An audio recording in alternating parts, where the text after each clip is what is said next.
That Jong Songbin could actually pull off a cold, high-fashion vibe. Kang Kian and Choi Jiho also looked great in their pictures. We were all worried if cool pink would suit Kang Kian, but he pulled it off wonderfully. His wet-look hair and the glowy formula emphasized the moisture. Choi Jiho, who recently caused a stir on SNS with a collection of a certain idol's lips, was even more so. The deep red color that accentuated his voluminous lips was a perfect match.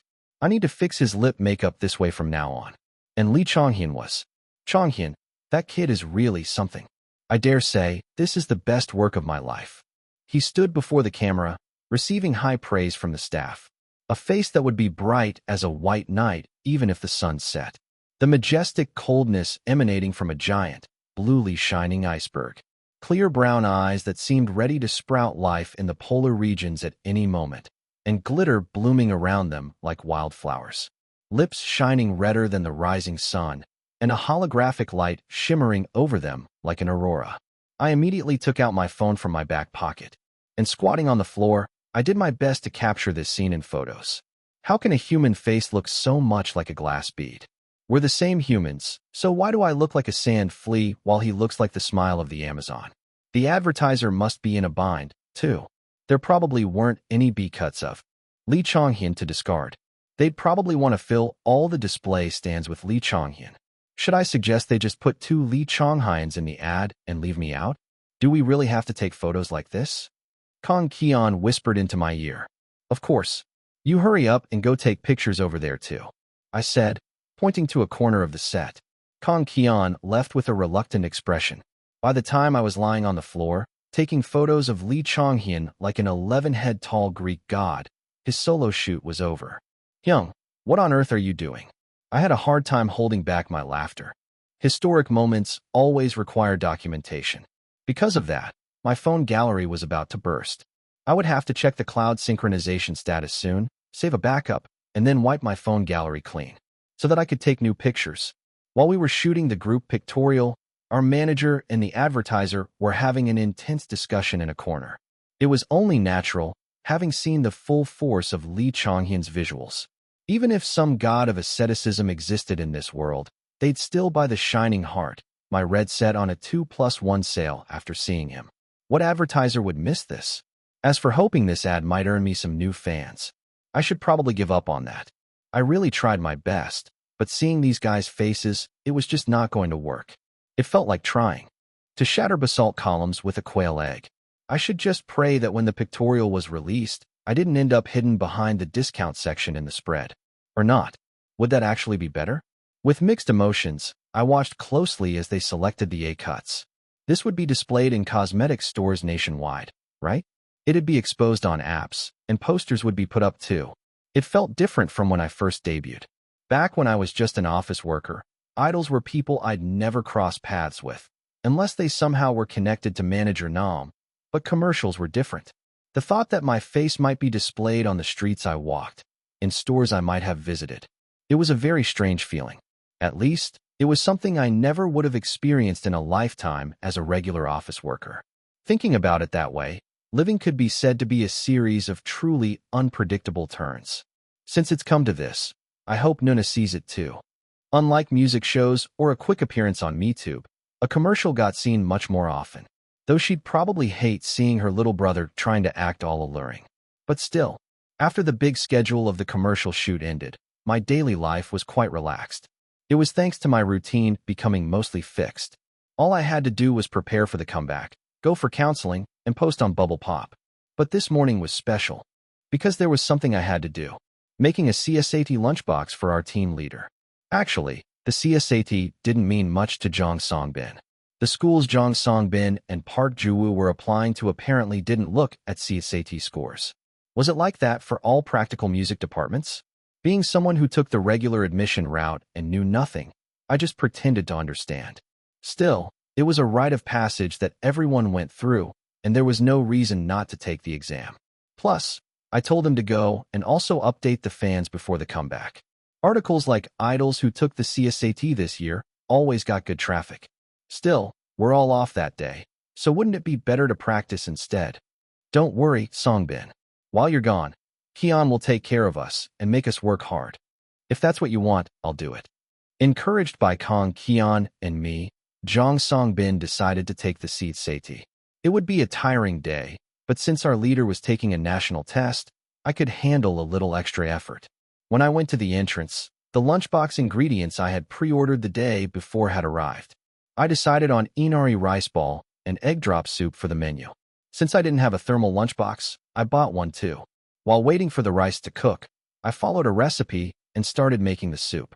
That was when I heard footsteps. I turned around to see Park Ju-woo opening his door and coming out. "Young, what are you doing?" "Making Songbin's lunchbox." Park Ju-woo came up behind me as I was draining the inari pockets. Then he stared blankly at the inari rice ball packaging scattered in the sink. Park Ju-woo went straight to the bathroom. Then he washed his hands and returned to the kitchen. "What should I do?" "What do you mean? Go back to sleep. I'm already over 180 centimeters tall. Don't you know the bigger, the better? For male idols, the taller they are, the better." Despite my words, Park Ju-woo didn't easily go back and loitered in the kitchen. He looked at the instructions, then found a mixing bowl and even added the seasoned vinegar and stir-fried vegetables. "What are you doing? Let's make it together.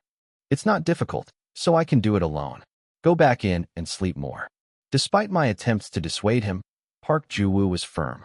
I could feel his determination to make his friend's CSAT lunchbox. 253, Chapter 253, A Lunchbox of Encouragement.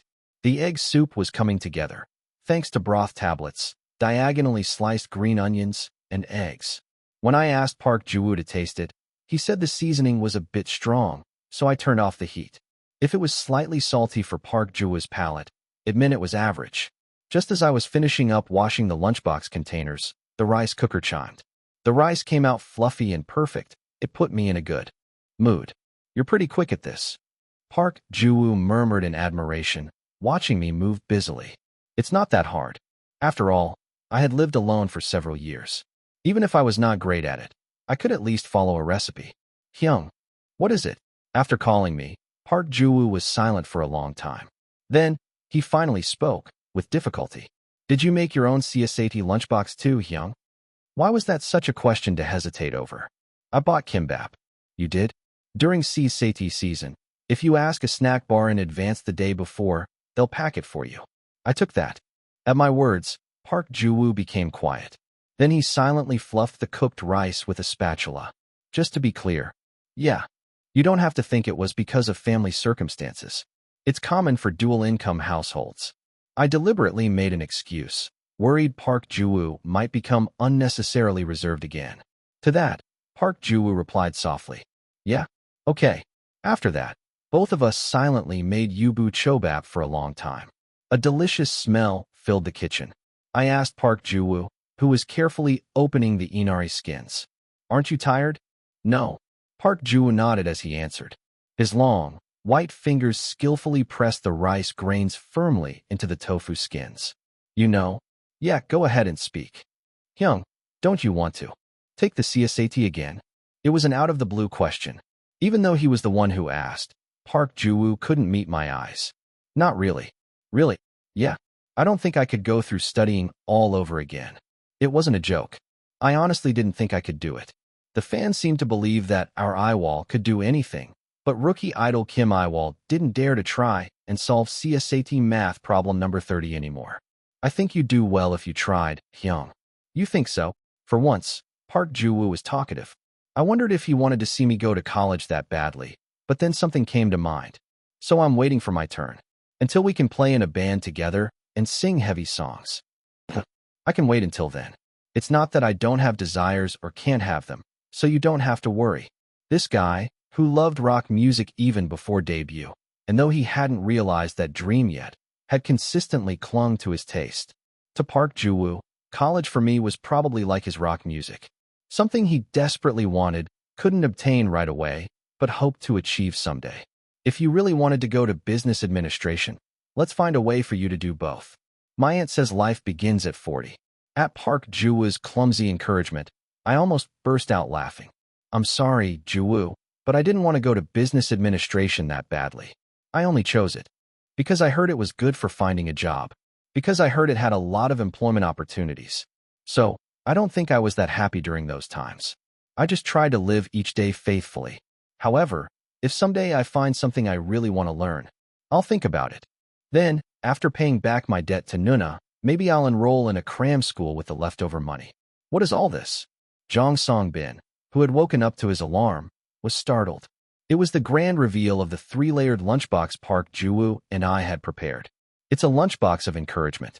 The bottom is egg drop soup, the middle is yubu chobap and stir-fried kimchi.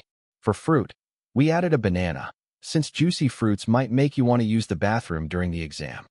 There's crab stick yubu chobap too, Park Ji-woo added proudly.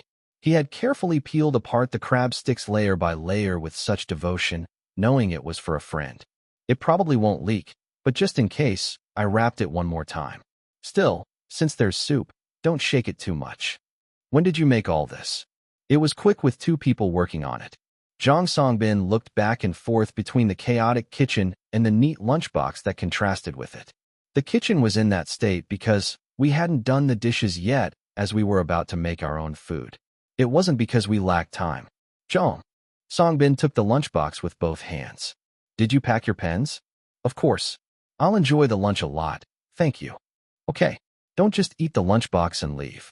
The manager's pickup time won't match. At my words, Jong Song-bin let out a puff of laugh. I can't get all ones like you, Hyung, but is that still okay? Since your vocals are already in the top 4%, the rest doesn't matter. Jong Song-bin smiled and packed the lunchbox into his bag. He was so meticulous, shifting his pencil case and water bottle around so the box wouldn't tilt. Then, I'll be off, Jong Song-bin shouted from the entrance. As if they all somehow knew and set their alarms, the other members also came out, rubbing their eyes, to see Jong Song-bin off. Yeah, be careful with your face, and if there are any problems solve them well and come back. The kid smiled at my words. And so, all that beckoned me was the task of making yubu chobaps with the leftover ingredients to feed these guys. Was it the afternoon of the previous day? Kim Yiwol had sent bubble pop messages to his fans. Yiwol, have you decided on tomorrow's lunch menu yet? How about yubu chobap? If you need soup, egg drop soup. For dessert, let's have a banana, smiley face. Would she be able to wake up for lunch tomorrow?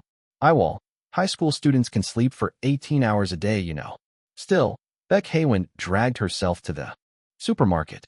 Since it was the CSAT, school was off anyway, and it just didn't sit right to skip the meal her bias idol had suggested. She even bought enough ingredients to make 4 servings, keeping in mind the useless freeloader at home. That guy didn't do anything, but still ate a lot. When lunchtime came, she was determined to boast to Yiwol that she followed his lunch recommendation. With only that thought in mind, Baek Haewon woke up at 11:30 a.m. Although, instead of going through the trouble of carefully packing rice into the fried tofu pockets, she mixed all the rice with the ingredients and then tore the fried tofu pockets into small pieces and sprinkled them on top. In any case, as long as the fried tofu and rice went into the stomach together, it was fine, right? Baek Haewon took a photo of her masterpiece. Then she attached it to a post on SNS. Much greater than Yiwol. This yubu chobap is what you meant, right? I woke up at 11 just to make this. I'm so tired. I think I really love you. People certifying their yubu chobap started appearing one after another on Baek Haewon's timeline. Much greater than Mihyeonnim. The ready-made yubu chobap is really good these days. If I had time to go by that, I would have already made a Yiwol plushie. Mihyeonnim, you're going to make an Yiwol plushie for us? Thank you. Wait, how did it turn into that? Much greater than Mihyeonnim. Look at the yubu chobap I bought. Aren't you jealous? How can there be? Salmon and yubu chobap? How? I should meet up with our Mihyeonnim to feed her some yubu chobap. Do you really think I'd meet you just to eat measly yubu chobap? You're hilarious. There were also people who went to sushi restaurants just to grab a plate of yubu chobap, and people who finally used the pack of tofu skins that had been sitting in their kitchen for 2 months. Anyway, no one was in their right mind. Baek Haewon, having taken her share from the mixing bowl, placed kimchi on the table and sat down. She had no intention of waking Baek Haewon and sharing a peaceful meal together. Just as Baek Haewon was about to take her first bite, Sparks' live seat Sati lunchbox mukbang started without any prior notice. Much greater than at @SPARK_official. It's time for our leader, who's taking the CSAT, to have lunch. Let's eat together too. Spark, 2x11xx today's lunch is a CSAT lunchbox. What? You guys are eating lunch to match Songbin's lunchtime? 5 members, excluding Jong Songbin, were on the live stream. The practice room floor was filled with deliciously prepared yubu chobap. It was the first time Spark had been seen eating such a feast since the ISDL group training camp. Did we always have this many food containers at the dorm? Why did you bring so much? Lee Chonghyun asked in surprise. The side dish containers, of various sizes, were full of yubu chobap. Kim Yiwol replied as he opened a container. The mothers often make us side dishes. This container is from Keon's mom. It used to have jimbug act. Oh right. My mom told me to bring it back. When was that again? Lee Chonghyun asked his friend.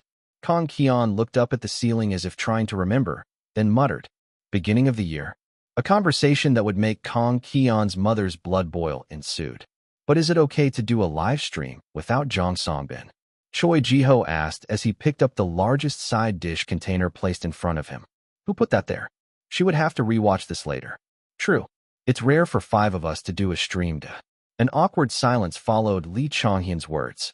While it was common for a few members to do live streams together, it was rare for only 5 of them to stream unless someone was sick or had a schedule conflict. Even then, Spark usually didn't have that many individual schedules yet, and they made a point of showing up together for group content whenever possible. Perhaps because of that, a broadcast with 5 members felt awkward to both the members and the fans. Sensing the awkward pause, Kim Yiwol smoothly picked things back up. Songbin's probably eating right now too. We can't be with him in person, so let's at least eat together in spirit. To think that's my future in a year, I can't swallow my food. Looking at the dejected Lee Chonghyun, Kong Keon said, for someone saying that, you're already on your 3rd crab stick yubu chobap, aren't you? You were counting. Lee Chonghyun covered his mouth and shrieked in horror. Kong Keon, disgusted, moved away from Lee Chonghyun. What are you all eating today? Choi Jiho asked, looking at the camera. One of his cheeks was puffed out, presumably with yubu chobap. The chat window was flooded with yubu chobap. Some oddballs mentioned plain sushi or yubu hot pot, but most were on theme. Is today some special day? Everyone's saying they ate yubu chobap? Are we in sync, or what? Lee Chonghyun's joy was short-lived as Park Ju-woo read a chat explaining the truth. Yiwol Hyung gave a menu spoiler yesterday. Yeah, eating the same thing makes it feel like we're eating together. At Kim Yiwol's words, Baek Haewon looked down at her own yubu chobap bibimbap in the mixing bowl. I'm sorry, Yiwol. I don't think we're having the same menu. More importantly, these kids really didn't search online. People were talking about yubu chobap all day yesterday. Just as Kim Yiwol and Park Ju-woo's cooking story was wrapping up, a new comment popped up in the chat. It was a chat asking Kim Yiwol, the only one who had taken the CSAT, about his CSAT experience. 254, Chapter 254, Back in my day. My CSAT experience. Kim Yiwol asked with a bewildered expression. He looked like he didn't understand at all why the fans were curious about such a thing. But Kim Yiwol needed to know. Currently, in the idol scene, Kim Yiwol was much greater than first-tier scores hit differently. It's only natural that he ended up winning. If I know sinecure, can I also get top marks in English? Be careful, you might end up sign nominee, off the pass list entirely. Much greater than Songbin. Hold Hyung's hand, and go take the CSAT together. Wait a minute. That's too harsh for a high school senior who's about to take the CSAT. Oh, Chonghyun, next year, hold Hyung's hand and go take the CSAT together. Much greater than wasn't all exam knowledge supposed to evaporate after the CSAT? Kim Yiwol, it's troublesome if you keep giving professors hope like this. The professors are trying so hard to see us as talking potatoes, and if you do this, our position becomes awkward. That's what I'm saying. I don't even remember one cosine tangent. How can you remember cosine but not sine, my friend? Wow, I didn't remember either until the comment above said it. Much greater than, but what should we call Yiwol? There's a kind of intelligence that's different from just having strong academic basics.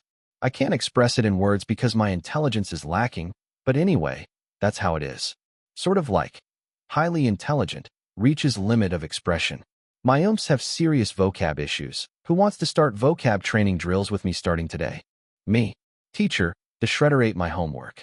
I really finished it though. Teacher, bring all the shredded paper by tomorrow. I'm checking. Much greater than Yiwol is smart, but a bit strange. Makes a deduction coolly lets resign together and make the company go bankrupt.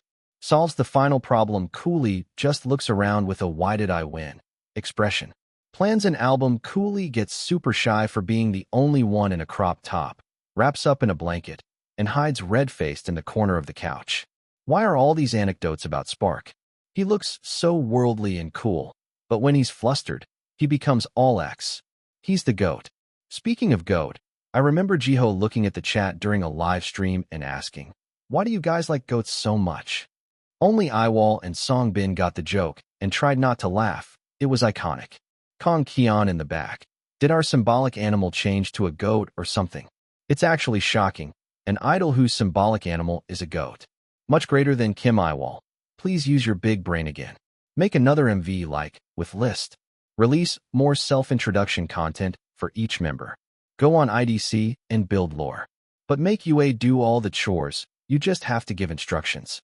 And this is just my personal wish. But please play doubles table tennis just once, Spark. I'm begging you. Yiwol, you're watching, right? Nuna is really desperate. Please make it 40 minutes. Of self-produced content. I don't care if it's boring or even if no one's mic'd. Just play one match when you're bored at practice. Nuna will send table tennis outfits to UA, please. The surging interest in table tennis since ISD. But seriously, how did that even pass content screening? A question for the ages. And so he was being marketed as. The fact that the eldest Hyung was not only capable, but also smart had become a great source of pride for the fans. It was fine for an idol to be imperfect, but if they gave off an impression of being too ignorant, it was a bit much, right? For example, using a single S, where a double SS should be used. TL note. Using a single S, where a double SS should be used. I imagine it's like when people use your instead of your. In that sense, Kim Yiwol was a model idol with no glaring faults. He never went on TV and bragged. I got into S University. When he didn't even enroll, she didn't want to use this expression, but Kim Yiwol's anti-fans always used it, nor did he act condescending.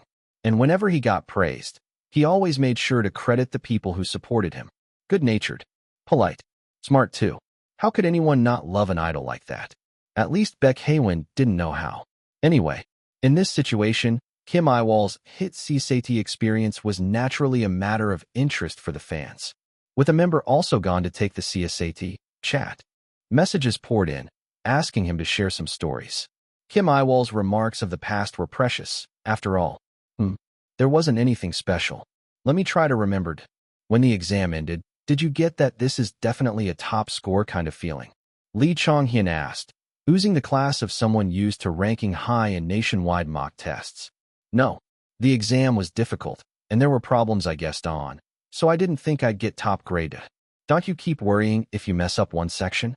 You have to change your mindset to make up for it in the next subject. Kim Yiwol answered Kong Kian's question nonchalantly.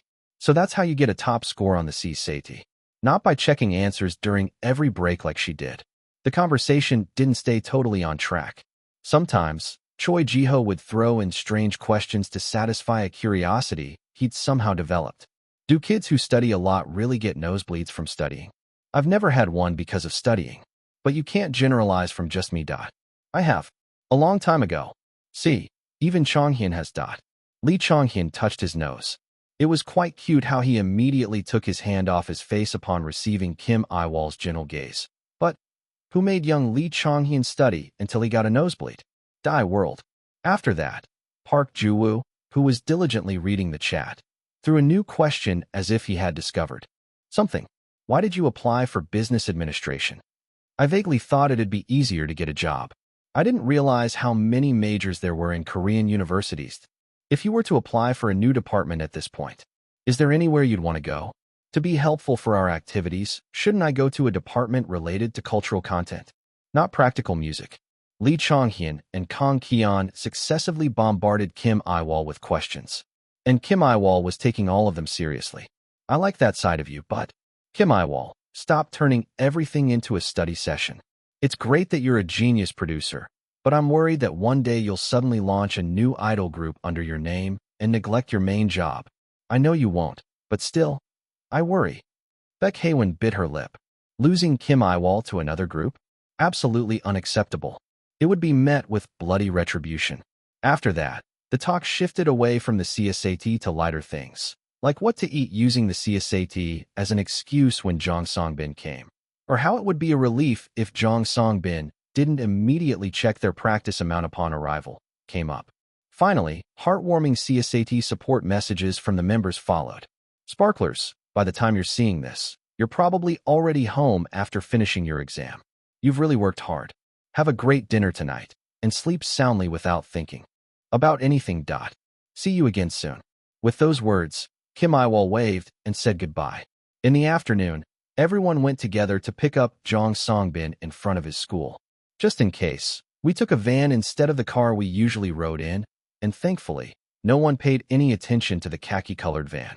Beyond the front windshield, we could see rows of packed cars and families of test takers standing outside the school gate. Gosh, they must be so cold. Lee Chong-hyun murmured as he unconsciously rubbed his hands together. Night?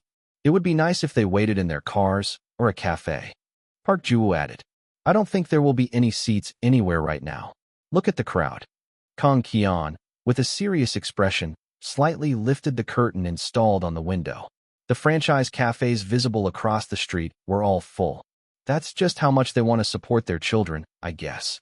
For once, Choi Ji-ho made a humane comment. Everyone's gaze focused on him. What? What's with you? No. I'm just surprised you're capable of understanding human emotion. Choi Ji-ho frowned at my words. Mom went to pick up Nuna when she took the CSAT. Happy now? Uh-huh. So he learned this through experience. Did you go too, Hyung? When Jaeyoung Nuna took the CSAT, you were living in Gwangju, right? Lee Chong-hyun turned around completely to ask.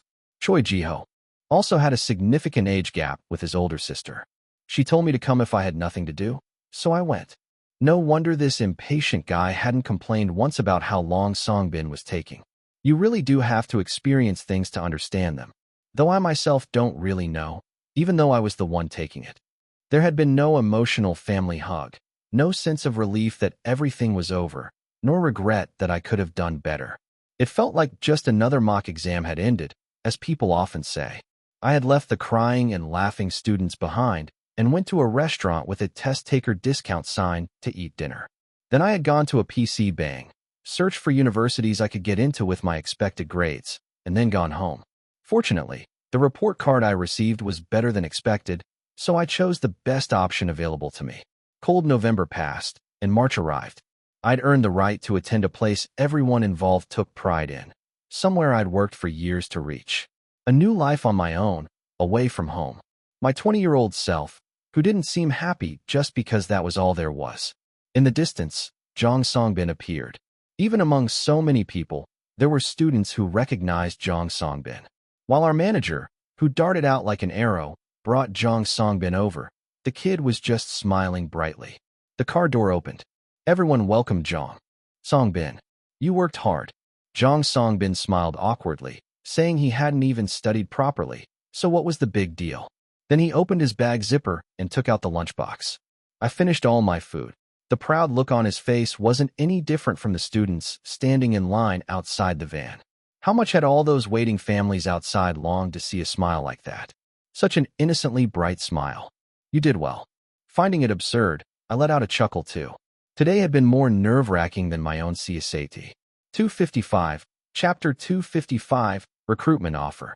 Friday evening, Min Ju-kyung hurriedly finished what she was doing and quickly got up from her seat. I'll be leaving work first. Oh, hurry and go. Her colleagues, who had earlier heard about Min Ju-kyung's alumni reunion, gestured for her to leave quickly. In the lobby, after practically running down to the first floor, Min Ju-kyung met Im Chan-young and Kim Yiwol. Seeing their path leading into the company, it seemed they were heading to the practice room. Ms. Ju-kyung, leaving work? Im Chan-young asked. Min Ju-kyung nodded vigorously. Kim Yiwol bowed deeply. Go home safely. Have a good weekend. Oh yeah. Even though she had seen him for over a year, this side of Kim Yiwol was always unfamiliar.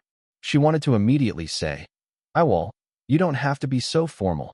You know, but there was no time. If she came late, Min Ju-kyung, at her age, would have to either drink a lateness penalty shot or give a toast. Inevitably, Min Ju-kyung dashed out after a quick, "Have a good weekend to both of you."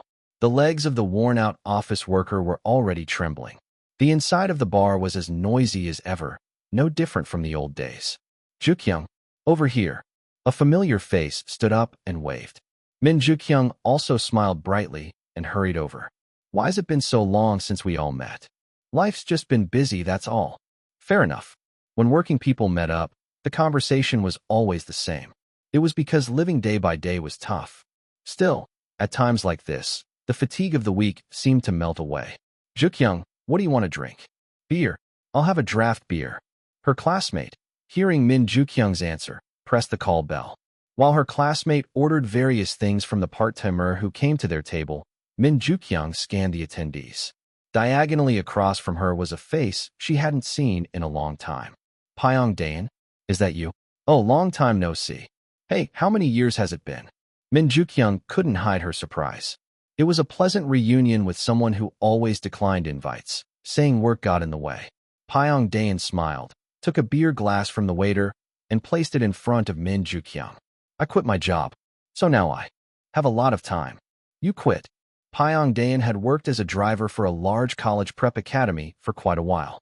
He also mentioned driving a daycare van in the mornings.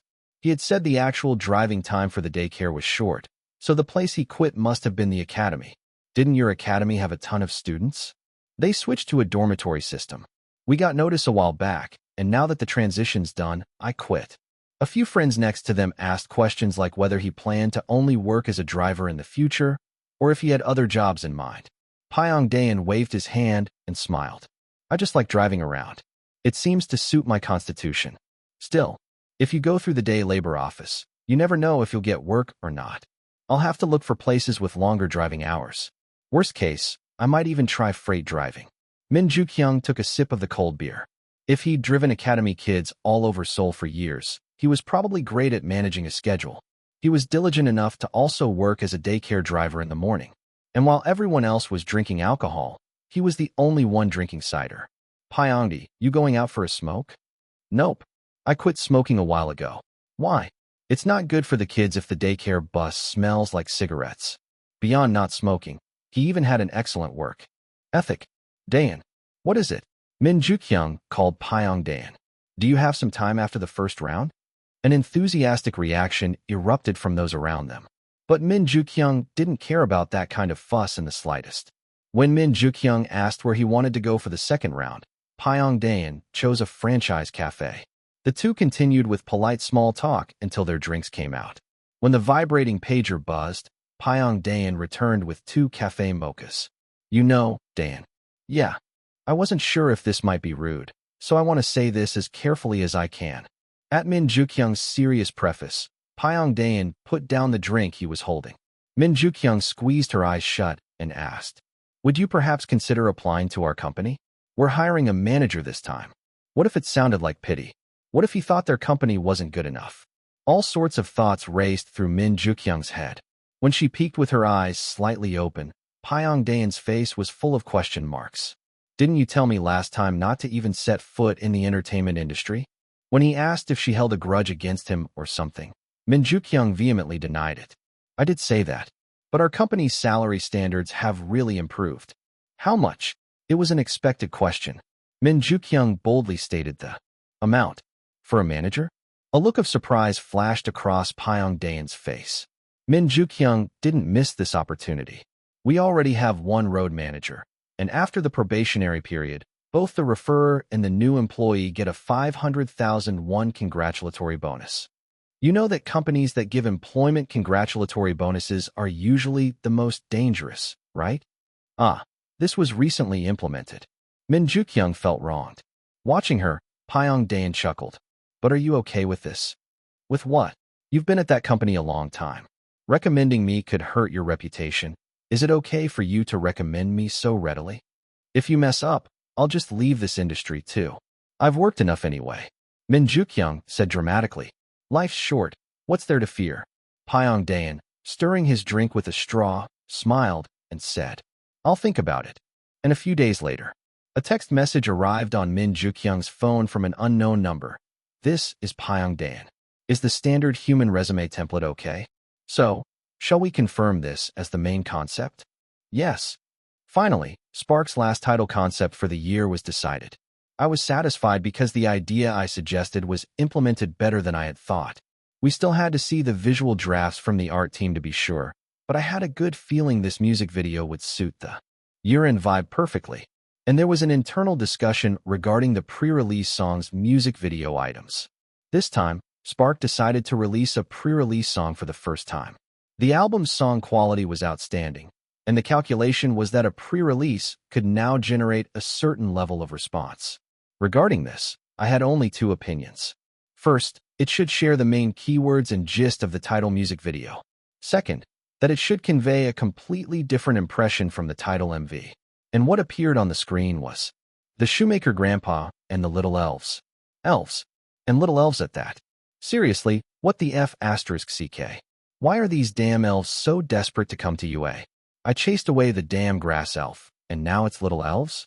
Are their heights even suitable for little elves right now? Spark already has enough going on with the shoemaker grandpas and baby fairy Kion. What more do you want? My blood pressure shot up. I wanted to lie flat on the floor and scrub it with my back out of sheer frustration. As I was contemplating how to chase away these earthbound elves, Lee Chonghyun exclaimed, "Oh, cute. Cute? That. What's the concept exactly?" Even Choi Ji-ho asked seriously. For a second, I wondered if I was the only one actually reading the words on the screen. The team leader's explanation continued with the next slide. The moment I heard it, I realized not all elves were the same. Depending on the intention behind the concept, depending on how the company envisioned the story, elves could be guides to the afterlife or symbols of triumph. Ahead of the cosmetics advertisement launch, Spark began filming self-produced content. Specifically, a What's in My Bag video, the classic bag unpacking type. Indinia had also offered to provide their company building studio, but UA decided to film the video at the company office, being considerate of my condition. Though my body was almost completely fine now, I agreed. Since all the members usually carried their own bags, there was nothing special to prepare. And if any of them had been the type to carry something an idol really shouldn't be caught with, I'd have already scheduled a one-on-one talk with a "you think life's that easy" attitude. The only regrettable point was Choi Ji-ho's dust bag. This guy, Choi Ji-ho, had asked if he could use a dust bag Lee Chonghyun was about to throw away, and had been carrying it around as a bag substitute. Since he'd been doing this since his trainee days, the fans also came to know Choi Ji-ho's bag equals dust bag. Spark's brand was all about honesty, so it'd be weird for him to suddenly show up with a sleek new bag. No matter how stylish a bag Choi Ji-ho brought, only memes like "male idol who leaves his luxury goods at home and only carries a dust bag" would circulate on SNS. So, unfortunately, Choi Ji-ho was stuck with the dust bag again today. Nothing ever went the normal way with him. Excluding Choi Ji-ho, everyone else had proper backpacks. However, the shape, color, and type of bag varied slightly depending on the member. Jong Song-bin, who was a hoarder style, carried a lightweight hiking backpack. During his trainee days, he used to carry a strangely colored purple bag, but around the time of debut, Mr. Jong Seongjin apparently had him switch to a dark gray bag. What did Mr. Jong Seongjin say again? It was something like, "Don't get photographed with that thing while wearing my face." Anyway, I think it was a moment that showed his aesthetic sense. On the other hand, Park Ju-woo, who only carried exactly what he needed, used a white mini backpack. He managed it so well that he was using it cleanly without a speck of dust on it. Lee Chonghyun, a hoarder comparable to Jong Song-bin, used a 24L backpack often recommended as a camera bag, also serving as a school bag. It was so heavy, I didn't know how many times I carried it for him, worried that it would stunt his growth. Thanks to that, I was the only one carrying one bag on my front and one on my back. Kang Kion brought a black backpack from a sports brand that fit snugly on his back. He said he'd been using it since his trainee days, and indeed, the bag was worn out in places. Though no matter how worn out it probably wasn't as bad as Choi Ji-ho's fraying dust bag. Who should go first? Should we start with Yiwol Hyung, since he's the oldest? Jong Song-bin asked. Everyone's gaze turned towards me. My gray backpack for laptop storage, which had been with me since my Hampyeong industry days and which I had bought the same one of as soon as I regressed, was moved to the center of the table. 256. Chapter 256, Bag Inspection 1. For smooth filming, I, the bag owner, moved to the center. Naturally, that caused a slight shift in everyone's seating arrangement. I even put on the white gloves I had requested in advance to highlight my professionalism. Only then did it finally feel like time to open the bag. Just as I was about to touch the zipper, Lee Chonghyun leaned forward and said, "I'm really curious what's in your bag, Hyung." "Why?" "Because there's nothing you don't have in there." Everyone around nodded in agreement at his words. He does carry around all sorts of things. Even Choi Ji-ho chimed in. "I don't mind hearing that from anyone else, but not from you. Have you ever considered that maybe you carry too little?" Regardless of how annoyed I was, the conversation continued. "First, my motion sickness medicine will be there, about 2 packs. Why is Ju-woo Hyung's motion sickness medicine in this Hyung's bag?" "I don't know. I carry mine too, but Hyung always packs it anyway." Hearing Park Ju-woo's answer, Lee Chonghyun shook his head as if fed up. Riding the momentum, Kang Ki-on interjected. "Wasn't the best moment that time in my office behind the scenes when the cable tie came out? I still remember the Matub comments from back then." Jong Songbin muttered. "I didn't know you guys were this interested in my bag." I smiled to look benevolent on camera and took out my tablet from the bag. Because one must never forget the Morning Star smile, anytime, anywhere. First is the work tablet. I mainly use it for monitoring or organizing planning items. Urgent changes are written down by hand in this journal planner, and I transfer them to the tablet when moving in the car. After the tablet and journal came the first aid medicines. This is Juwa's motion sickness medicine. This is calming tonic, bandages and ointment. Just in case, painkillers, indigestion medicine, and some glucose candy for emergencies. See, my motion sickness medicine is really in there. There are even really 2 of them," Jong Songbin said, picking up the 2 motion sickness packs. "Obviously, there need to be 2, one for the trip out and one for the return. Do you think you only need to not get motion sickness on the way there? Aren't there any more everyday items?" Lee Chonghyun poked his head out from the side and asked. He seemed to be looking for something like this. "Cable ties. You still carry those around. Is this not it?" I tilted my head and took out another item. "Then work gloves. Are those everyday items for you, Hyung? Mini screwdriver set. How is that an everyday item?"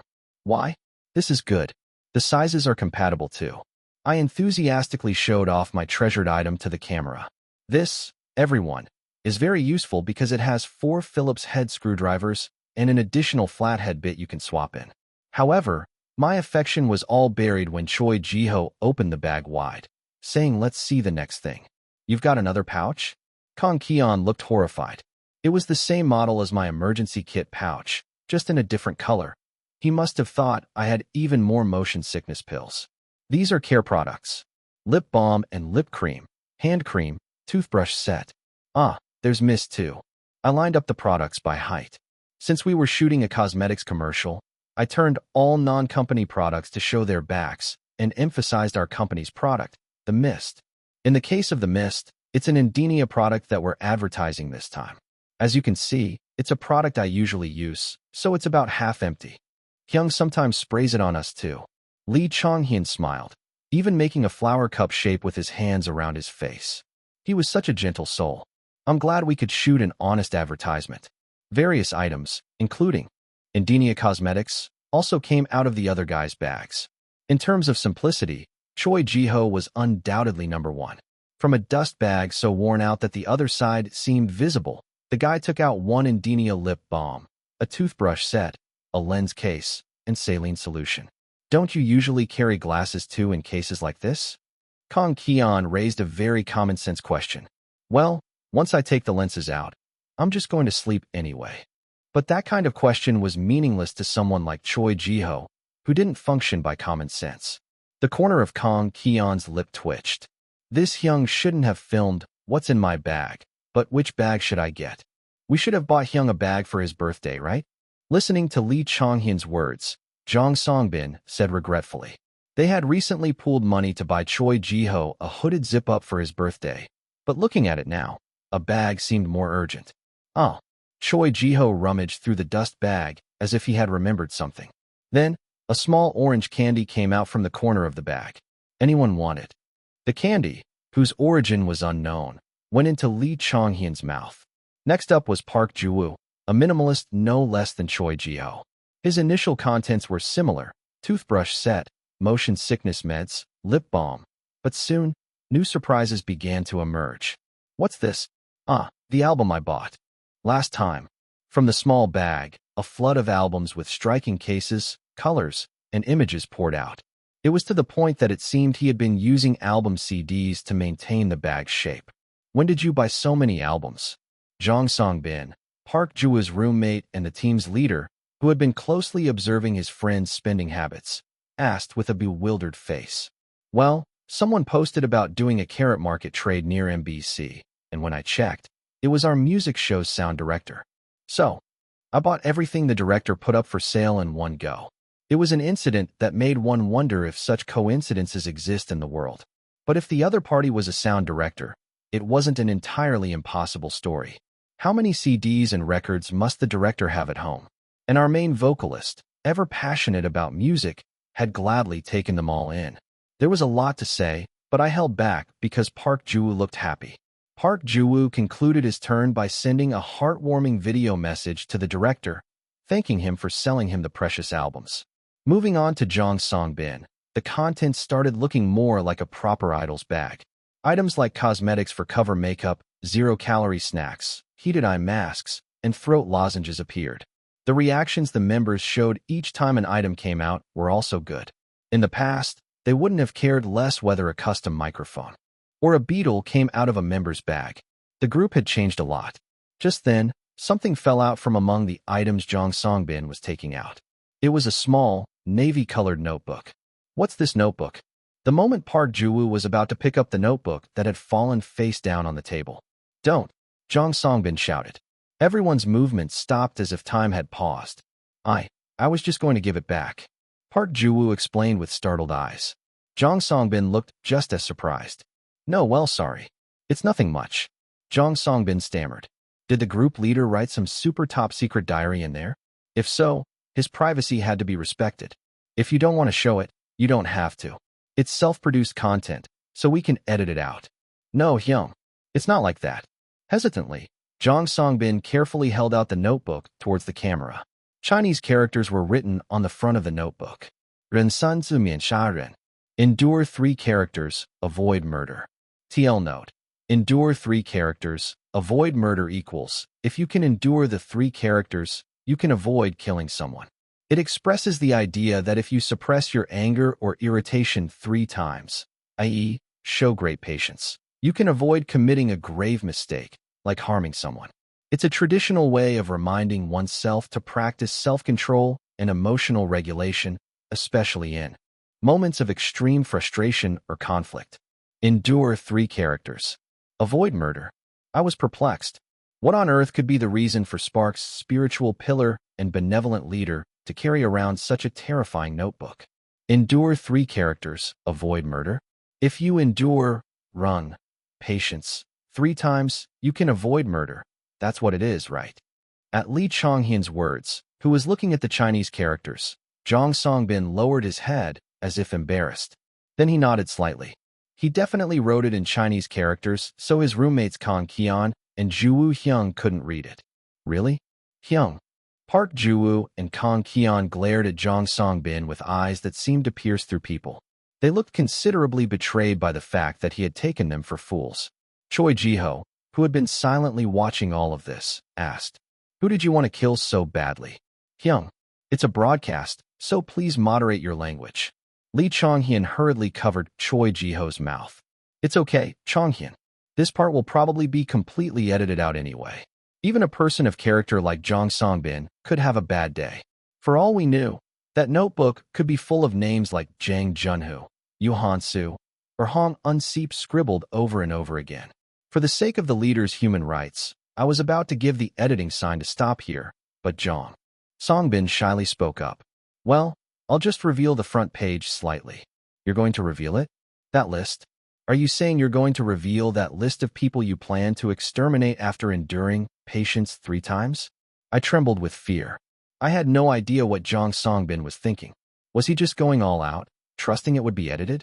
Was he giving a serious warning to Yue? That if they got 3 strikes, he'd really sue? While all sorts of thoughts were running through my head, the first page of the notebook was mercilessly turned. And so, Jong Songbin's death note, revealed to the world, was Iwol Hyungranrung, Jiho Hyung, Juwurin, Chonghyun, Hyunrun, filled with Spark's problem children. What? Lee Chonghyun asked, as if doubting his own eyes.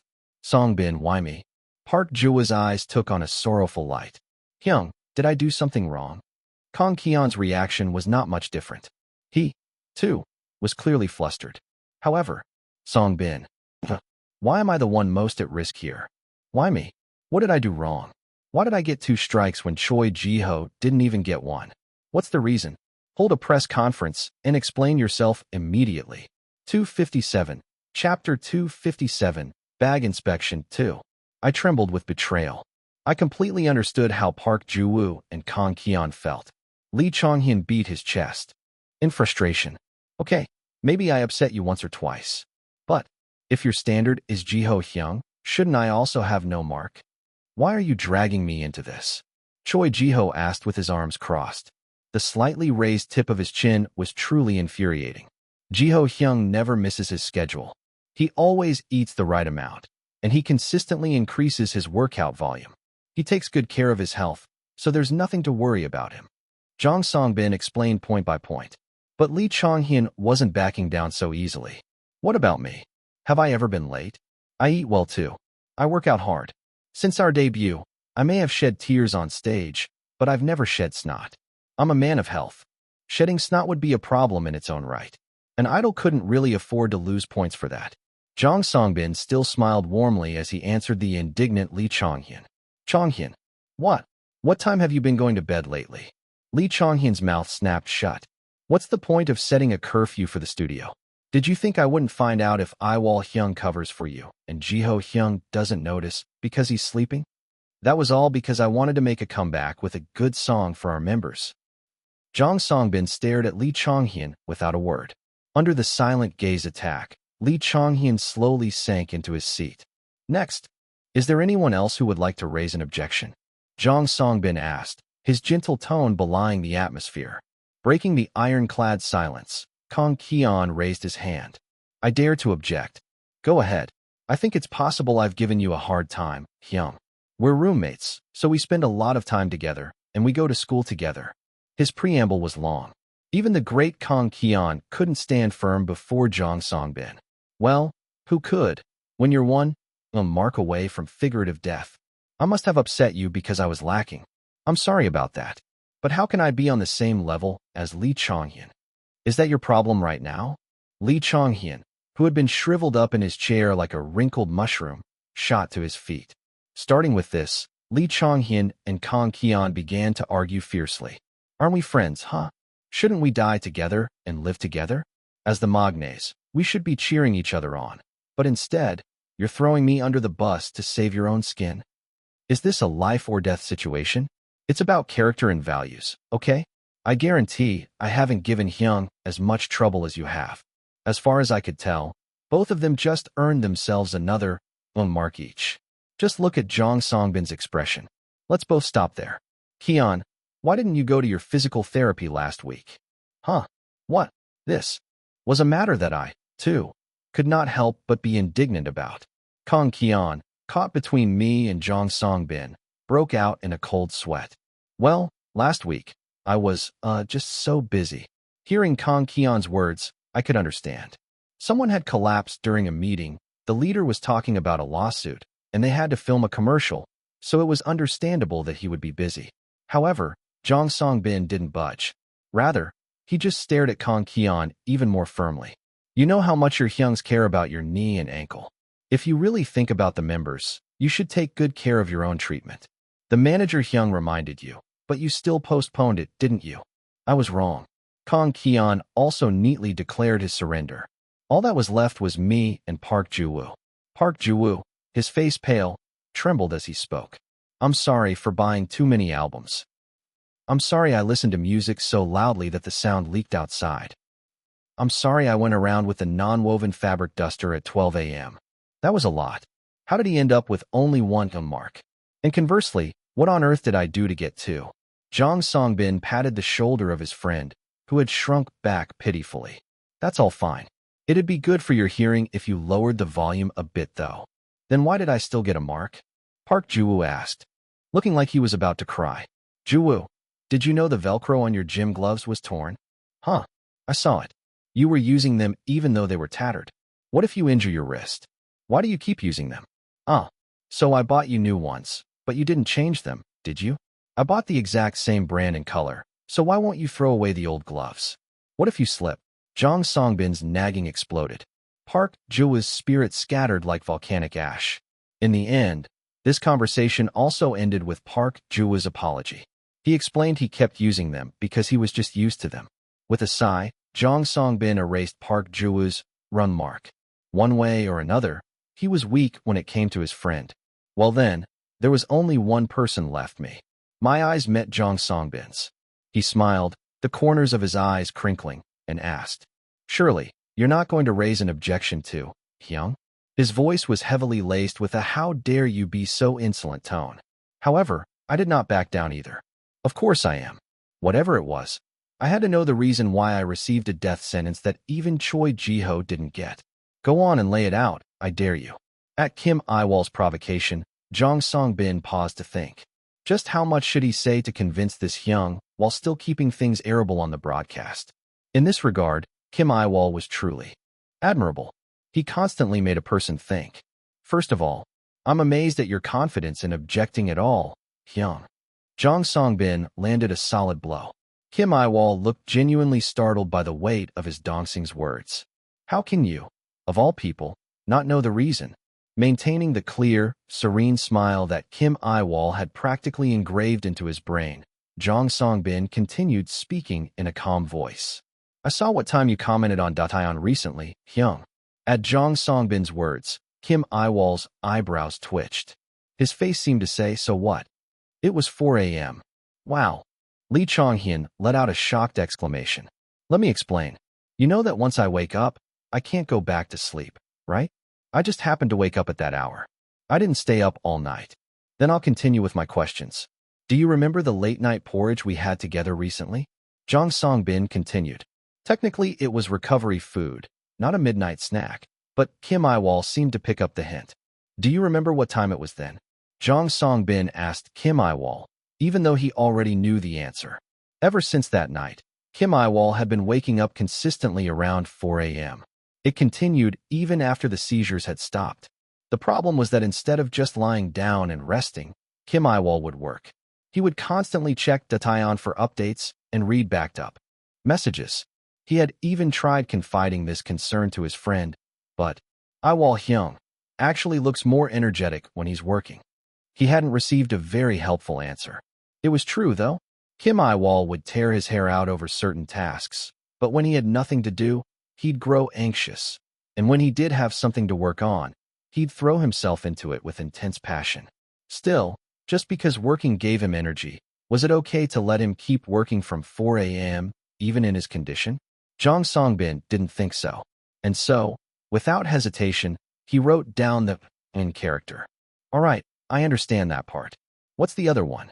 Kim I-wol, sensing Jong Songbin's subtle emotions, skillfully changed the subject. However, the content on this side wasn't much different either. There's something I heard from the staff members. Go on. They said you laid down on the floor of the company office? When he first heard it, he thought the company staff were joking. But it meant that Kim I-wol had literally lain down on the floor, didn't it? If you bring up a case past its statute of limitations, I can only say it's regrettable on my part. Kim I-wol retorted brazenly.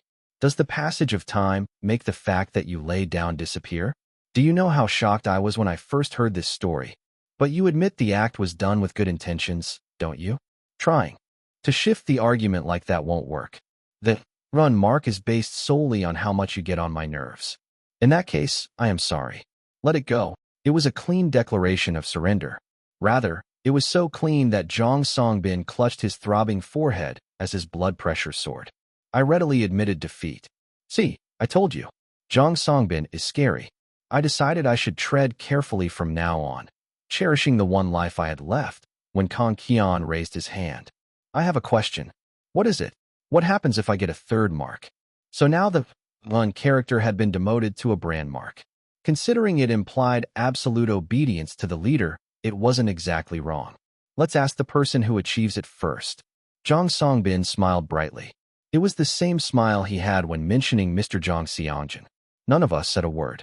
Li Chonghyun's bag was full of miscellaneous items.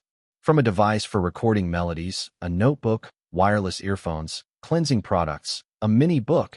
Today's novel was Beneath the Wheel, a TOEIC vocabulary book, and so on. You're taking the TOEIC? I asked, looking at the TOEIC vocabulary book that had appeared out of nowhere. Li Chonghyun answered, I got eliminated from Shining Star, K-Civil exam, because of a TOEIC word. It keeps appearing in my dreams. Is there really a need to study this already? All you need is a score. 2 years before graduating from university.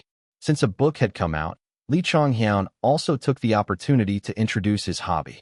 Despite having the face of someone who should be on the cover of 100 masterpieces of Greek art, his actual hobby was reading. It was just interesting that Li Chonghyun himself read books instead of being featured in them. What's this notebook?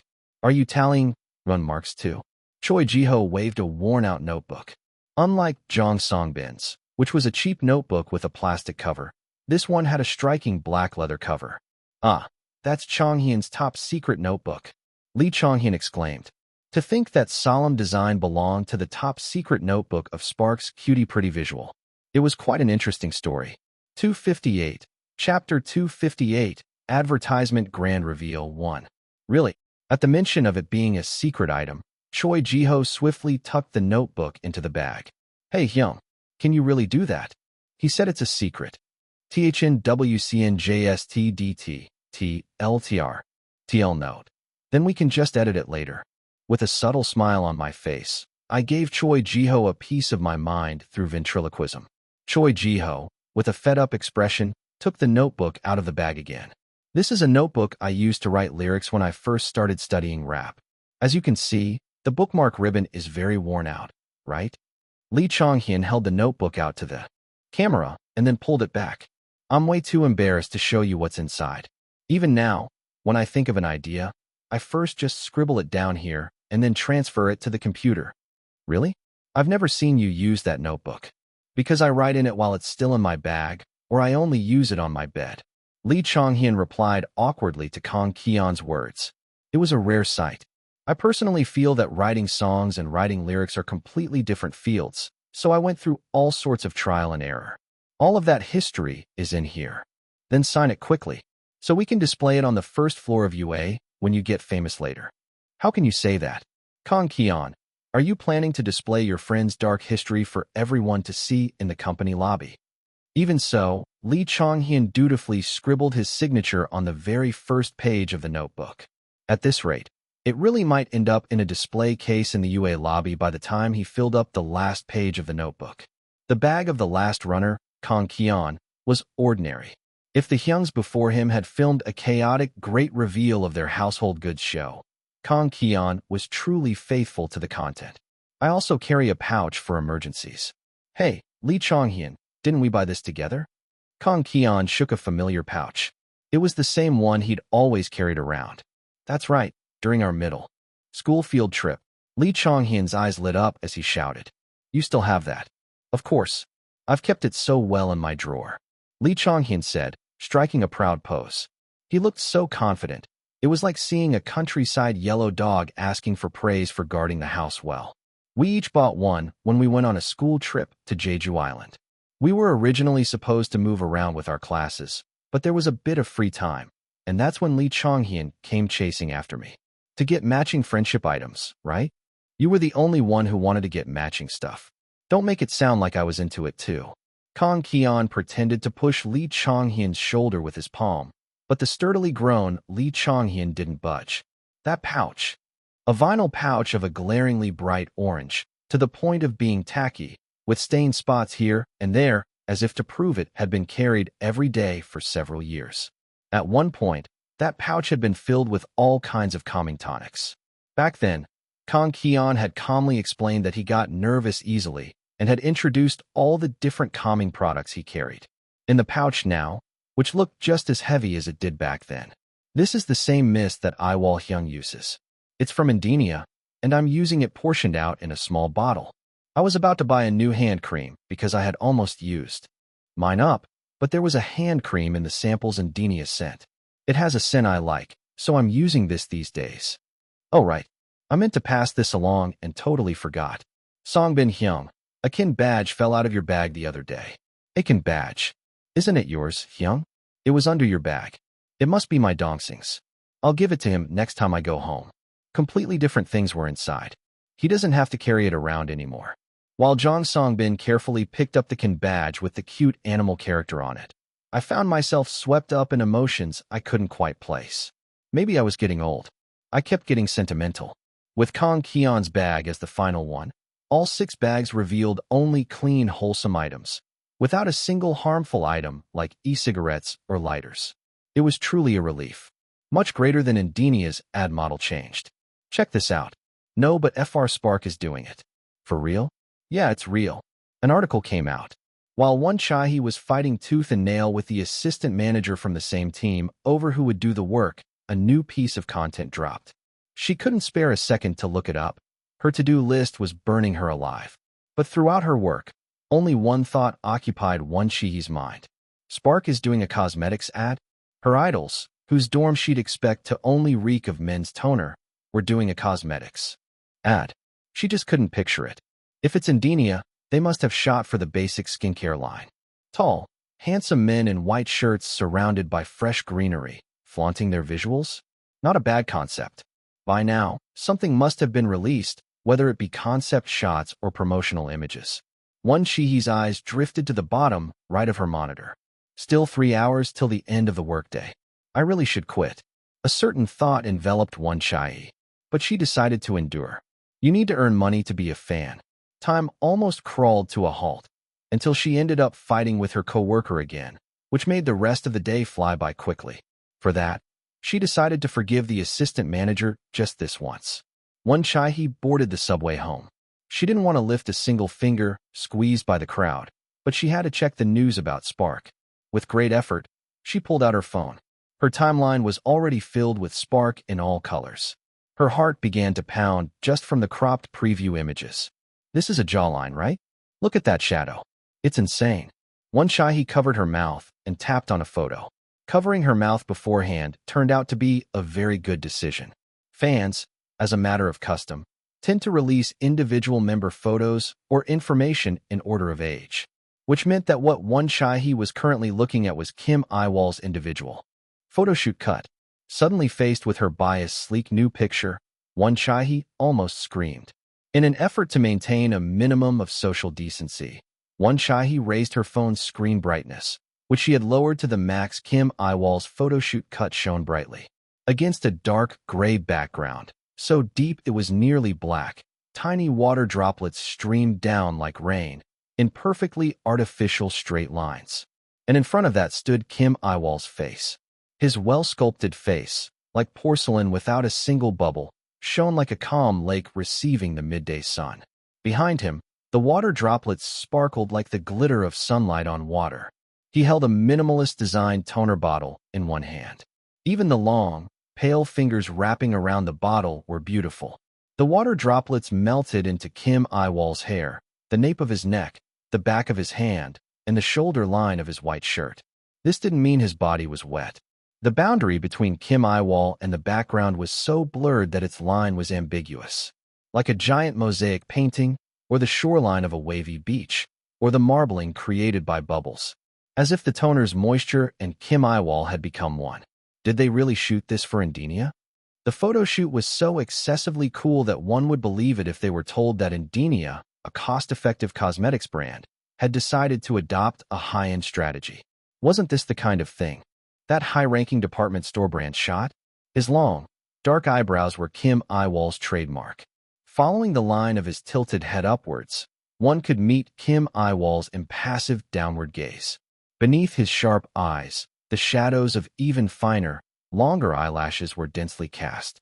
Moist lips, and, if she dared borrow the style of over-the-top fan gushing, a forehead worthy of display at the Yongu White Porcelain Museum. Every detail was perfect. F***ck it. I'm going all in on Indenia stocks starting today. She couldn't even remember the password to her stock trading app anymore. She vaguely recalled hearing that cosmetic stocks had been on the decline for years. She didn't even know if Indenia was publicly traded in the first place. Still, one Chahi made a firm vow to herself. The reaction to Spark's photo shoot was explosive. Not a single person had a bad shot, and each of their individualities was well highlighted. Much greater than Kim Mi-hyun lies asleep here. But for real, not actually asleep. You all have to wake me up when the second photo shoot drops. I believe in you all. Mi-hyun was a Kim? I'm moving my family registry under Yiwol's, so I am Kim Mi-hyun from today. Much greater than you know, Yiwol. I've thought for a long time that you couldn't be human, you know? But I realized it this time. You're the prince of the Toner Kingdom. So that's why you were so interested in the Kingdom comic that Keon watches, I understand. Now, since it's a story about the same kingdom, you couldn't help but relate. See more. Mi-hyun, aren't you supposed to be preparing for finals? I was going to, but Spark came first. Much greater than Indenia is killing it. My eyes keep drifting to Choi Ji-ho's face, and they cleverly had him hold the oil right next to it. I can't see the background or anything else, just the Emperor's royal face and the oil he recommends. You can't not see the oil. This is that thing. Visual redirection. Much greater than what is up with Jong Songbin's photo shoot. Is it okay for him to be alone, wearing a 90s movie-style dress shirt, caressing his face in front of a mirror? A high school student at that? Kim Yiwol, didn't you say on Bubble Pop that Songbin's photo shoot was fresh and cute? Mr. Yiwol needs to study his vocabulary again. You're all being too much. Just because our Songbin wore a mature shirt and posed under brown-toned lighting in a background straight out of a Hong Kong movie, is that a reason to go this far? Protect Spark's gentle visual man Jong Songbin. Much greater than Juwoo, Nuna told you not to come out of Siraxan Mountain. If you come out carelessly, people will realize you're the human mineral water of Siraxan and take you away in pet bottles. Who told you to get caught on camera like this, like a magnificent view only visible to those who go hiking at 5 a.m.? Wasn't our Juwoo mountain fog? We've decided to lump everything together as water if the ingredients match. Much greater than Kang Kian, no smearing cream on your face and smiling mischievously. No flashing that 10-10 angled eyebrow smile like some wholesome guy. No making people's hearts flutter by showing your EGO when the corner of your eye is more lifted than mine with super intense eyeliner. Huh. I thought he was a cheerful guy. Was it false advertising? Our kid is a cheerful guy, but XX there's just something about him. There's no image more addictive than this. I closed my phone after seeing it, but turned it back on just to see it again. And the one who undoubtedly became a hot topic was Lee Chong-hyun, whose gap between the camera and real life had at some point shrunk to zero, and whose beauty wasn't just peaking, it was bursting. 259, Chapter 259, Advertisement Grand Reveal 2. It all started with a single review post.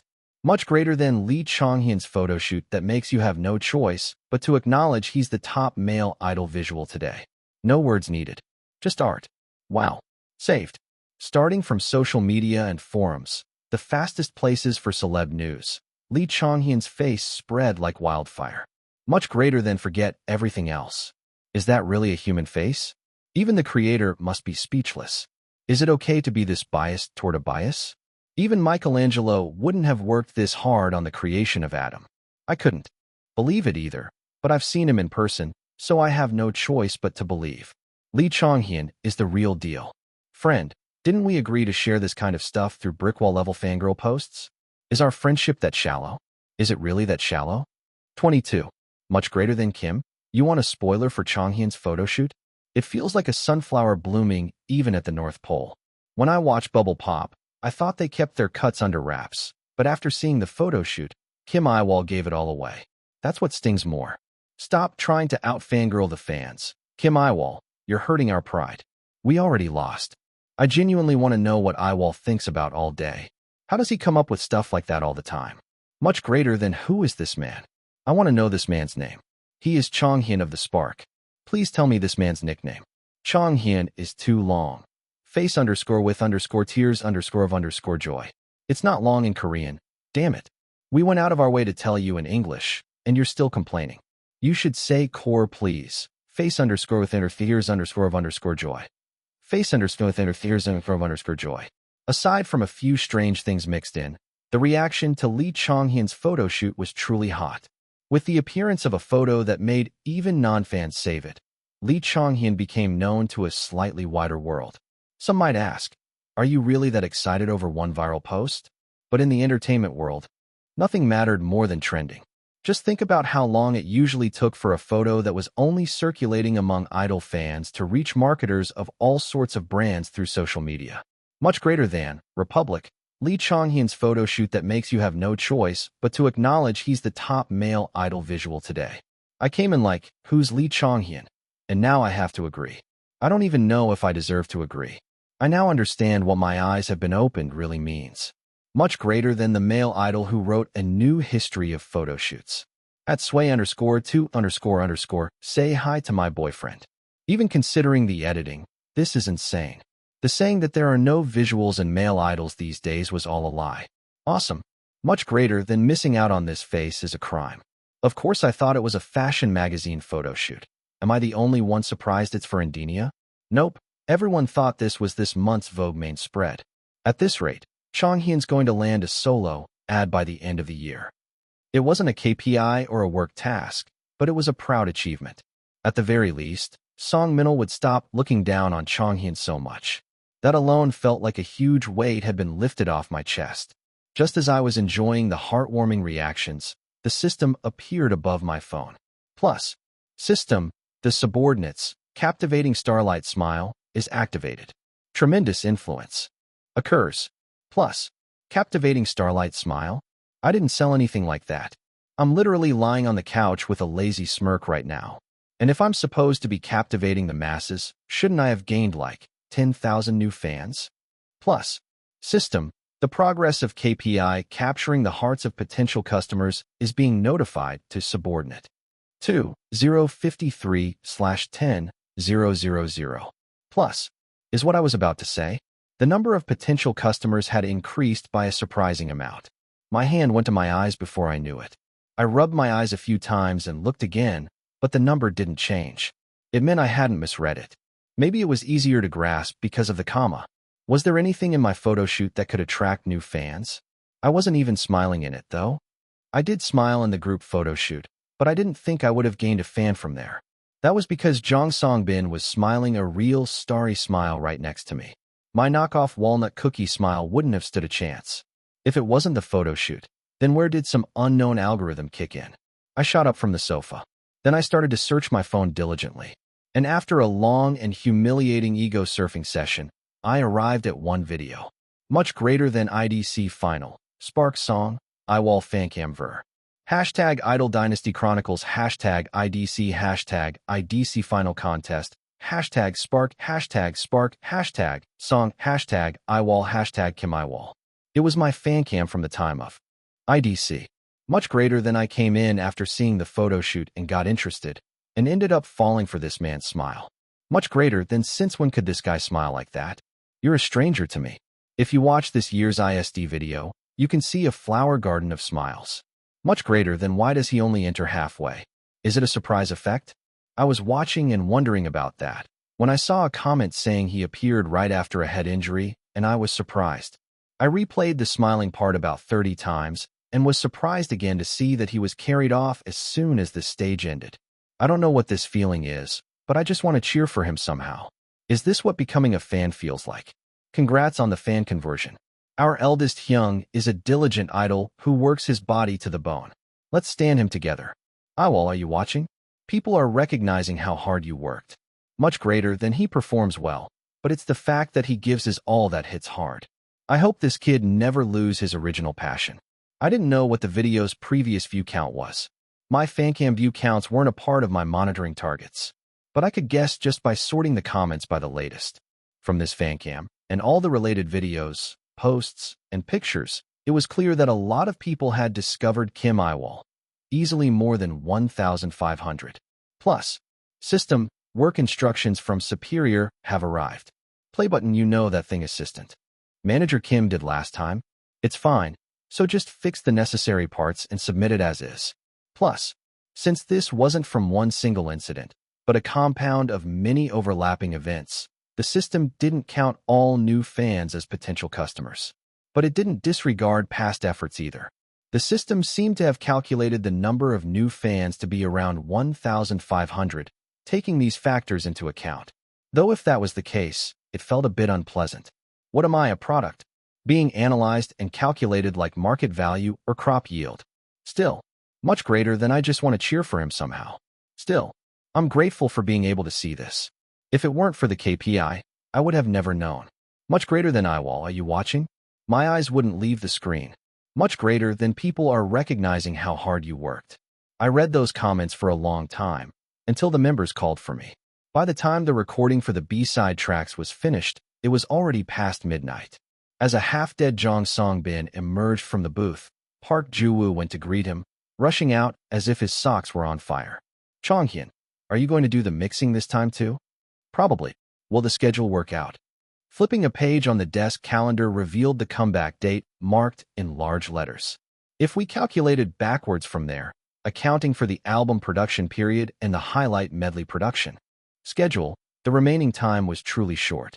Due to the intense work on just the pre-release song and the title track, Lee Chonghyun was in a half-possessed state. The rest of us weren't in great shape either. It was a relief that the choreography for both songs wasn't difficult. If it had been, Spark would have been sprawled out like wilted scallion shreds by now. If only Songbin Hyung doesn't give me a mark for sleeping late, it might be possible, Lee Chonghyun said, glancing at Jong Songbin, who was sitting on the sofa at the back of the recording studio. Jong Songbin, looking at his dancing, sighed. Only until the comeback. Spark's musical prodigy Chonghyun, going full 24-hour operation starting today. Even so, 24 hours is not okay. At the firm words of our leader, Lee Chonghyun clutched his stomach and laughed. We laughed and chatted as we cleaned up the recording studio. As we were about to finish getting ready to leave, I asked Park Ju-woo. Choi Ji-ho and Keon haven't said they've left yet, right? Should we go to the practice room? The rap line, having finished their recording first, had left early to check the choreography video. It was as if everyone was on a conveyor belt, scattering to do one job after another and then gathering again.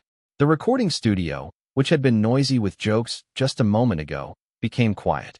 Oh well. Park Ju-woo avoided my gaze. A sense of foreboding washed over me. Don't tell me those two fought again. Did you send them off to settle it with a rap battle without my knowledge? If so, I'm going to start learning diss rap from today. I'll release a mixtape with 5 songs titled With Your Names and re-debut as Iceblood, the cold-blooded rapper who shows no mercy even to his colleagues. Seeing me tremble, Lee Chonghyun waved his hands dismissively. The thing about checking the choreography video was a lie. That was finished a long time ago. Because Spark is a professional idol group that doesn't procrastinate.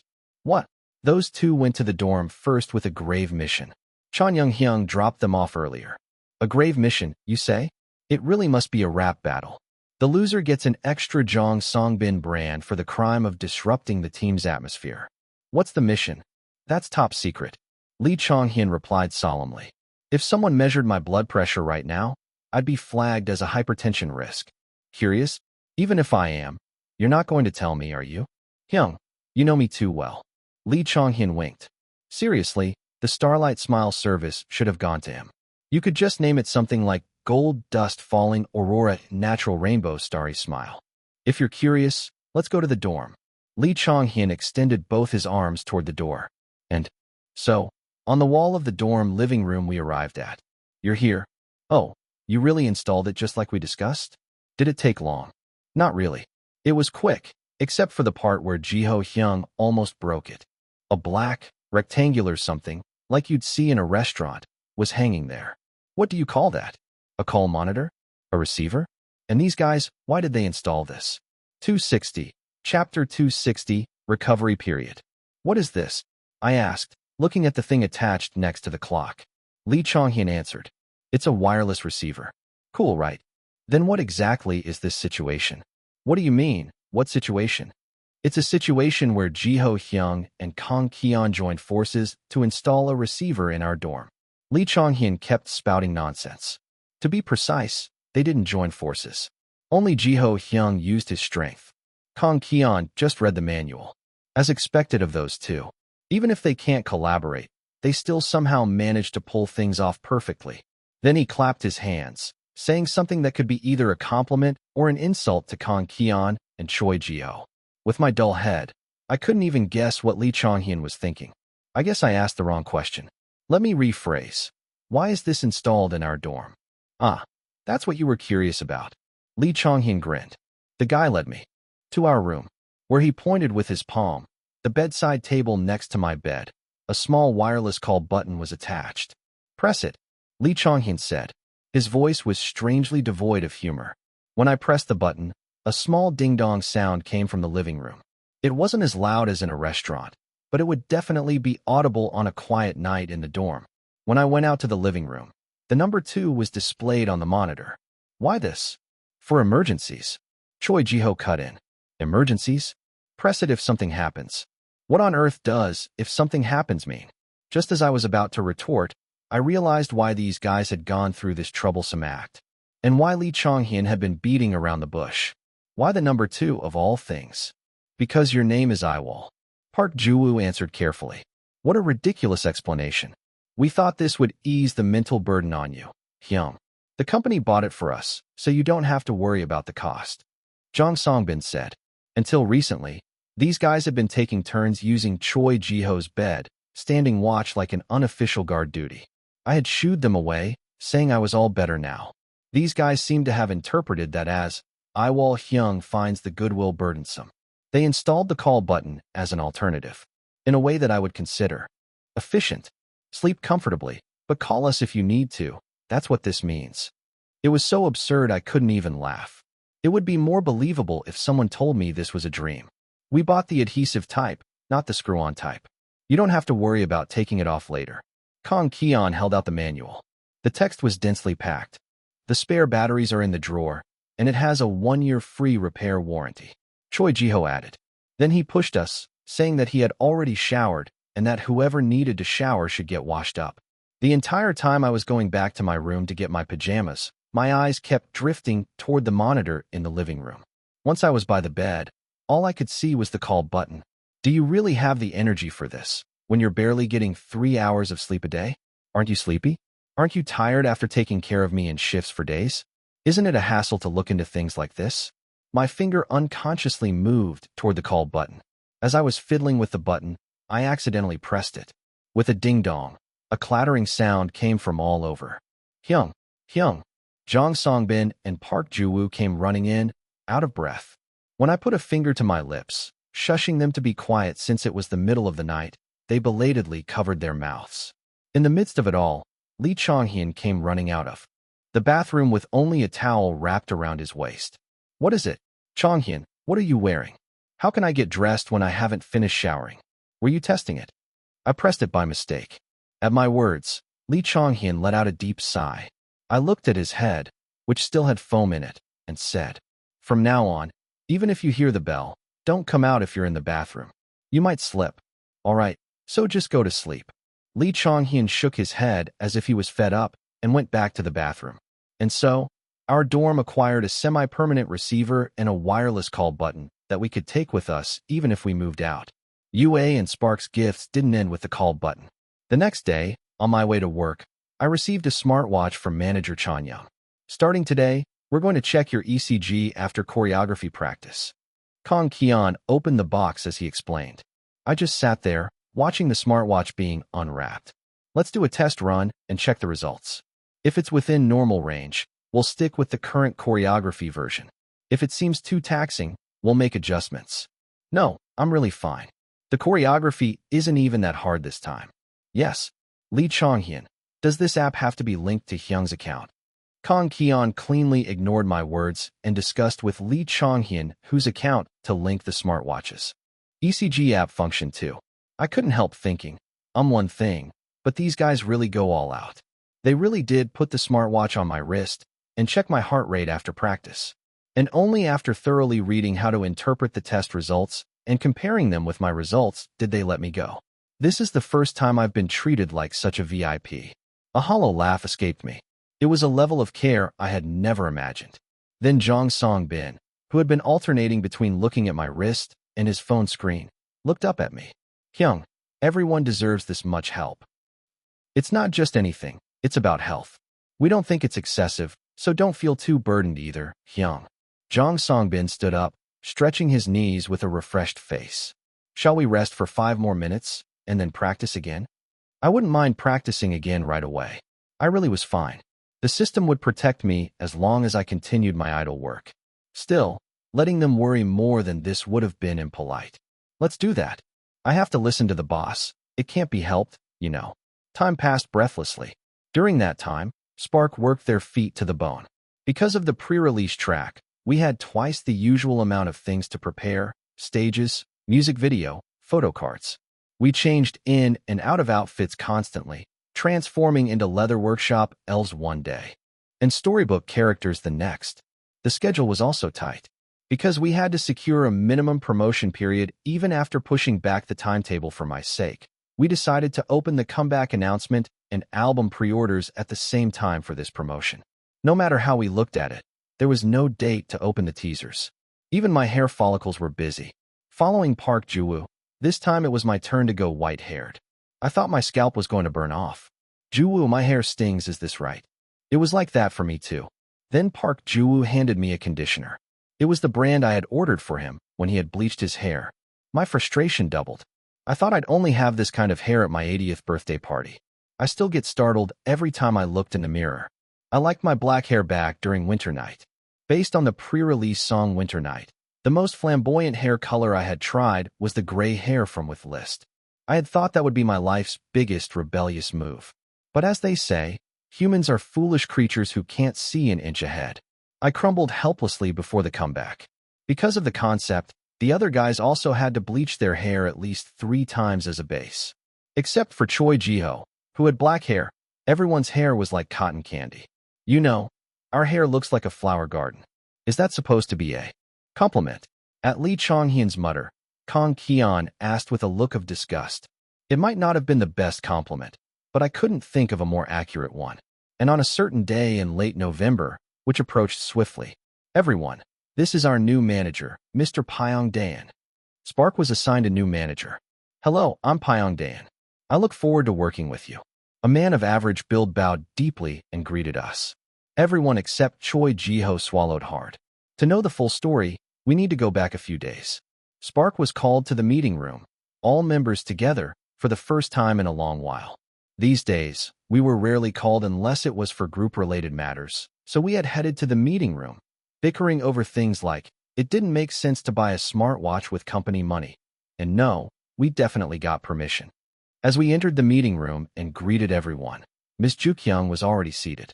Manager Chan-young, after confirming that all of us had entered the meeting room, also closed the door and came inside. Ms. Ju-kyung couldn't be unaware that we were busy. The fact that she wanted to speak to us in person, not through a messenger, meant that this matter was that important. Don't tell me she's quitting? A sense of anxiety washed over me. Cold sweat ran down my back. Want something to drink. Even that line was a signal this was going to be a long conversation. Sirens rang in my head. No, this company is finished without Ms. Ju-kyung.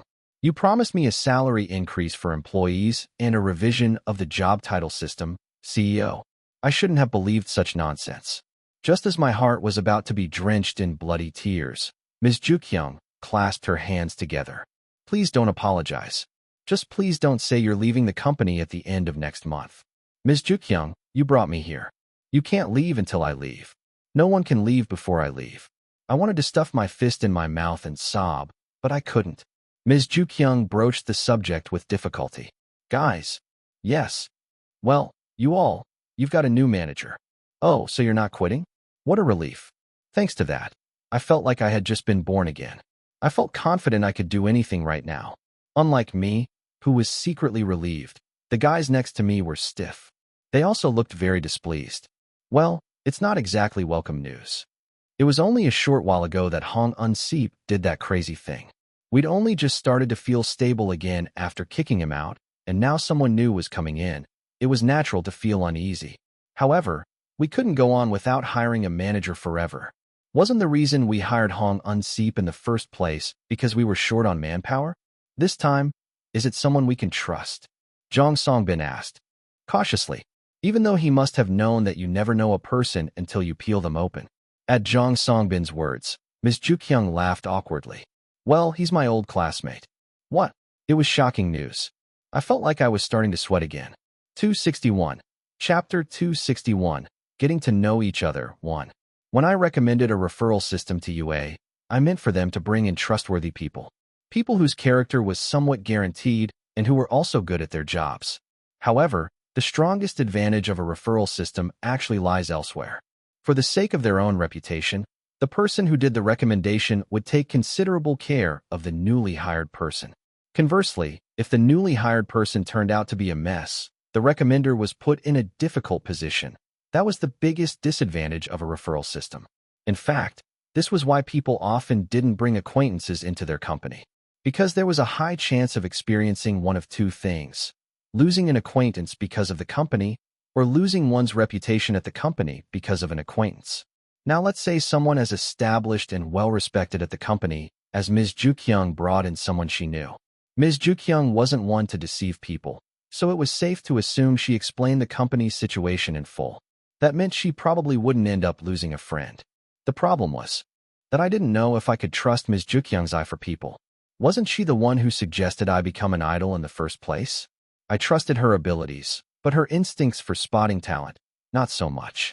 If her naturally optimistic personality led her to bring in a strange old classmate, and that person ended up causing trouble, and she, as the recommender, found herself in an awkward position and ended up quitting, my vision went dark. It felt like I had a long tunnel ahead of me, and one of my headlights had gone out. When we were looking for our manager, wasn't it decided that either you, Ms. Jukyung, or Chan Young-hyung would conduct the interview? Who ended up doing it? Choi Ji-ho asked. Since he's my acquaintance, Chan Ying took the interview. He doesn't have manager experience, but he has plenty of driving experience and no accident history. By any chance, does he smoke? He quit. To Lee Chong-hyun's question, Ms. Jukyung answered with a tone full of conviction. I didn't remember they asked things like that when hiring a manager before. They must have considered various things due to the Hong unseep incident. Even after that, Ms. Jukyung answered every single question from Spark, who were deeply distrustful after their previous manager experience. After the long back and forth, Ms. Jukyung spoke. For now, your comeback and year-end schedules are important, so the new manager won't be taking the lead on anything. Think of it as a handover period and just check if you get along well with him. The news of a new manager shook things up inside Spark for a while. Lee Chong-hyun even yelled at Choi Ji-ho. Just go get your license already. That alone said it all. Nevertheless, time passed steadily, and ahead of the cold winter, the new manager arrived. To the ever-tumultuous UA. On the evening his employment at UA was confirmed, he received a call from Min Jukyung. It was a suggestion to have a meal before he officially joined. Pyong Daein gladly replied that he'd be happy to. The two met at a nearby barbecue restaurant. Insisting she was buying, Min Jukyung unhesitatingly ordered an assorted set for two. Then, while the side dishes were being served, she suddenly bowed her head. Thank you so much. Why are you acting like this? Thanks to you, I can finally breathe a sigh of relief. Really, I haven't even done anything yet. The Min Jukyung he knew from school had always been bold and composed.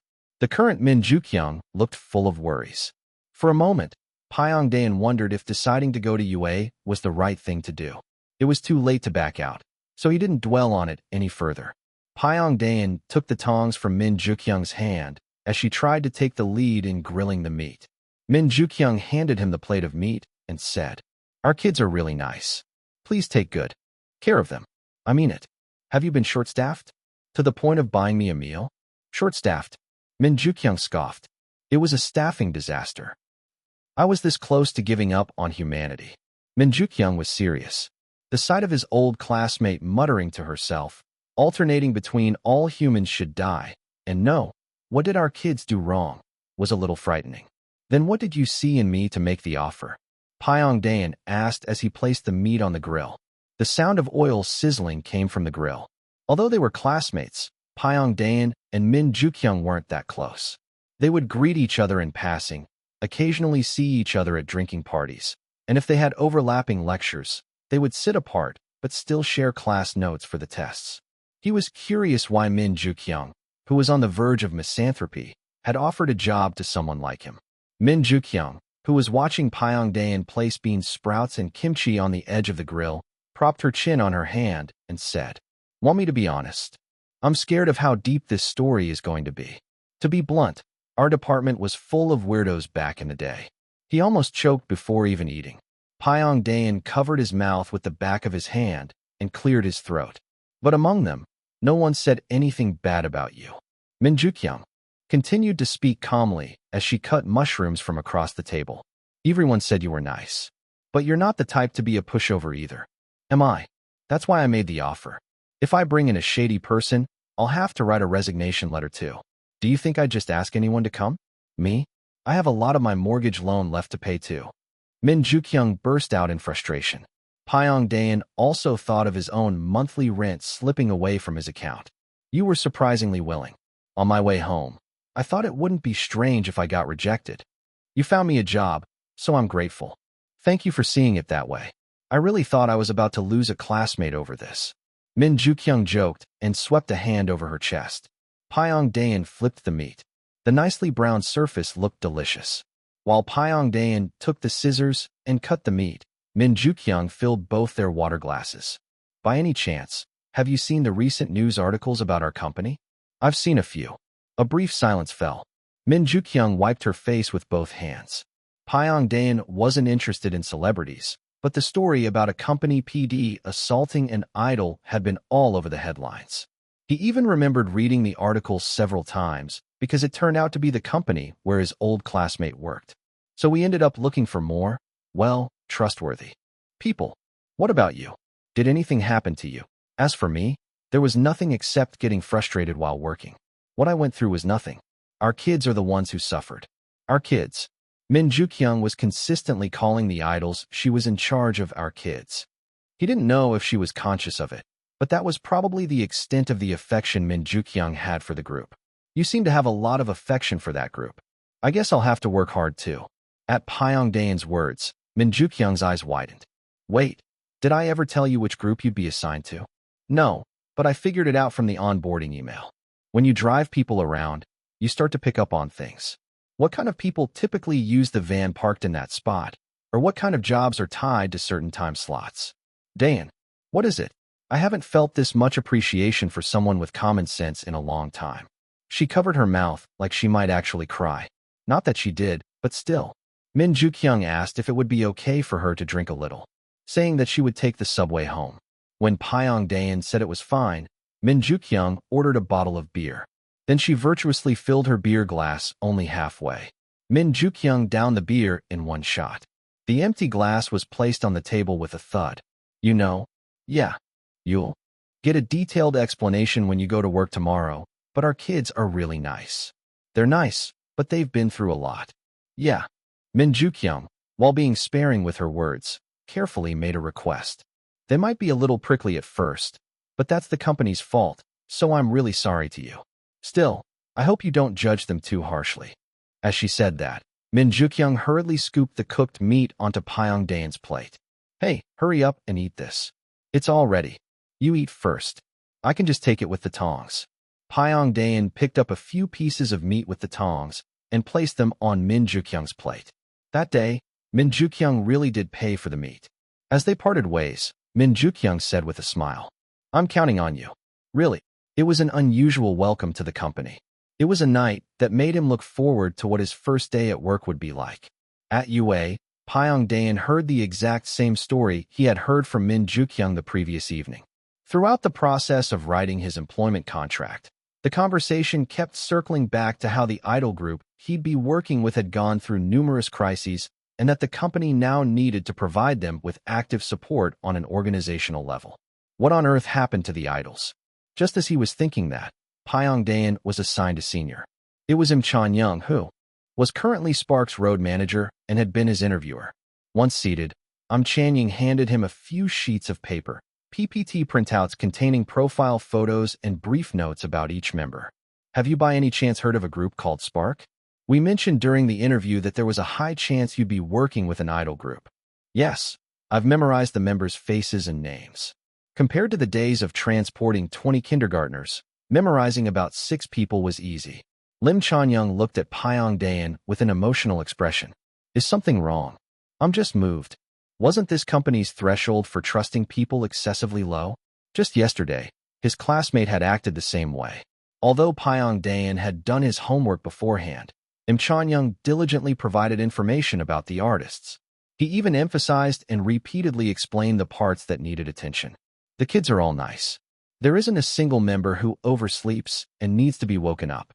Instead, if the kids go somewhere, either I or you, Dan, must be with them. I'll mainly be in charge during the adjustment period, but since it's the end of the year, individual and group schedules might overlap, so please keep that in mind in advance. Pyong Daein carefully jotted down the points Im Chan-young mentioned on a piece of paper. Then his gaze fell on Kim Yiwol's photo on the same page. This, Mr. Kim Yiwol is the eldest, right? Along with Mr. Choi Ji-ho. That's right. I'll also briefly tell you about the members' descriptions and preferences. We still have some time before the kids finish their morning practice. Im Chan-young, after checking the time, took out a new printout of the PowerPoint for himself. The two of them opened to the same page and began the full-scale Spark Exploration Time. 262. Chapter 262, Getting to Know Each Other, 2. The individual explanations started with the younger members who needed to be picked up from their commute. For member Kang Kian, it was noted that he needed to regularly attend orthopedic and psychological treatment appointments. For Lee Chong-hyun, the notable detail was his consistently late hours leaving the studio. Songbin and Juwoo have their entrance exams in January, so once the winter break starts, they'll just be going back and forth to the practice room and the dorm. In Songbin's case, since he's the leader, he often comes to the office for communication with the company, but most of that happens online, so you won't see him here too often. The papers were turned over one by one. Im Chan-young paused for a moment at the page of Choi Ji-ho, who had a blunt impression. And this one is Ji-ho, our team's center. Compared to the other members, the precautions were densely packed. You just need to remember one thing. Mentioning family matters is forbidden. Ah, yes. He swears a lot, so we'd like him to cut back, but one of the other members usually steps in to mediate. It's not like he swears all the time, so just mention it only if you feel it's happening a bit too often. Pyong Daein nodded at Im Chan-young's earnest request. Lastly, this is the member I'd like you to keep the closest eye on. Im Chan-young pointed to the profile photo of the fair and upright Kim Yiwol. Yiwol is a producing member, so you'll be picking him up often for work-related reasons. He's mature and good at social life, but there's an issue, so for the time being, I'll be mainly looking after him. Still, he recently had some health problems. If he seems even a little off to you, contact me immediately. Understood. Only after the member explanations were finished did Im Chan-young finally take a sip of his coffee. After drinking a mouthful of the cold coffee, Im Chan-young let out a shallow sigh. Until recently, the company was in turmoil, so the kids are on edge overall. Once a rapport is formed, they'll ease up quickly, so let's take our time learning the work together. This, too, was a similar story to what Min Ju-kyung had said. It was to the point where he couldn't even guess what kind of accident the company had caused to the idols. Wasn't the company usually the one in control? There was plenty more to hear besides the member profiles. After Pyong Daein had noted down all the schedules, Im Chan-young stood up from his seat. Then, shall we go see the kids? Hello. Hello. As soon as he opened the practice room door and greeted them, 6 boys stood up in a flurry and greeted Pyong Daein in unison. His first impression of the idols up close was, they're tall. That was it. Spark were all at least a head taller than Pyong Daein, who was of average male height. Only Kang Kian, who was said to be the magne, was about the same height. And they're really handsome. Even though he knew it was rude to judge someone's appearance to their face, Pyong Daein couldn't help but be impressed. He felt like he understood why the public called idols people from another world. I'm Jong Songbin, Spark's leader. I've been told. I look forward to working with you. Pyong Daein shook hands with Jong Songbin, who extended his hand first. He'd heard the boy was only 19, but his manner was formal and polite. Pyong Daein also introduced himself to the other members. A moderate sense of tension and distance could be felt from all of them. It was a moment where he understood Min Ju-kyung and Im Chan-young's words about them being wary of others. The last person he greeted was Kim Yiwol. Unlike the others, Kim Yiwol's attitude was consistently gentle. Hello, I'm Kim Yiwol. I look forward to working with you. Clear pronunciation and a soft, calm voice, a composed gaze, and long, dark eyelashes that stood out. A gentle smile formed by the soft curve of his thin lips. He has an aura. For some reason, the member standing before him gave off a sense of maturity. It also felt like he was being observed, though only for a moment. But something else was more important. Is his condition good right now? Is this actually normal? Im Chan-young had specifically told him to report if Kim Yiwol ever seemed unwell. And Kim Yiwol, standing right before him, looked extremely pale. Possibly the palest person Pyongdaean had ever seen in real life.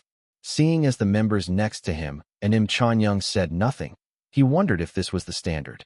So Pyongdaean made sure to carefully imprint Kim Yiwol's face in his mind, so that he wouldn't confuse his current state with when his condition was worse. Starting in January, we'll be splitting you guys into 2 cars for transport. I know it's a next year thing, but start thinking about how you'd like to divide up. At Im Chan-young's words, the members stirred. It seemed the story hadn't been relayed to the members yet. It's more fun to ride in the car all together. Don't you think? That's right, Lee Chong-hyun and Park Ju-woo said, sounding disappointed. Usually, people would want to ride in smaller groups for comfort. Realistically, it's going to be Yiwol Hyung's car and Jiho Hyung's car, right? Our team kind of recommends older members as default options. Songbin Hyung might go as the representative instead of Jiho Hyung. Because we can't trust Jiho Hyung, Kang Ki-yeon and Lee Chong-hyun whispered. Park Ju-woo squeezed his eyes shut and held back a laugh. The person in question, Choi Jiho, seemed completely unfazed. They really do get along well. It was not easy for kids this age to be so close while living together 24/7. What they were saying was childish, but he could tell just by watching them for a moment that their attitudes were mature. Perhaps all of them were more mature than Pyongdaean's own peers. Didn't a few guys at the recent alumni reunion just shout, "You come out here for a bit?" He hoped they would adapt well, both himself and the members. Just as he was thinking that, the first meeting concluded. Pyongdaean was deployed into the field 3 days later. Pick up Mr. Yiwol? Yes. I'll sit in the passenger seat, so just think of it as practicing driving from the company to the dorm and take it easy. Im Chan-young said, having sent the other members home in one go. When they got to the editing room, Kim Yiwol was packing his things. Im Chan-young took Kim Yiwol's bag for him and asked, "You checked everything? You happy with it?" "Yes. I think Chong-hyun really is a genius." He had stayed behind for the final check of the comeback song apparently. It was past midnight, showing serious dedication. You could have just done the checking at the dorm though. Aren't you tired? It sounds different through speakers versus earphones. Now I need to listen with my personal setup. Listen just once and go to sleep. Your dark circles are coming back.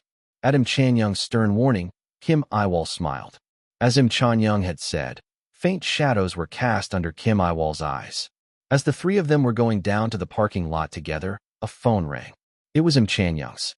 "I need to take this call." He excused himself, and both Pyongdaean and Kim Yiwol nodded. As the elevator descended, Im Chan-young's call grew more serious. "Yeah, I understand the situation. I'm in the middle of work right now, okay? I'll call you back after I get off." Im Chan-young hurriedly ended the call. It seemed something had come up. However, Im Chan-young didn't add any more words. Should I tell him to leave first? Pyongdaean contemplated for a moment. But since it hadn't come from the artist directly, and he was still in the probation period, he decided not to overstep. It was then Pyongdaean and Kim Yiwol's gazes met. "Manager." Kim Yiwol called out to Im Chan-young. "If you have something urgent, you should head home first. If it's okay with Manager Daean, I'll go with him." "Huh? No, it's nothing urgent." Im Chan-young waved his hand. "It's not a schedule. We're just going to the dorm. Would that be okay, manager?" "Of course," Pyongdaean answered. There was no reason it wouldn't be. He was supposed to drive today anyway. After a bit of back and forth, Kim Yiwol succeeded in sending Im Chan-young off. Only the 2 of them were left in the parking lot. As the car door opened, Kim Yiwol familiarly got into the passenger seat. Wouldn't the back seat be more comfortable? Haha. How could I do that with the driver sitting right there? At Pyongdaean's suggestion, Kim Yiwol smiled affably and buckled his seatbelt. It was something you'd expect from middle-aged men, but Kim Yiwol said it naturally. No wonder people said he was good at socializing. Pyongdaean started the car and asked, "I'm thinking of going past the post office to the main road. Do you have a usual route you take?" "What?" Kim Yiwol, who had been opening his planner, widened his eyes. It was at this moment that Pyong-daen first thought, right. Mr. Yiwol is 21. After blinking a couple of times, Kim Yiwol smiled and answered, "Whatever is convenient for you. Manager, please." Pyong-daen first asked if he wanted to listen to music, but Kim Yiwol declined. Instead, he said to play any music the manager wanted to listen to. If he's been listening to music all day, his ears might actually be tired. So Pyong-daen didn't play any music. The main road was quiet, with no honking cars. Thanks to its location not far from the agency, they arrived at the dorm quickly. After parking the car, Kim Yiwol started gathering his belongings. Watching Kim Yiwol, he remembered something he had momentarily forgotten. Mr. Yiwol." "Yes." Pyong-daen took a thin notebook out of his jacket's inner pocket. "I heard that. You can't have caffeine." "Ah, yes. So I did a little research." Pyong-daen found the page where he had written something and carefully tore it out. "The foods people say to be careful of are slightly different for everyone. This is what I've found so far, but is there a good website to look up separately?" Kim Yiwol took the paper, seemingly surprised, and slowly read through the notes. Then he flipped it over once, looked at the back, and handed it back with a gentle smile. "I only avoid about this much, too. If there's anything suspicious, I check it separately before eating, so you don't have to worry too much." Maybe he was worried Pyong-daen would feel embarrassed. Kim Yiwol smiled kindly and expressed his gratitude. He thanked Dan for the ride, didn't slam the car door, kept a proper posture, and even asked what time Pyong-daen would get home. It's not just that he's mature, he's genuinely good-hearted. Caring for others was a difficult trait to develop, especially at a young age. He had heard that he hadn't been a trainee for long either, and yet Kim Yiwol was truly good-natured. It made Pyong-daen, who had seen all sorts of people while working in society, feel a sense of fondness. "I really hope these kids do well." Pyong-daen, who hadn't realized how well Spark had done in the flood of idol groups, nevertheless cheered for Spark's success. 263. Chapter 263, Pre-Release 1. "You've worked hard. See you tomorrow." "Yes, manager, you too. Get home safely." With that exchange, Manager Dayan closed the dorm's front door. At the same time, I recalled it all. Manager Dayan's attitude, which ranked in the top 10 of the most well-mannered people I had ever met in my life. His attitude of not speaking casually just because I was younger. I would have normally told him to speak comfortably first, but I was waiting for the right time, thinking Spark needed time to get used to the new manager, the advanced route guidance that a polite taxi driver would show, the considerate inquiry about playing music. And finally, his note, so detailed it revealed the kind of meticulousness every working adult needed. If that memo had been a job application, I wouldn't even have held an interview. No, an interview was necessary. I would have decided to hire him right away after a 5-minute interview. Moreover, behind the list of caffeinated foods was a list of non-irritating CAF drinks. That was probably for Park Ju-woo, which somehow made the gesture twice as touching. The intuition of a former HR manager rang throughout my body. This person is the real deal. Why are you just standing at the entrance and not coming in? Lee Chong-hyun, who had come out to get water, asked. Our Chong-hyun, your sound source work is done. What are you doing up so late? I'm hydrating for vocal cord management. A valid reason. Go on in. Okay. Lee Chong-hyun really did just drink water and go back in. I quietly took off my shoes so as not to wake the other guys and made a resolution. I'm definitely holding on to Mr. Pyong-daen and making him one of Spark's people, at least until one of our contract extension intentions expired. I'm screwed. Baek Haewon thought to herself. No matter how she looked at it, the odds of acing her final exams were not in her favor. What is Spark doing? Not even making a comeback. Sure, Mission had just aired not long ago. And sure, the Chuseok special self-content dump made her blissfully happy. And yes, Indinia gave out full sets of photocards and mini posters, which was amazing. But a sparkler without spark was just a lone soul in darkness. Sob, give me spark. As soon as the thought came, Baek Haewon typed it out with lightning-fast fingers. Much greater than sob, give me spark. Have you seen Yiwol's bubble pop? It was so cute. My blood spark concentration is not enough with just that. I shouldn't have said anything. Life had no joy left. Haewon collapsed onto her bed with an empty heart. Now there's nothing left to do but vote for the Rookie Award. Other fandoms were forming alliances and helping each other out, but Spark didn't really have any group to team up with. Their fandom was on bad terms with Partha, and though the Spark members were friendly with Baryon, they were rivals for the Rookie Award. The joint support team had tried reaching out to girl group fandoms, but that didn't work out either. Much greater than I heard there's talk of a boy group girl group song swap at this year's music festival. Does anyone know where this rumor came from? Because a gloomy rumor that was depressing just to hear had been circulating.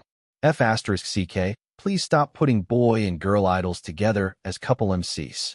Don't you know boys and girls shouldn't sit together after the age of 7? If you're going to make them do a song swap, do it by lottery or assignment, not by nomination. Thanks to that, with alliances and whatnot all frozen, Sparklers were now in a position where they had to win the Rookie Award for Spark through their own self-reliance. The kids had done their part. 5 comebacks in 1 year, went on a ton of variety shows, went viral, and even won first place on a music show, albeit only once. All that was left was voting, and only voting. Under the threat of, if you want your friend to receive the Rookie Award that he can only get once in his idol career, you will do as I say. Beck Hain also joined the voting frenzy. Now, Beck Haywin's days were filled with vote-pushing, rewatching self-content where the members appeared in the background, rewatching entire episodes, reading every fan video upload from the past week, cleaning her room, studying for her absolute trash finals, and much greater than at SPARK_official. Spark's second mini-album OUR activity schedule. Enjoy the comeback. Comeback. Comeback. Beck Haywin shot up. Then, doubting her own eyes, she touched the pop-up notification to read the full text. Much greater than at SPARK_official. Spark's second mini-album OUR activity schedule. Hello. This is UA. On December XX, Mon, Spark's second mini-album OUR will be released. Please refer to the image below for the activity schedule and album pre-order/specifications. Thank you for always cherishing and loving Spark. Mom, my boys are having 5 comebacks in 1 year, not including the survival program. At the appearance of truly devoted idols, a first in her life, Beck Haywin couldn't suppress her overflowing heart. But were their health okay? Was it okay for them to work like this? Should she go and plaster UA with post-it notes? As Beck Haywin's hands were full of worldly cares, her phone vibrated. It was a bubble pop notification, much greater than Yiwol. Mihianim, did you see our comeback announcement? I've only said I've been busy lately, but we can finally tell you why. Much greater than Jiho. We're coming back. Much greater than Jiho. You already read the whole announcement? Much greater than Jiho. Why are you so fast? Much greater than Songbin. The comeback announcement is finally out. It was hard to hold back from telling you. Much greater than Juwoo. We're making a comeback, were you surprised? Grinning face. Much greater than Cutie Pretty Visual. It's finally out, the comeback announcement. We've been so strict with the embargo. Much greater than Cutie Pretty Visualry. Everyone's on Bubble Pop now. Miss Mihian, be honest. Which number was I when you read mine? The members in Bubble Pop seemed very happy. They talked about who to look forward to, seeing fans more often during year-end shows, and more. Right, as long as you guys are happy, that's all that matters. Beck Haywin wiped her tears. At that moment, Kang Keon's most recent message caught her eye. Much greater than Keon. Do you like the album? I hope you do. Did she? I'm sorry, Keon. I haven't even seen the album design yet. Because you guys talk too much. Beck Haywin finally came to her senses. Keon asked if she liked it, so she had to check it out quickly. The detail page was made with a very red image that gave off a strong year-end vibe. Though because of the group name, it did bring to mind a burning revolutionary torch. The album title was OUR.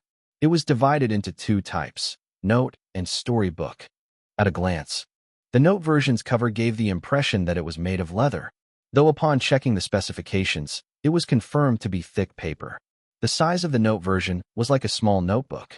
Below it, there was a description that it included a QR album, accordion book-style rolling paper, 1 for each member.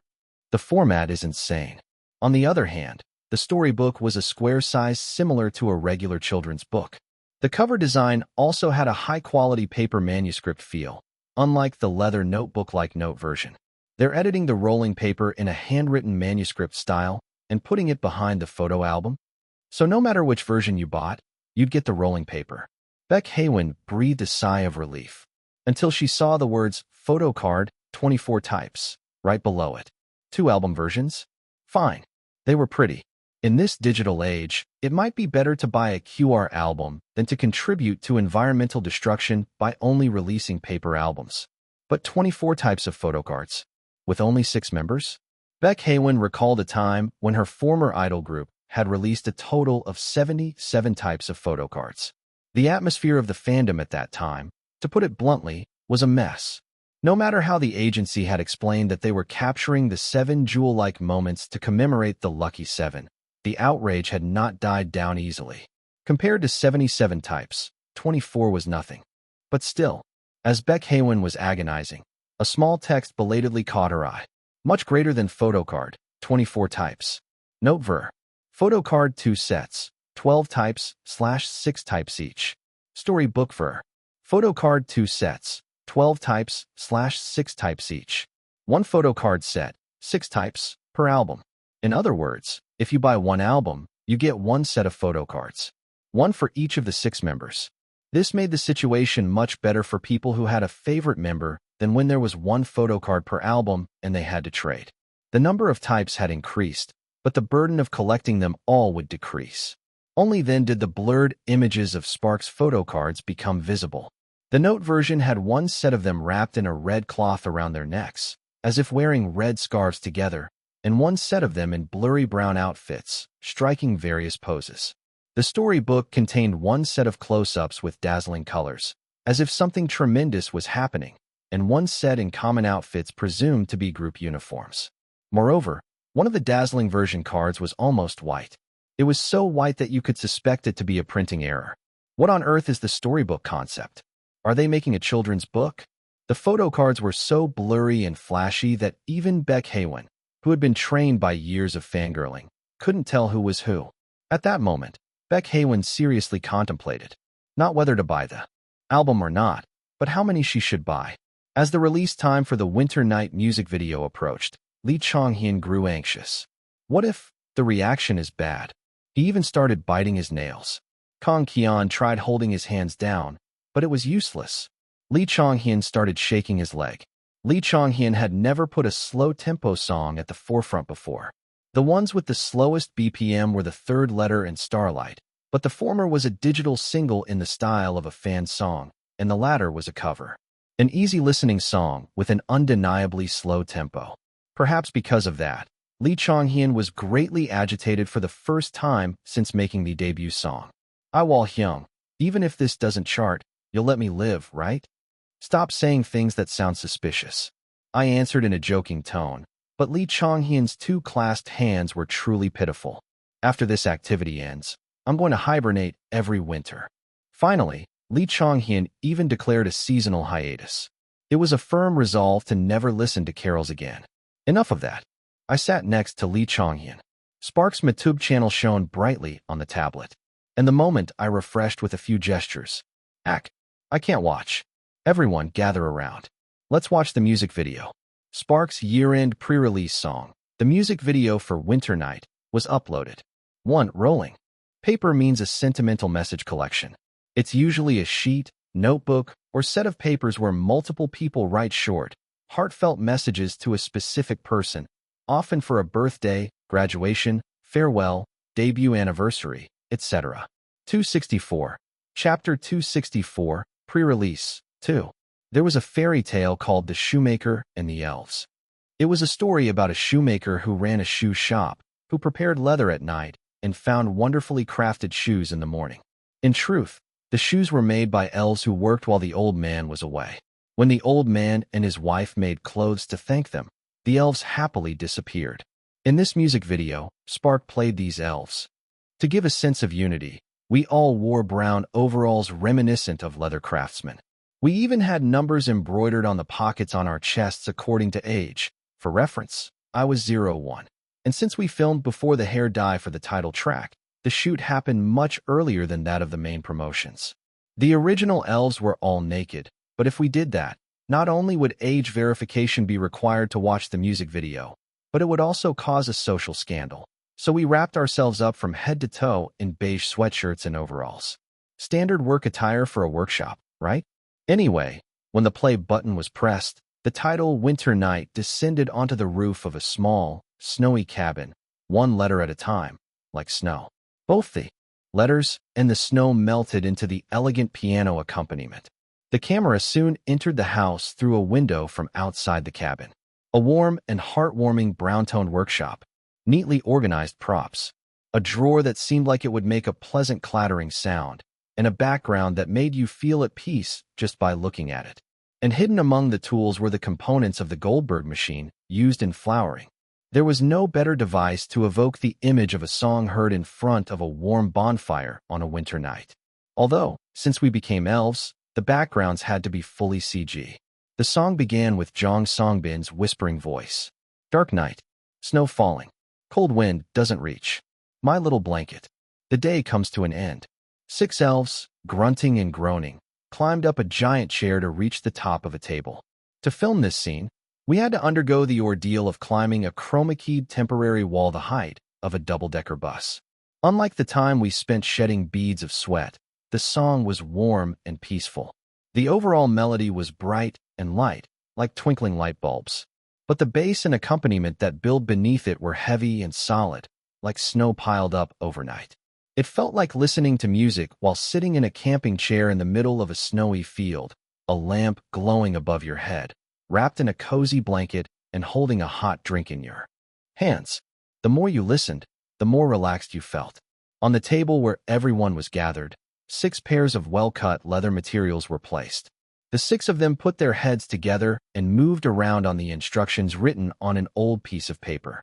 Choi Ji-ho, struggling to read the small print with a magnifying glass, Jong Song-bin, dragging a piece of leather as big as his body and comparing it to the drawing, and Park Ju-woo, flipping the leather this way and that, were captured on screen in turn. Park Ju-woo, lying on his stomach on the leather, rested his head on his arms and sang, kicking his legs alternately. It was a busy day, but to write it all down, I didn't know where to start. I just hesitated. Me, boldly drawing a line on the leather with a piece of chalk as big as my body.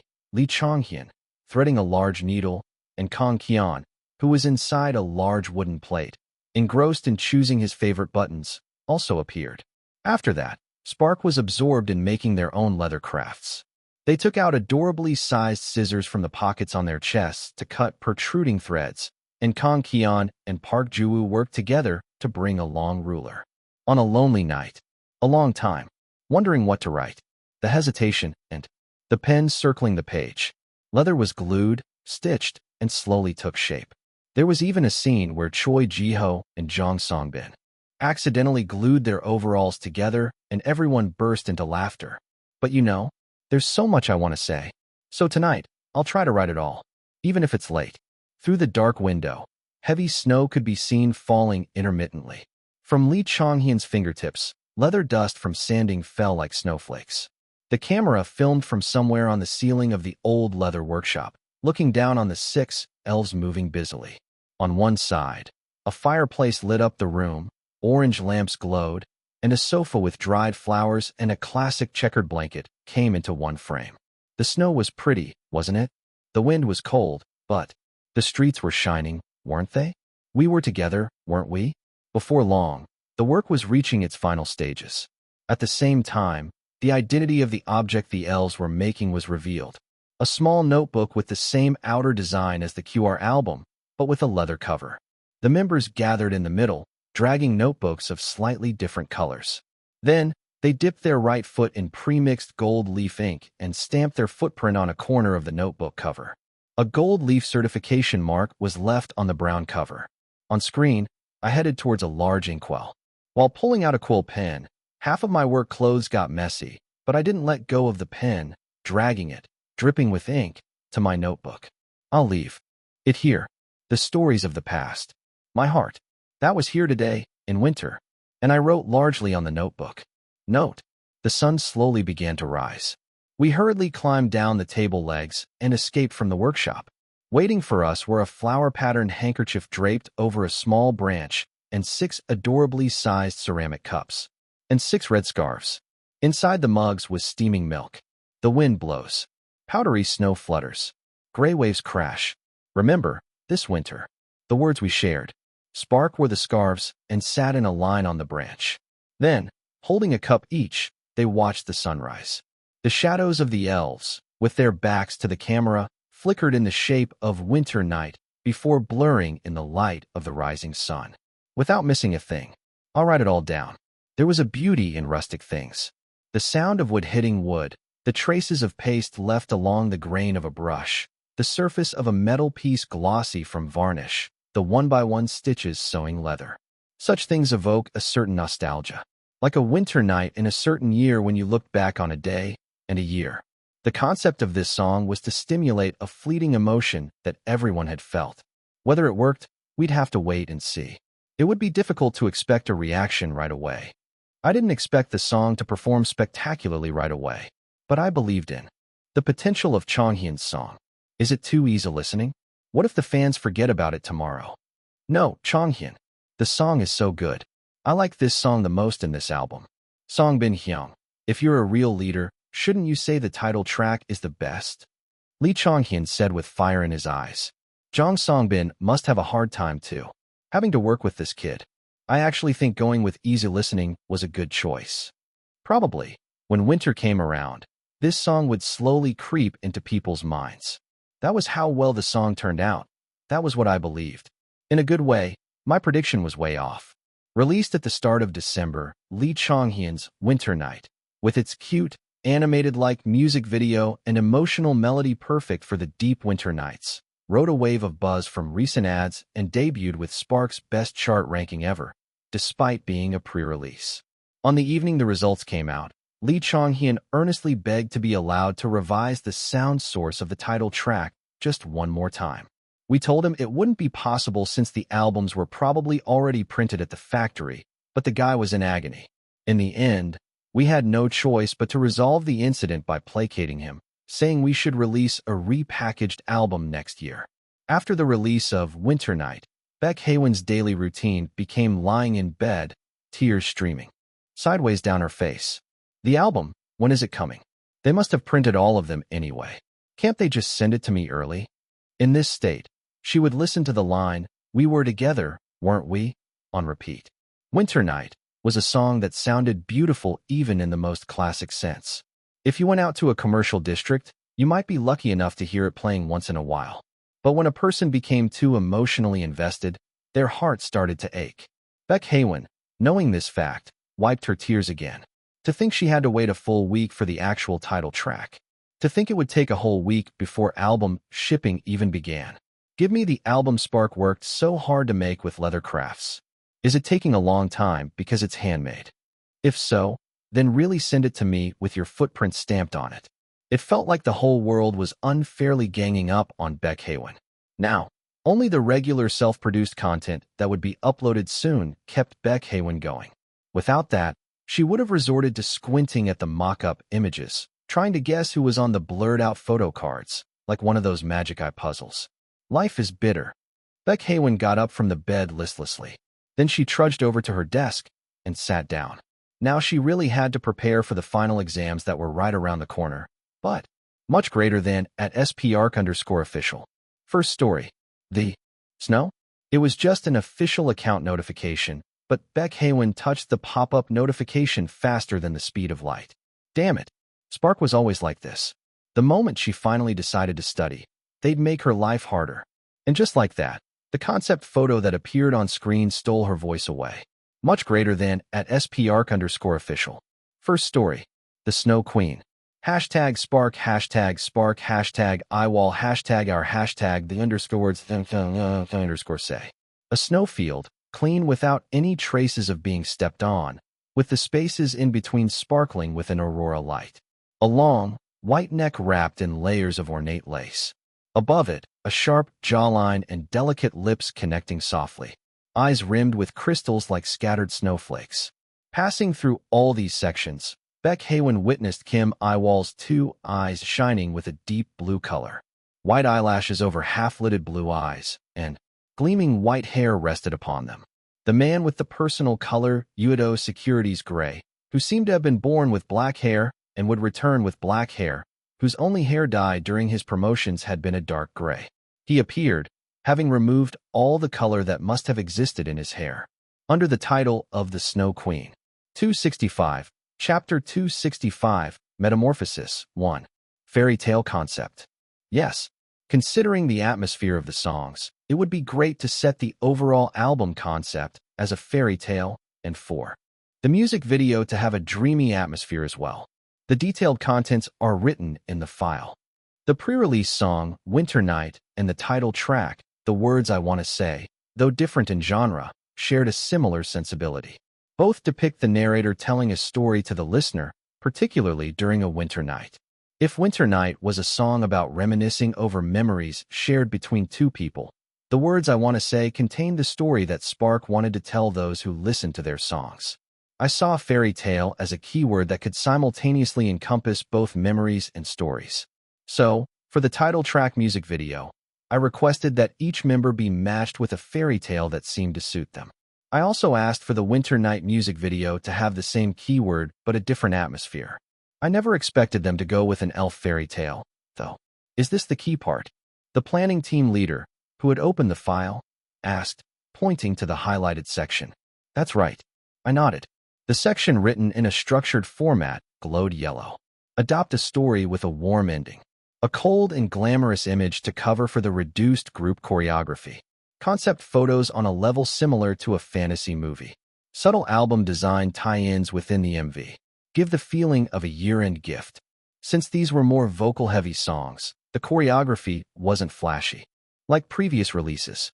But people no longer just listen to music, so for visual enjoyment, we decided to go all in on elegance and fantasy. Now that we had gained the ad boost and the camera massage function, it was the perfect time to make Spark otherworldly. Though I didn't expect I would become the Snow Queen in the process. There cannot be two suns under the sky. So how could I usurp the team leader and sit on the throne? It felt like a betrayal of natural law. Leaving me in my grief, the planning team leader continued her explanation nonchalantly. To bring out Mr. Yiwol's otherworldly feeling, we set him as the divine being, the Snow Queen. I had a strong urge to ask them to give me 101 reasons why I had to be the one to play the otherworldly being. However, at the words that followed, I couldn't say anything back.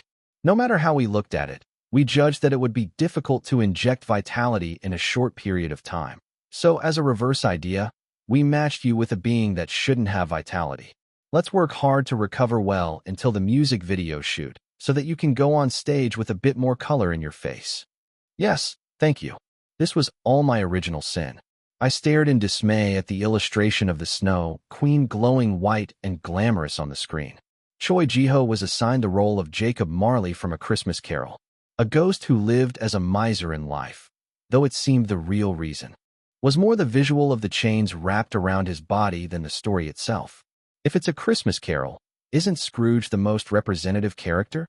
It's a bit much for an idol to play a miserly old man in a music video, so, at Kang Keon's question, Jong Songbin trailed off. Jacob might not have been a towering handsome man, but he would be better than Scrooge. Going by complexion alone, I'd be more fitting as a ghost, but I appreciated that Yue was considerate enough to not go that route.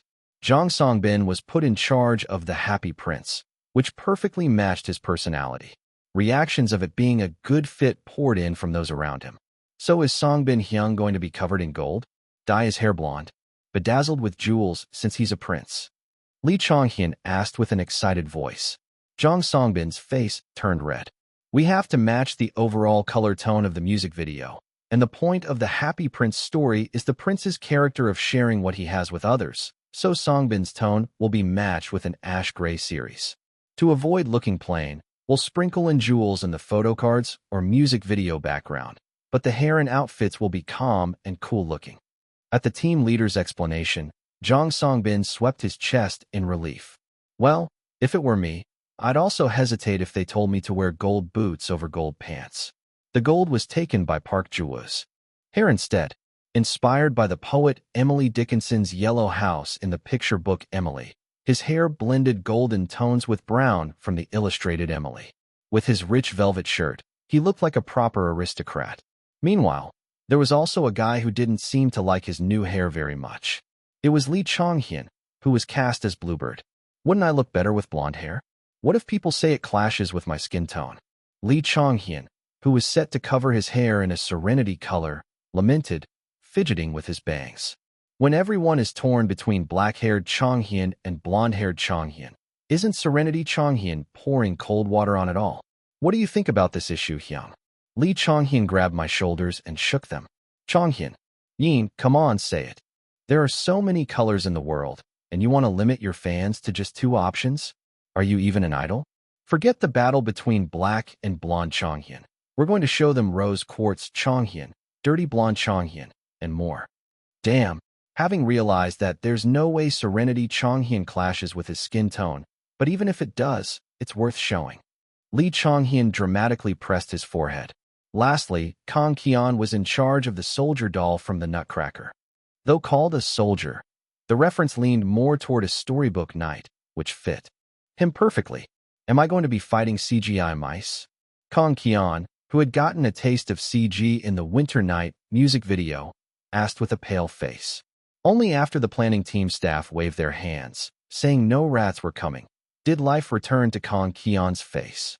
And on the day of the title track music video shoot that arrived. Hyung, you really don't seem human. Yeah, thanks. I, Kim Yiwol, shed my humanity and was newly born with the appearance of a completely frozen statue. Songbin, can you open your eyes for a second? At the stylist's words, Jong Songbin opened his eyes. In the mirror, he saw his own face, with cold yet intense stage makeup to match his gray hair. They said the makeup would fade under stage lighting, but he still wasn't used to seeing himself with such heavy makeup. You didn't put silver lipstick on Songbin, right? My kid hasn't turned into a bronze cyborg, right? I didn't put it on, so Yiwol. You, stop talking already. The sound of Kim Yiwol shouting from a distant seat could be heard. Ever since Jong Songbin said he would dye his hair a grayish-gray and heard that the motif was a prince made only of bronze, Kim Yiwol had been like that. Kang Kian shook his head, looking at Kim Yiwol, who had finally quieted down as it was his turn to have his lips done. That Hyung is really something else, isn't he? Kang Kian, who said that, looked like a knight on a white horse. Like a little soldier received as a Christmas gift, Kang Kian's style had brighter and more splendid colors than the other members. The gold decorations interspersed in his outfit also matched well with Kang Kian's light pink hair. Perhaps because his T-zone was emphasized more than usual to give the feeling of a soldier. Kang Kian's sharpness stood out more than usual. It's not like this is the first time Yiwol Hyung's acted like this. Lee Chongyuan's bluish hair swayed lightly as he shook his head back and forth. His hair, which he had been growing out since the Winter Night music video shoot and had trimmed into a leaf cut, added to his noble feeling. An outdoor filming location near Seoul, a set specially prepared nearby, various types of heavy equipment, and splendidly adorned members. Back in his trainee days, Jong Songbin never imagined he'd experience something like this even if he debuted. After all, he had heard countless stories from close friends and seniors debuting at small agencies. Strictly speaking, not that much money had gone into the music videos up until the 3rd letter. This was the result that Kim Yiwol had fought tooth and nail. He'd practically carved pieces of himself out to persuade the company. From the concept, color scheme, to the image, there was nothing here that Kim Yiwol hadn't confirmed. What Kim Yiwol hadn't touched was probably only the line. Distribution. Jong Songbin picked up the music video storyboard. A cut to be used in the night shooting scene was drawn. Members dancing in a group in the middle of illuminations on a pitch-black night. The lights, spread wide on the floor, looking like giant fireworks or a Ferris wheel, flickered over Jong Songbin's pupils. Hyung, is this by any chance? The moment he saw this scene in the first storyboard, Jong Songbin had called out to Kim Yiwol. Kim Yiwol had looked at the paper Jong Songbin was holding and then said, that scene. Yeah, I added it because of flowering and with list. As if he were a mind reader, Kim Yiwol had answered without even hearing Jong Songbin's question. Fireworks were the main thing in flowering, and a Ferris wheel appeared in with list, so I requested it, wondering what it would be like if we could show a mix of the two. Year-end's the perfect time to reflect on everything that happened that year, right? Yiwol had poured himself into this. Every detail served the album's narrative. And all because he thought, maybe fans will have fun noticing this kind of detail in the MV. It's a concept album meant to feel like a gift. If people open it and there's nothing inside, that's no good. Plus, it fits the lyrics of the words I want to say too. Kim Yiwol, saying that, looked pleased. Until then, Jang Songbin had thought that he had to completely separate Kim Yiwol from work. No matter his talent, Kim Yiwol needed rest. But there was a peculiarity in the way Kim Yiwol approached work. Some tasks gave him stress. He'd think, why do I have to do this? But there were other areas where he willingly poured in more of his time and energy. Most of the former had been passed on to Yue, while the latter was still firmly in Kim Yiwol's grasp. If this area sparked Kim Yiwol's interest, and if Kim Yiwol felt a sense of accomplishment from what he had planned, if that helped in restoring Kim Yiwol's low self-esteem. As Ju-woo said, Hyung does look lively when he's working. It would be impossible to separate work from Kim Yiwol, given his tendency to become anxious if he didn't know the work process. And even more so because Kim Yiwol's standards were high. If so, wouldn't showing the result Kim Yiwol had drawn in its most perfect form be the best thing for him? Jang Songbin's fist tightened. Until now, he had respected Kim Yiwol, and at times, he had also felt a sense of responsibility to protect him as a fellow member. Showing him exactly what he has drawn in his head might be closer to what Hyung wants. Now, Jang Songbin's feelings were a little more simple. Like Lee Chong-hyun, who wrote new songs every day and revised them repeatedly, matching his pace with Kim Yiwol, or like Kang Ki-yeon, who was always in a position to teach Kim Yiwol something. He felt greedy and wanted to do well. When working, he wanted to pull his weight and fulfill his role flawlessly. Not just as someone who should treat Hyung with formal respect, but as someone Hyung packed lunch for, someone he came to greet. We'll start filming the A-version group shot now. Everyone, please come out. As a colleague to Kim Yiwol, who was like a family, he felt the desire to realize the blueprint that Kim Yiwol had designed with all his might in the best possible way. Heading towards the camera, Jang Songbin looked back on the year. The endless cycle of self-loathing he'd thought would never break. The moment he confidently sang a song once tied to a bad memory. The day people said the company made a good call picking him as leader. Perhaps this song could be a gift to himself as well. Kim Yiwol probably hadn't intended that way, but wouldn't that, on the contrary, be proof that this concept worked? Because even the singer himself had been convinced. You're in the top 4% of vocals, so you'll be fine. Songbin is probably eating right now too. So even if we can't be together, let's at least share a meal in spirit. You did well. Silly but unforgettable words floated up gently. Then they shattered and disappeared the moment he faced Kim Yiwol. Kim Yiwol was smiling faintly. Boss, please hurry up. At Kim Yiwol's call, Jang Songbin ran as if flying. And after the music video, which featured beautiful men and dazzlingly shining lights for the full 4 minutes, was released, spark grew from, oh, them? I've heard of them to oh, them? I know them male idols.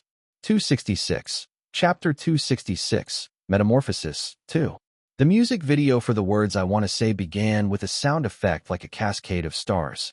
A small but rhythmic drum sound added to the beat. At a quiet and rustic village entrance, snowflakes fell onto Jang Songbin's shoes as he sat on a cold stone step. When the sun sets, the festival begins, opening the long night. A time of fantasy. A bustling crowd could be seen behind Jang Songbin. The streets were busy with people putting up ornaments on every house, and with colorful trees and lights. And in that scene, Kang Ki-yeon was watching from inside a house. The stars, revealing themselves as twilight fell, shimmered in Kang Ki-yeon's eyes. When the surroundings are dyed, when it gets dark, a brilliant cluster of stars lights up the sky. At the point where the instruments became richer, the streetlights turned on. When stars coldly settled over the street, the town turns white, and a song echoes. The sound of metallic instruments clashing was reminiscent of a carol, yet it also created the illusion of a flash of light before one's eyes. The not-so-slow beat expressed the excitement of a festival. The words of the lyrics added to this, and the cold imagery of the music video made the listener and viewer recall something. A magnificent parade that seemed like it would unfold at an amusement park deep in the mountains on a very cold night. The members, dressed in white suits styled slightly differently for each, showcased a fluid and organic choreography. The movements, which at the beginning of the music seemed to bloom like flowers in time with the start of the festival, spun around in the screen like stars swimming in the night sky, before they all knelt down together as if the stars were descending, and swept the floor with their hands. Park Ji-woo poked his head out from beyond the window of a two-story house with dry, black vines climbing the walls. Park Ji-woo's right hand rested on the window. When the fireworks explode, between the stars, flames burst, shining brightly. Choi Ji-ho, who had been watching him quietly, leaning against an old bookshelf, also gazed out the window. Every time a firework exploded, the form of the chains wrapped around his black robe was revealed. With Choi Ji-ho at the center, the members spread out in a formation like a fully bloomed flower. When the cold wind blows. When you close your two eyes. Choi Ji-ho opened his palm and blew, as if blowing on petals. The worries you held melt away and disappear. Above the giant birdcage that had been confining Lee Chong-hyun, rose vines made of ice began to climb. By the time the bars were covered in white frost, Lee Chong-hyun, as if having discovered someone, grasped the bars with both hands. It's perfect weather. The wind-chilled cheeks. Joined hands tinted pink. My heart trembles again and again. The door of the birdcage froze and shattered like snowflakes. Outside where Lee Chong-hyun walked out, Kim Yiwol was waiting for him. As if caressing a bird's beak, Kim Yiwol lifted Lee Chong-hyun's chin slightly with his index finger. The king, covered in white and sparkling things, smiled. The white streets shine brighter than the stars. The moon shines everywhere, dazzling, and the footprints are full of laughter. In the middle of the snowy field, Lee Chong-hyun knelt on one knee. The screen reversed again, and everyone except Lee Chong-hyun lay down as if leaning on the floor. Among the members dancing while sitting on the floor, Lee Chong-hyun clasped his hands together. The day I counted down to. When this day comes, the one word I wanted to convey. I repeat only that word. The sky and the ground. A sparkling boundary. On these stairs. I'm trying to tell you. The moment the last syllable ended, brilliant lights turned on from the dark floor. The members rose up using the strength of their legs without using their hands and reached out to Lee Chong-hyun. Starting with Lee Chong-hyun's rap, the song became more intense and clear.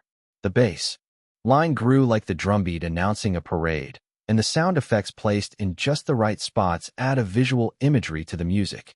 Jong Song-bin, who was in the middle of a cold city, and Kang Ki-on, who was inside a warm home, locked eyes. An ice mark is left on Lee Chong-hyun's cheek where Kim Yiwol's hand had touched. Look at this, it's beautiful. Lights turned on all over the city in the music video. Like magic. The past year. And the arrival of the 364th night. Park Ji-woo opened the window with a trembling hand. His deep golden hair fluttered in the winter wind. Colorful lights poured down onto his beige velvet shirt. The most brilliant night. I wanted to give you. The highlight of the song, the highest note, shot through the accompaniment like a nightscape, like setting off fireworks. The keyboard laid out a splendid path for it. The most honest expression of love that I could offer.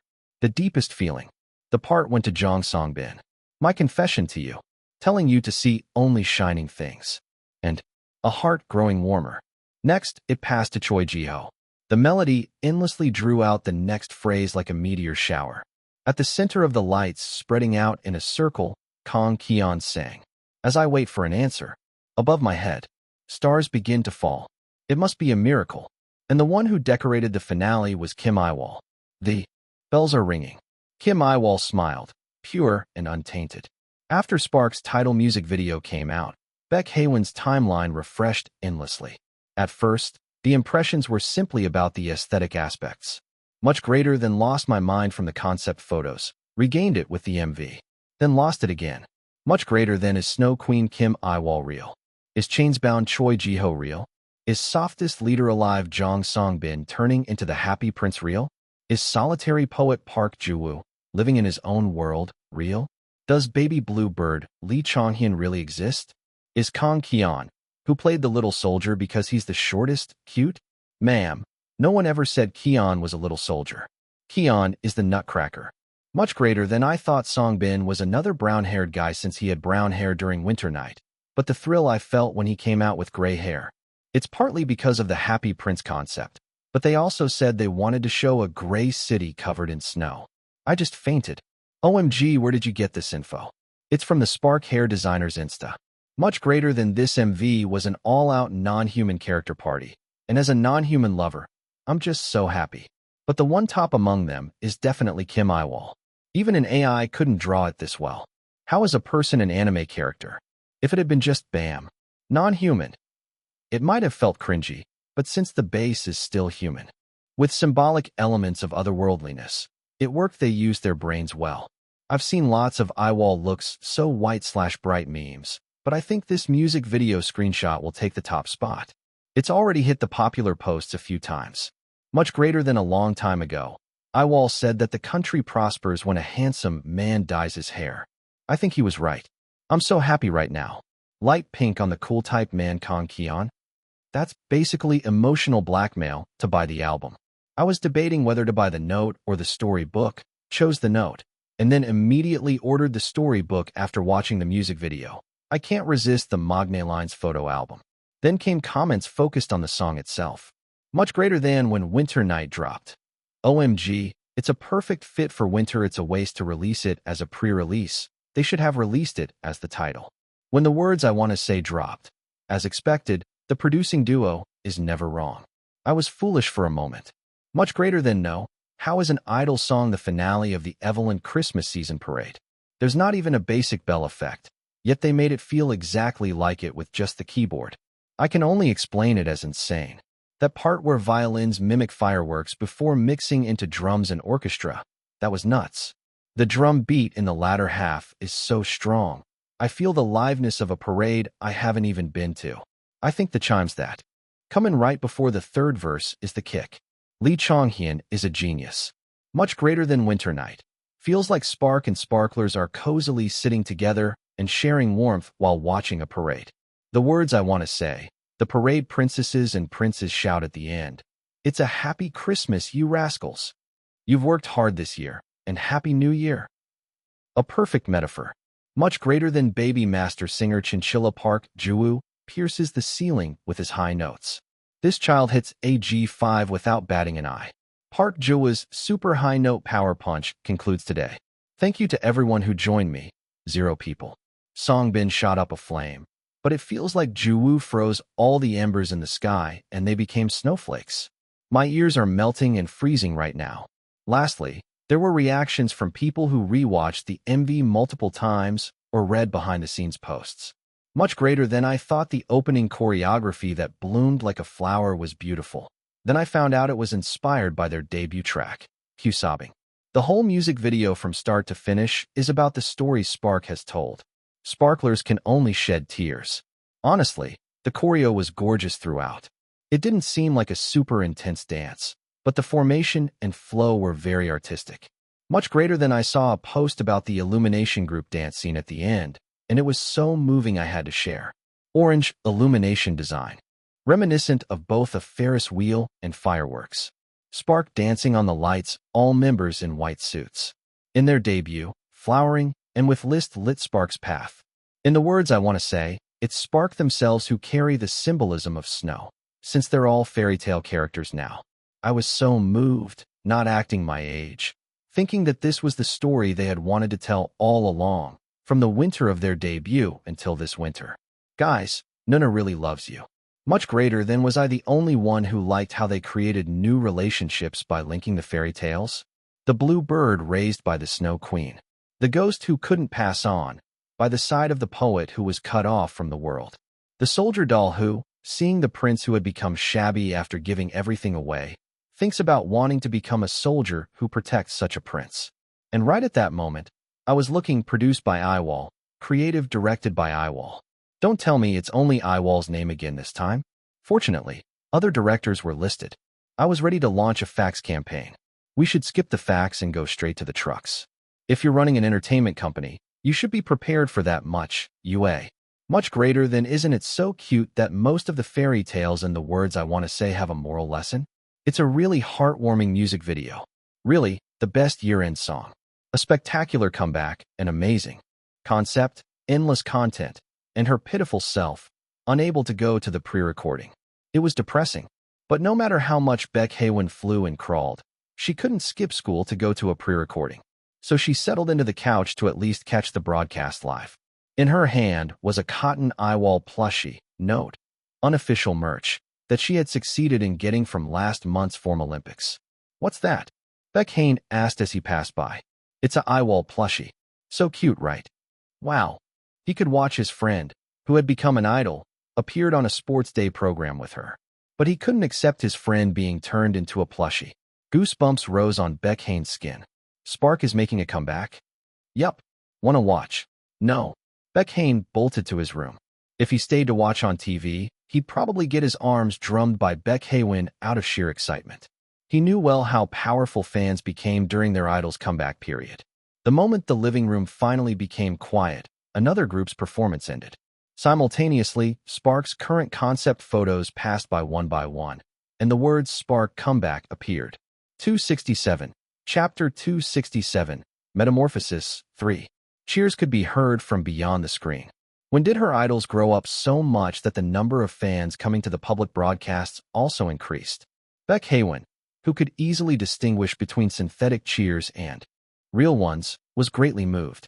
These days, just seeing the six of them sitting with their backs together was enough to make her heart swell.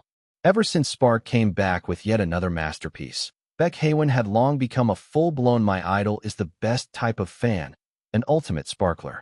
How eagerly had Beck Haywin waited for the music show, watching the pre-released choreography video over and over again. If she couldn't witness Kim Yiwol stepping forward like a musical actor, one hand on his chest and the other reaching out dramatically, something the music video, which mostly showed only their faces, had failed to capture, she wouldn't be able to rest in peace, even in death. F***CK, look at how much weight Yiwol has lost. She hadn't noticed because the music video outfits were so flashy, but it was noticeable on the music show. Kim Yiwol's body, which could do one-handed push-ups with ease, had become thinner overall. Kim Yiwol didn't have any body fat, and Spark wasn't aiming for a skinny aesthetic, so it was unlikely that a diet was the cause. In such cases, the most likely cause would be stress. Fans like to see their idols often, but idols also had their limits. If it turned out to be weight loss from fatigue due to an overloaded schedule, Beck Haywin swore she'd burn UA to the ground if that was what it took to get the boys a break. While Beck Haywin was making a firm resolution, the song began. Jang Songbin's sweet voice filled the living room. It feels more exciting than when I watched it in the music video. Belatedly, Beck Haywin recalled a masterfully written post from a sparkler that had been on her timeline. Much greater than Sparks, the words I want to say. I can't believe they can create such a December feeling without using the words winter or snow at all. I can't believe it can be so much like a festival eve without using the word Christmas. Didn't notice at all before seeing this post. Just went to read the lyrics again. There are words like cold or frozen, but no direct words like snow and winter. If you were to talk about a festival-like song for Spark, Flowering was undoubtedly the representative one. And so, Spark had quietly embedded traces of their past promotion cycle into the words I want to say. To a casual listener, it might seem like just another typical year-end seasonal song. But if you dug deeper, you'd come to know Spark's entire year. Just like in the third letter, which was overt in its message, or mission, where they openly said they wanted to stand beside you. The lyrics here, too, felt like a confession of the heart. Even the deeply idol-like mindset of only show the shining sides was part of it. There wasn't a single disappointing aspect. From ancient times, idols full of love for their fans were said to be the pride of the fandom. Moreover, now there were even people compiling and organizing teasers without her having to do anything.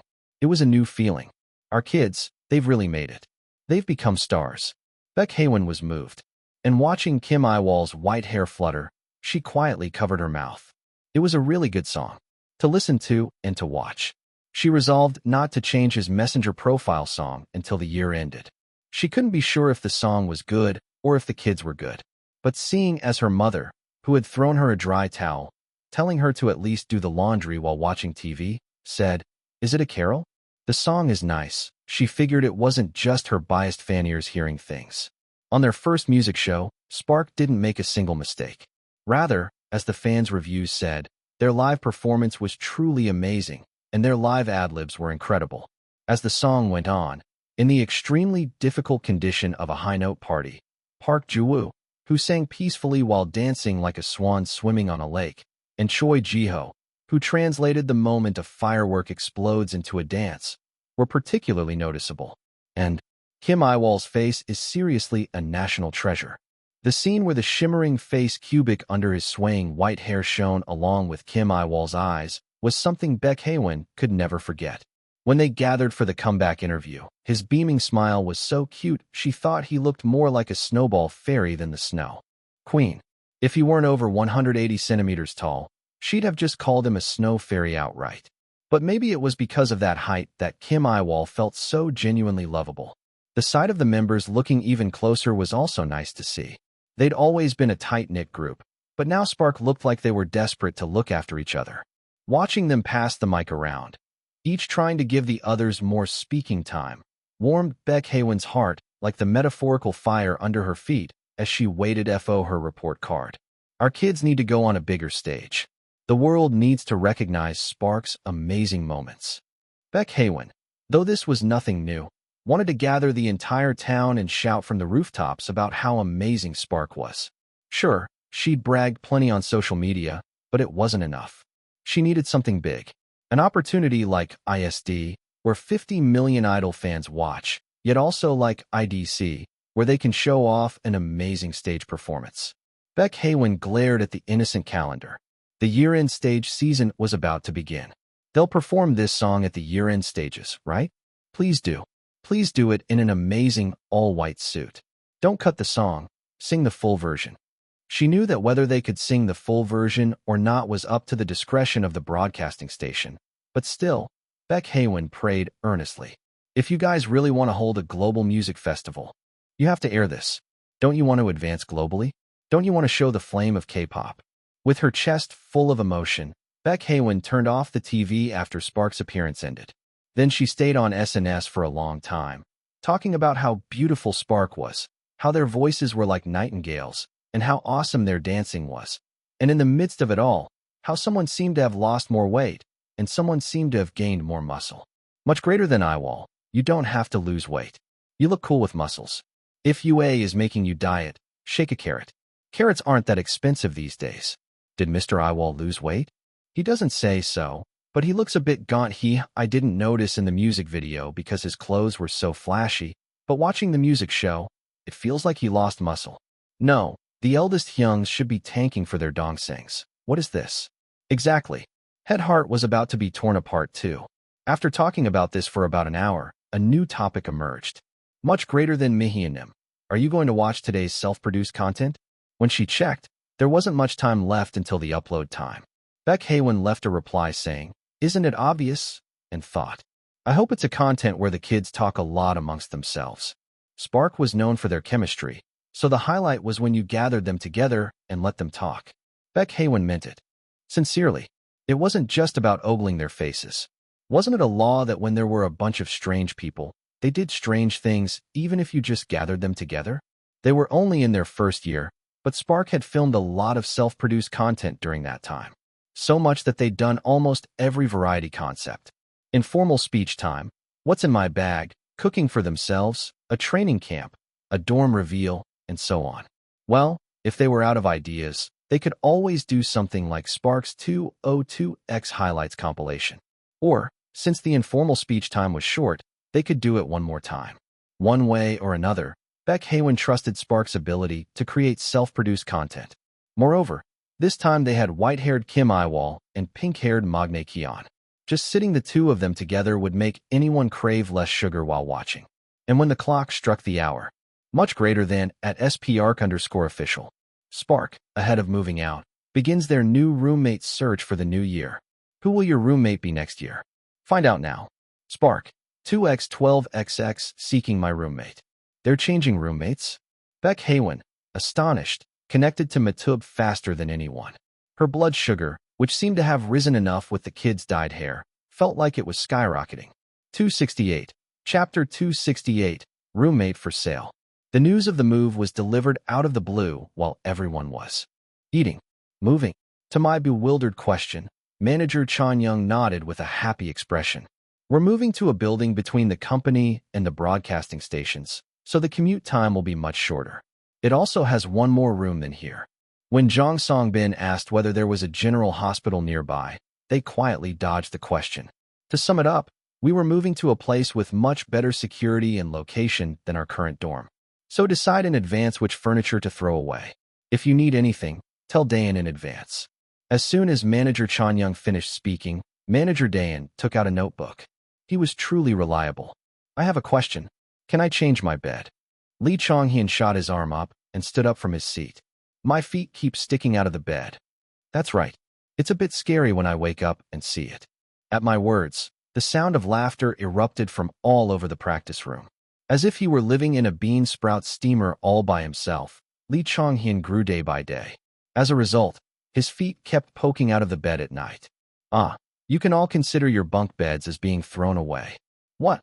I told you the new place has an extra room. Wouldn't it be better to use it as double rooms? I think it'd be best to get bigger beds too. It was like rain in a drought.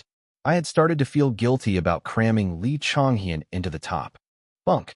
Plus, everyone had grown so big. Even single beds were starting to look cramped in those small rooms. I checked, and if you're over 180 centimeters, it's better to have beds custom-made. So I'm thinking of ordering 6 ground-level beds.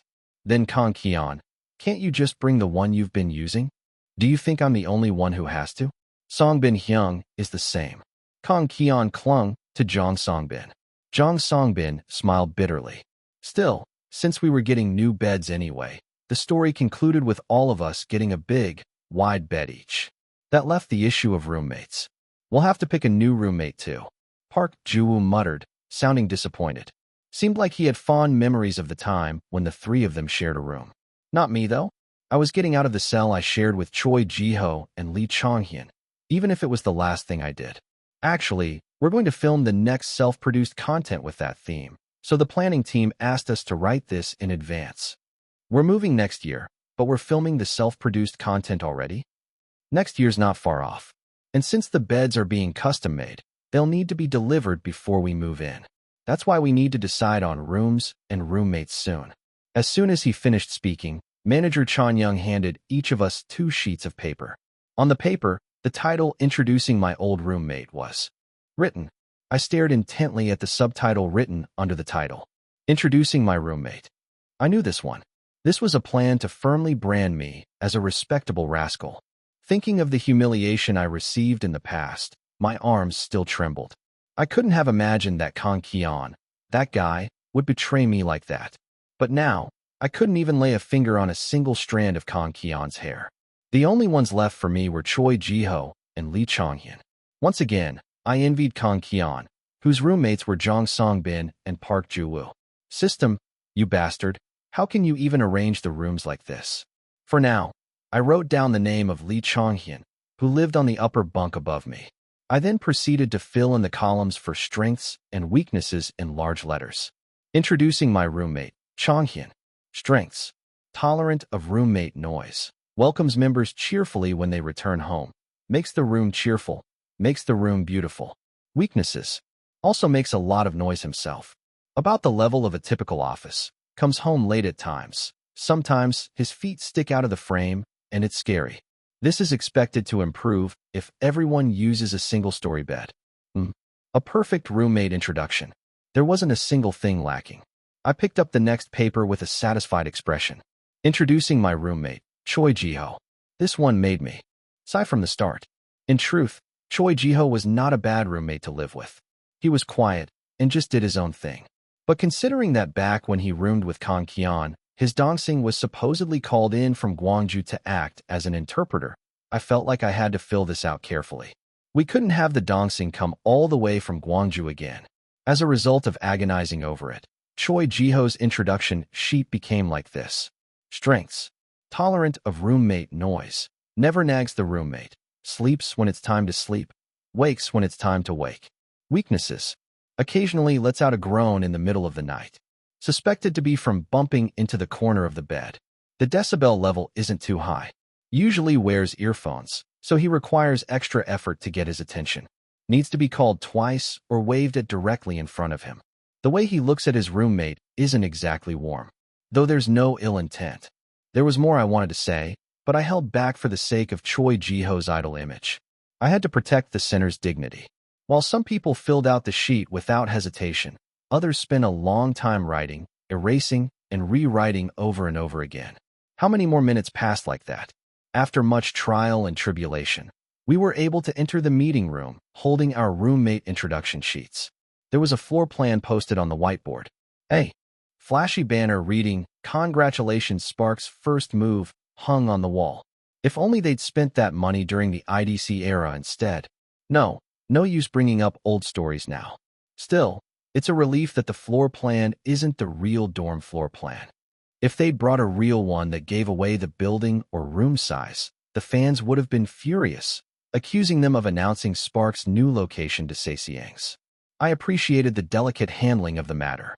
Jong Songbin, who had received the roommate introduction sheet and the script together, familiarly opened the proceedings. So, as you can see, before we move into our new dorm, we'll be deciding roommates. I have a question. Is the room size the same as in the drawing? Lee Chonghyun asked. There was one largest room, and the other two were similar in size. That's what I heard. Are you eyeing the big room, Chonghyun? Of course. I'm a maximalist, you know. Lee Chonghyun said confidently. It seemed the room deciding content would not be an easy fight. It was decided that the roommate introductions would be read starting from the youngest. Kang Kian cleared his throat with a cough and then read Jong Songbin's introduction. Introducing my roommate, Songbin Hyung. Songbin Hyung's biggest strength is his consideration. Even if a problem arises, if Songbin Hyung is your roommate, it will be resolved smoothly. You called me a respectable rascal. Isn't the gap too big? Songbin Hyung also has a very tidy lifestyle. I've learned a lot from him. You told me I only eat jjolmayan for a whole month and that I have an uncompromising personality. You said I was an incomprehensible guy who didn't even know his own uniqueness. As for the weakness, I really had to think hard about it. Since being allowed to use his phone, he often raises his voice during calls. Hyung quickly goes out to the veranda, but we can actually hear everything. Seongjin Hyung, please don't stress out Songbin Hyung too much. Kang Kian approached Jong Songbin's side and quickly formed a heart with one arm. Jong Songbin, with a bewildered face, also completed the heart. Park Jua's strength was listed as creating a clean environment, and his weakness was the pressure of feeling like you should also live cleanly. Since Kang Kian was also quite a tidy person, it wasn't really considered a weakness. Next is my turn, right? Lee Chonghyun spread out his paper with a triumphant air. Choi Ji-ho propped his chin on his hand and stared at him. First, my first roommate. Introducing Ji-ho Hyung. His voice was also confident. I could feel his excitement from here. His impassiveness is an advantage. You all know, right, that Ji-ho Hyung is quiet when he's alone. If he were noisy when alone, that would be the real issue. I listed his weakness as not interested in his roommate. But this can be a strength, too. No matter who becomes his roommate. No matter what you do in the room, Ji-ho Hyung won't even look. Still, if you do something like breakdancing in the room, wouldn't he at least look? Park Ju-woo asked with a concerned face. Not sure why he'd ask something like that. Did he do breakdance in his room, or something? Ji-ho Hyung has another advantage. You can borrow his clothes anytime. Can't you just borrow clothes from the other members? Kang Kian asked. However, Lee Chonghyun shook his head firmly. Ji-ho Hyung's hoodie is the perfect, a nicely fitting, oversized fit. Is that why you were always asking me to lend you a hoodie? Choi Ji-ho asked with a dumbfounded expression. Lee Chonghyun retorted. Wasn't it obvious? And as for his weakness, there's the disinterest issue I mentioned earlier. Our Ji-ho Hyung wouldn't even know if I didn't come back to the dorm. You should come on time then. Chonghyun is busy, you know. Lee Chonghyun, who had been busy until just the other day, said as if he were spitting blood. Choi Ji-ho, who was not unaware of this fact, kept his mouth shut this time. But well, as the person who has shared a room with Ji-ho Hyung the longest among us, I guarantee that he is a good roommate. Trust me. Lee Chonghyun patted his chest with his palm. We responded with mechanical applause. Next, I'd like to introduce my second roommate, Yiwol Hyung. Lee Chonghyun rearranged the papers. First strength. He is tolerant of his roommate's mistakes. Even when I accidentally drop things on his bed, he just picks them up without saying anything. Such a gentleman. Ooh, second strength. He's really attentive to his roommate. A complete opposite of Jiho Hyung, right? Our gazes, Choi Jiho's and mine, met in midair. I guess our personalities really are the opposites. That's all for strengths. Why are the strengths so short? Kang Kian pointed it out. But Lee Chonghyun didn't care. If you guys wanted to hear more strengths, you Hyungs should have treated Chonghyun well, right? Lee Chonghyun said with a flash in his eyes. The words, "Let's skip my weakness," rose to the tip of my tongue. 269. Chapter 269, Roommate Wanted. Lee Chonghyun let out a deep sigh with a pained expression. He pushed his bangs back with his hand. Spark had a rule that members could only reveal their foreheads on camera when their hair was slicked back for styling purposes. As you all know, Yiwol Hyung nags a lot. And becoming his roommate? Might as well say goodbye to your free will. What kind of nagging did you mainly hear, Mr. Chonghyun? At this, Jong Songbin even stepped up as the MC. If I say this, I wonder if rumors of discord will arise in our team. Give me a break. Lee Chonghyun wiped his dry eyes. Park Ju-woo patted him on the shoulder. Honestly, it was shocking that Park Ju-woo even knew how to do this kind of skit. If I forget sunscreen again, he says it's neglect of duty and threatens to report a series of offenses to Bubble Pop. If my toner isn't running out, he accuses me of not applying it after washing my face. If my sleep talking lacks clear diction, he questions whether I was dreaming of rapping and suggests my pronunciation needs work. And if it wasn't a rap dream, he says my sleep quality is poor and makes me clean off everything on my bed by tomorrow to improve my sleep environment.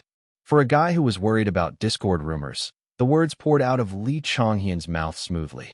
Regarding this point, does Jiho Hyung, who is also a roommate, agree?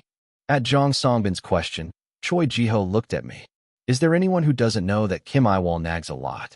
Hyung, you should expose him, too, while you're at it. I will share my precious speaking time with you. Without anyone knowing when he'd claimed it, Lee Chonghyun readily gave his speaking time to Choi Jiho. I don't remember well, but he just generally makes this face. Choi Jiho crossed his arms and made a very displeased-looking face. Seeing that, Lee Chonghyun burst into laughter. The guy even clapped like a seal, saying that Choi Jiho's face was exactly like mine. It was ridiculous. I was, once again, made out to be the weirdo. I waited for my turn and counterattacked with a report that contained not a single lie. However, the guy's condemnation of me did not cease. Forget roommates. By the halfway point, I seriously felt like saying I'd just sleep in the shoe closet.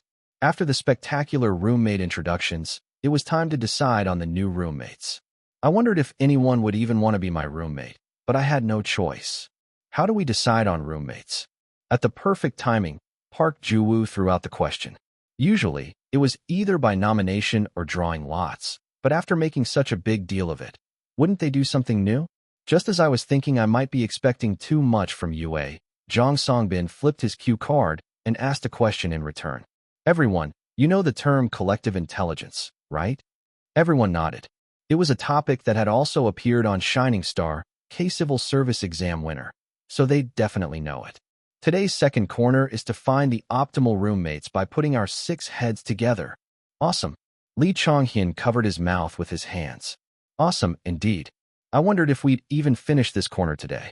There's a saying that too many cooks spoil the broth. And Spark, Kang Kian has to be in the same room as me. I'm telling you. You're just trying to lie about coming in late from the studio. Don't use me for your petty lies. Not a group where 6 rowers paddle and sink, but rather one where 6 guys each grab one or with one arm and row in different directions. Not long after I thought they had matured, the side of them that seemed like they would all order different things at a Chinese restaurant was revived. I felt like shouting, "We're busy, so please unify the menu." Chonghyun, do you want to be in the same room as me? If I room with you, won't I start hallucinating the sound of an electric guitar every night? No way. What's with the pause at the beginning? Park Ju-woo averted his gaze from Lee Chonghyun. Seemed like both Jong Songbin and Kang Kian had experienced similar symptoms. Let's definitely put Yiwol Hyung with Songbin Hyung. Even I, who had been quiet, got dragged into it. It was Kang Kian who had pointed me out. If I spend too long with a superior, I get dizzy. I'm not your superior, Hyung. Songbin, you're our team's team leader. When I showed him my boss-exclusive smile, Jong Songbin flinched. Hyung does need a break. Lee Chong-hyun also lent his support to Kang Ki-yeon's opinion. What's the use of you guys putting on the brakes? The system is flooring the accelerator. Let's go by process of elimination. First, Jiho Hyung's out. We have to exclude Juwoo Hyung too. It's either you, me, or Songbin Hyung. You're out too. If we put you and Hyung together, you'll both just happily stay up all night, won't you? When did our Mr. Ki-yeon get so smart? I thought you wouldn't know if I tried to sell you as a package deal. Lee Chong-hyun and Kang Ki-yeon whispered amongst themselves. It was preposterous. I'm fine with sleeping in the living room. I timidly expressed my opinion, but no one listened. They just had a heated debate over who would take the troublesome Kim Yiwol. First, Songbin Hyung and Kang Ki-yeon. Are you two willing to share a room with Yiwol Hyung? Of course. I'm fine with it. Without even asking for my opinion, Lee Chong-hyun, Jang Songbin, and Kang Ki-yeon continued their discussion among themselves. But if Yiwol Hyung and Songbin Hyung share a room, won't Yiwol Hyung get 3 marks and meet his end? We're going to lose our eldest Hyung. Park Ju-woo trembled. Disposal by the organization leader. It was not unfamiliar. I don't think a particularly good interaction will come from putting him with Kang Ki-yeon. At this point, even Choi Ji-ho chimed in. I was getting nervous. At this rate, I really would end up with Jang Songbin. Can't you give me the right to speak too? When I raised my hand and spoke, the guys' heads turned towards me. I want to share a room with Chong-hyun. Oh my. Lee Chong-hyun shyly brought his 2 hands to his mouth. But if I don't do this, we'll both die. We wouldn't be able to meet the composition deadline, and I wouldn't be able to check the system details in time. For us to survive, we had no choice but to join forces and cover Jang Songbin's eyes. Fortunately, Lee Chong-hyun seemed to have caught my intention. I also welcome sharing a room with you, Hyung. Can we be paired first? However, my and Lee Chong-hyun's dream was thoroughly crushed. The OWL group will be split up, no matter what. Jang Songbin said firmly, without a hint of hesitation. It was not our fault we were born night owls. Couldn't they respect our free-range lives? Then what options are there for the OWL group? At my question, Jang Songbin pondered. Then he presented 2 options. First, taking Ki-yeon. Second, taking Ju-woo. Those are both awful, Songbin. If I became roommates with Kang Ki-yeon, I wouldn't even be able to breathe. Look at that sharp gaze. I wouldn't even be able to use a laptop in bed out of fear. If I became roommates with Park Ju-woo, I wouldn't be able to breathe in a different way. Because Park Ju-woo couldn't sleep unless it was quiet. I wouldn't be able to use a keyboard, let alone a diary. I need a bit of breathing room. Please give me a third option. I'm the only one left. Are you okay with that? Jang Songbin asked, placing a hand on his chest.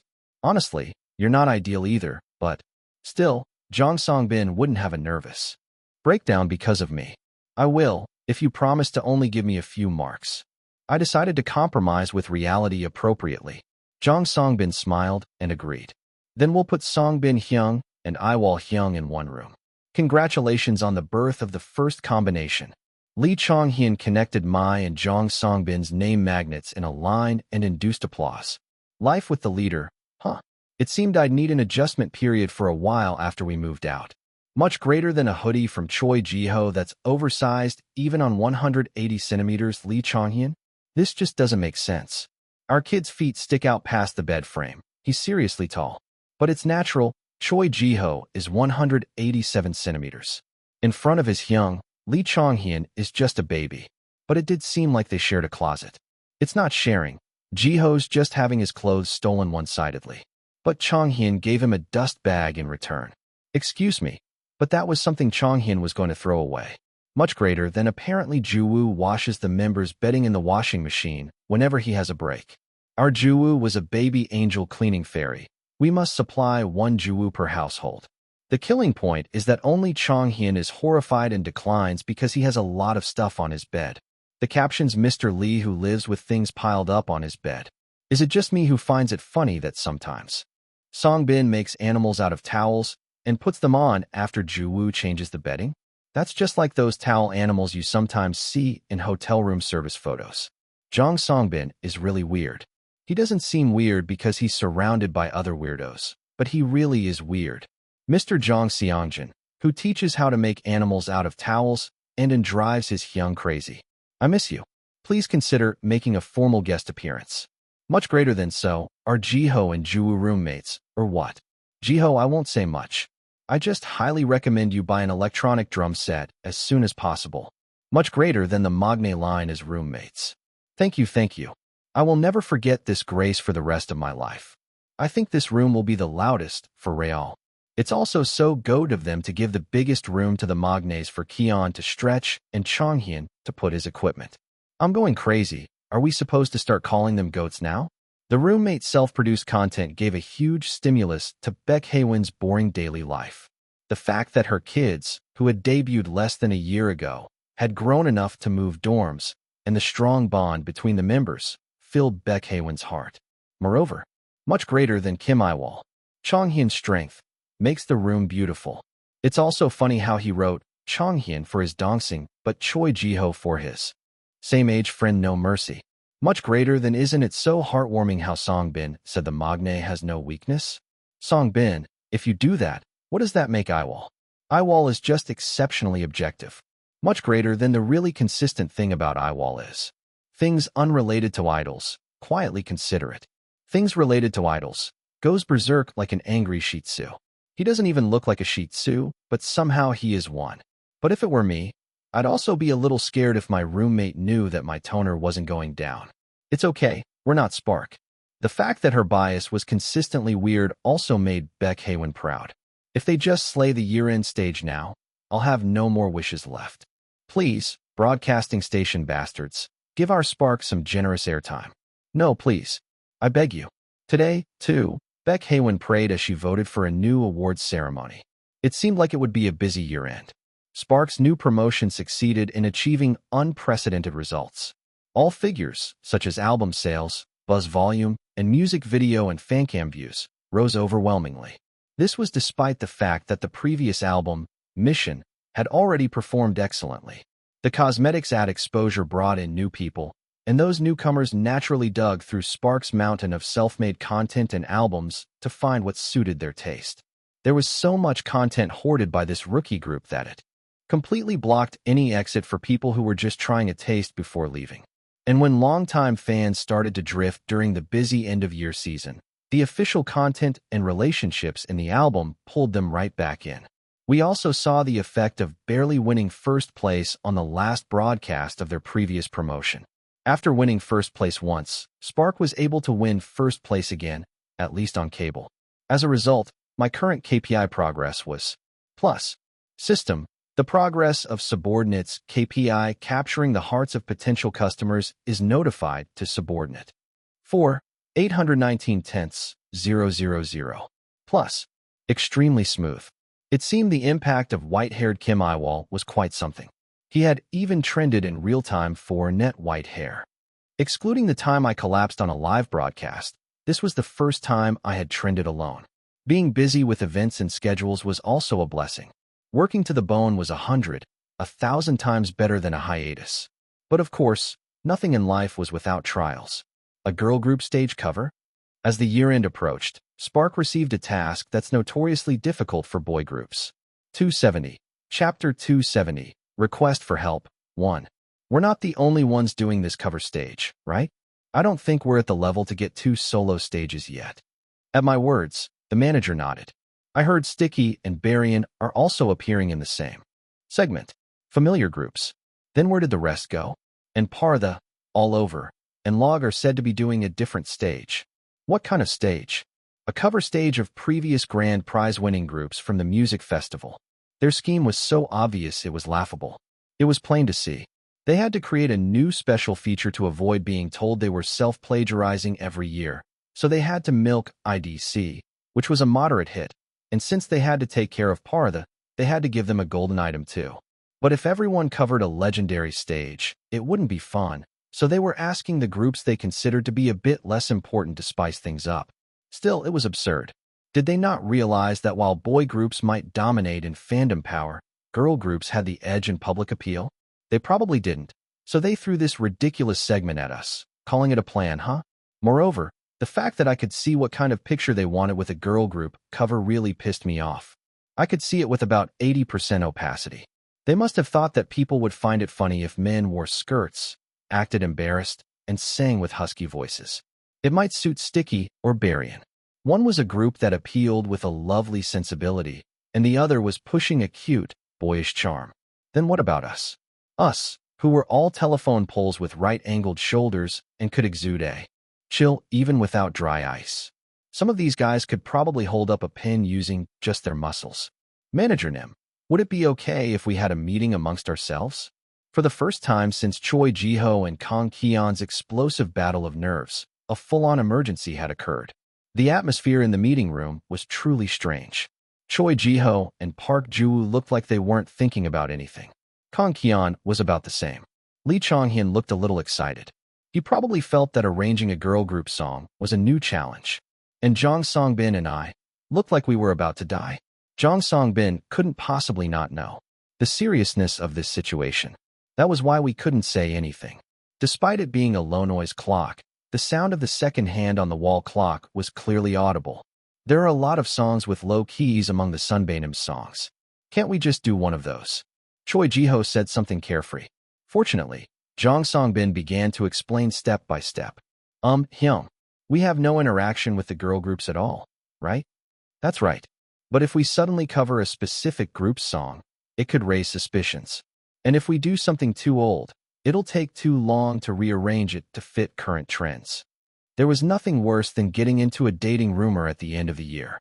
Besides, it wasn't like we could cover a song just by lowering the key. The accompaniment would have to be touched in some way, and we had to save Lee Chong-hyun's time for the year-end stage arrangement. Why? I'm confident. We believe in you, too, but confidence and stamina are different issues. At my words, Lee Chong-hyun snorted. He was getting cockier as he was about to turn 1 year older. I wasn't sure if that was a good sign. And the costumes, too. It can't look like we're joking around, but it also shouldn't look awkward. Finding that balance is hard. Obviously, we ourselves shouldn't appear awkward with the new style either. At Jong Song-bin's words, Park Ju-woo stepped up and declared, "Members, if you're awkward wearing a skirt, I'll wear it."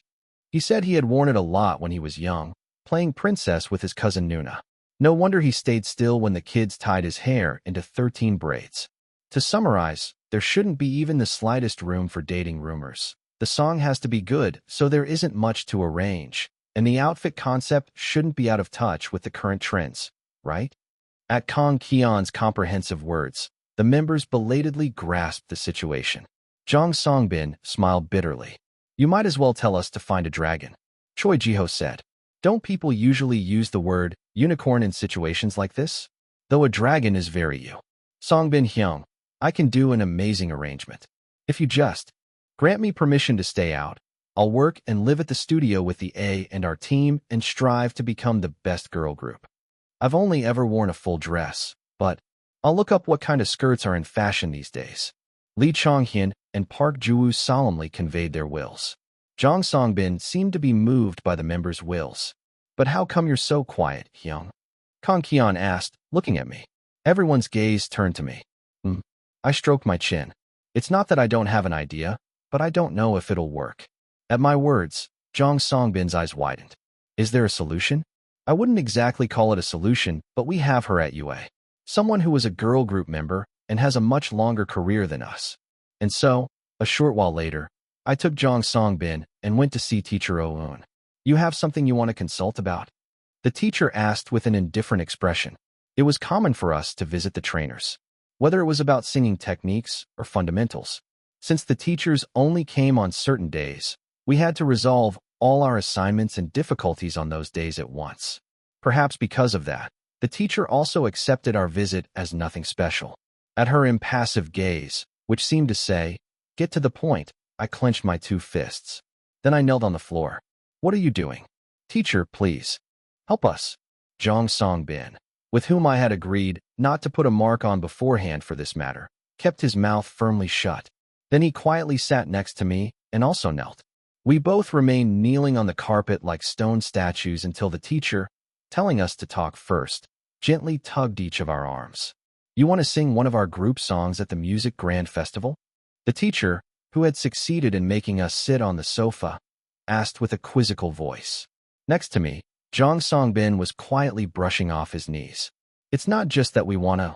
It has to be your song, teacher. If not, we're doomed." but that would be rude to say when asking for a favor. So I just politely nodded. I don't think you guys can't pull off the song, but aren't there a lot of good songs these days? Your songs are good too, teacher. At my words, the teacher's expression changed subtly. A look that said she wouldn't fall for flattery. It was a force befitting the teacher I had been most concerned about during the monthly evaluations. Still, it was true that the song was good. Among all the songs that never saw the light back then, there had to be hidden gems, right? There might be various reasons why the teacher's group did not succeed, but it couldn't be concluded that it was simply because the songs weren't good. The teacher fell into deep thought. It was a good thing I brought Jong Songbin. If that guy was next to her, with his eyes sparkling, appealing that he really wanted to perform her song, no one would be able to easily refuse. As long as you're not going to make a parody out of it. Of course, we shouted joyfully at her conditional approval. We had never intended to mess around with someone else's song anyway. Do you have a song in mind? Is it irregular, as expected? Yes. It's your group's signature song, Sunbeam. Irregular was the song that had performed the best, relatively speaking, from Pink Carrot, the group teacher Oh-eun had belonged to. It was also the song with the best melody among the Pink Carrot songs I had heard. Right? I'm sure you'll handle the song part just fine. The teacher gave a small smile. I could see the infinite trust she had in the Jong Songbin Park Julie Chonghyun trio. Is this all you wanted to talk about? At the teacher's question, I shook my head. There's one more thing I'd like to ask for your esteemed opinion on. What's with the esteemed opinion? Anyway, tell me. At my bold remark, the teacher's eyes widened. Her hand automatically went to her mouth. The teacher thought for a long time. Then she pulled her chair towards me and Jong Songbin and gave us a lot of serious advice. And so, it's been confirmed that we will be preparing the irregular cover. All right, Lee Chonghyun shouted with joy. Park Ju-woo also looked strangely excited. The genre of irregular isn't even rock, so why is he like that? I wondered, but it turned out he had a reason. We've learned so much from our teacher all this time. The fact that we can sing our teacher's song somehow feels meaningful. For someone claiming he learned a lot from her, Park Ju-woo had already been a fully formed idol since his trainee days. Still, it was a commendable attitude. I've already relayed the matter in question to the planning team on my way here, so I think we can go straight into choreography practice. Actually, I was just working on the choreography with Jiho Hyung. Then Kang Kian approached me with a very serious expression. Hyung, what? Do you think you can do a wave? A wave? A wave, you say? Kim Yiwol, had learned many basics since entering UA, but I could confidently say that the most difficult among them was the wave. It truly helped that my dance skills had improved by the time we did mission, which included a hip-rolling move, so I narrowly avoided disaster. But before that, my wave was nothing short of disastrous. It was hard enough to roll my pelvis twice in mission. How hard did I try not to look like Kim Yiwol child, 5 years old? Hula hoop practice video, while everyone else was doing this sophisticated and sexy pelvic choreography. From the laptop in Kang Kian's hands, irregular played on a loop. The feast of fluid choreography was prominent. It was truly a grave problem. I couldn't say anything. 271. Chapter 271. Request for help, 2. It was a recent trend for the modifier, like, to be omitted from choreography, but when Pink Carrot was active, that change hadn't happened yet. Even if the choreography was equally powerful, the points where force was applied were different.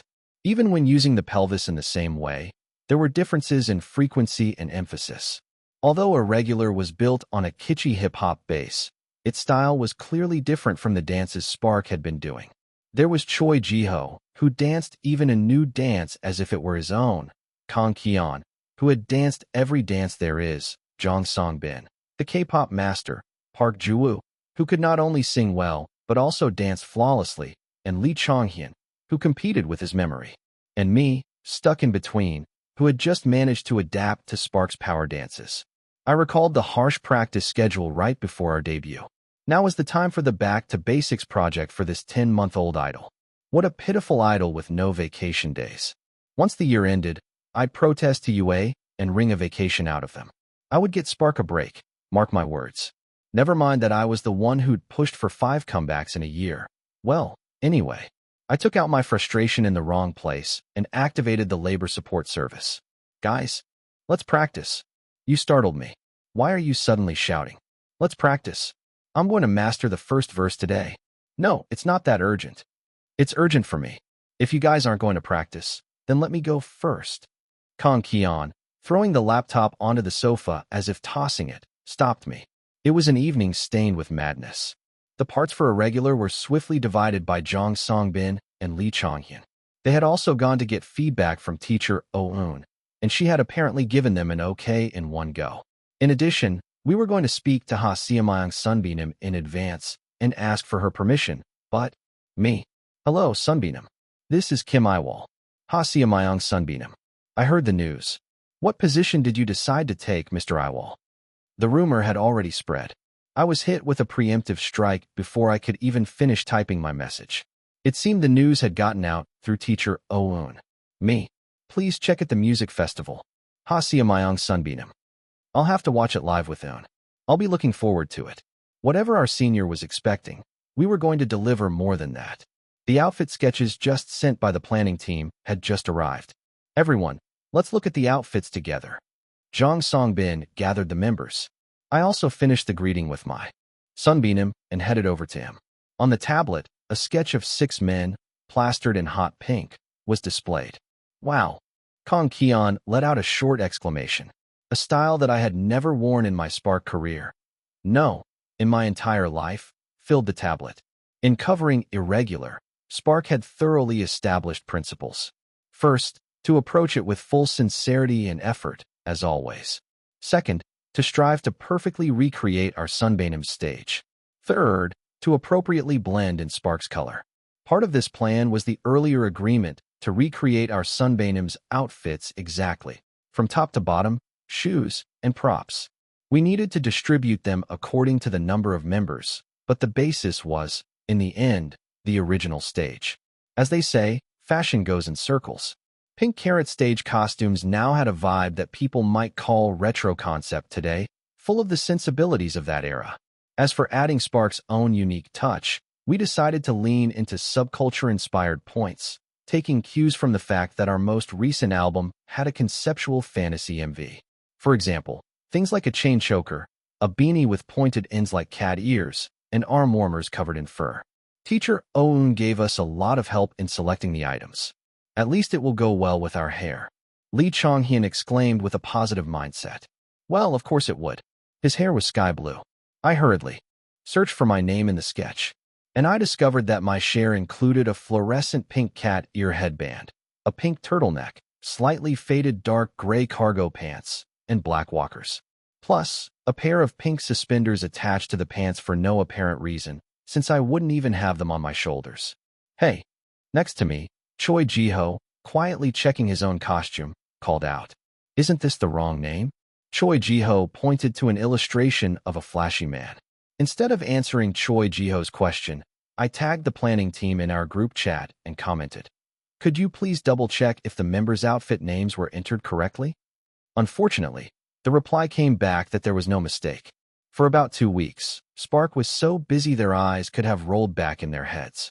The overlap of regular promotions and year-end stage preparations was to blame. We'd head to the salon at dawn for hair and makeup, shoot a pre-recording, squeeze in a fan meeting or autograph session during downtime, film an ending stage, move to the company to watch the fancam footage the broadcaster had uploaded, practice while reviewing it, then move straight into year-end stage rehearsals, and by the time we were done, it was dawn again. Even on lighter days, the schedule barely changed. Hair and makeup at dawn, one event, a light variety shoot, the live music show stage, then 2 hours of evening live streaming to chat with fans, and finally, back to the practice room. By this point, everyone except Choi Ji-ho and me was falling apart. The worst off was Lee Chonghyun, who had given up on his final exams to work on Irregular's rap making and the rearrangement for the music festival. He was wandering around with unfocused eyes like a genius possessed by madness, so I once suggested he go in and sleep first, but this is a promotion for which I sacrificed my final exams. I'll make it a success even if it kills me. He refused. Even Jong Songbin couldn't talk him down. It was unfortunate to see the others worn down, but my condition was getting better by the day. It seemed that resting while the other guys were rolling around had played a part. Having fewer small worries also helped. Take the year-end stage, for example. I had only decided on the song, standards, and direction, but when I checked the progress, the outfits were being procured smoothly and several graphic designs were ready. How amazing! My headaches decreased, and as I enjoyed my work, my complexion also improved from a corpse cool tone to a semi-corpse cool tone. Just during the words I want to say promotions, the staff members told me with relief that my complexion had gotten much better. Normally, I would have been busy with the year-end settlement right about now. It occurred to me again that many of the things that made up my life had changed, in a way I couldn't have imagined before. In the dark window, my reflection stared back. It was definitely my face, but apart from my features, everything else felt foreign. My pure white hair color, the clothes I was wearing, and the accessories on my wrist. Suddenly, all of this felt unfamiliar. Even though just a moment ago, I had been checking the video of the white-haired me dancing on the monitor, and we had even taken a group photo together to show off the new outfits. Can I go back to being an office worker after living like this? Previously, I had thought that life after achieving the KPI would naturally be like that I would leave Spark and return to where I originally belonged, or live some equally stable life. Now, I wasn't so sure. Whether this time would not come to me as an empty gap, whether it had no meaning to me at all. I knew it was pathetic to covet a place I didn't belong, and I'd never even tried to covet it before. I'm scared of becoming pathetic. It would be best if such a thing didn't happen. I think we need to reconsider Jiho Hyung and Yiwol Hyung wearing shoes with heels. That's true, especially since Jiho Hyung is 190 centimeters even with just a bit of heel. Just as I was getting sentimental, Kang Kian and Jong Songbin raised their voices. Then what? You want us to go out barefoot? Choi Jiho asked, dumbfounded. We're asking you to lower the heels a bit. The pink carrot sunbanims match their heights, but we're all over the place. But that's also Mr. Kian's fault for not growing while everyone else did. Does blaming me here change anything? We need to come up with a solution. Or give me platform shoes. As if Yiwol Hyung would let you or something like that. The subject of the 100-minute debate moved to Kang Kian and Lee Chonghyun. The manager laughed heartily, saying they were full of energy. I'll consider platform soles. Please tag me on .ion and ask them to look into a different shoe design again. Want me to look first and then ask them to get something similar? It will be much faster if the stylists look for it. It's not like we know much about platform shoes. At my words, Kang Kian nodded and took out his phone. They really were full of energy. They didn't give a person a moment to think about other things. It was as chaotic as any other year-end, but I found myself chuckling. Kang Kian's request to change the shoes was quickly accepted. Other minor requests were also quickly gathered, and it was safe to say that the styling side had entered the final stages. First, the procurement of the clothes was completed. I heard that thanks to the retro boom, it wasn't too difficult to get the fabric or items. The shoes were also easily resolved. I thought we might have to buy combat boots online if there were no walkers that fit the strapping young men, but apparently, the modern world had everything. They make these shoes in our sizes. Yeah, they had them at a cosplay shop. The staff member avoided my gaze, so I didn't press for details. I just trusted they'd chosen something whose soles wouldn't split and whose heels wouldn't snap. And now that all the preparations were finished, this is the first time we're dancing in shoes with this much of a heel. That's right. Then don't you think we need a rehearsal? To prevent any potential risks, Spark, under my leadership, ended up practicing in full attire, year-end special stage fur. In an outfit that made me wonder if this was really okay. 272. Chapter 272. The Importance of Practice. Hyung, your headband is really something else. Lee Chonghyun muttered, looking at the fluorescent pink cat ear headband fixed on my head with bobby pins. At the overflowing compliment, I also responded in kind. Your hat's not bad either. The hot pink beanie with two perked-up ears was quite cute. The sky blue hair peeking out from under the hat was eye-catching. Weren't you supposed to put a badge on your hat? Why is it still the same? They said they could embroider it. With a black X. That's nice. While Lee Chonghyun and I were showing off who was more pink in front of the mirror, a human embodiment of pink walked over from a distance. It was Kang Kian, who was about to transform into an adorable pink boy for the year-end stage. Are we really going on stage like this? Kang Kian asked with a face that seemed to say, isn't something wrong? His hair was a perfect light pink. Around his neck was a choker with a silver chain and a pink ribbon layered. His clothes were pink capri pants, and his shoes were glossy pink platform shoes. There wasn't a single thing different from what we had been told in advance. Even the white, rabbit-shaped socks and the transparent pink goggles were accurate. Why? It's exactly as the draft showed. Now that I've actually put it on, it's too pink from head to toe. Kang Kian, standing in front of the mirror, adjusted his clothes with a displeased face. Even so, the color scheme didn't change. Mr. Kian, you look like that, you know. Strawberry chocolate-flavored snack. Ah. At the incredibly fitting analogy, Park Ju-woo couldn't contain his admiration. From under the sleeves of Park Ju-woo's oversized hoodie, black nail tips peeked out. Because black nails were the essence of rock spirit, of course. What about you, Ju-woo? Are the clothes okay? Other than the pants flapping too much, it's fine. Park Ju-woo grabbed one side of his pants with both hands and spread them out. It was wide enough for two of Park Ju-woo's legs to fit with room to spare. But that's fashion, they say. Endure it well, whatever you do. Meanwhile, there was another person who couldn't adapt to the new fashion, and that was Jong Songbin. He was personally experiencing the fashion revolution of wearing an oversized shirt untucked instead of tucked into his pants. Is this the right way to button it? Jong Songbin asked, fiddling with a button that was clearly buttoned wrong. That's fashion. They call it an unbalanced look. Endure it. Have some confidence, Hyung. It looks good on you. I'm not lying. I've never seen anyone dressed like this except Jong Seongjin. Despite wearing heart-shaped sunglasses that looked like they were melting, Jong Songbin spoke gloomily. Even though anyone could see that he was the biggest fashion revolutionary here. Seongjin Hyung must be a fashionista, as expected of an artist. Lee Chong-hyun earnestly comforted Jong Songbin, who seemed to have no confidence at all. It didn't seem very effective. Behind the completely disheartened leader, another star appeared.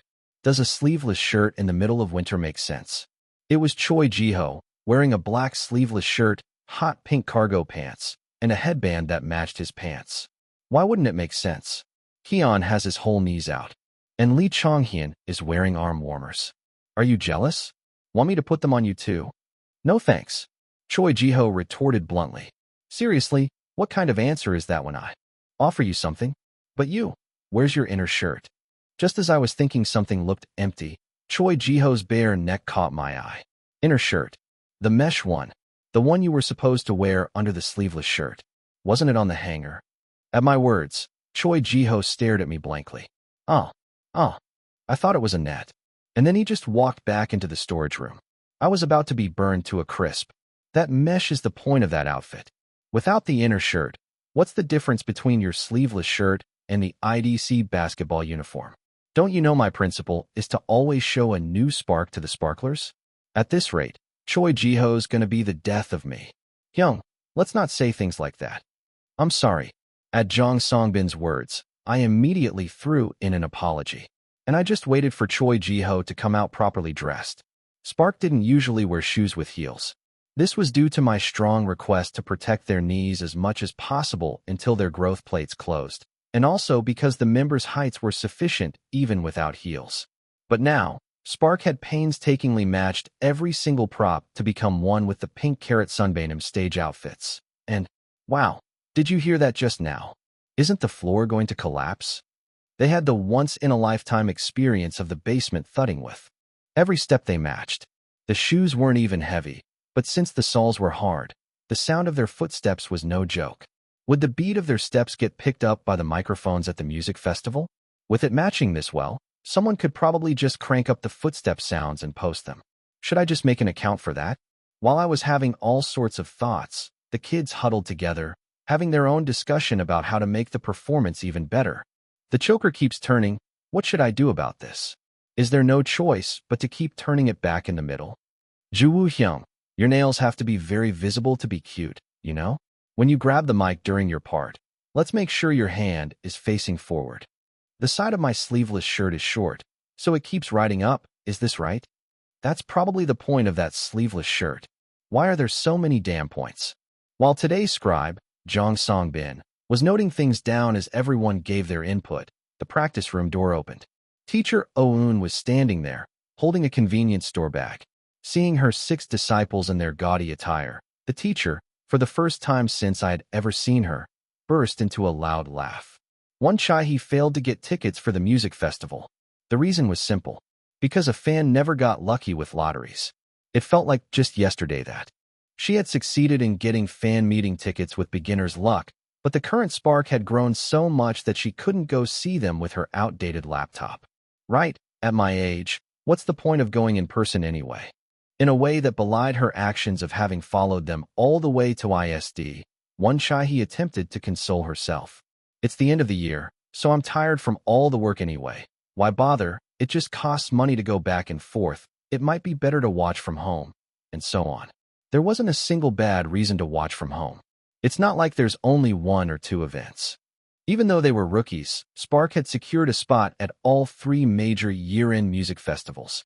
They weren't a guaranteed mainstay, yet they'd made it into the lineup with pride, and that made One Chai proud. After confirming that she would be watching from home, all One Chai had to do was choose the alcohol and snacks she would have that day. One Chai wanted to be separated from the secular world and enjoy only Spark in the best possible condition. I'll check what meal kits they have at the store on my way home from work. Just as she was roughly organizing her schedule and closing her laptop, her colleagues who had gone out for lunch started returning to the office one by one. Ms. Chai, did you finish that thing you said you had to do? Yes. Did you enjoy your lunch?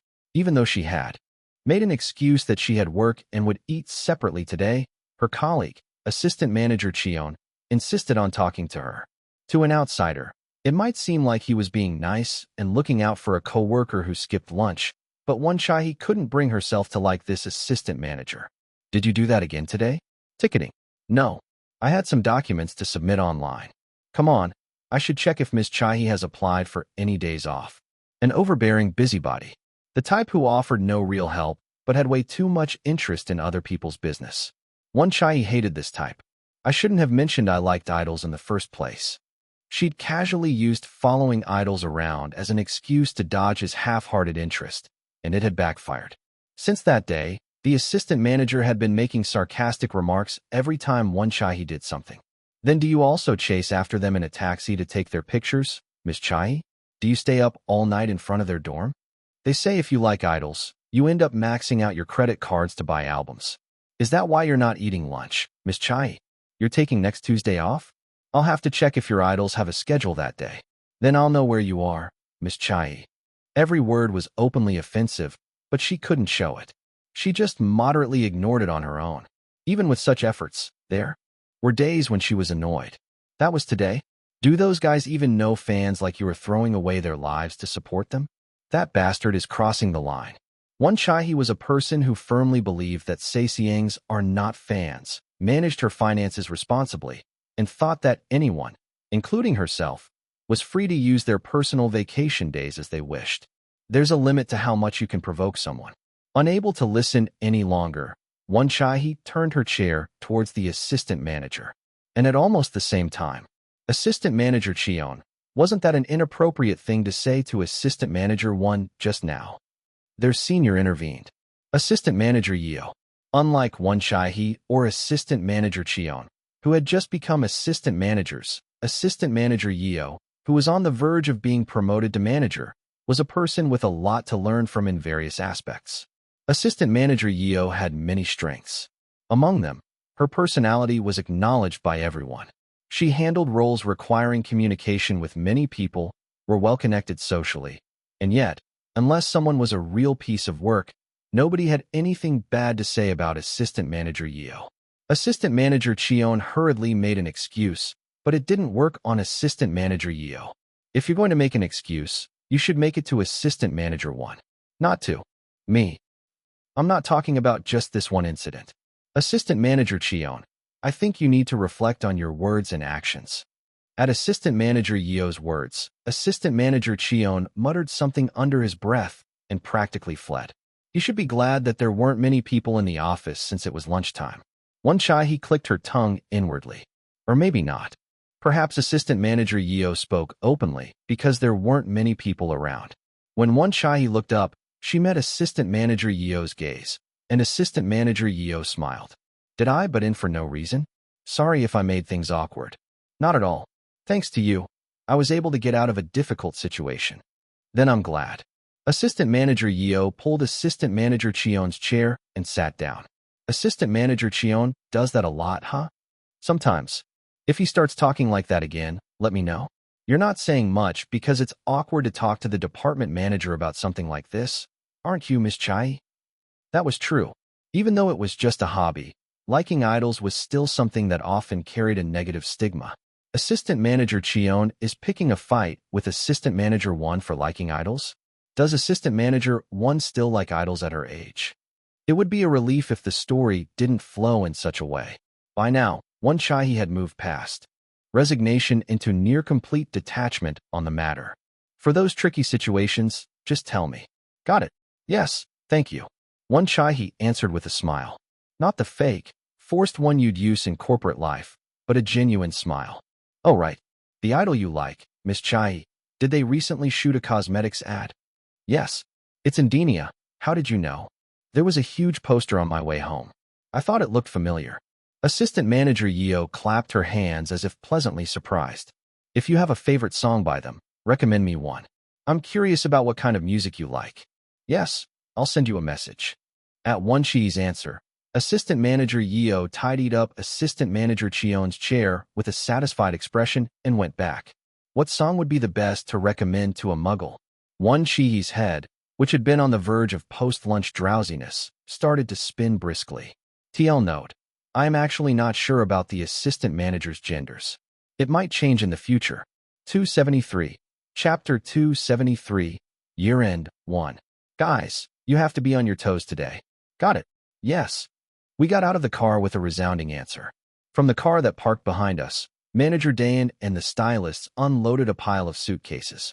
Today, the day of the music festival, was also the day Spark would perform in front of the largest audience since their debut. Just in case, I had packed plenty of calming medicine and brought the entire first aid kit from the dorm. I also didn't forget to check my total fatigue level. The waiting room we arrived at after thorough preparation was very small. Still, satisfied with having a private waiting room, I was helping the staff push in the luggage when someone ran over, waving their hand from a distance. Awal Hyung. It was Yeo Songkan from Berrien. Long time no see. How've you been? Not good. Why's the year-end schedule so brutal? Perhaps thinking there was nothing to hide between us who shared a similar schedule, Yeo Songkan gave a very honest answer. CEO Moon looked like he was about to lose his mind soon. How did Spark manage to do promotions and year-end stages at the same time? We lost our minds early on. I see I've asked a useless question. Yeo Songkan also greeted the Spark members and returned to his own waiting room. After seeing him off and entering my waiting room, the members were gathered in a huddle. What are you doing? We were looking at our set list. Jong Songbin turned the paper toward me. On the paper, the cast and the duration of their performances were written in detail. I don't know who did it, but Spark's turn was already highlighted. Of course, ours stood out to us because it was our stage, but aside from that, what really stood out was Partha. They really are on another level. Huh, those seniors. Even though I omitted the subject, the guys understood my words perfectly. From the opening stage, the IDC cast special stage, to the group's solo stage, their appearance time was nearly double that of other groups. They usually gave the opening to rookies. It seemed they had to split even that and gave it to Partha. Since all the cast members would be on stage for the ending, it meant Partha would appear at least 4 times. They must have been incredibly busy too. You could call it pitiful in its own way. It was annoying, sure, but even if Spark took time away from Partha, we had already pushed ourselves to the limit. There wasn't much more we could show anyway, so I decided not to add any more words. Switching from commute look hair and makeup to special stage hair and makeup took a long time, especially in such a cramped waiting room full of people and stuff. The place looked like a street market. They say the set list has already been leaked. Do you think it's true? While killing time with Bubble Pop, Kong Keon brought up a surprising rumor. Back in the day, I used to wait for setlist leaks on SNS and forums, but now it was my setlist being leaked. The broadcasting station's security was as terrible as ever. If it leaked, then there's probably spoilers already. Sure enough, the internet was on fire. Much greater than the music festival setlist is out. Spark has 2 stages. OMG, that was fast. I was worried they'd get cut after one verse. But they've got a full 3-minute solo stage. What a relief. Much greater than Spark's special stage is coming. Something big is coming. I thought the whole show would be boring, but there's a big event like this in the middle.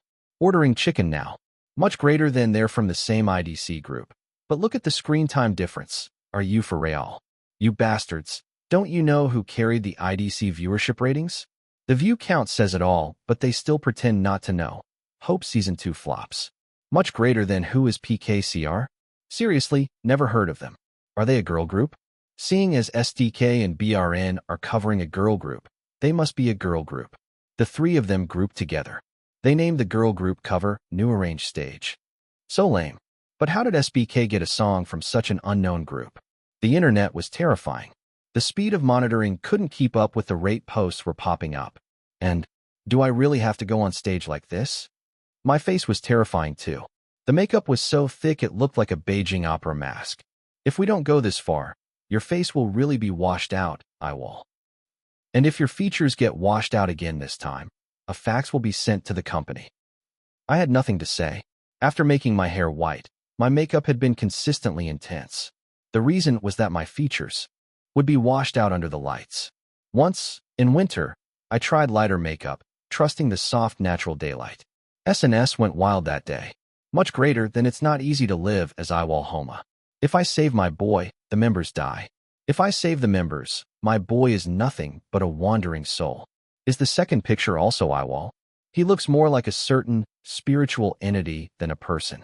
Much greater than I'm just raising and lowering the brightness like someone playing red light, green light. It's one of two things. Either let Yiwol pass on to the next life or make eye contact with Jiho in the dark. So today, too, my face was plastered with pink. The heart sticker attached under my right eye was quite cute. You better not get washed out by the lights. I'm worried about you. Looking to the side, Jong Songbin was also getting a lot of blush. Up until ISD, he had looked like a young master drunk on rice wine. Now, the Udo Cherry Blossom Festival, for months early, was in full swing on Jong Songbin's two cheeks. Choi Jiho, are you wearing the inner shirt? I'm wearing it. From afar, the troublemaker answered in a sullen tone. What about Juwoo? Are all your nail tips on? Yeah, I put them on as soon as I got here. After checking all the people of interest, my makeup was also finished. I went and sat next to Lee Chonghyun, who was diligently taking selfies on the waiting room sofa. Did you get anything worth uploading? Worth uploading? That's a funny thing to say. Today's Chonghyun never misses. Lee Chonghyun held out the screen. The pink curtain cast under his hydrangea-like hair was splendid. Pass. Okay, Lee Chonghyun shouted with joy. After everyone's grooming was finished, we gathered at Manager Chanyung's call and took a group photo. 3 hours until we could repay our teacher's grace. My heart was pounding. Eun, you really came. Oh, Eun smiled, hugging her colleague who ran into her arms as soon as the front door opened. The appearance of her friend, who confidently said, "Didn't I tell you I don't make empty promises?" was just like the old days. You've been well. Of course. Although they kept in touch often, it had been a while since they met in person. Perhaps because she was really happy to see her, Hasia Myung hugged Eun again. We barely see each other, don't we? We had a video call after in my office ended. A video call and meeting in person are completely different. As she said that, Hasia Myung shook the bag she was holding. I'm going to have a drink. You'll join me, right? If there's one for me. Hasia Myung exclaimed. Of course I do. And took out a can of Eun's favorite drink. Eun also smiled, looking at the very familiar brand name. After the group disbanded, they had almost stopped contacting each other, as if by some unspoken agreement. It wasn't because they disliked each other. Everyone just felt awkward with the situation. I thought we would be together forever. Eun still remembered the words Hasia Myung had said, crying, on the last night of their disbandment. A few months after that, the members started contacting each other again. The group chat with everyone had disappeared, but they would call each other in small groups and occasionally meet up to catch up. Among them, Eun and Hasia Myung were the ones who contacted each other the least. Because Eun had left the entertainment industry and Hasia Myung had stayed. Because Eun continued to sing and Hasia Myung had stepped down from the stage. Naturally, the two of them drifted apart, with no reason to meet up or to join a gathering organized by someone else. They still thought of each other as friends, but that friendship existed only in feeling, not in physical presence or regular contact. That kind of relationship existed, too. The two had maintained the same distance all along, until Oh-eun contacted Ha Seok-myung first. "Eun, Seok-myung, how have you been?" The two met at a bar with private rooms for the first time in a very long time. They leisurely shared their recent news and drank their favorite alcohol and drinks. By the time the second appetizer they ordered arrived, Oh-eun had broached the subject. With difficulty, "I heard you're starting a drama?" "Yeah, an office romance. An idol from my company got a role in that production too. I saw the article." Ha Seok-myung took a swig of her beer. "He's a polite and hardworking kid. If you meet him, and you like him, and if you think he's having a hard time, could you look out for him a little?" Oh-eun was honest. She didn't know how to beat around the bush. "Arun, the first thing you say after meeting for the first time in years is to ask a favor for your student?" "Sorry." Ha Seok-myung liked Oh-eun who sang on stage. The Oh-eun of that time shone, even if no one was watching. Although she herself had come down from the stage, Oh-eun had never put down the microphone. She couldn't not help Oh-eun, who had endured for so long and was now sending the students she had taught well out into the world. "You know I trust you a lot, right?" "Yeah. If he comes to the filming set and is being rude or something, I'm going to tell on him right away, okay? When that happens, you have to believe me, not your idle friend." "We'll see." "What?" At Oh-eun's answer without a moment's hesitation, Ha Seok-myung let out a sound of exasperation. "Our Yiwol is also very upright in his conduct." "Huh." The smile Oh-eun had shown then was now also on her face now as she watched TV. On the TV, the student Oh-eun had entrusted to Ha Seok-myung was singing his teacher's part. Who wore that cat headband before? Was it Sehi? That's right. They're both vocals, so I guess Yiwol decided to wear it. Ha Seok-myung couldn't take her eyes off the screen. The junior who, until recently, had been wearing a suit, bowing his head, and delivering blunt lines, was now on screen with sparkling glitter on his face and a fresh smile. "Our Hubie is a genius idol. His talent is extraordinary. Right? Yiwol prepared this stage too. Tell UA to pay a lot of money and hold on to Mr. Yiwol tight." Got it. Got it." Oh-eun smiled slightly, but Ha Seok-myung was serious. "What do you think is our main vocalist, Ms. Oh-eun? Is the main vocalist of the second-generation Pink Carrot excellent?" "Excellent, and then some." As soon as Oh-eun finished speaking, a series of high notes that seemed to tear through the sound system came in. It seemed they had lowered the overall key slightly, but kept the ad-libs in the original key, and had compensated for the resulting empty space by adding effects and a second guitar. Seeing his gentle face, he's definitely our Eun's student. Jiwoo isn't prickly like me. Oh dear, look at you taking his side. Ha Seok-myung cackled with laughter. She even shed tears when the center, which had been her position, came forward. How tall are all the Spark members? Or is it just that their proportions are insane? They're tall. Including the heels, the center is probably over 190 centimeters. How can he dance like that, then? Is that level of body control even possible? Now that she had started acting, Ha Seok-myung could finally see Choi Ji-ho's strengths. Even as a fellow center, she recognized how his complete immersion made emotions visible and how he could dominate a stage with sheer presence. To take an unfamiliar style of choreography and make it so completely his own that it drew admiration, that was no small feat. A center really is a center. Ha Seok-myung tried to recall if she had been a good center. Had she been able to change the mood with the melody, to overwhelm the audience with her expressions like that? I was very lacking. Ha Seok-myung once again mulled over the answer she had come to years ago. Oh-eun rested her head on Ha Seok-myung's shoulder. "I liked having you as our center. The group name was tacky, and the clothes. Now we call it retro for the sake of it.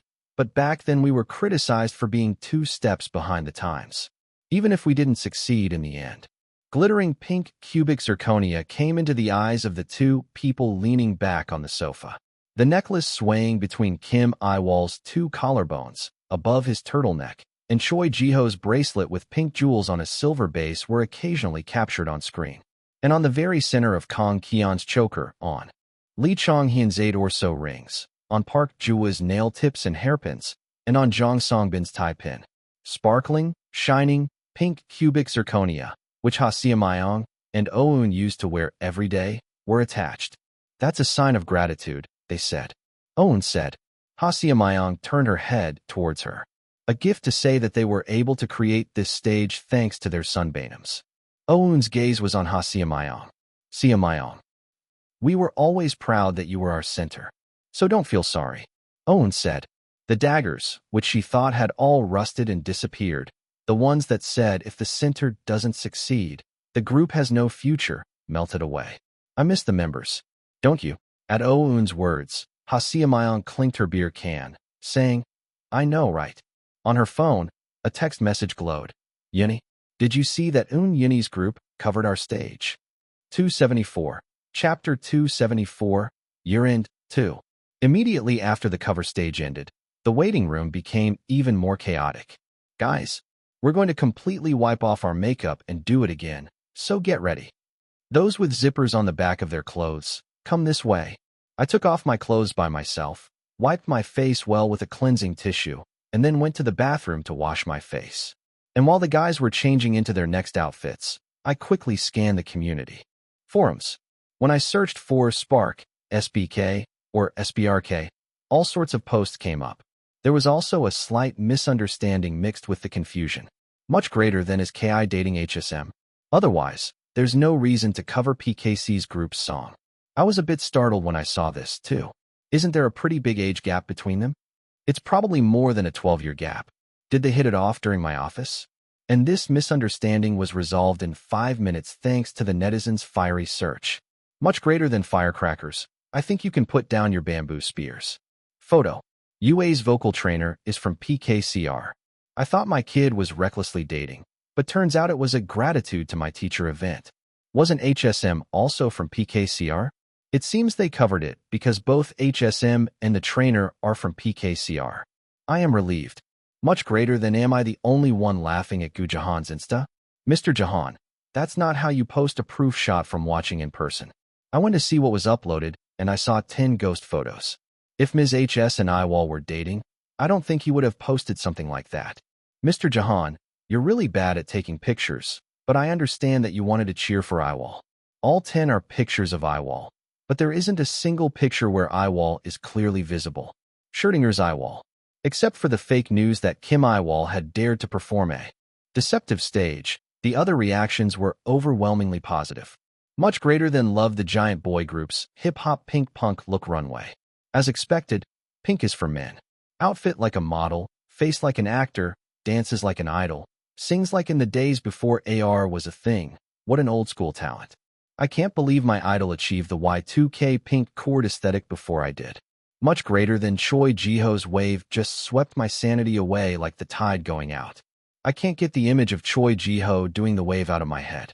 The idols on TV keep changing, but I keep seeing Choi Jiho as an afterimage. I think I'm going crazy. It just feels like I've been hit hard on the head with something. Yiwol gave Jiho the wrong nickname. He should have called him the Sexy Emperor, not the Center Emperor.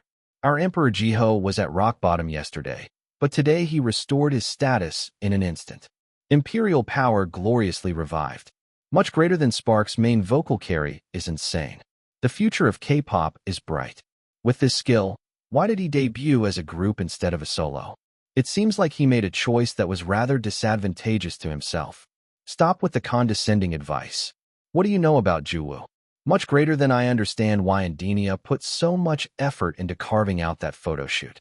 They couldn't possibly shoot an ordinary photo shoot with these faces. They had to squeeze out every last drop. I get it now. I understand too. It's a natural choice in a capitalist society. That's right. Indinia made a little more investment and produced the best result. Much greater than the world is unfair. He's handsome, but he also dances and sings well. Actually, this is the most important point. If you can't sing, you're just relying on your face and acting up. I feel energized thanks to the kids how I'm cheering for the best master singer Spark Happy Face. I knew they were going for a refreshing, bright boy concept, but I didn't know they'd be this fresh. More detailed evaluations would probably come up after the music festival ended and the group stage videos were released, but the real-time reaction was hot enough. I turned off my phone with satisfaction. After our next stage, we'll be in the audience seats until the ending, right? Yeah. What did you guys decide to do? We're going to be in the audience seats, and then go to the dorm with Manager Dayan when it's time. While I was monitoring, the subsequent schedule was quickly discussed behind me. Usually, it was customary to stay in your seat until the ending, but Spark, with a majority of its members being minors, couldn't stay until the end even if they wanted to. So, the younger members, including Jong Song-bin, would return to the dorm with Manager Dayan in the middle, and only Choi Ji-ho and I would stay until the ending stage. I'm sorry, Hyung. I'll definitely stay in my seat until the end. Next year, Jong Song-bin approached and said with a troubled face, "What are you talking about? I'm the one who should apologize." Huh. Just thinking about how much those guys will chatter when they get back to the dorm. I trailed off. In a situation where a performance extravaganza was taking place, would Kang Kian stay still? When all sorts of arrangements were pouring out, would Lee Chong-hyun just listen to them? It was not just idols, but there would also be special stages, so would Park Ju-woo really not watch them and just go to sleep? Realizing what I meant, Jong Song-bin's face turned pale. The guy grabbed my collar. "Hyung. Yeah. You will have to come back quickly. If there's no traffic." At my answer, Jong Song-bin was overcome with sadness. He had realized it was impossible. The hip, pink punk-styled Spark from earlier disappeared within 10 minutes of returning to the waiting room. Instead, a pure white Spark filled the void. They had worn rather flashy attire in the music video, but today was the end of the year. The stage effects were booming, and the colorful light sticks shone, allowing all sorts of images to be displayed on the screen. So, Spark decided to mix the mindset of their early IDC days with the newly provided capital of UA. From the simplest all-white color with a touch of luxury and silver accessories, to the 6 different outfits, all the same color but with different details tailored to each member's characteristics. I felt like crying, remembering the self-PR stage where we had endured with white t-shirts, jeans, and baseball jumpers. "Guys, we made it."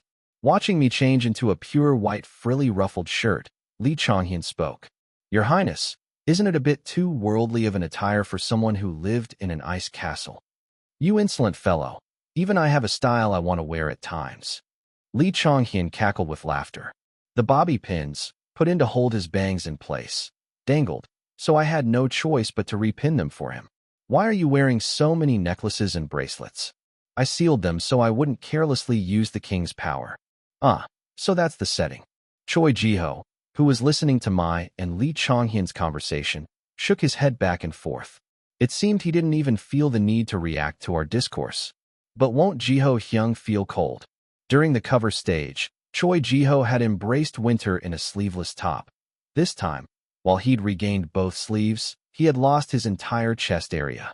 It was only today that I realized a shirt could be cut that deeply and widely. The center's harsh fate was to choose between the cloth to protect his chest and the cloth to protect his biceps. Put on a hot pack. If you stick it to your back, it won't be visible, right? But you have to put it on your clothes, not your bare skin. You know, if it falls off mid-stage, my cool image will be completely ruined, right? Were you the type of person who lives and dies by his cool image? It's less about image and more about the humiliation. In the end, Choi Ji-ho rejected the suggestion to attach a hot pack. We considered taping it to his clothes, but since dancing might reveal the inside lining of his jacket, it was no use. It's not exactly for warmth, but do you want to wear a tie? It would be warmer with even one layer of cloth, wouldn't it? Is that even cloth? And you're telling me to wear a tie on my bare neck. It's a fashion that many of our sunbanems have done in the past, so what's wrong with it? Choi Ji-ho rejected the tie as well. He said it was fine because his pants were long. I could only hope that the thick, high-necked white walkers or the several belts fastened around his thighs and biceps would provide some warmth. On the other hand, Park Ju-woo, who had been wearing a warm fleece sweatshirt until just a moment ago, began to shiver from the cold as soon as he changed. The sight of him, clutching a hot pack given to him by Jong Song-bin and getting his makeup redone, was quite pitiful. "Ju-woo, what are you going to do about the cold?" "It'll get warmer when I dance, so it's fine." Park Ju-woo answered positively. It was a wonderful attitude. "I'll prepare a blanket for you when you go up to the audience." "Seats," Manager Dayan said as he tore the plastic off a brand new blanket. Spark's turn to go up came quickly. The schedule was merciless to rookies. Since the stages are back-to-back, we have little preparation time. When you have more seniority later, you'll be able to stand on the ending stage. At my encouragement, Jong Songbin made a face that said, "What are you talking about? You haven't thought that far ahead." Jong Songbin's mouth fell open. Not at all. It's good to be faithful to the present, but, well, the day he stood on the ending stage would come someday, as it did in the past. So for now, just endure a little. With that thought in mind, I patted his shoulder and picked up my mic.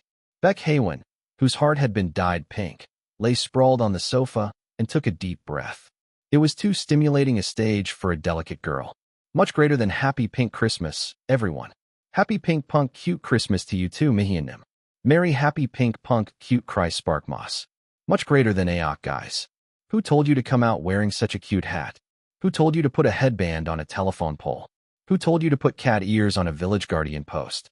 Seems like you're enjoying it more than anyone. Much greater than the choreography is insane. Yinnies, please make a comeback. Yinnies, I have a bank account, please make a comeback. And the song is good to Pink. Carrot, definitely come back. After that, she remained completely dazed.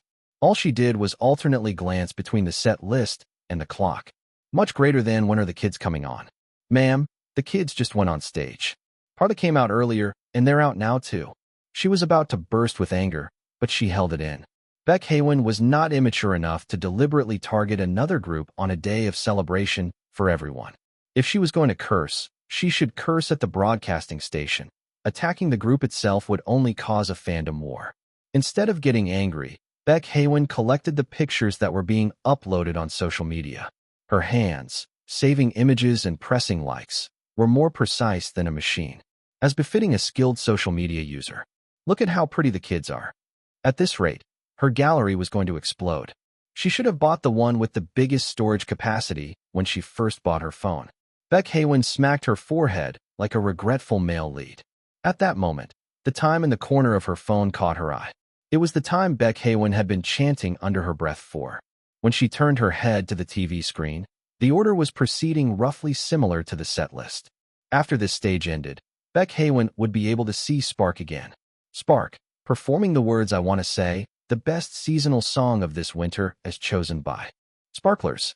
275, Chapter 275, Year End 3. A graphic of falling snow was displayed on the screen of the dark stage, which was devoid of any lighting. As a pure white pin light fell on the center of the stage, Baek Haewon held her breath at the close-up of the face. When the sun sets, the festival begins. The silver-haired Jong Songbin, with a white lace ribbon tied around his neck, filled the screen. When the surroundings are colored, when it gets dark, lighting up in the sky, a brilliant cluster of stars. Every time the members stepped and spread out, a faint orange light came on the stage. A thin layer of artificial smoke covered the stage, so white pants could look pretty when worn. When a person was dyed white from head to toe, they could look this noble. The shirt that suited a man in his 20s the best was a frilly shirt. Watching Kim Yiwol walk on the smoke on the snowy stage, Baek Haewon fell into a deep and hazy thought. Much greater than Kim Yiwol's legs are already 8 feet long, but with high-waisted pants on, they're reaching for the sky. Please update the where exactly do these legs end meme. Contrary to her sentimental thoughts, her fingers were extremely worldly and intuitive. However, Baek Haewon, who had lived like this for over a decade, didn't mind. Your existence is a comprehensive gift set. From the Hyungs who sing the song The Magne made without a single note out of tune, the sincerity of changing the choreography they had made themselves once again, to the visual beauty of the silver accessories peeking out from under the snow-white outfits. There wasn't a single thing that wasn't satisfying. The image of rascals who had come out of a pink paint can was gone, and only the birch trees of a finished snowfield stood there. When the fireworks explode, between the stars, flames burst, all the lights installed on the stage floor turned on, and when even the screen shone in 5 colors, the finished snowfield sparkled as if it had turned into a festival ground. Shining brightly, Park Ji-woo's golden hair fluttered in the winter wind. Amidst the intense, rough music and dazzling group dances, Spark's song stood out. A feeling as splendid as a festival, yet as distant as a night scene. The two contradictory elements were appropriately mixed on the stage, and Choi Ji-ho's solo dance encompassed all of this. His slicked back hair, his thick, straight eyebrows, and his sharp nose that cast a shadow every time he lifted his chin were beautiful. But his gaze, which made even a trivial movement seem atmospheric, showed why Choi Ji-ho had to be the center of this group. And that included his fantastic muscles. Until now, the performance award had been given to teams that showcased a jaw-dropping stage with backup dancers and a large number of idols in perfect sync. But if performance, as the word itself suggested, encompassed all artistic acts, when everything disappears, the world that bound us freezes over, and only we can dance this night, then couldn't a stage where 6 members spun together in a waltz-paired dance, smiling radiantly, before kneeling one by one in line, also be a contender for that award? Synchronized choreography wasn't the only kind of dance. You didn't have to do acrobatics to kill the stage. There were many ways to tell a story through movement. So the dance the members were learning from Ji-ho and Kian was the waltz. The fan meeting was the spoiler all along. A little heads up would have been nice. She almost had a heart attack. Baek Haewon let out a silent sob, watching the members clasp each other's hands. Lee Chong-hyun's rap smoothly rode the melody. His voice, whispering yet clear, was delivered through the microphone. It was Baek Haewon's favorite part. On these stairs, I'm trying to tell you. Right, Lee Chong-hyun's resolution. Look at this, it's beautiful. The part where Kim Yiwol made it a reality. A live broadcast from long ago came to Baek Haewon's mind. It was the day Lee Chong-hyun and Jong Song-bin had turned on a live together. I guess you could say Yiwol Hyung was the reason I started composing. When it comes to music, I'm very grateful to Hyung. Have you ever told Hyung that? Not yet, but I want to before the year is over. Because thanks to Hyung, I was able to let the sparklers hear the songs I made all year long. And not long after that, Kim Yiwol appeared in a live with Kang Kian. Chong-hyun and Songbin's live? I didn't watch it, because Chong-hyun told me not to. But Hyung, you monitor everything. I figured there must be a reason he told me not to, so I didn't. Since Songbin was there, he wouldn't have said anything foolish. And then a few days later, in the self-produced content, this part is mine. Yes, Songbin Hyung distributed it himself. The lyrics are similar to Flowering. Was that intentional? Yes. It's not because I ran out of ideas, so don't worry. At Kim Yiwol's words, promising to show a once-in-a-lifetime magic, Lee Chong-hyun experienced a world like magic, and upon returning, expressed his gratitude before the most beautiful scenery. The image of the Hyung telling his Dongsing Si, isn't it beautiful, overlapped with the previous stage of repaying the teacher's grace, making Baek Haewon's feelings even more strange. Stars begin to fall. It must be a miracle. On top of Kang Kian's part, Park Ji-woo's high notes, which were not in the original song, were layered. It was a voice as solid and sharp as an awl, as if it would crack the frozen winter sky. The lingering sound of the ad-lib remained in Baek Haewon's ears like an afterimage of powdery snow. The bells ring. Kim Yiwol smiled brightly. His blue eyes curved like a crescent moon in the daytime sky. The members flocked around Kim Yiwol. The sight of them hugging each other's shoulders, as if saying they had worked hard all year, was like a family, and her heart grew warm as if a bonfire had been lit inside. As soon as the stage ended, we received blankets from the managers and moved to the audience seats. We greeted the idols who had come before us and sat in a line in the back corner. Thanks to us, the last row was immediately full. Anyone cold, perhaps because the stage had just ended, everyone's face was red. After handing the blanket to Park Ji-woo, who was at risk of catching a cold, the next stage began. Reacting enthusiastically to other stages was the right attitude for a working professional. Just like how you clapped along with a tambourine when a co-worker was forced to sing at a company dinner. We had a duty to watch our colleagues' stages with full attention and admiration. After watching the stages from the back row for a long time. Hey, the year-end is really amazing. Lee Chong-hyun, sit down a bit. I can't see. No, Mr. Kian. Did you just see the Sunbainims do a somersault? Spark ended up being the idols who actually enjoyed the show like real audience members. Would this be okay? Just a moment ago, we were strolling through a mysterious and beautiful fairy tale land, and now returning to the real world, we were becoming sincere fans shouting, Sunbainims, you're so cool. Let's do a somersault next year too. That's too much of an idea infringement. Right. Instead, how about doing a double somersault next year? Choi Ji-ho. Me? Choi Ji-ho asked back. I didn't bother to confirm. In the heated atmosphere, we fanned ourselves with our hands despite it being the middle of winter. The passion, the crowds, the noise, everyone cheering for their favorites made the place feel stuffy and loud.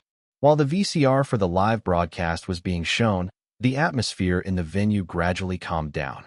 All that was happening on-site was staff moving around the stage, prepping for the next act. As I was watching the pre-recorded VCR on the big screen, a powerful shout was heard from somewhere in the audience. Choi Ji-ho, cover up.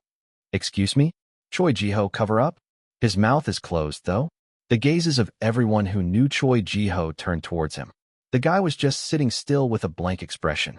At that moment, I instinctively grabbed at the wide-open chest of his shirt with one hand. What are you doing? They're telling you to cover up. Whether it was because Choi Ji-ho looked cold or because his exposure was borderline, if this sound had been caught on broadcast, it would have been a disaster. It was just a relief that it wasn't being broadcasted live on site. I checked the cameras, breaking out in a cold sweat. A few lenses were pointing this way.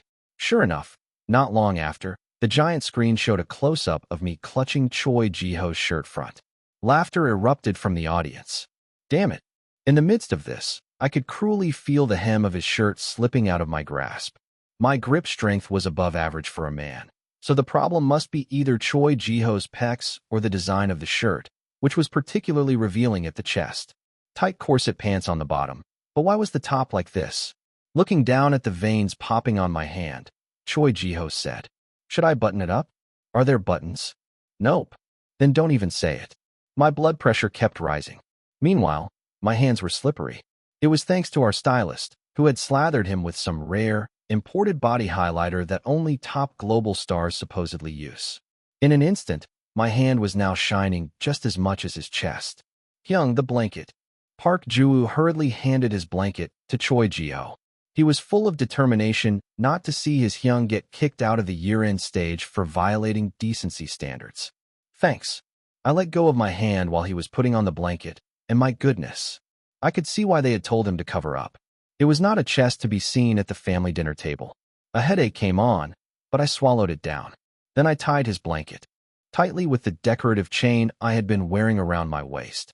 At this point, I couldn't tell what was harder, year-end tax settlements or year-end shows. I'd helped a drunk department head put on his jacket before, but this was my first time policing someone else's wardrobe malfunction. As I was sweating bullets, the end of the first part was approaching. I felt like I was going to collapse from exhaustion. If Jong Songbin hadn't passed me a bottle of water from under his chair, my mouth would have been so dry that a cactus could have grown in it. While I was moistening my throat, two sunbaenims in fancy outfits appeared on stage, arm in arm, for a special award ceremony. Normally, award ceremonies dumped all the prizes at the end. But since there were so many categories, and it got boring just watching award after award, they'd split things up between the end of Part 1 and Part 2 this year. Is it the Rookie Award and the New Star Award that are coming up now? That's right. What's the difference between a rookie and a new star? Park Ju-woo asked a question that hit the nail on the head. It was a good thing we were talking with a friendly smile, pretending to have a pleasant chat. Otherwise, we would have been rumored as a spunky idol group that openly criticized the broadcasting system at their first award ceremony. All that strict training finally paid off. The Rookie Award is given to a rookie group that debuted this year and had good results, and the New Star Award is given to one rising idol who was very active that year. Jong Songbin answered. He must have gone through the set list thoroughly, since he'd memorized even details like that. Either way, let's just get ready to congratulate whoever wins. Yes. At my words, the guys, except for Choi Ji-ho, got into position to clap. Choi Ji-ho seemed to be planning to send a moderate congratulatory applause. The angle of his palms was different from ours. This year, countless idols made their debut and set the music scene on fire, didn't they? That's right. Especially since the Rookie Award is a once-in-a-lifetime honor, it must feel extra meaningful. Fluent hosting comments flowed. Whoever received it, I should congratulate them sincerely. Because once you graduate high school and step into society, it's rare to win awards anymore. Thinking that, I was leaning forward to get a better view of the stage when the winner of the 20XX Music Festival Rookie of the Year award is Spark. I heard a familiar name. All of Spark's eyes widened, and we froze like statues. 276. Chapter 276. Year-End 4. What are you doing? Hurry up and go out. Varian, who was sitting nearby, urged us. No, really? That couldn't be. These guys hadn't received a rookie award in the past. I was bewildered, but my body reacted mechanically. Before I knew it, I was walking toward the stage with Jong Song-bin, pulling the members along. Choi Jiho's fluffy blanket had long since been taken off by someone from Varian.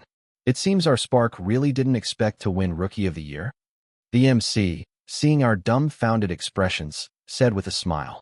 Yes, we didn't expect it. Sure, we had 5 comebacks in a year, and there had been that 14-month hiatus in the past, which was partly why Spark never won Rookie of the Year back then. It never even crossed my mind. Of course it didn't. My head was full of thoughts on how to make Spark stand out the most on the year-end stage. Then, starting with the leader, about 3 of you. Let's hear your acceptance speeches. The microphone was passed to Jong Song-bin. Is he going to cry again? Do Choi Jiho and I have to give the acceptance speech again this time? Thinking that, I hurriedly looked back at Jong Song-bin, but his face was, contrary to my imagination, composed. Although he was a little flushed and his eyes were moist. The guy didn't cry. It's both bewildering and an honor to receive such a difficult award. Even more so because we didn't expect to win the Rookie Award. His refined and polite words flowed through the microphone. I'm able to give the acceptance speech first as the leader, but I don't think I've done a good job as a leader this past year. Rather, it was a year where I relied a lot on the members. It was already impressive enough that he had managed this bombshell of a team by the scruff of the neck and dragged them along. But Jong Song-bin was even humble on top of that. Normally, I'd have said something like, if only you joined as my junior, I'd have carried you around and treated you so well. But my heart was complicated. I was proud, but it also felt like I was watching a child who had grown up too quickly, and I felt sorry for him. But I was also grateful that he had grown this much. Because there would be no 19-year-old who had done as good a job as a leader as Jong Song-bin. I won't forget this gratitude and my original passion, and I will work hard. Thank you. Receiving applause, Jong Song-bin passed the microphone to Lee Chong-hyun next to him. To all the staff, our parents, and the main characters of today's Rookie Award, Sparklers. Thank you. I think my expression was a little foolish because I was so surprised earlier, but now, I'm really overwhelmed. I don't know if my feelings are being conveyed. Lee Chong-hyun said with sparkling eyes. His raised lips and wide eyes represented his feelings. The mischievous Magnes could have been arrogant, but thanks to the Hyungs who pushed us to do everything we wanted, we were able to enjoy our clueless rookie life so happily. The guys keep surprising me since a while ago. I wonder if these guys were the kind of kids who could say such things. The strength in Lee Chong-hyun's hand, holding the microphone, increased. Above all, I'm happy that we can be the singers who receive the Rookie Award for Sparklers. We will repay you with better stages. Sparklers, we love you. As Lee Chong-hyun waved his arm, a cheer close to a scream was heard from one side of the audience. When Spark won first place for the first time, it was Park Ju-woo and me who gave the speech. When Spark won first place on cable, it was me and Choi Jiho. When Choi Jiho won first on a dance survival show, and now, today, it was Jong Song-bin and Lee Chong-hyun giving the acceptance speech. And there was just one member who had never once given a speech on behalf of Spark. Lee Chong-hyun tilted the microphone slightly and looked at Kang Ki-on. Kang Ki-on swallowed hard and then received the microphone with a trembling hand. He took a small, deep breath. The venue became quiet. Thank you. His voice quivered. I believe this is an award we wouldn't have been able to receive if it weren't for our fans. Even now, I believe that our fans are happier than we are. Kang Ki-on slowly continued his acceptance speech. A faint smile began to form on his lips. We will work hard so that there will only be happy things in the future. We would be grateful if you could believe in us and support us. Bow. As the guy bowed his head, we also followed suit. Applause poured down from above our heads. The guys looked composed. It seemed I was the only one who got choked up. The New Star Award went to Song Minil. It seemed they had grouped Partha under the label of low seniority to give them an award, as giving Spark the Rookie Award would have made Partha seem too senior. No wonder an award I had never heard of in my life had appeared. As I was clapping for the award-winning Song Minil, the the system popped up. Plus, system, a hidden task, has been completed. Task, winning the Rookie of the Year award. Reward, time stop. System, a work instruction from Superior has arrived. Play button Assistant Manager Kim. You said you wish time would stop?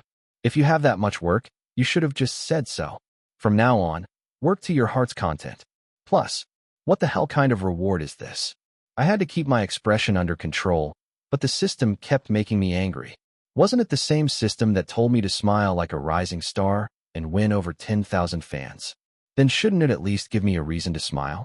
While Song Minil was giving his acceptance speech, I did my best to smile brightly. You piece of garbage system. Give me back all my emotions. After the first part ended, the Spark children returned to the dorm energetically. Thanks to that, in the second part, only Choi Ji-ho and I remained, and we had to show ourselves immersed in the stage with tremendous concentration. Oh, we also had a little chat. Want more blankets? Ju has still got his spare. No, that was it. I did exchange a few more words, worried that a Discord rumor would immediately fly about the Rookie award-winning idol group. Certainly, as it got closer to the ending, the stages became more splendid and abundant. The quality and freshness of the performances were also different from the rookies, who at best used pillars of fire as stage effects. Especially Mr. Polo's stage was amazing.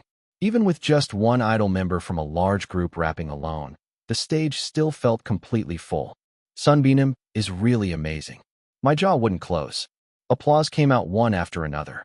I hoped the cameras didn't catch my face, because I felt like I'd look like a fool on screen. For the finale, just as we'd been told, all performers gathered behind one of the great seniors of the music industry to sing together. Choi Ji-ho and I, standing in the very back row, waved the glow sticks we'd been handed and sang along. After finishing all our tasks and returning to the dorm, good work. Now blow out the candles. As expected, not a single one of the Spark members was asleep, and they had taken out a congratulations on the Rookie Award cake from who knows where and started a party. Where did the cake come from?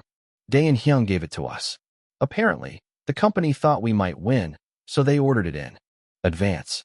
Lee Chong-hyun answered as he stuck 6 long candles into the cake. Perhaps to represent us, a candle was stuck on top of each round face. Did you get the party hats with it? Park Ju-woo, who was putting a party hat on my head as I asked, said, "These are also from Dae and Hyung. You want us to wear this and blow out the candles?" Yeah.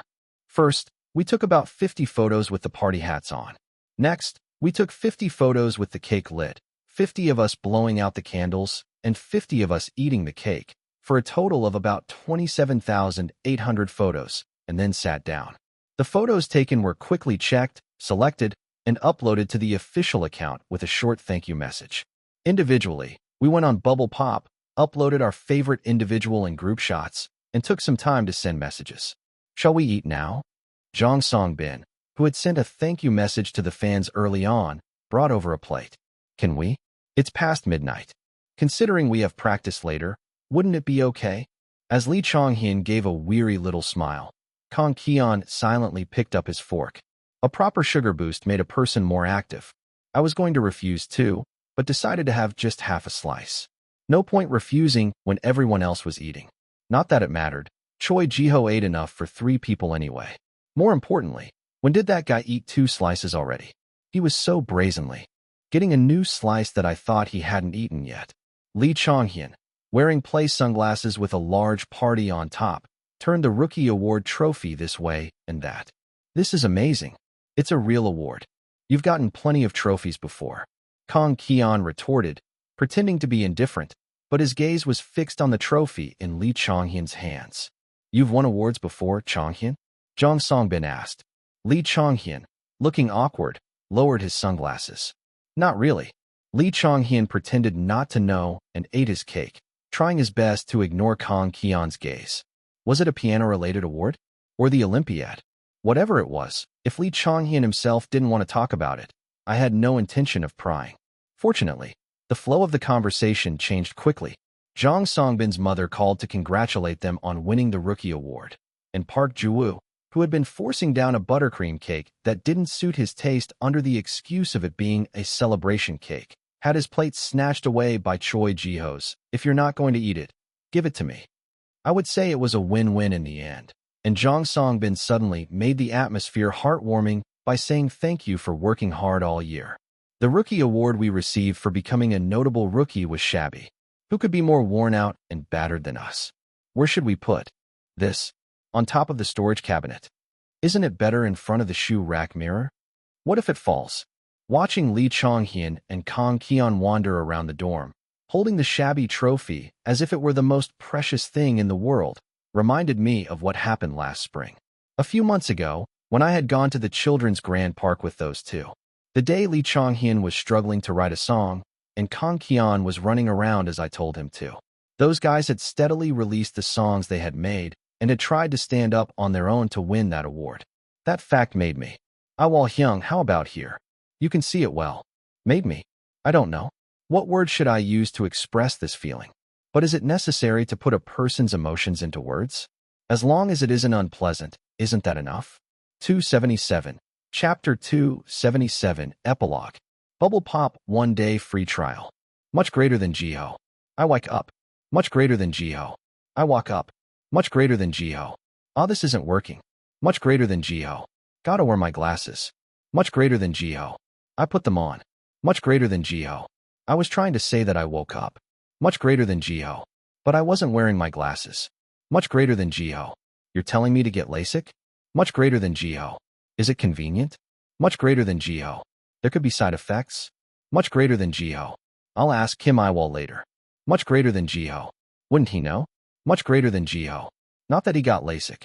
Much greater than Jiho. He just knows a lot of random stuff. Much greater than Jiho. I sometimes hear him talking with Lee Chong-hyun, and there are times I can't understand a single thing they're saying. Much greater than Jiho. You're asking if I feel left out? Much greater than Jiho. As long as they're having fun, it's fine. Much greater than Jiho. You're asking if I'm not tired since I went to bed late yesterday? Much greater than Jiho. I didn't go to bed that late. I ate cake, worked out, and went right to sleep. Much greater than Jiho. Judging by how Lee Chong-hyun's still asleep, I guess he might be tired. Much greater than Jiho. Seeing as Kim Yiwol isn't in his spot. Much greater than Jiho. I think he went to make food. Much greater than Jiho. None of us set an alarm today. Much greater than Jiho.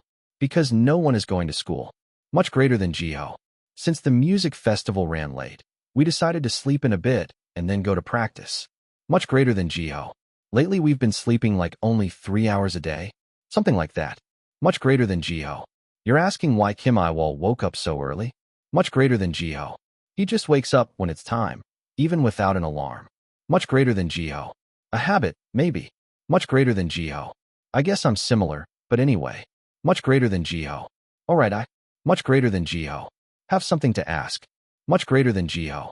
Who was the one who said Choi Jiho cover up? Much greater than Jiho. I feel like you're here. Much greater than Jiho. Choi Jiho cover up. Much greater than Jiho. Were you satisfied with the covered up look? Much greater than Jiho. Is it better to cover up? Much greater than Jiho. No. Much greater than Jiho. Then why did you tell me to cover up yesterday? Much greater than Jiho. Ah. Much greater than Jiho. Because it was cold? Much greater than Jiho. Because it was too revealing? Much greater than Jiho. You're telling me not to do that in front of other people? Much greater than Jiho. Wait, whose opinion am I supposed to go with? Much greater than Jiho. You're telling me to do as I please? Much greater than Jiho. Then I'll just do as sparklers say. Much greater than Jiho. The people I see the most are sparklers. Much greater than Jiho. Isn't it right to do whatever sparklers like? Much greater than Jiho. Kim Yiwol just told me to come help set the table. Much greater than Jiho. I'll be back after I eat. Much greater than Jiho. Make sure you eat breakfast. Much greater than Yiwol. I just came back from eating breakfast. Did you have breakfast? We ate with the side dishes Songbin's mother made for us. Much greater than Yiwol. Thank you for cheering for us to win the Rookie Award and congratulating us on winning. I said it yesterday, but I wanted to say it again. I'll work harder next year. Much greater than Yiwol. We're enjoying it and taking it easy. Thank you. All the members and I are enjoying ourselves, so don't worry. Much greater than Yiwol. There were a lot of posts asking what kinds of things Chong-hyun and I usually talk about. Jiho said he talked about it on Bubble Pop haha. Much greater than Yiwol. I talk about songs with Chong-hyun the most. Or sometimes when he reads something that really moves him, he shares it with me. Sometimes I get it right away, and sometimes I don't. He reads books that could come out of nonfiction. Much greater than Yiwol. He once told me that back in the day when he and Kian went to manga cafes, Kian would read comics and Chonghyun would read novels. Much greater than Yiwol. The book I read most recently. Much greater than Yiwol. Kingdom Cafeteria, another. Much greater than Yiwol. It's not that it took me a long time to reply because I was embarrassed. I just went to search again to see if the title was correct. Much greater than Yiwol. I haven't been able to read the next volume because I've been preparing for the comeback and year-end stages. Kian said it gets fun from volume 5. Is that true? It's already fun enough now. Much greater than Yiwol. Were you surprised that the conversation suddenly cut off? I'm sorry. Much greater than Yiwol. I heard the sound of a dish breaking, so I went to the kitchen, but nothing had happened. It was just the sound of Jiho doing the dishes. I don't know how on earth he does the dishes. Much greater than Yiwol. I'm not just being harsh on Jiho, I swear. How should I even explain this? Much greater than Yiwol. Voice message 1 o'clock. Much greater than Yiwol. I request your objective judgment. Much greater than Yiwol. Thank you. I knew it. I wasn't in the wrong. Much greater than Yiwol. You're curious about what the kids said behind me? Chonghyun. If it makes that much noise, the dish should normally break, right? Kian, did it not break? Look carefully. It might be cracked. Chonghyun. No, it's fine. Songbin. Guys, if you think a dish broke, you should ask if Hyung's hand is okay first. That was what they were saying. Much greater than Yiwol. Is it too burdensome that I even type out the commas? Much greater than Yiwol. If not, that's a relief. Much greater than Yiwol. I think I have to go now because of practice. I'll contact you again in the evening. Thank you for talking with me from early in the morning. Much greater than Yiwol. I hope you have a good day. It's very cold, so please dress warmly. Much greater than Juwoo. Hello? Much greater than Juwoo. I'm a bit late today, right? Much greater than Juwoo. I'm sorry. Much greater than Juwoo. It's because I left early for practice. Much greater than Juwoo. You're asking why I left early? Much greater than Juwoo. It's a secret slightly smiling face. Much greater than Juwoo. I'm sending this message because it's break time now. Much greater than Juwoo.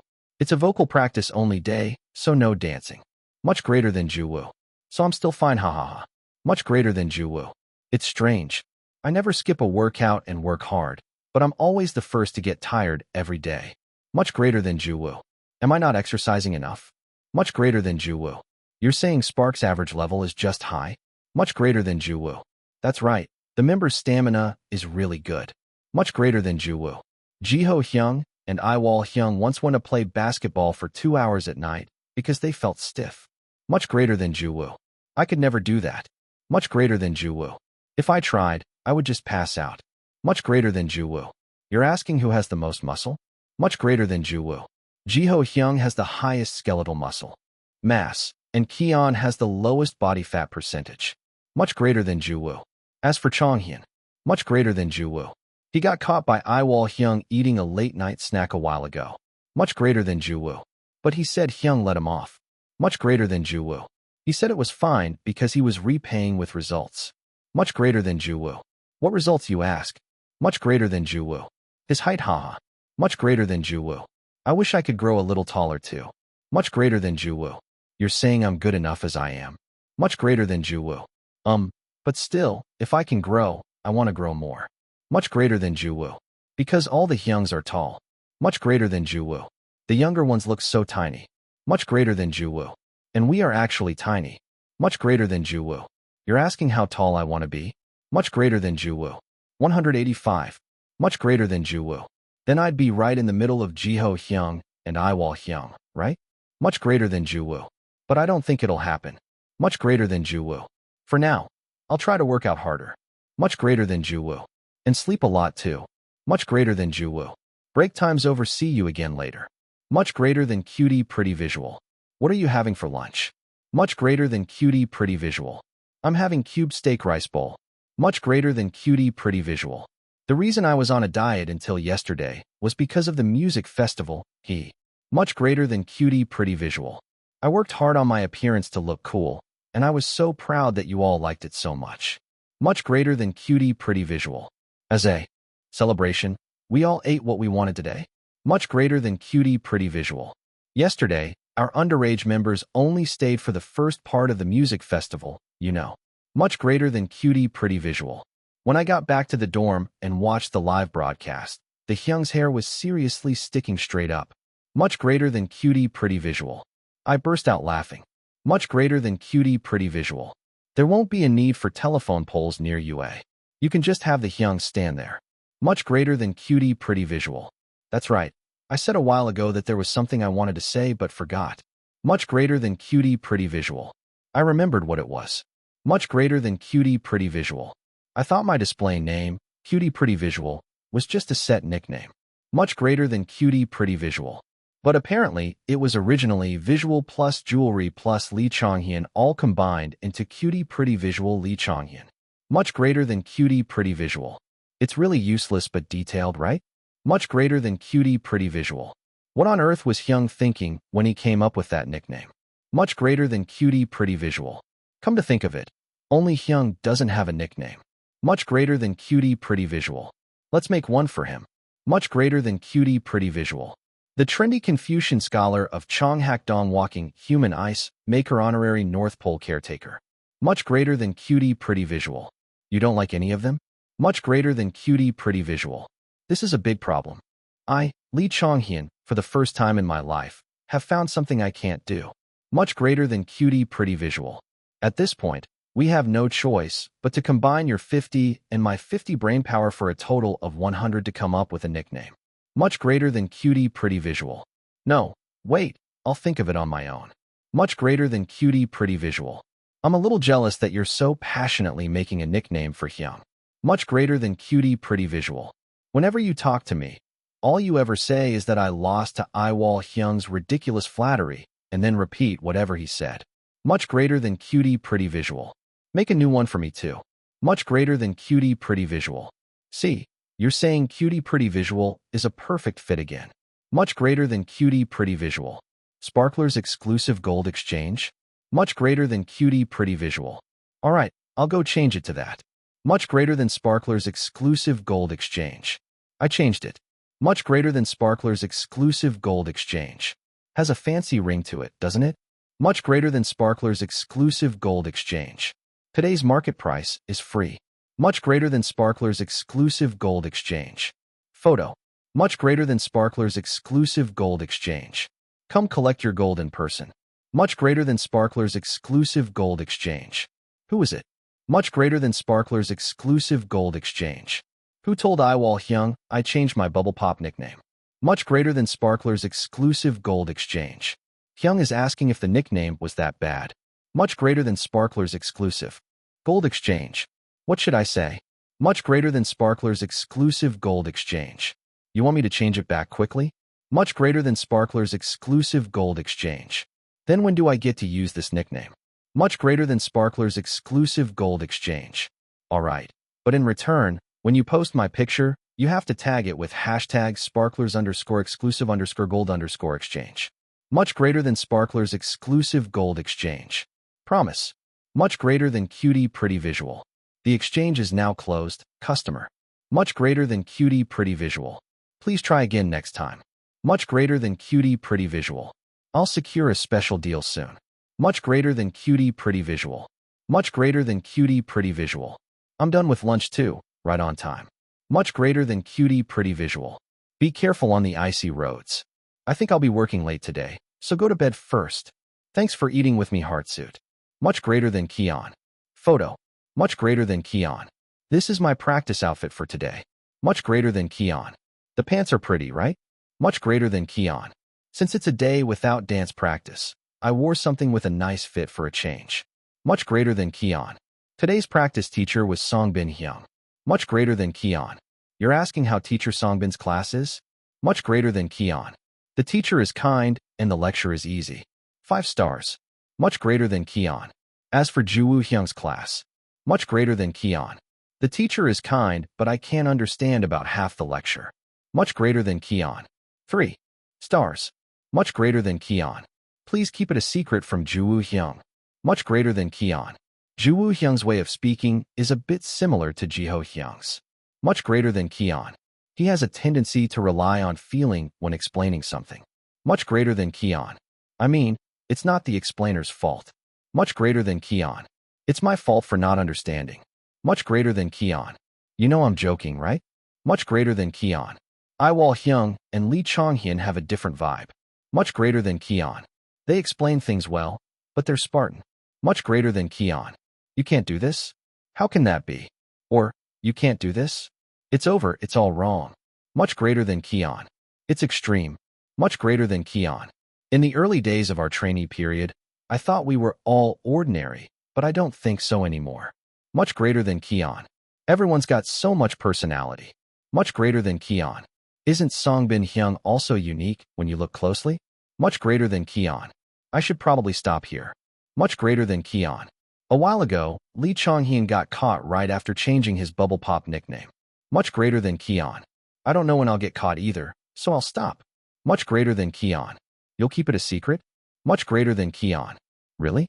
Much greater than Keon. No betraying, okay? Much greater than Keon. Still, I think our member lineup is really good. Much greater than Keon. The part distribution is clear. Much greater than Keon. Songbin Hyung and Juwoo Hyung handle the vocals. Much greater than Keon. Jiho Hyung and I are in charge of the choreography. Much greater than Keon. And when we're recording, Yiwol Hyung and Lee Chonghyun lead the process. Much greater than Keon. Just by how they usually talk, you'd think Yiwol Hyung is the intuitive one and Lee Chonghyun pursues precision, right? Much greater than Keon. But in reality, it's the complete opposite. Much greater than Keon. If Lee Chonghyun is the type to say, Keon, try to get over the high notes more smoothly. Much greater than Keon. Yiwol Hyung is like, Keon, the note is dropping. Let's raise the pitch by a half step at the end. Much greater than Keon. Both Yiwol Hyung and Lee Chonghyun have perfect pitch, so they're extremely sensitive to pitch, you see? Much greater than Keon. So when we record, we set the bar high enough that we barely need any correction. Much greater than Keon. Juwoo Hyung has never once been called out by Yiwol Hyung for his pitch. Much greater than Keon. Even Yiwol Hyung records multiple takes of his own parts. Much greater than Keon. So I find Juwoo Hyung amazing. Much greater than Keon.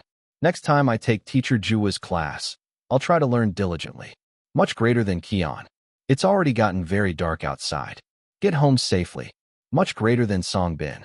What were you doing? It's very late. Much greater than Songbin. I didn't interrupt anything, did I? Much greater than Songbin. That's a relief, haha. I just got back to the dorm. Much greater than Songbin. I'm not tired. I'm completely full of energy. Much greater than Songbin. Right now I'm waiting for my turn to shower. Much greater than Songbin. Today's shower order is Juwoo me, Yiwol Hyung, Chonghyun, Keon, Jiho Hyung. Much greater than Songbin. Juwoo and I have to go to the company early tomorrow, so the members were considerate. Much greater than Songbin. Yiwol Hyung and Chonghyun also have work to do tonight, so much greater than Songbin. Jiho Hyung and Keon yielded their turns. Much greater than Songbin. We don't really set an order, but rather adjust to the situation at the time. Much greater than Songbin. The order we get our makeup done is also different every time, ha. Much greater than Songbin. Yesterday, Juwoo showered first, then Chonghyun, Keon, and then me. Much greater than Songbin. Chonghyun wore really heavy makeup yesterday, haha. It took forever to remove. Much greater than Songbin. Thinking about how next year Chonghyun and Keon will leave alone at the music festival makes me feel a little complicated. Much greater than Songbin. Although it's nice to be able to stay until the ending with the Hyungs. Much greater than Songbin. You're asking what I want to do first when I become an adult? Much greater than Songbin. Much greater than Songbin. I can't think of what I want to do first right away, but we all went to see the sunrise together at the beginning of this year. Much greater than Songbin. When I become an adult, I want to go see the sunrise again and make a wish. Much greater than Songbin. The wish I made then has already come true, so I want to make a new wish to celebrate becoming an adult. Much greater than Songbin. What the wish was is a secret, hee. Much greater than Songbin. You're sad that there's a secret between us? Much greater than Songbin. Fair enough. Much greater than Songbin. I wish that our members would all get along and have a good year together. Much greater than Songbin. We really did spend the year cherishing each other.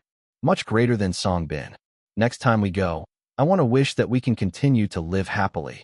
Much greater than Songbin. Although we won't be able to go on January 1st like this year. Much greater than Songbin.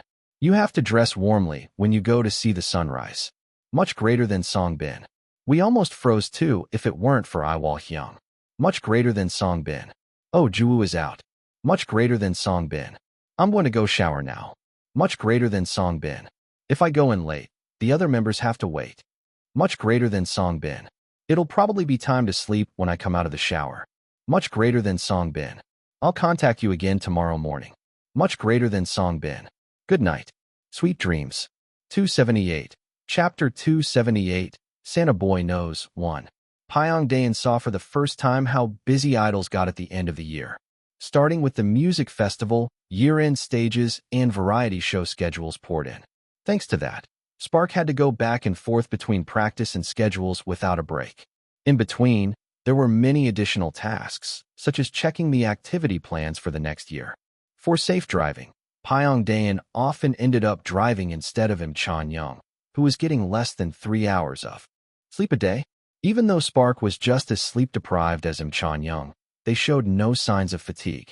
They were also incredibly sociable. Despite their hectic schedule, the members began calling Pyongdae Manager Hyung and encouraged him to call them casually in return. Amazing. Some might disparage it, saying it was only possible because they were still young. However, considering that most people started their social life in their mid-20s, one couldn't deny the fact that idols, including Spark, were working hard from a young age. That was why Pyongdae wanted Spark to rest as much as possible when they could. No matter how much there was an active period and an off-season, the year-end schedule was truly murderous. But Spark was truly passionate. Just how passionate were they? You want to borrow a cam? Yes. Because you want to do a surprise event for the members? To the point where the two Magnes came to borrow a cam, saying they wanted to do a Christmas surprise event for their Hyungs and release it as self-produced content. He had wondered why they were following him so secretly. Pyongdae inwardly calmed his surprised heart. We usually tell the planning team about things like this, but we figured they'd catch on if we both left the office. Can you pass on the message for us, Hyung? Lee Chong-hyun said with a resolute expression. His flashy yet still fresh face was filled with a sense of gravity. Okay, they probably won't say no. How should I deliver the cam? Please put it inside our dorm's shoe rack. We've emptied this spot. Kang Kian even showed him a photo he had taken of the shoe rack to confirm the exact location. Pyongdae headed straight to the dedicated team. Since Chanying was the main manager, Pyongdae still had a bit of freedom to move. This was also precisely why Lee Chong-hyun and Kang Kian had asked Pyongdae for the favor. The planning team staff and Min Ju-kyung, who heard the message from Pyongdae, looked surprised. Why won't our kids rest even when we tell them to?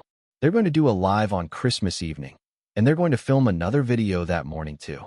They want to do a surprise event, and they figured if they filmed it well, it could become self-produced content. We can certainly lend them the equipment, but I'm worried the kids will get burnt out at this rate. A planning team staff member clutched their head. Min Ju-kyung, who was also smiling awkwardly, suddenly looked at Pyongdae and asked, "By the way, Mr. Dan, did they tell you exactly what kind of event it is?" I didn't hear the details. Just that it's a surprise event. It can't be an event that startles people. Because Yiwol has a heart condition. This was the first time Pyongdae had heard this. Noticing this, Min Ju-kyung awkwardly scratched her head. I guess Mr. Chanying didn't tell you since you're still in your probation period, but Yiwol has a bit of a heart issue. It's not that he's sick, but it's something to be careful about. That's also why he can't have caffeine. If it was a health issue, especially one that could affect their activities, it was understandable not to tell just anyone. I doubt the kids forgot about that when planning, but just in case, could you please check one more time, Mr. Dan? So Pyongdae had to go back down to the basement and pretend to be handing out drinks to hear about the surprise event. The event was smaller and more modest than Pyongdae had thought. Above all, it was a cute event that wouldn't startle anyone. Pyongdae relayed the contents of the surprise event to the dedicated team as they were. Then, he safely received the cam, checked the batteries, and after placing it in the promised corner of the shoe rack, he carefully covered the cam with a long umbrella and a short umbrella. Me, Chong-hyun, I put 6 cams and a stand behind the umbrellas. Let me know if you need anything else. Spark Chong-hyun. I love you, Hyung. This kid was really sociable. Carefully locking the dorm door, Pyongdae wished for the success of the cute Magnes event. Kong Keon, how is it? Do you think it turned out well? Lee Chonghyun asked, holding up a large sock made of red felt. Try to decorate the sock a bit. It looks too plain right now, even though the sock isn't the main part. But you can't just give the gift covered in plain felt, can you? Lee Chonghyun was quickly convinced by Kong Keon's words. Then, he squeezed a generous amount of wood glue onto the sock. The mischievous idea of becoming Santa and giving gifts to their hyungs came from Lee Chonghyun. Kong Keon willingly decided to play along. So, the two secretly bought presents for their roommates. Since they used Pyongdaeun's house as the delivery address, after much debate about whether this could be considered as an idol's abuse power, only to get caught by Pyongdaeun and end up receiving help, it made preparing the gifts much easier. Tearing up cotton wool and sticking it on, Lee Chonghyun explained to the camera. The reason we can be so relaxed right now is because none of the hyungs are at the dorm. We're scheduled to be by ourselves until 4 a.m. Kong Keon, after checking the clock, added. Yiwol Hyung and Jiho Hyung went for a schedule, and Songbin Hyung and Juwoo Hyung are, can I say it? Isn't it better not to? Right? Please edit this part out. Lee Chonghyun bowed his head to the camera. Kong Keon, who was cutting felt, also bowed his head. They couldn't spoil the university entrance plans of the hyungs who hadn't even started yet. When are we writing our rolling paper? Can we even call it a rolling paper when only 2 people are writing it? If it's not a rolling paper, what is it? A rolling card? Even while having a silly conversation, the two of them didn't stop their hands. Rather, their hand movements became busier as time went on. After making a total of 4 red socks, the gift explanations followed. Jiho Hyung has poor night vision, so he sometimes bumps into the corner of the bed or furniture.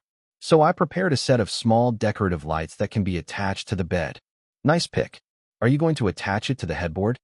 Can't we just attach it anywhere? Lee Chonghyun put the well-packaged LED lights into the sock. I have to write a card too. What good deeds did Jiho Hyung do this year? How can you not have thought of that when you bought the gift? I just remembered. What? He gave me an orange candy. That just came out of his bag. Despite Kong Keon's nagging, Lee Chonghyun was undeterred. Kong Keon picked up a camera and filmed Lee Chonghyun carefully writing. I will give a gift to the good child Jiho, who shares candy with his dongsing. Kong Keon, what did you get for Songbin Hyung's gift? A notebook. Hyung has that notebook where you can avoid murder if you have 3 patience characters. I think he's almost used it all up already. Lee Chonghyun's eyes widened. What on earth is happening to our Hyung? Lee Chonghyun asked, but Kong Keon didn't answer. He just silently wrote his card. Won't the sock look too empty with just a notebook? So I bought pins and stickers too. Oh, show me. At Lee Chonghyun's words, Kong Keon rummaged through a plastic bag and took out the items. 10 bright red pens and a set of stickers with phrases like, not my problem, and yeah, didn't ask came out. Has Hyung been having a hard time lately? No. I just thought it would be nice to have stickers that represent his feelings. A brief silence fell in the living room. It felt like a quiet moment of mourning. To break the heavy atmosphere, Lee Chonghyun said in a bright voice, let me show you the gift I bought for Yiwol Hyung. From a gray delivery envelope, something wrapped in bubble wrap was pulled out like it was being dragged by the hair. Why is it so heavily packaged? Because it's glass. Lee Chonghyun carefully took a collection of small glass pieces out of the bubble wrap. A jellyfish-shaped mobile of dazzling colors was revealed. Jellyfish have excellent regenerative abilities, so they recover quickly even if they get hurt. Turritopsis dohrnii is even theoretically immortal. As Lee Chonghyun gently shook the mobile, the refracted colors of the glass spread around. I bought it so our Hyung will be healthy for a long, long time. Wouldn't it be pretty if we hang it on the window? It would. Lastly, Kong Keon took out his gift for Park Ju-woo. It was a cozy-looking white microfiber blanket. Hey, you picked a great gift. Right? Kong Keon didn't hide his proud expression. But will this fit in the sock? I'm just going to put the sock over the end of the blanket. Right. What's important is the content. In the end, it was decided that one sock would be slipped onto one end of the packaged blanket. The two of them pushed the packaged gifts to a corner of the living room and continued writing their cards. An hour before the members returned, they didn't forget to hide the gifts and clean up the living room perfectly. 5 in the morning. Lee Chonghyun's phone glowed faintly. A message from Kong Keon had arrived. MBF. The Hyungs are asleep. Me. Yiwol Hyung is taking forever to sleep. Do you want to sleep first? I'll set up the camera. MBF. Shouldn't we just knock that Hyung out? Me. Wait a bit. I think he's about to fall asleep. Lee Chong-hyun held his breath as if he were dead and waited. Soon, the sound of even breathing came from under the bed. If he carelessly looked down now, he might make eye contact with a wide-awake Kim Yiwol. So he had to wait patiently. And after 3 minutes of waiting, pretending to be asleep and making small breathing sounds. Me. These Hyungs are asleep too. The time had come for the cute little Santa Clauses to be dispatched. 279. Chapter 279. Santa Boy knows, too. Lee Chong-hyun and Kang Ki-yeon secretly rendezvoused in front of the shoe rack. Their hands moved cautiously as they opened the shoe rack door. To prevent any unexpected noise, Kang Ki-yeon held onto the umbrellas from above, while Lee Chong-hyun fumbled in the corner of the shoe rack from below, taking out the cam and the stand. We just have to install it at the points we checked earlier, right? Yeah. But are you confident you won't get caught by Jiwoo Hyung? He's wearing an eye mask today, so it's fine. He must have been tired. Roommates were bound to know each other's habits. At Kang Ki-yeon's words, Lee Chong-hyun patted his friend's shoulder as if to say he was reliable. After their conspiracy, the two parted ways, each holding 3 cams. A firm resolve to succeed with the hidden camera was palpable. Lee Chong-hyun, who had returned to his room, carefully closed the door. Then he hid his body in a corner of the room and waited until his eyes adjusted to the dark. The location for the first cam installation was on top of a storage cabinet where the Hyung's beds could be seen at once. If he placed the camcorder here, he would be able to capture the Hyungs waking up at the same time. Lee Chong-hyun, who had become accustomed to camera installation through frequent self-produced content filming, set up the camcorder with ease. He didn't forget to check if it was recording properly. After pressing the record button to capture the entire room, Lee Chong-hyun took out the gifts he had hidden in his blanket. Lee Chong-hyun, with a large felt sock on each of his arms in the dark, looked more like a thief than Santa. Lee Chong-hyun hung one sock on the head of Choi Ji-ho's bed. Kim Yiwol's share was placed on the suitcase right next to his bed, since Yiwol Hyung might wake up at any moment. I can't get too close to the bed. Lee Chong-hyun, who whispered to the camera, then focused on installing the personal cam. He had already checked the angles that would best capture the 2 Hyungs discovering their socks. Thanks to that, Lee Chong-hyun was able to move with minimal movement.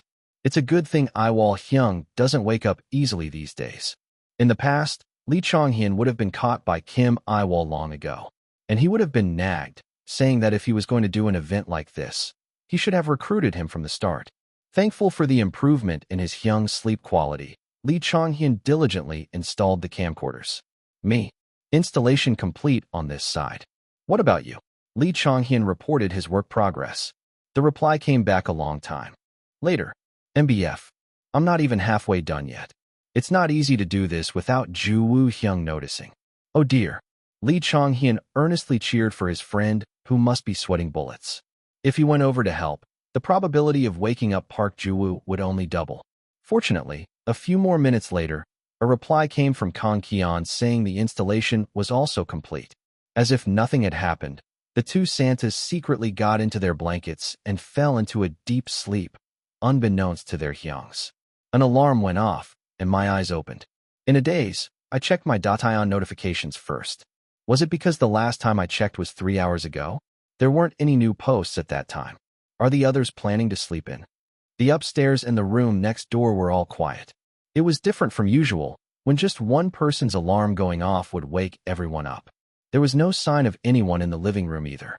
As I was contemplating whether it would be better to wake the members up to eat or to let them sleep more, something strange caught my eye. It was a lump of red felt with something clumsily stuck to it. For a moment, I thought I was dreaming. When I sluggishly got out of bed, I saw something similar on Choi Ji-ho's bed. I got up and picked up the felt. It was large, heavy, and made a rattling sound. A sock. I wasn't sure if something large enough to fit. My head could be called a sock, but, in any case, its shape itself was a sock. When I took out what was inside the sock, a glass mobile came out. What is this? I stared at the mobile for a long time. The jellyfish-shaped mobile sparkled in the morning sunlight. It was an item that truly didn't suit me. I was sure it wasn't mine, so I was about to put the mobile back, but a card inside the sock caught my eye. On the back of the card, which had a tree drawn on a red background, were two short memos. To the good child Yiwol who takes good care of his dongsangs. Here's a cute mobile for you. Hang it by your head and look at it every day. It's a gift for the brave child who didn't cry all year. May you become an even cuter, more beautiful, and jewel-like Yiwol next year. Yiwol Hyung. Merry Christmas. Here's a gift for the good adult who's worked so hard. As Santa, I will watch over you next year too. Have a Merry Christmas. From Santa Keon Dash. Are they out of their minds? I rubbed my eyes and read the card again. But the content didn't change. This jellyfish mobile is a gift? A Christmas gift? I hadn't really received a Christmas gift before. How was I supposed to react to this? First, as Lee Chong-hyun instructed, I tried hanging the mobile on the post of the bunk bed. But thinking it might cause a forehead injury upon waking, I moved the mobile's location to the windowsill. The sunlight reflected off the glass, and unable to bear the shimmer hitting his eyelids, Choi Ji-ho furrowed his brow and opened his eyes. What is that? Sorry. I'll adjust the position again. Do we have to get up now? No. Sleep more. At my words, Choi Ji-ho pulled the blanket over his head and turned his body. Then, at a bad timing, he was hit by a sock falling from above his head and pulled the blanket down. What's this now? It's a gift from Santa. Since you're up anyway, open it. What are you talking about? With a face that said, "What nonsense are you spouting at this hour?" Choi Ji-ho pulled at the felt. Since he grabbed it by the bottom, all the contents spilled out onto the blanket. They were small light bulbs. What is this? Aren't they lights? When I lifted the wire, I could see a line of quite long light bulbs. There's a card inside too. Check it. At my words, Choi Ji-ho stuck his arm into the sock. A card with a different design from mine, with a reindeer drawn on it, came out. Huh. What does it say? Wearing the glasses I handed him, Choi Ji-ho read the message with a look of disbelief. It says to treasure my shins. It was a message that I couldn't help but laugh at. While I covered my mouth and laughed, Choi Ji-ho, still with a furrowed brow, gathered the pile of lights. What time did they even go to bed? Didn't they go to bed after 5? Lee Chong-hyun was fast asleep on the top bunk. He looked truly peaceful, sleeping without a care in the world. Geez. I sighed and pulled his blanket up for him. It was a few minutes after that my eyes met the camcorder attached to one side of the bunk bed like a side mirror. Lee Chong-hyun and Kang Ki-yeon's surprise Christmas event ended successfully. The two of them were grinning from ear to ear as they checked the recorded footage. Just like that, the Hyungs became the scum who didn't even think to prepare gifts for their dongsangs and just cluelessly received them. Is there anything you want? Even now, I could. Songbin Hyung, that's an act that would tarnish our event. Because Lee Chong-hyun acted that way, we were deprived of the chance to atone for our sins, even if it was late. It was utterly frustrating. Perhaps because of that, Park Ju-woo seemed to have decided on the route of happily using the gift. He came out of his room wrapped in the blanket. Look at Ju-woo Hyung. If he uses the gift like that, how proud would the person who gave it be? At Lee Chong-hyun's passionate speech, I held the jellyfish in one hand, and Choi Ji-ho wrapped the string lights around his head, and then we put on a fantastic runway show. The guy was delighted, laughing until he was out of breath. What did Songbin get? A branding iron set. Then Jong Songbin came out. With a fistful of pens, a notebook, and dangerous-looking stickers. Why on earth did Kang Ki-yeon give Jong Songbin something like that? I didn't even want to know. What about the notebook you were using? I'm almost done with it. That's why Ki-yeon bought me a new notebook. At Jong Songbin's ominous remark, we all froze like stone statues. Kang Ki-yeon stealthily looked away from Jong Songbin. How did that happen? As the most easily guilt-ridden among us, Park Ju-woo bravely asked. We swallowed hard and waited for Jong Songbin's answer. It's nothing much, Jong Songbin said as he unwrapped the notebook. I heard from the company about the progress of the lawsuit against Hong Un-seep. A chill ran down our spines. Lee Chong-hyun tightly grasped Jong Songbin's two hands. Hyung. Yeah. Sometimes, one murder can prevent 3 patience characters. At the joke that could ruin his career as an idol, I nagged Lee Chong-hyun for over 30 minutes and cheered for Jong Songbin to relieve his stress with the notebook. The Christmas miracle continued even after the morning's gifts. We received another rookie award from a different broadcasting station, received fan letters sent by our fans, and even had a luxurious dinner with our managers using the corporate card. On Kang Keon's birthday, Kang Keon's parents bought us a meal. They earnestly requested that we scold and teach him a lot, saying that since their child was an only child, he only knew how to care for himself, and his life skills were lacking because all he did was dance. Jong Songbin and I repeatedly exclaimed, "Keon is doing so well, Keon's mother." On the New Year countdown stage, I was once again standing with Choi Ji-ho, waiting for midnight atop the stage.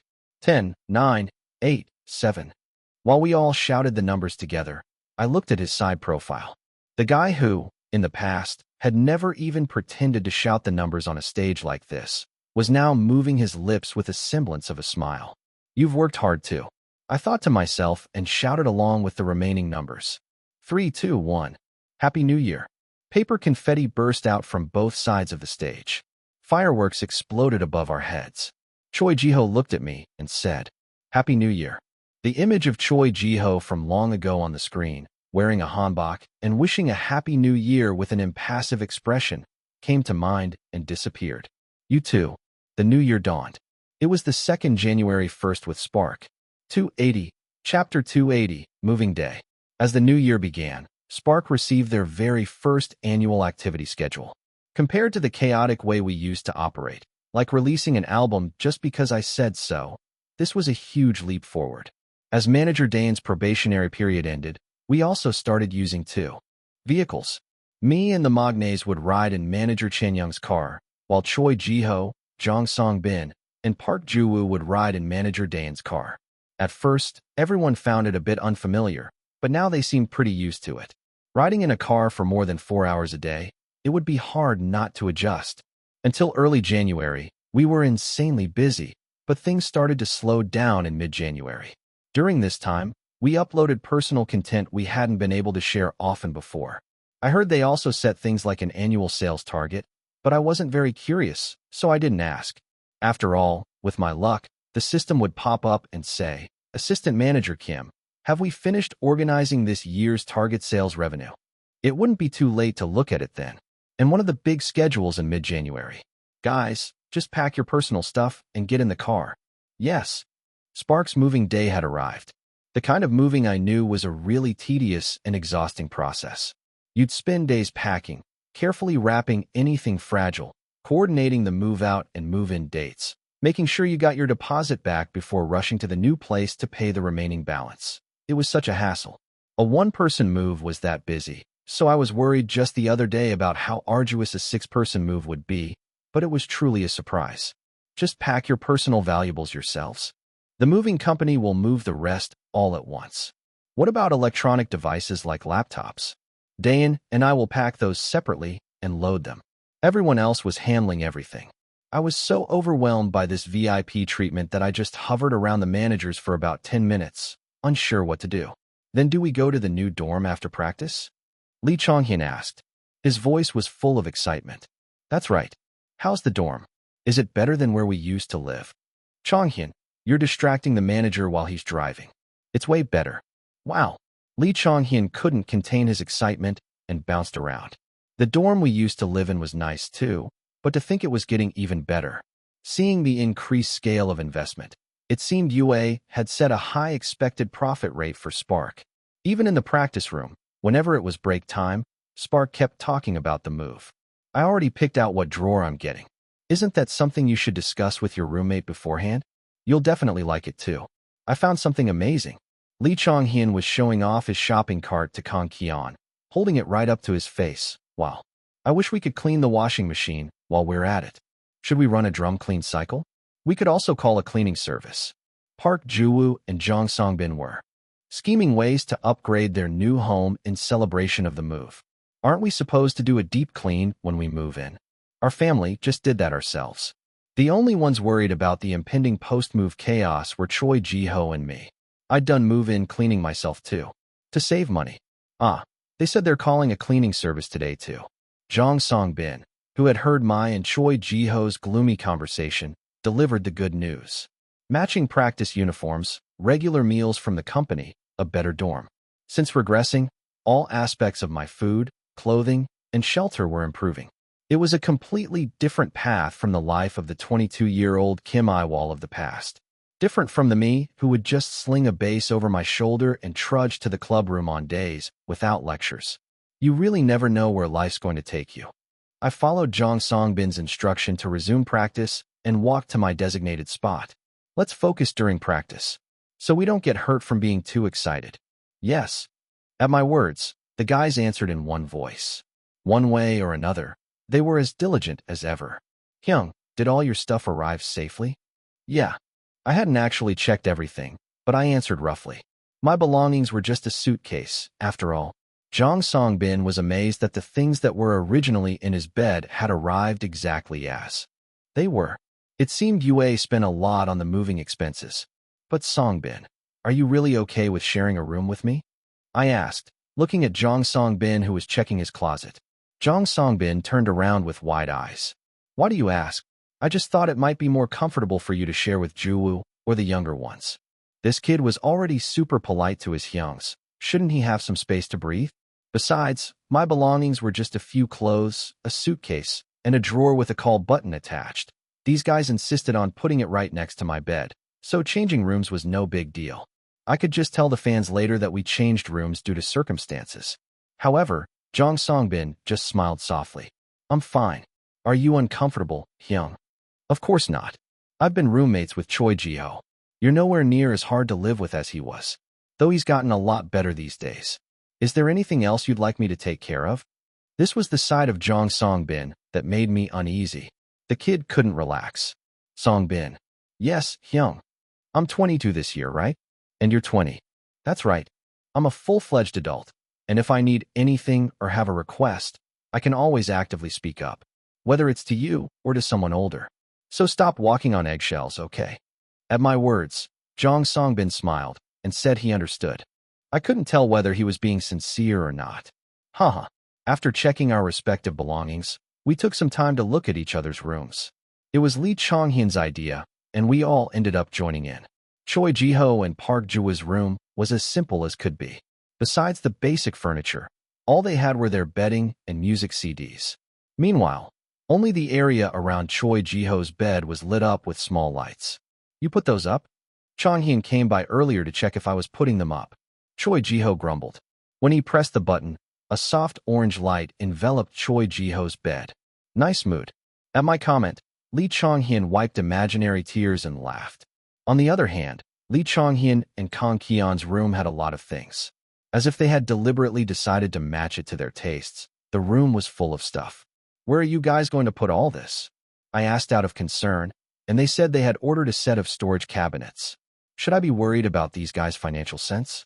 Should I make them play market with fake money? I felt like they needed to realize how important a month's salary worth of emergency funds was. So, speaking of which, is there anyone who wants to use the alpha room? Lee Chong-hyun asked us. When everyone shook their heads, he asked if they could use it, so I told him to go ahead and use it.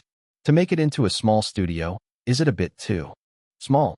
If you do that, only the equipment might fit, and Chong-hyun might not be able to get in.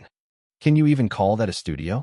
Park Ju-woo, me, and Choi Ji-ho had a serious meeting as we watched Lee Chong-hyun excitedly take something to the alpha room.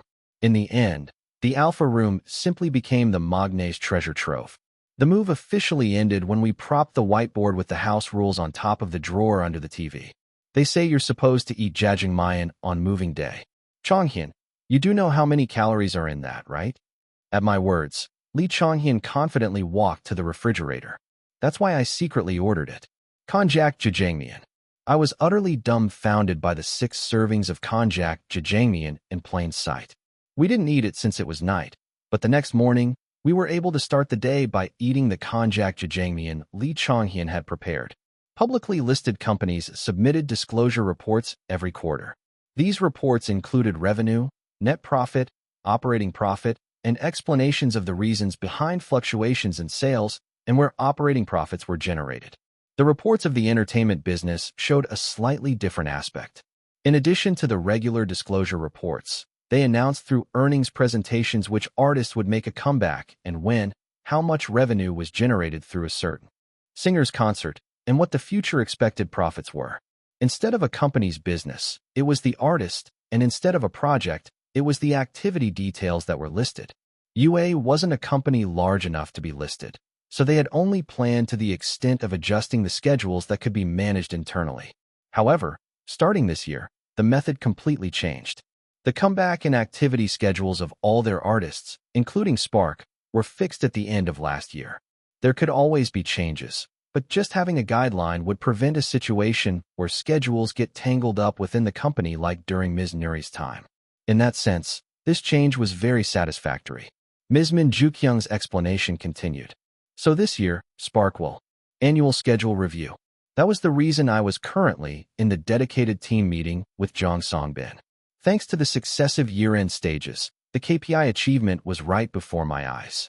So I wasn't in a hurry, but I came anyway because I got anxious if I didn't how things were going. The other guys had entrusted their right to speak to me and Jong Songbin. 2 comebacks in a year. Compared to last year, the album release cycle had become much longer, but external events had increased. There were also quite a few variety shows where appearances were confirmed. It was good that our popularity had increased, leading to more opportunities for external activities. But it was troublesome if the company itself was trying to shelf Spark. The trauma of that 1 year and 2-month blank period still lingered for me. Lee Chong-hyun would need time to make songs too. So should I settle for this much this year? My thoughts grew complicated. It would be nice if someone got a fixed spot on a variety show. Or is there a way to bring in more fans somehow? As I was seriously looking at the screen, I saw a schedule marked in red in the first week of December. Concert.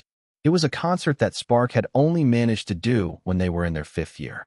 281. Chapter 281, Sleeping Out 1. A concert. Jong Songbin muttered under his breath. It seemed the words had slipped out unconsciously. A concert already? Even if we release a full album in the first half of the year, do we even have enough songs?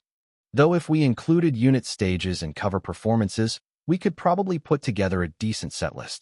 But in this age of high inflation, where concert tickets cost over 100,000 won, I didn't want to put on a show that only looked good. If you're selling something for money, it should be worth the price, shouldn't it? In other words, it meant I had to consider myself dead this year and just work. People said if you suffered through 1 year, the next would be easier. But when exactly was my easier year going to come? It's a relief that UA has a lot of experience holding solo concerts.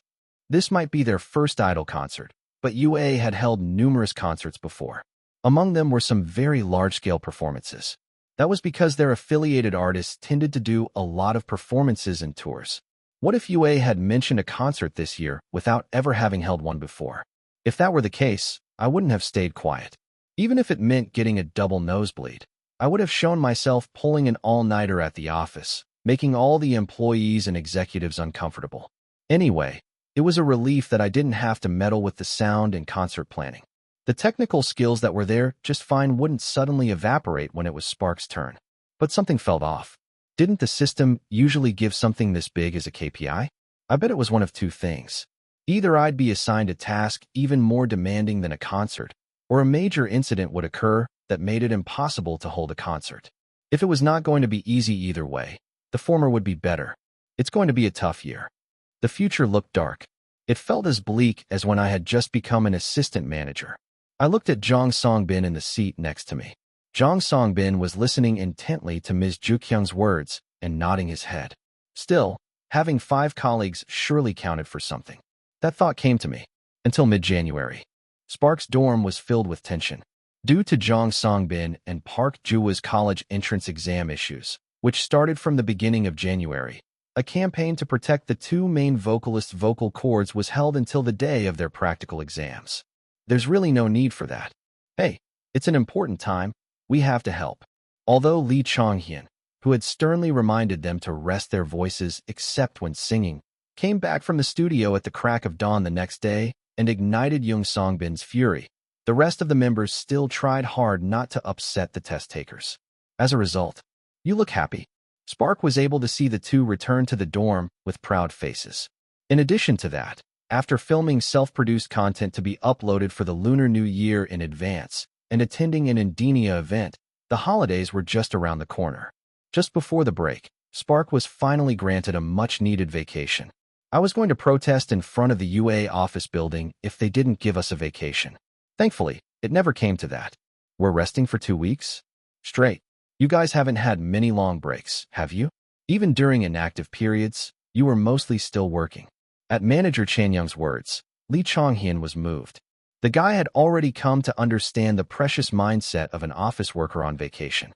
When you're a student, even a month-long break feels short, but as a working adult, stringing together a 4-day weekend feels like a miracle. After the official vacation announcement, we took some time to discuss how we would spend our vacation. Choi Ji-ho, Jong Song-bin, and Kang Ki-an decided to go to their family homes as always. What about you, Joo-hyung? Are you going to Taejun? Probably. Then what about you, Iwol-hyung? Lee Chong-hyun asked me. When I said I was thinking of staying at the dorm, a commotion broke out from all sides. Even the manager joined in, and my ears were ringing. Iwol, would you like to come to my place? Finally, Manager Chanyang suggested I accompany him, though he withdrew the offer, saying he'd be too anxious about me while commuting. I'm not a child. It was a little absurd, but I stayed quiet, thinking it might be a natural reaction for these guys who installed a nurse call in the dorm. Should I just stay behind, too? How about you go this time? It's been almost a year since Chonghyun has been home. They have been contacting me, asking when I'm coming home. At Jong Songbin's words, Lee Chonghyun clicked his tongue. If you really don't want to go, you don't have to force yourself. But don't deliberately not go just because of me. Hyung, you be quiet for a bit. Lee Chonghyun fiercely pushed back at me. He looked pretty irritated, so I decided to hold my tongue for now. As ideas flew around, me going to Jong Songbin's house, Jong Songbin staying behind instead, or me heading to Kang Ki-an's place, someone raised their hand. Park Joo-woo hesitated and then opened his mouth. Hyung, do you want to come to my aunt's place with me? And before I knew it, we were in Taejun, where Park Joo-woo's aunt's family lived. Driving was handled by Manager Dan. I said I would look into trains, but he said he had to work anyway since it was a weekday and came back with the company's permission. Wanting to express my gratitude somehow, I offered him every snack I could find at the rest stop. I got to hear the specifics about Park Joo-woo's aunt's house after the car had just left the rest stop. Park Joo-woo, who had moved to the back seat to eat baby potatoes, told me various stories. I lived at my aunt's place for a long time, so if I'm not at the dorm, I usually go to my aunt's during vacations. My aunt and uncle are there. I don't know if my Hyung and Nuna will be there. They like to go out and have fun. They're both older than you, Hyung. The standard for specifics was a bit biased towards Park Joo-woo's experience, but I couldn't pry any further. Things like why he lived at his aunt's house, and since when. Family matters were usually like that. I also heard that Park Joo-woo's aunt had ordered him to bring me along the next time he got a vacation. Why, though? Was I finally going to experience the I can't bear to see my Joo-woo in the same team as a guy like you? Not even if dirt goes into my eyes, that I hadn't gotten from Jong Songbin's mother? If I begged his aunt nicely to go easy on me, would she? From what I heard over the phone last time, she seemed like a nice person. All sorts of thoughts ran through my head, but I figured it wouldn't change anything, so I stopped thinking by the time we passed the toll gate. My superior, the most venerable Jong Songbin under the heavens, had said that I had a personality that would be loved wherever I went, so I had no choice but to believe him. Have the other members been to your aunt's place too? Only Songbin. A long time ago, when I decided to become an idol. Don't tell me he went to say, please give Joo-woo to our team. A chuckle was heard from the driver's seat. Why are you laughing? I'm being serious. It wasn't exactly like that, I think. Great. Now I look like a crazy soap opera addict all by myself. How did they react when you told them you were going to be an idol? They were happy, but they were also very worried. They asked if a shy kid like me could be an idol. Park Joo-woo smiled awkwardly. They weren't wrong. If he hadn't trained desperately during his trainee period, Park Joo-woo would have had to go through a lot of difficulties, just as he had in the past. They must have been surprised to see you doing so well. Right. Yeah. Every time I call, they ask how a person could change so much. Park Joo-woo smiled. It was a smile of a different kind than before. A smile that was clearly embarrassed but happy. He said his whole family had watched the quiz program that Park Joo-woo had recently been on with Lee Chonghyun. He showed me a photo he had received at the time of his aunt's family gathered in front of the living room TV. Park Joo-woo had been quite impressive on that program. He guessed the salt water concentrations in order, located cables just by the sound of current flow, probably due to some shoddy grounding on the set. especially when he was contemplating which route to take to catch the monster NPC with little time remaining. Chonghyun, how many points did they say we get for catching one monster? Purple is the highest at 100 points. Then, let's run that way. He showed off the ability to find a monster that had run away by the smell of fabric softener soaked into the monster's costume. The sight of him winning by catching the most difficult monster that no one else could find was truly moving. His family must have been proud too. Wait a minute. In that case, wouldn't it have been better for him to bring Lee Chonghyun? I briefly tried to recall the most recent broadcast I had done with Park Ji-woo. Unfortunately, it was the roommate swap self-produced content. Now I had to meet his relatives while the nation remembered me as a bossy, nagging control freak. The seat of the new car felt like a bed of thorns. Manager Dayan dropped us off at the apartment entrance and left like a breeze. We forced a set of native honey we had prepared in advance into his hands and saw the manager off. I had overheard that Yue's holiday gift was a ham set, so we prepared something different for the manager. With a set of native honey for his aunt in one hand and holding Park Ji-woo's hand with the other, I said with a solemn expression, "If I get water thrown at me, you have to bring me a towel." Got it? Huh. Park Ji-woo had a face that said, "What are you talking about? You innocent fool. You, too, have to read the first volume of Kingdom Another when you get back to the dorm." Oh my, Yiwol, it's nice to meet you. I'm Ji-woo's aunt. Yes, auntie. Hello. My goodness, you're much more handsome than on TV. The unfortunate incident of being slapped with water did not occur. Instead, I received a warm welcome from his aunt. Why didn't you come with him last time? Haha. I went to Busan with Chonghyun. Busan is nice. Did you see a lot of the sea? You know, the three of you could have come together next time. Right, Ji-woo? His aunt told us to put our bags down first and headed to the room, carrying my bag and Park Ji-woo's bag one by one. At that moment, someone ran past me, creating a gust of wind. When I turned my head, Park Ji-woo was being hugged by a young woman. Aegu, isn't this our Magne, who's so hard to see? Hello, Ji-woo, your arms are getting so firm? Have you been working out? Yeah. To think a baby has grown up so much and is working out, time really flies. My eyes met with the woman who was genuinely lamenting. She seemed to be the cousin Nuna he had told me about. I heard his Nuna worked in society too. The moment our eyes met, we immediately put on our social masks. Hello, I'm Kim Yiwol from the same group as Ji-woo. Oh my, that's right. I heard you were coming together, but I completely forgot and showed you an unsightly sight. And then we shook hands. It wasn't the kind of greeting that a Nuna in her pajamas and someone in semi-casual clothes would normally exchange, but in any case, I probably didn't leave a rude first impression.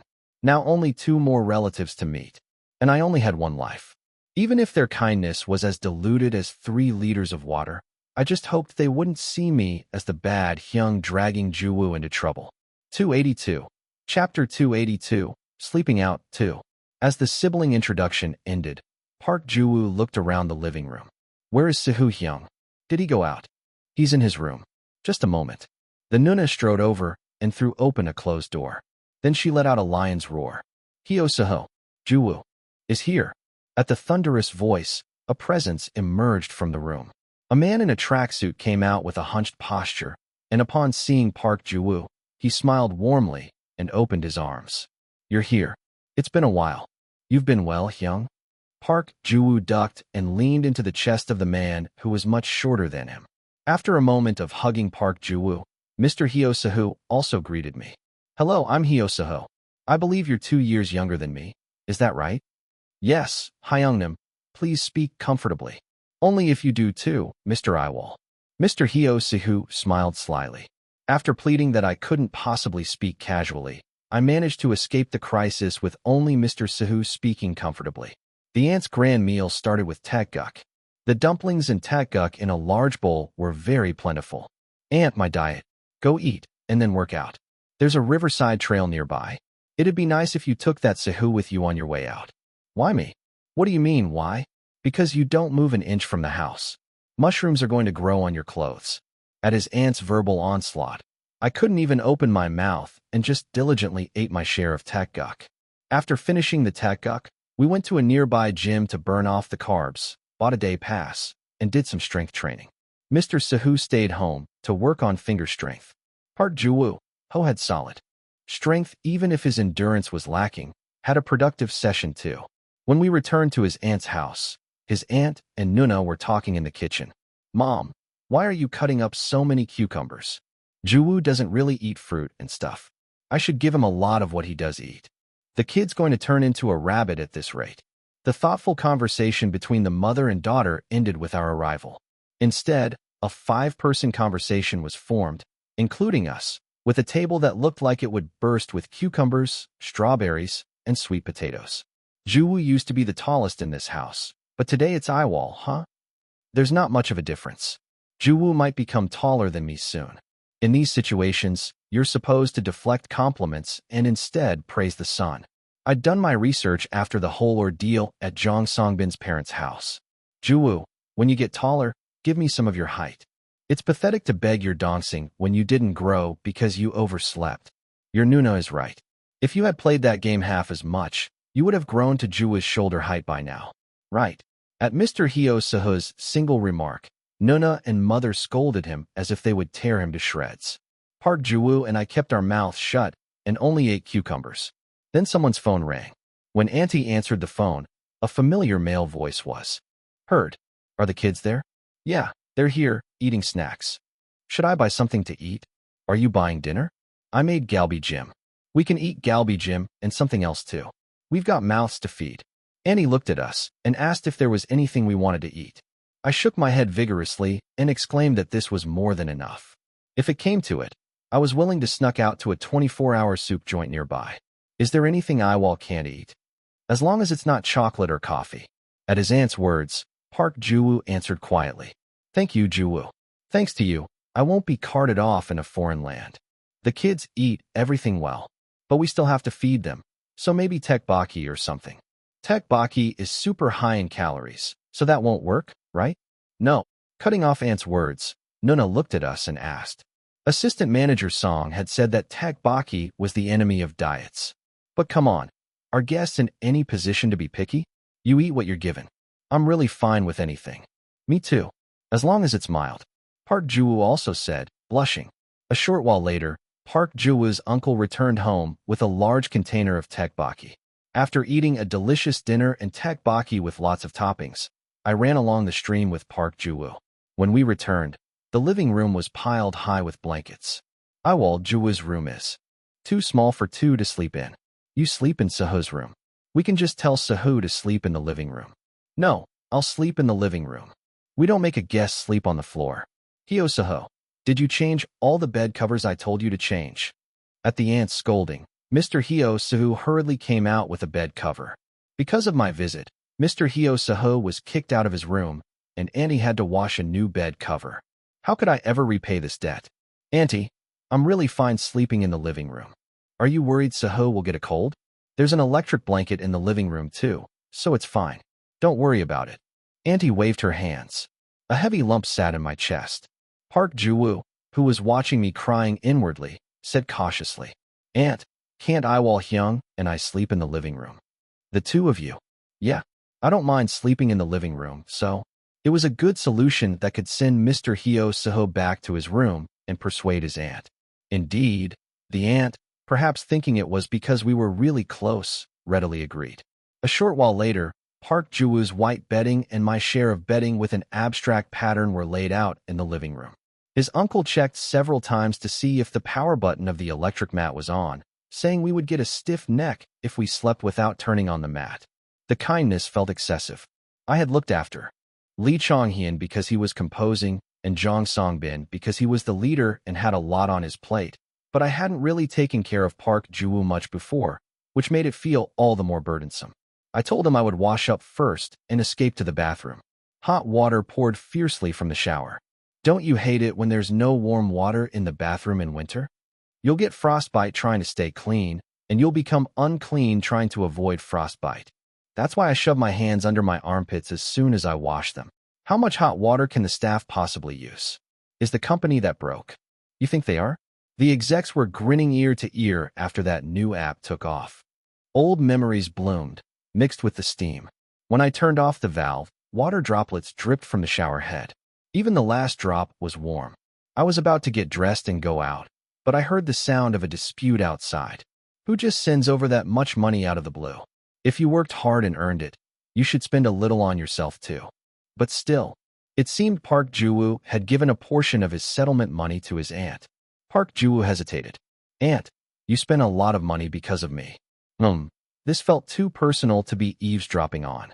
I was about to fill a wash basin with water and wash my face until it peeled, but his aunt's words struck my ears. What kind of parent expects their kid to pay them back for raising them? Suddenly, I remembered the words that had been stabbed into my back on the day I left my family home with my Nuna, dragging a single suitcase. You should at least be grateful for being raised this much. And those words, my Nuna, walking ahead with my backpack on her shoulders, had said in response, as if they ever really did anything for us.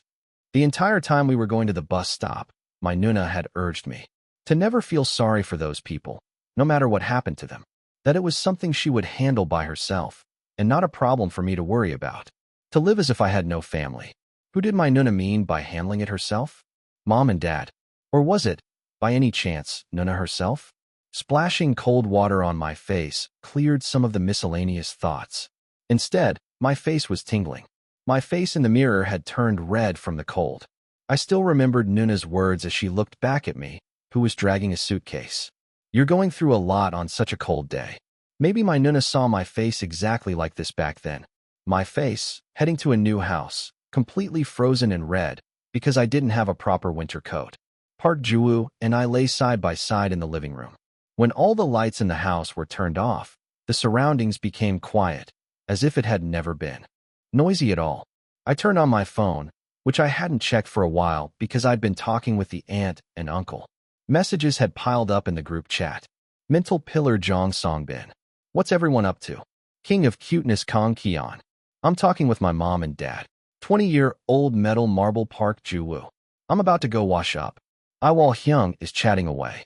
Cutie pretty visual Lee Chonghyun. Lying in bed he. Center Emperor Choi Ji-ho. Sleep? For goodness sake. I didn't chat that much. But something was strange. For some reason, Lee Chonghyun's message stuck with me. Lee Chonghyun wasn't the type to see a message late. Especially not at a time with no schedule. There were no tildes, emoticons, or flashy exclamation marks. This was the guy who would have popped up early and pestered the Hyungs to send pictures of what they were doing. Ji-woo. Yeah. Can you take a look? Am I the only one who thinks Chonghyun's message seems odd? I lowered the screen brightness of my phone and showed it to Park Ji-woo. He quietly stared at the screen. You're right. Did something happen? A shadow was cast over Park Ji-woo's face. Just in case, I sent a short private message to Lee Chonghyun. Me. Everything's okay. Call me if anything happens. The read receipt didn't disappear for quite a while. Cutie pretty visual Lee. Chonghyun. Don't worry. The reply that came back was concise. Perhaps because of the phone light, Park Ji-woo tossed and turned next to me in silence. I hurriedly turned off my phone and pulled the blanket over me. I should contact him tomorrow. Was it because it was my first long-distance outing since the trip to Busan, or was it because it had been a long time since I had been surrounded by strangers? Sleepiness quickly came over my relaxed body. And the next day, before lunchtime, Hyung, can I go back to the dorm a little early? A call came from Lee Chonghyun. His voice was drenched in tears. 283. Chapter 283, Stranger 1.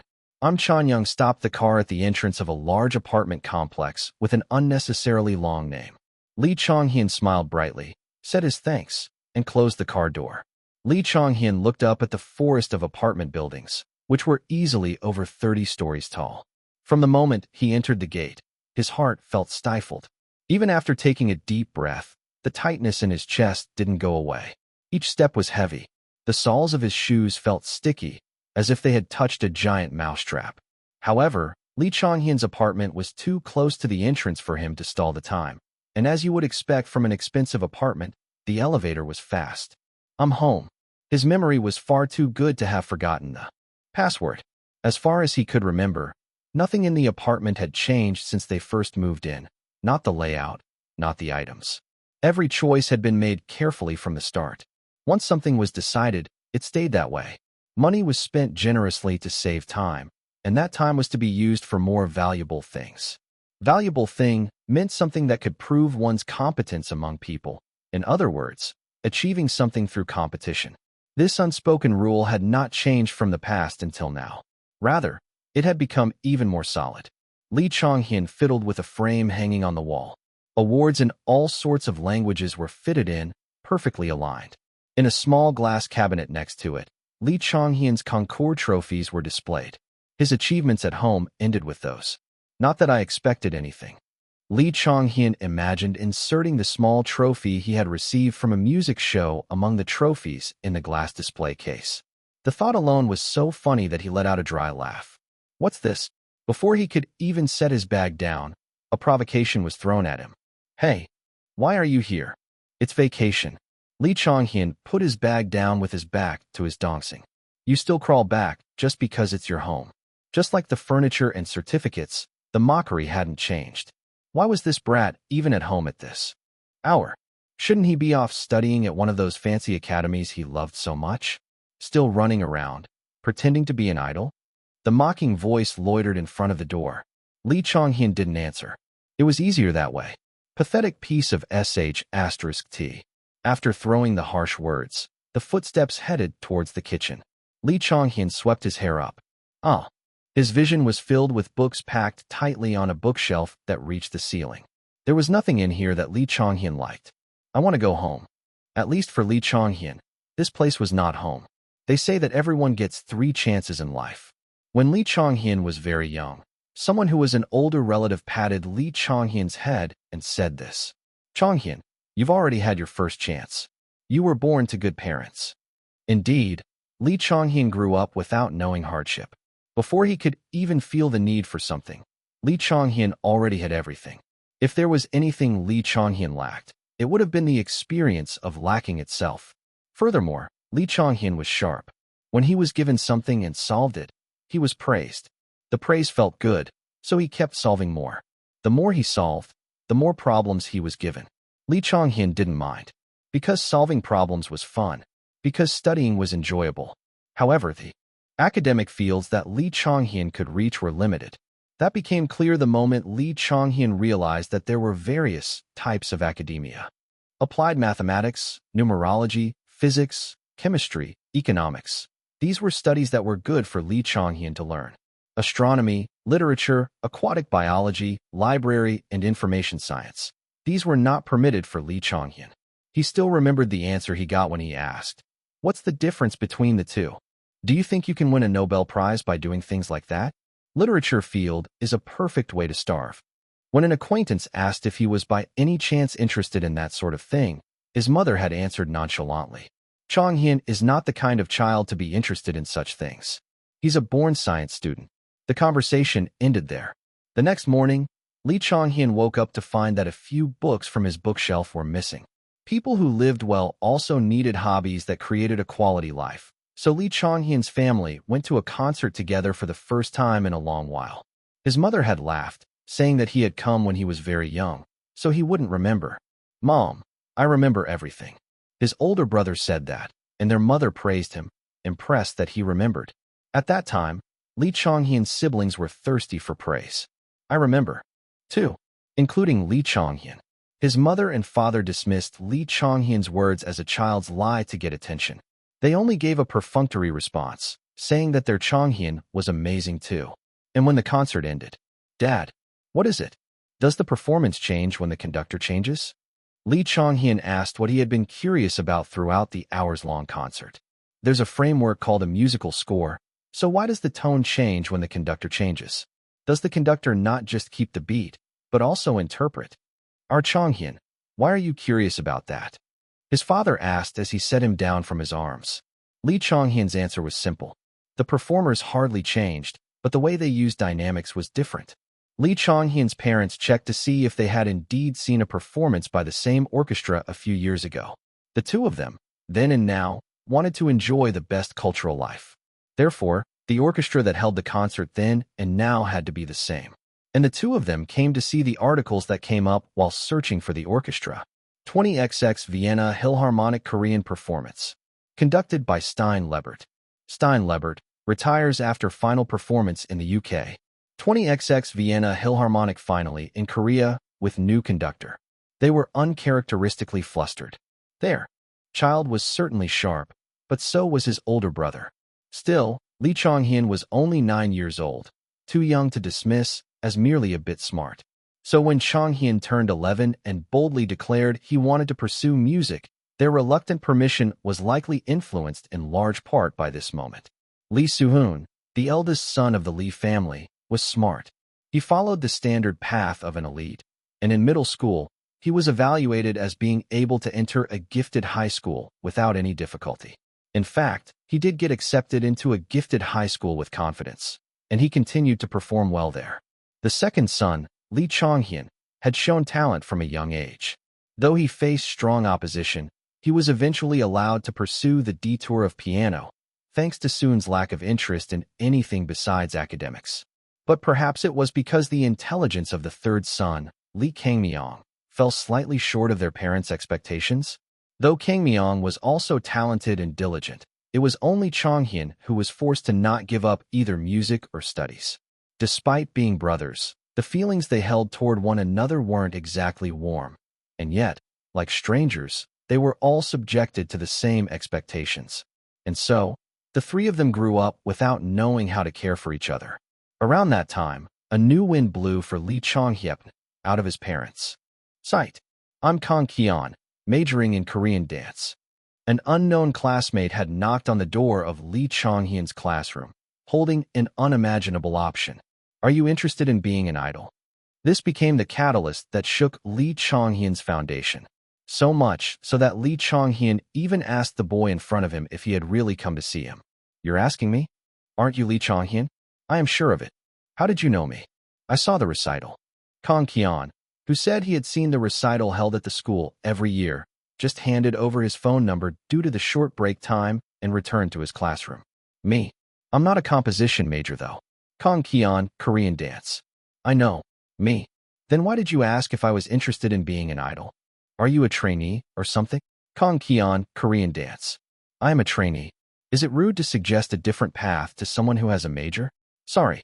I guess I thought others might be open since I'm not pursuing a conventional path either. Me. It's not really like that. It's just that people don't usually ask, so I was curious. No one had ever asked Lee Chonghyun what he wanted to do. In Lee Chonghyun's world, there were only do and don't. Kang Kyeon, Korean dance.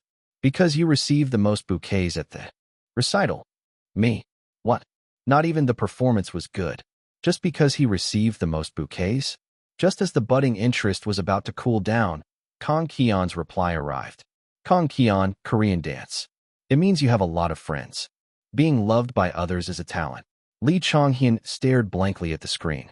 Kang Kyeon, Korean dance. I don't have a good ear, so I don't know exactly how well you play the piano. But if you were the representative at the recital, it means you're the best in our grade. I thought that if you're a kid who can work that hard, you could do anything. I heard from the other kids that you'll be successful enough in that field too. I just wanted to suggest it, so I hope you don't take it too badly. Kang Kyeon said he asked even though he thought he would be rejected, because he believed Lee Chonghyun would do well. Him, whom no one in his family believed in. Many thoughts came to mind. It wasn't difficult to find Kang Kyeon in the Korean dance department. In fact, it was easy, because there were almost no boys in the Korean dance class. What do you want? Kang Kyeon looked at Lee Chonghyun, who had called him, with a displeased expression. What do you do after school? I go to the company and practice. I mean, for fun. Lee Chonghyun, who had changed his career path once, needed certainty.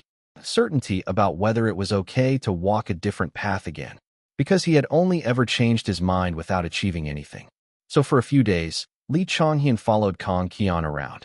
He went to a place called a comic cafe, and he even entered a small agency, smaller than one of the research complexes of the institute, where Lee Chonghyun's mother was the vice director, for the sake of a tour. During lunchtime, he watched videos of people dancing on the streets. So you joined UA after watching this person? Yeah. Then are you going to debut with this person? I'm just thinking it would be nice if that happened. Kang Kyeon turned off his phone and stood up from his seat. His skinny wrist dangled as he picked up a can of soda. What kind of reason could there be for not being able to eat what you want, dancing all day and night, and having to wait for an uncertain debut instead of a concours where you could win an award with just your own ability? Why do you want to be an idol? Lee Chonghyun looked up at Kang Kyeon. Kang Kyeon answered, Does there have to be a reason? I do it because I want to. Lee Chong-hyun thought about it.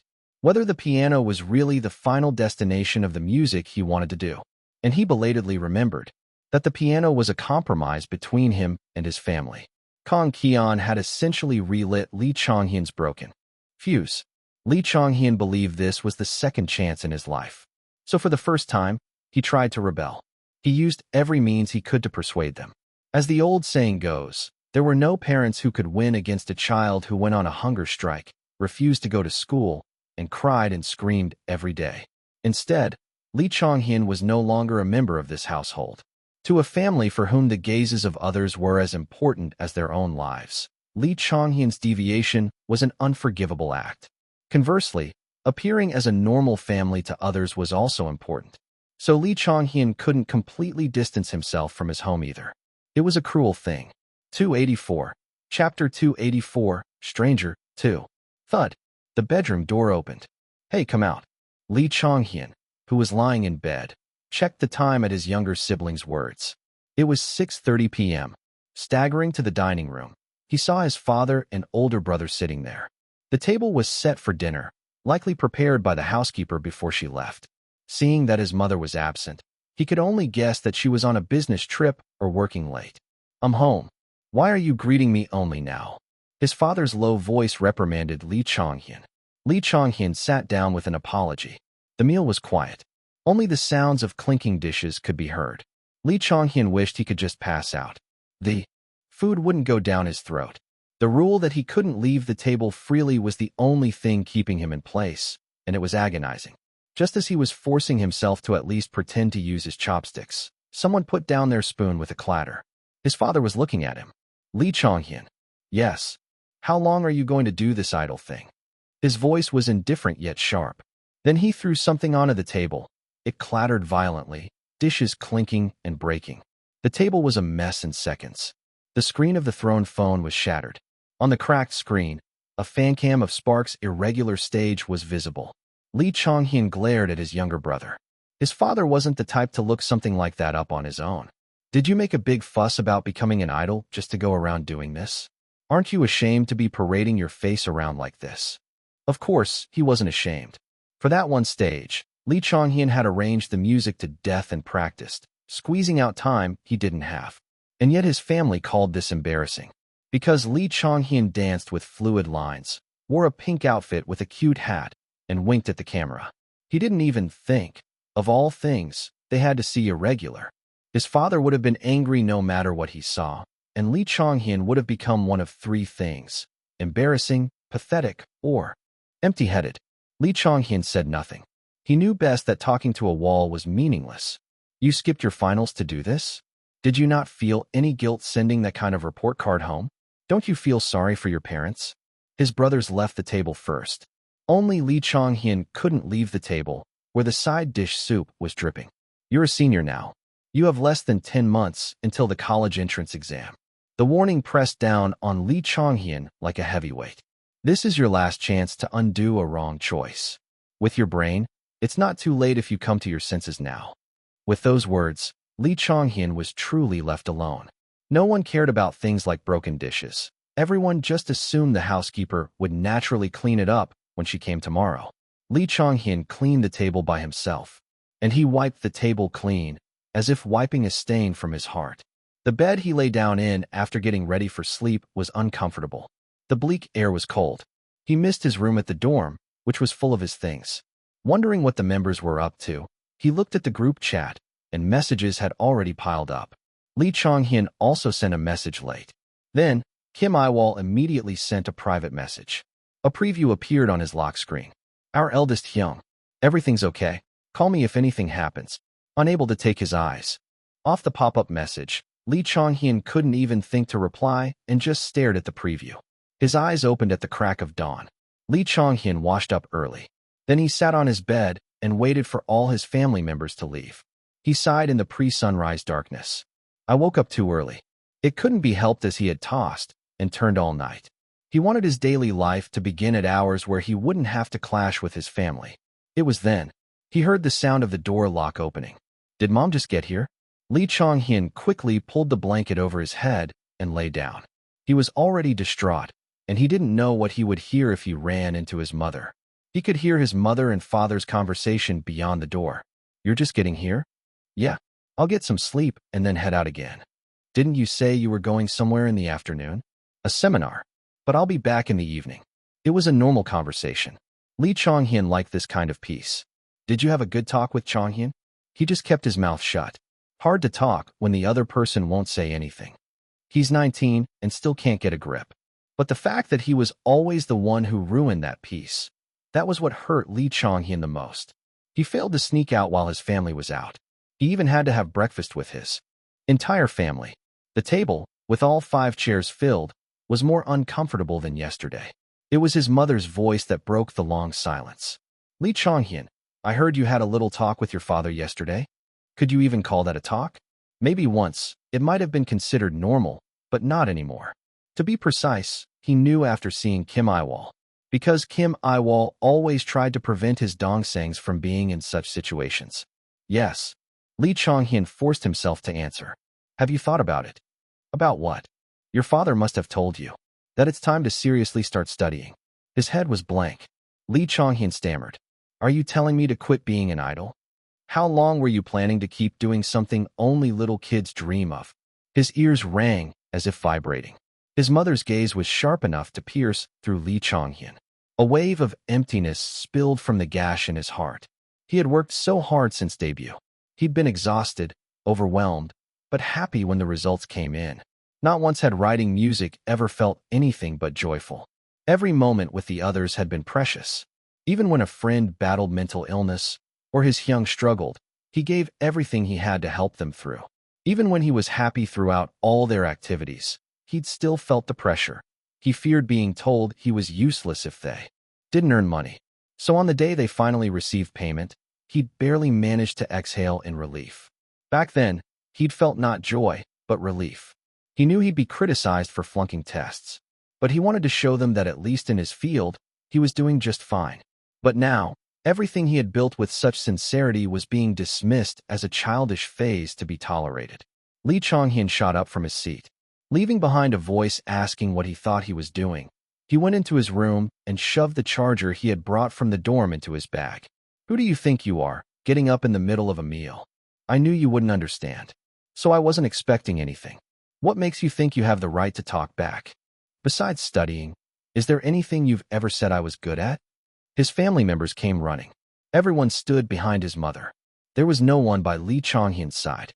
"We got first place on a music show. We even won an award. You guys always said awards were a good thing. Are these ones embarrassing to you?"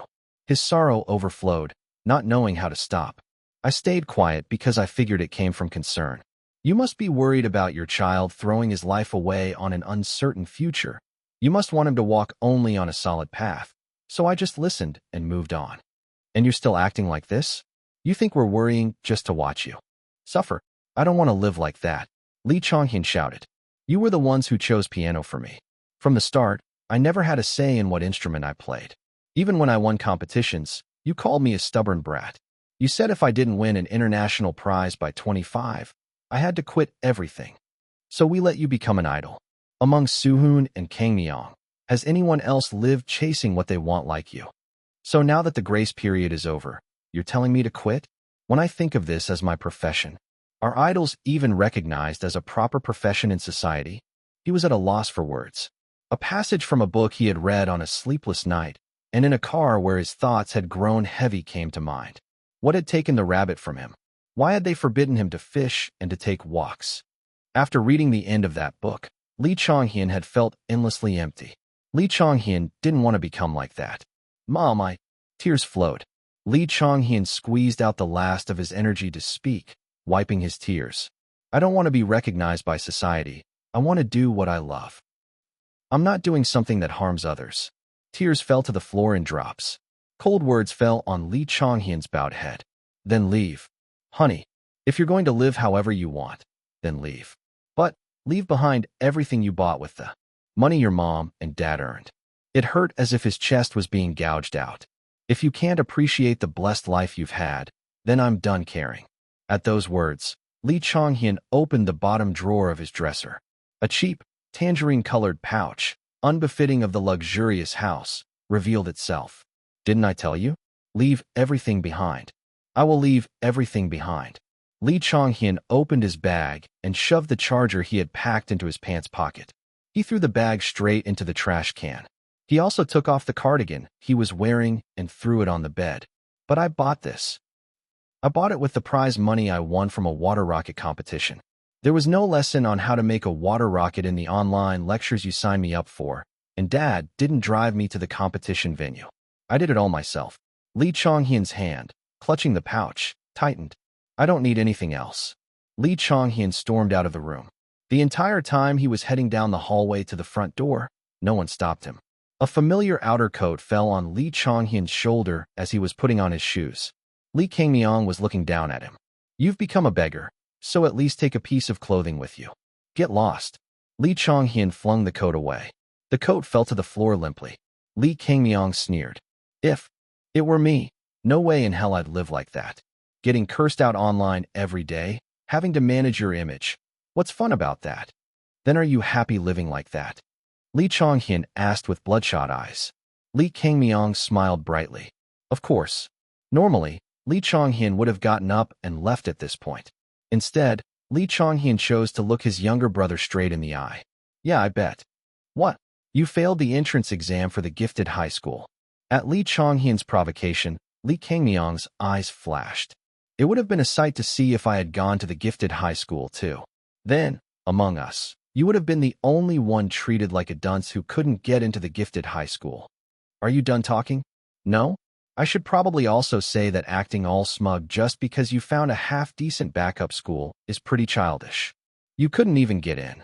Thinking that I couldn't get in is a bit too self-serving of a judgment, isn't it? A silence fell between the two. As Lee Chong-hyun was about to finish putting on his shoes and stand up, Lee Kang-myung spat out a curse. Lee Chong-hyun just stared at his younger brother. Lee Kang-myung shot at Lee Chong-hyun. You really think your future's gonna be that bright? Lee Chong-hyun didn't answer, perhaps interpreting the meaning of the silence as lack of confidence. Lee Kang-myung said, I'm not gonna live like you, reckless and without a damn F***king plan. Those words touched something in Lee Chong-hyun, the source that had whipped Lee Chong-hyun forward as the year-end approached. The future.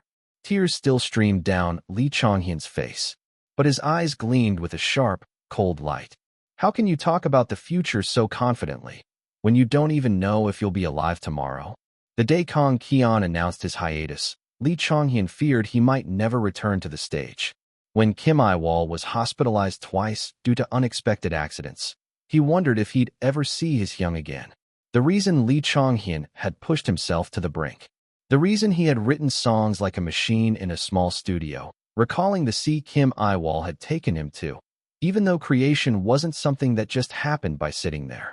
I don't think about things like the future, because he didn't know if the six of them would still be together in the future, because he couldn't guarantee that this moment would last forever. My goal is to leave evidence that the six of us exist right now, as much as possible. Lee Chong-hyun's voice trembled. It was a voice filled with resentment. So that even if I get into an unexpected accident on my way back today, people will say that I left all the records I could leave in a year. You just go ahead and live your whole life just planning for the future. With those words, Lee Chong-hyun stepped out the front door, and he called Kim Yiwol, crying, Hyung.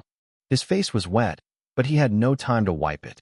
Lee Chong-hyun clutched the pouch and asked, Can I go back to the dorm a little early?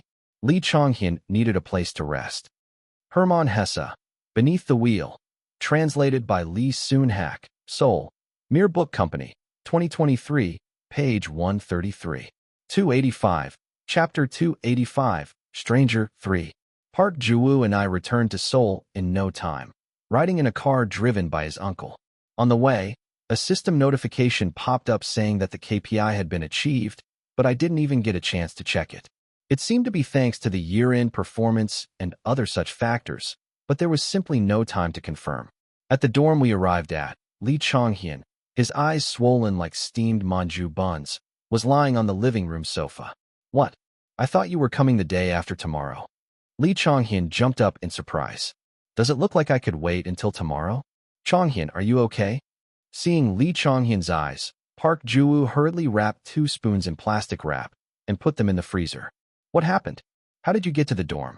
As I held on to Lee Chong-hyun and asked, the guy burst into tears. Park Ju-woo and I were at a loss, doing our best to comfort him. Did you fight with your family? At my words, Lee Chong-hyun nodded. What was it about? Park Ju-woo asked cautiously. Lee Chong-hyun avoided answering directly. Sorry, it's a bit embarrassing to say specifically why I cried so much. Coming from a kid with spoons on his eyelids, it was an odd thing to say, but if he had cried that much, he must be feeling awful inside. Lee Chong-hyun asked us not to tell Kang Keon that he had returned early. He was worried Kang Keon might decide to come back early, too, if he heard. So I reported Lee Chong-hyun's whereabouts only to Jong Song-bin and returned to my room. Didn't he say his family was against his idol career? That must have been what caused the friction. My head became complicated. It was not like Lee Chong-hyun would find it easy going against his family just to be an idol. Even when your family supports you, it's nerve-wracking if results don't show, especially when you're in an unstable job like this. Plus, system, a new task has been assigned. Family consultation. Plus, and now this thing was messing with my head too. It was even more annoying because I could guess why it had appeared at this timing. The family probably referred to one of Lee Chong-hyun's parents. Moreover, there was no reward. If stepping in would improve Lee Chong-hyun's situation, I'd be willing to do as many interviews as needed, but wouldn't the company be a better fit for something like this than me? How persuasive could a 22-year-old be? While Park Ju-woo was staying with Lee Chong-hyun, I also checked the system, which I had pushed to the back of my mind while flying from Daejeon to Seoul. It was a KPI completion notification. Plus, system, the achievement of subordinates, KPI, capturing the hearts of potential customers, has been confirmed. Reward, past data, 1 set. Plus, it was similar to the memory data I had received before, but the name was different. The fact that the data, which I had only ever received 1 at a time, was now a set also definitely meant something. Plus, system, holding a concert, has been designated as subordinates KPI. Plus, the next KPI was decided to be the concert that I had suspected a while ago. Seeing the roadmap laid out so perfectly, it seemed a huge ordeal was coming my way. I had a feeling that holding the concert would be a thorny path. I guess I should open the data. Didn't I almost cross the river Styx last time because I postponed opening the memory data? There was a relatable proverb for a situation like this. If you're going to get hit anyway, better to get it over with. Anyway, for now, lifting up Lee Chong-hyun's spirit was the priority. So I went out to the living room and joined in on Park Ju-woo and Lee Chong-hyun's lighthearted chatter. That evening, we ordered something tasty, and in the end, I even dragged out all my bedding to the living room and lay next to Chong-hyun, who kept insisting it was lonely sleeping alone. I think I'll be able to sleep well tonight. Why? Because I'm happy, Lee Chong-hyun answered. I took off the face mask I had placed on his face and lay down. Thanks for coming, Lee Chong-hyun said with his eyes closed. Sleep well. I gave the two of them a good night and lay down to sleep. Then, closing my eyes, I activated the system.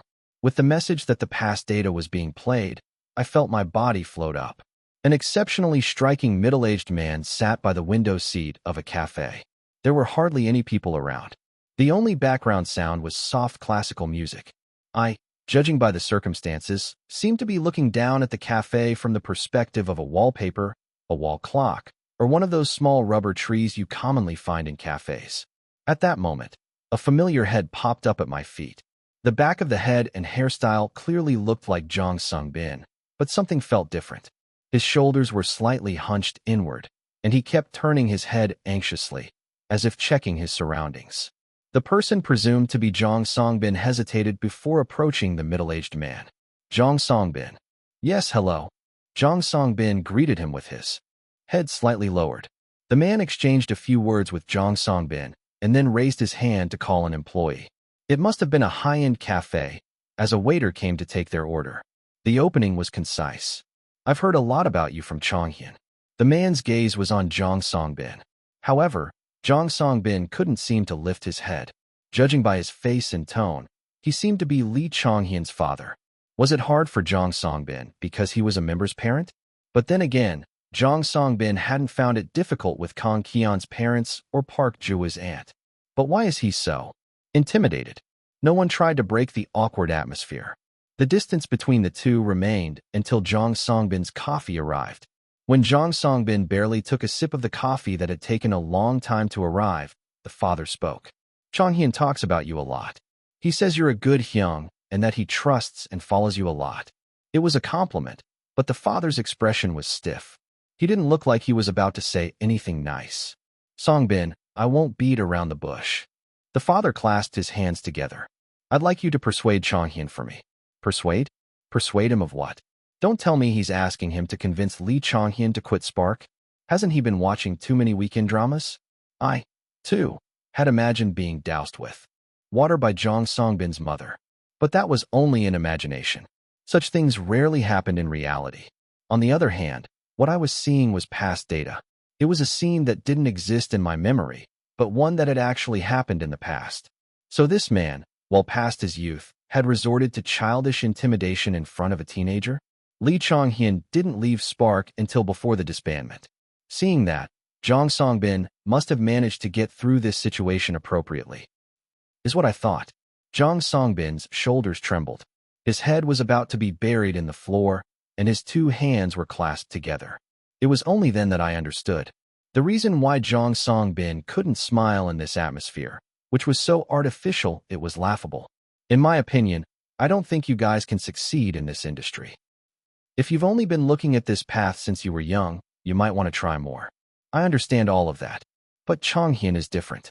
If he's taken the wrong path, it needs to be corrected as soon as possible.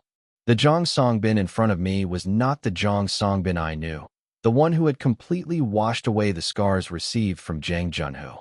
To Jang Songbin, who had been gaslighted by Jang Junho for years, a tall man who was older, hostile, and overbearing was nothing but a threat. Because to Jang Songbin, all the words he was hearing would feel like the truth. Jang Songbin just listened to the father's words without a word. It was impossible to even guess how much Jang Songbin's self-esteem had been chipped away during that time. Perhaps it had already been weathered away by Jang Junho. You've had no schedule for over half a year. Don't you also think it looks tough, Songbin? The fact that the company was not reliable enough for Jang Songbin to lean on must have also played a part. In the early days, didn't Yue just barely debut Spark and then neglect them? It was rare for someone to give up on their debut or leave after debuting due to a lack of communication or disagreement with their parents. But it wasn't unheard of. Such things happened more frequently the younger the person in question was. Around this time in Spark, Lee Chonghyun would have just escaped his minor status, which meant he was out of his parents' direct sphere of influence. That was why, instead of speaking directly to Lee Chonghyun, he was trying to change his mind through Jang Songbin, simply because he didn't want to be a bad parent. I heard you take very good care of your members. Lee Chonghyun's father stared intently at Jang Songbin. His two eyes were all black. Consider it helping a close Dongsing become a proper person and help him change his mind. I'm asking you. He doesn't listen to what his family says, but wouldn't Chonghyun listen to you? The strength in Jang Songbin's clenched fist increased, but it soon went limp and was released. Yes. That hollow reply marked the end of the meeting. What was that Jang Songbin thinking? I didn't want to know. Perhaps because the data was a set. Even though my darkened vision had brightened, instead of waking up, I found myself in the dorm before we moved, looking down at the guys from the perspective of a wall clock once again. Jang Songbin and Lee Chonghyun were standing facing each other in the living room. Next to Lee Chonghyun was Kang Kian. Lee Chonghyun asked with a dumbfounded expression, "What did you just say?" Lee Chonghyun never spoke informally to the older members. I'd seen him use formal speech far more often than casual, and yet hearing him now in informal speech felt strange. Did I hear you correctly? You're telling me to leave? To go and do something else? Chonghyun, that's not what I said. But it is. You told me that this path doesn't seem right for me, so I should just go back to what I was doing. That's what you said. Lee Chonghyun's face flushed red. He asked in an agitated voice, "What's the reason?" The Jang Songbin who became the leader had a lot of self-doubt. How much had he worried about whether he was fit to be the leader, whether he would harm the group? So much so that he had called me and Choi Jiho, whom he had found so difficult, at the same time for a consultation. The Jang Songbin of this time must have still lacked confidence in himself. So much so that he couldn't even answer Lee Chonghyun's question. Is it okay for me to keep watching this? It felt like I was secretly peeking at a side of someone that they had hidden and didn't want to show. I felt a sense of guilt. But the data didn't stop. Why would you say that when you can't even give a reason? Do you also think I'm just doing this idle thing for fun? The father had clearly said he doesn't listen to what his family says. Even just today, Lee Chong-hyun had come out of his house crying. Even putting that aside, just by listening to the way he normally spoke, it was easy enough to tell that Lee Chong-hyun was treated poorly at home. And now, all that frustration that had been building up inside him finally burst out. Because the person he trusted and looked up to, Jong Song-bin, the one his father described as a good hyung he relied on, had said the very same thing to him. 286. Chapter 286, Stranger 4. In the early days of their debut, Lee Chong-hyun had attracted a flurry of interest. It was no exaggeration to say that at the time, half of the posts mentioning Spark were about Choi Ji-ho, and the other half were about Lee Chong-hyun. If there was a difference, it was that the posts mentioning Choi Ji-ho were mainly about his presence, while the posts mentioning Lee Chong-hyun were mainly about his appearance. Much greater than, honestly, if it were Lee Chong-hyun's level, even if he were just a filler member. He'd still be the visual in any group, snatch up an ambassador deal, and live easy. In the first place, with Lee Chong-hyun's face, there's no way he'd just be a filler. Agreed. Even if he did mumble rap, he could totally be the main rapper. Much greater than if you're born with a face like that, you can make a living without doing anything. Of course, just look at Chong Wang shooting solo ads. Chong Wang is so lucky, life is easy for him. Sometimes, people who were excessively good-looking had their skills overshadowed. That was the case with Lee Chong-hyun. Due to the nature of the idol profession, his appearance made him stand out, but at the same time, it also obscured his abilities. Lee Chong-hyun didn't blame such things. Even when the agency, which he joined by following a friend, left them unattended for months, to the point he wondered if they'd forgotten they existed, he tried not to dwell on it negatively. Instead, Lee Chong-hyun decided to increase the number of things he was good at. Thinking back on what he had mentioned in live broadcasts and such, it must have been around this time that Lee Chong-hyun started learning composition. I just want to be good at more things. That way, I can contribute more to the group. I have to try harder. Lee Chong-hyun's stance wasn't much different before and after I regressed. The timing was just moved up a bit. To that kind of Lee Chong-hyun, Jong Song-bin openly declared that his efforts were no longer needed, and that it would be better for him to leave the team. This remark was enough to become a turning point for Lee Chong-hyun to have extreme thoughts. If it was because I was lacking something, I could at least understand. No, I still wouldn't understand. If there's something lacking, you should tell me to fill it, not just tell me to leave. Lee Chong-hyun, you need to cool your head for a bit. Kang Ki-on grabbed Lee Chong-hyun's arm. Lee Chong-hyun fiercely pushed him away. What is this, all of a sudden? Is it because it's hard for the company to manage 5 people, so they told you to kick one out? Since I was the last one to join, you're telling me to leave? Is that it? It's not like that. I really, for you. For me, what? Jong Song-bin couldn't open his mouth rashly. His heart would want to hold on to Lee Chong-hyun. It was just that his conscience and the pressure were dominating his mind.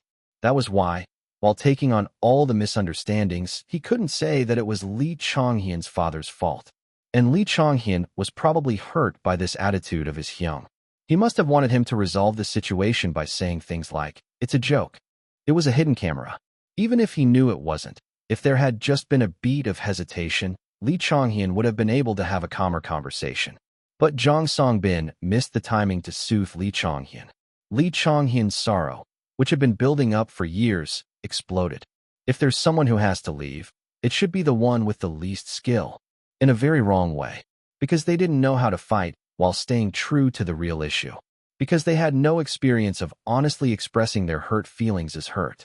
Have I ever done worse than you in the monthly evaluations, except for the very beginning of my time at the company?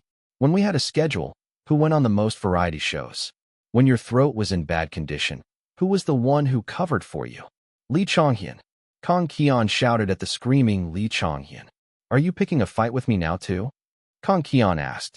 He, who had received a lower score than Lee Chong-hyun in the monthly evaluation, who had camera fright and couldn't go on many broadcasts and was criticized whenever he did.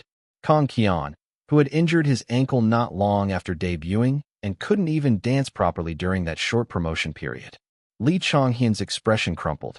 You know I'm not talking about you. What are you going to do if it sounds like you are? Lee Chong-hyun wiped his face with both hands. Kang Ki-on. Shouldn't you be on my side? The guy looked miserable. You're the one who brought me here. Then you could have at least said something to Hyung. Like, why would you say that to him? You could have asked on my behalf. Isn't Lee Chong-hyun doing well? What's the problem? Lee Chong-hyun sank to the floor. We're friends, aren't we? Kang Ki-on couldn't say anything. Park Ju-woo, who had been watching everything, knocked on a door with difficulty and went in. Choi Ji-ho was sitting on the edge of the bed. Looking at Park Ju-woo, who was hoping for someone to mediate, Choi Ji-ho said, What do you want me to do? Hyung. Anyone would be pissed off if they were suddenly told to get lost. Isn't it natural for the atmosphere to fall apart? With those words, Choi Ji-ho turned his gaze away from Park Ju-woo. Choi Ji-ho's voice was clearly heard by the three in the living room as well. The current spark could draw out a conversation no matter who you put together, because they shared topics and talked together every day. On the other hand, the past spark was not like that. It was true that Lee Chong-hyun tended to liven things up, but he had his ups and downs, and there were also pairings that made the viewers more uncomfortable. Even Jong Song-bin and Lee Chong-hyun, who knew the flow of broadcasts, couldn't create synergy when they were together. I had wondered why. If something like this had happened, it would have been difficult for the two of them to show a good side of themselves on broadcasts. The fact that it didn't show openly was probably thanks to the long hiatus that followed. Should I call this a relief? My thoughts grew complicated. In contrast, my consciousness was gradually fading. The past data seemed to be ending. A ticklish feeling on the tip of my nose woke me up. Someone's crouching body was right in front of my eyes. You're awake? Park Ju-woo's voice came from above my head. He withdrew his finger. You were sleeping for so long, Hyung, so just in case. Park Ju-woo quickly made an excuse. He must have been checking to see if I was breathing. What time is it? 11 o'clock. Huh. I checked in surprise, and the wall clock really was pointing to 11. Did you have breakfast? What about Chong-hyun? We ate, and Chong-hyun is in his room writing a song. Good. Yiwol Hyung, you're awake. Lee Chong-hyun was full of energy since the morning. Even though Park Ju-woo and I had been talking in voices as small as ants, he had somehow managed to overhear us and burst out of his room. I was wondering when you'd get up. Are you upset I didn't wake you up for breakfast? Not at all. I quietly looked up at Lee Chong-hyun. He stared at me with wide eyes. Chong-hyun. Yeah. Were you making a song? Actually, I wanted to ask what he thought of Jong Song-bin, even though I knew the answer would be that he's a kind and good Hyung. But I couldn't ask, in case a different answer came out. Yeah. Why? Because I didn't know everything about Lee Chong-hyun, just as I hadn't known about their past. Can you let me hear it? As if it were no big deal, Lee Chong-hyun headed to his room. Then he returned with his laptop. What do you want to hear first? They're not masterpieces, but I have 2 fresh tracks. Lee Chong-hyun played a song. You could have asked on my behalf. Isn't Lee Chong-hyun doing well? What's the problem? I closed my eyes. A light, low-quality melody played quietly. It's good. What is? Number 1 or number 2? Both. The current Lee Chong-hyun and the songs Lee Chong-hyun had started to make in this life. They were all good, but still, take some breaks while you work. Huh. So you don't get tired. So you can always enjoy it. As much as you've lived giving up on fun things, have a few times more fun. Nag. Lee Chong-hyun clicked his tongue and turned off his laptop. The sunlight shone brightly into the living room. Unlike the chilly dream, reality was warm. They said this dorm faced south. It must have been true. Kang Ki-on returned. Home 2 days later as scheduled, and as soon as he arrived, he had to comfort a sobbing Lee Chong-hyun. Why on earth are you crying? Because I can now proudly use my pouch. Then Lee Chong-hyun hugged Kang Ki-on and started wailing again. According to him, they were tears of joy, but I wasn't so sure. Kang Ki-on could only sigh and pat his friend. While they were having their one-sided tearful reunion, I slipped into my room, and I reviewed the new task that had popped up a while ago. Plus, system, a new task has been assigned. Family consultation. Plus, this was no longer a simple consultation. It had become a crucial task where I had to go in place of Jong Song-bin and persuade Lee Chong-hyun's father. The past Lee Chong-hyun was an adult, so his legal guardian couldn't force a contract termination. However, because I had moved up the debut, Lee Chonghyun was still a minor. If I sent the company to meet him instead, it would become a business-like conversation between two adults. Definitely not good. I'd be at a disadvantage in a negotiation like that. First goal, to prevent Jong Songbin from being called to that meeting. Second, to persuade Lee Chonghyun's father so that he could remain in the group with a peaceful mind. If I couldn't achieve these two things, the group could face a crisis again, regardless of the task. I seriously contemplated hiding Jong Songbin's phone. Thanks to being roommates, I had plenty of opportunities. But I refrained, as there were things you shouldn't do as a human being. Then, a thought occurred to me. How did Lee Chonghyun's father contact Jong Songbin? Lee Chonghyun could have given out the members' contact information, but the old Spark couldn't use personal phones for a year after their debut. It meant that even if Lee Chonghyun had given out the number, it would have been difficult for his father to contact only Jong Songbin without his son knowing. Because everyone would have used the dorm's shared phone. The next logical method would have been through the company. Yue seemed like the type to have handed over a member's phone number to someone else's father at least 3 times. Should I give the managers a heads up? Or Ms. Jukyung? I pondered how to say, if a certain father calls, please keep it a secret from that friend and tell me, in the least suspicious way possible. But there was no need for that. From Chonghyun's father? Lee Chonghyun's father had sought me out, not Jong Songbin. Directly. 287. Chapter 287, Freeman, Qualifications. Spark's existing emergency contact network was all connected to Ms. Min Jukyung. However, after Manager Dayan joined, the channel for communicating with the members' legal guardians was changed to Manager Dayan. Not long after Manager Dayan introduced himself and provided his new contact information, Lee Chonghyun's father asked for my number. For the sake of privacy, I did tell him that I couldn't provide personal contact information, even to a member's family. Still, I thought you, as the person involved, should know. Manager Dayan kindly explained the company's response method as well. It was a perfect response. Because if he had said, I'll ask Mr. Yiwol and get back to you, the person who had to decide whether to refuse or not would have been shifted to me, regardless of my will. Thank you. I know it's a bit of a hassle, but would you mind asking if I could have the father's contact instead? I think it'd be more appropriate for me to reach out first, since he's an elder. It's not difficult to ask, but you're not obligated to contact the members' families, Mr. Yiwol, just in case you think you have to. The manager said, sounding worried. To prevent the manager from giving up on exchanging contact information for the consultation out of excessive consideration for me, I did my best to put on an act, saying that it wasn't burdensome at all, and that I had been feeling regretful for not having been able to greet Lee Chonghyun's parents. After sending Manager Dayan off, I returned to my room and began to think seriously. Why did the subject of the consultation change from Jong Songbin to me? In the past, Lee Chonghyun had introduced Jong Songbin to his family as a good Hyung-hee, trusted and followed. That was why Lee Chonghyun's father had called Jong Songbin out and asked him to persuade Lee Chonghyun, because he knew how much Lee Chonghyun relied on Jong Songbin. But the target of this persuasion had changed to me?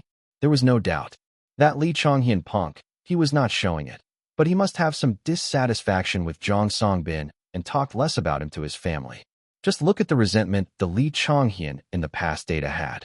It was my fault for not even noticing this while living under the same roof. I wouldn't even be able to hand out my business card as an HR employee anywhere now. How could I handle people when I was so clumsy at grasping interpersonal relationships? Swallowing a sigh, I activated a system feature I hadn't used in ages. What was the name again? The Stick of Friendship? Plus, system, would you like to use the stick function? Play button yes/no. Plus, so it was just called the stick function. Why did they put all sorts of titles on the other functions, but make this one so simple? Until now, I had tried not to use the stick function if I could help it. I had used it early on when I hadn't known better, just trying to keep the group from falling apart, but I figured it was rude to read someone's mind without permission. I decided to make an exception this time. Lee Chonghyun acted so perfectly normal around Lee Songbin. Without knowing Lee Chonghyun's inner thoughts, if I carelessly asked him, Chonghyun, what do you think of Songbin? Who knew what kind of disaster it might trigger? Plus, system, please write the combination name. Play button. Plus, and without fail, the time for naming had returned. This is why I hate using this. I suck at coming up with names. Do you know how many times I was rejected last time? I lightly wrote, spear and shield, and as expected, it was immediately rejected. The reason was that it was too generic. As I was racking my brain, Lee Chonghyun asked from outside the room, "Young, what are you doing in your room?" "I'm in the middle of a creative activity. Please let me be alone for a moment." "Okay." Beyond the closed door, I could hear the sound of his footsteps leaving to find another member to play with. "You don't even know what's on my mind." "Well, I'm doing this because I don't know what's on your mind either." After being rejected about 79,000 times this time as well, I was finally able to get a new combination name approved. Plus, system, the combination name is confirmed as Arctic Dandelion. Plus, honestly, at this point, the system must be fed up and had given up on me. If it was going to give up anyway, it should have let me go sooner. Would have saved us both the pain. After all that worry, the inner thoughts of the guys I looked into were unexpectedly peaceful. Plus, Jong Songbin, a cute, all-around talented person, Lee Chonghyun. Lee Chonghyun, I wish he would rely on me sometimes. But even so, he's always so reliable and such a great, cool leader, Hyung Jong Songbin. Plus, I thought they had fought or something when I wasn't around, but that wasn't the case. It was a relief that they were on good terms, but this was shocking in its own right. And Lee Chonghyun's thought was too long. Then what on earth could be the reason why Lee Chonghyun's father chose me? I got chewed out by Manager Nam even when I had intel. I couldn't face a crisis with so little information. First of all, the possibility that Lee Chonghyun had talked about one of us was very low. Unlike the past when he had long rest periods and many opportunities to visit home, the current spark was very busy. In a situation where it was difficult to find out about the relationship between Lee Chonghyun and the members, the easiest way to figure it out was by searching online. His father probably looked up the Spark members to some extent, including things like platform profiles, public opinion, and reputation. And if he made it to the wiki, education. I accepted to S University, Department of Business Administration, admission canceled due to declining the offer. This information came up. Inferring from what I'd heard from the guy so far, it was clear that Lee Chonghyun's father contacted me because of this. It was not difficult to guess the atmosphere of Lee Chonghyun's household. Because of what Lee Chonghyun usually said, they valued social standing, and because the couple succeeded and established themselves through academia, they believed that it was the only valuable path. Therefore, they forced this path on their children. The attitude of looking down on Jong Songbin, which I saw in the past data, probably came from that as well, because that stance didn't come just from age. He'll come at me with the expectation that he can communicate with me to some extent. Once I understood the situation, the attitude I had to take was also sorted out, and the role I had to play in the consultation. I'd taken plenty of beatings from my manager before, but I'd never had to shatter a parent's expectations. Swallowing a sigh inwardly, I checked the manager's message. Manager Dan. Mr. Yiwol, the father said if you tell him your free times and the office location, he'll come to meet you nearby. I'll give you his contact information, so you can reply with a convenient time. Me. Thank you. As I mentioned earlier, please keep it a secret from Chonghyun for now. A confirmation emoji was added to my message. Thinking that I might really get splashed with water this time, I stole a towel from the dorm and put it in my bag. The day of the appointment dawned. Warm sunlight streamed in through the window. But the moment I opened the front door and stepped outside, a fierce winter wind would surely whip me. Society was cold and merciless. Hyung, are you going out? Perhaps awakened by the bustling noise, Jong Songbin rubbed his eyes and asked, I'm going to PT. What? Jong Songbin blinked. In those clothes. Today's outfit was chosen from Gu Jahan collection. That was because in the past data, Lee Chonghyun's father had appeared in a very formal look. He already had a negative image of idols. If I showed up in my usual semi-casual streetwear, I'd lose points from the very first impression.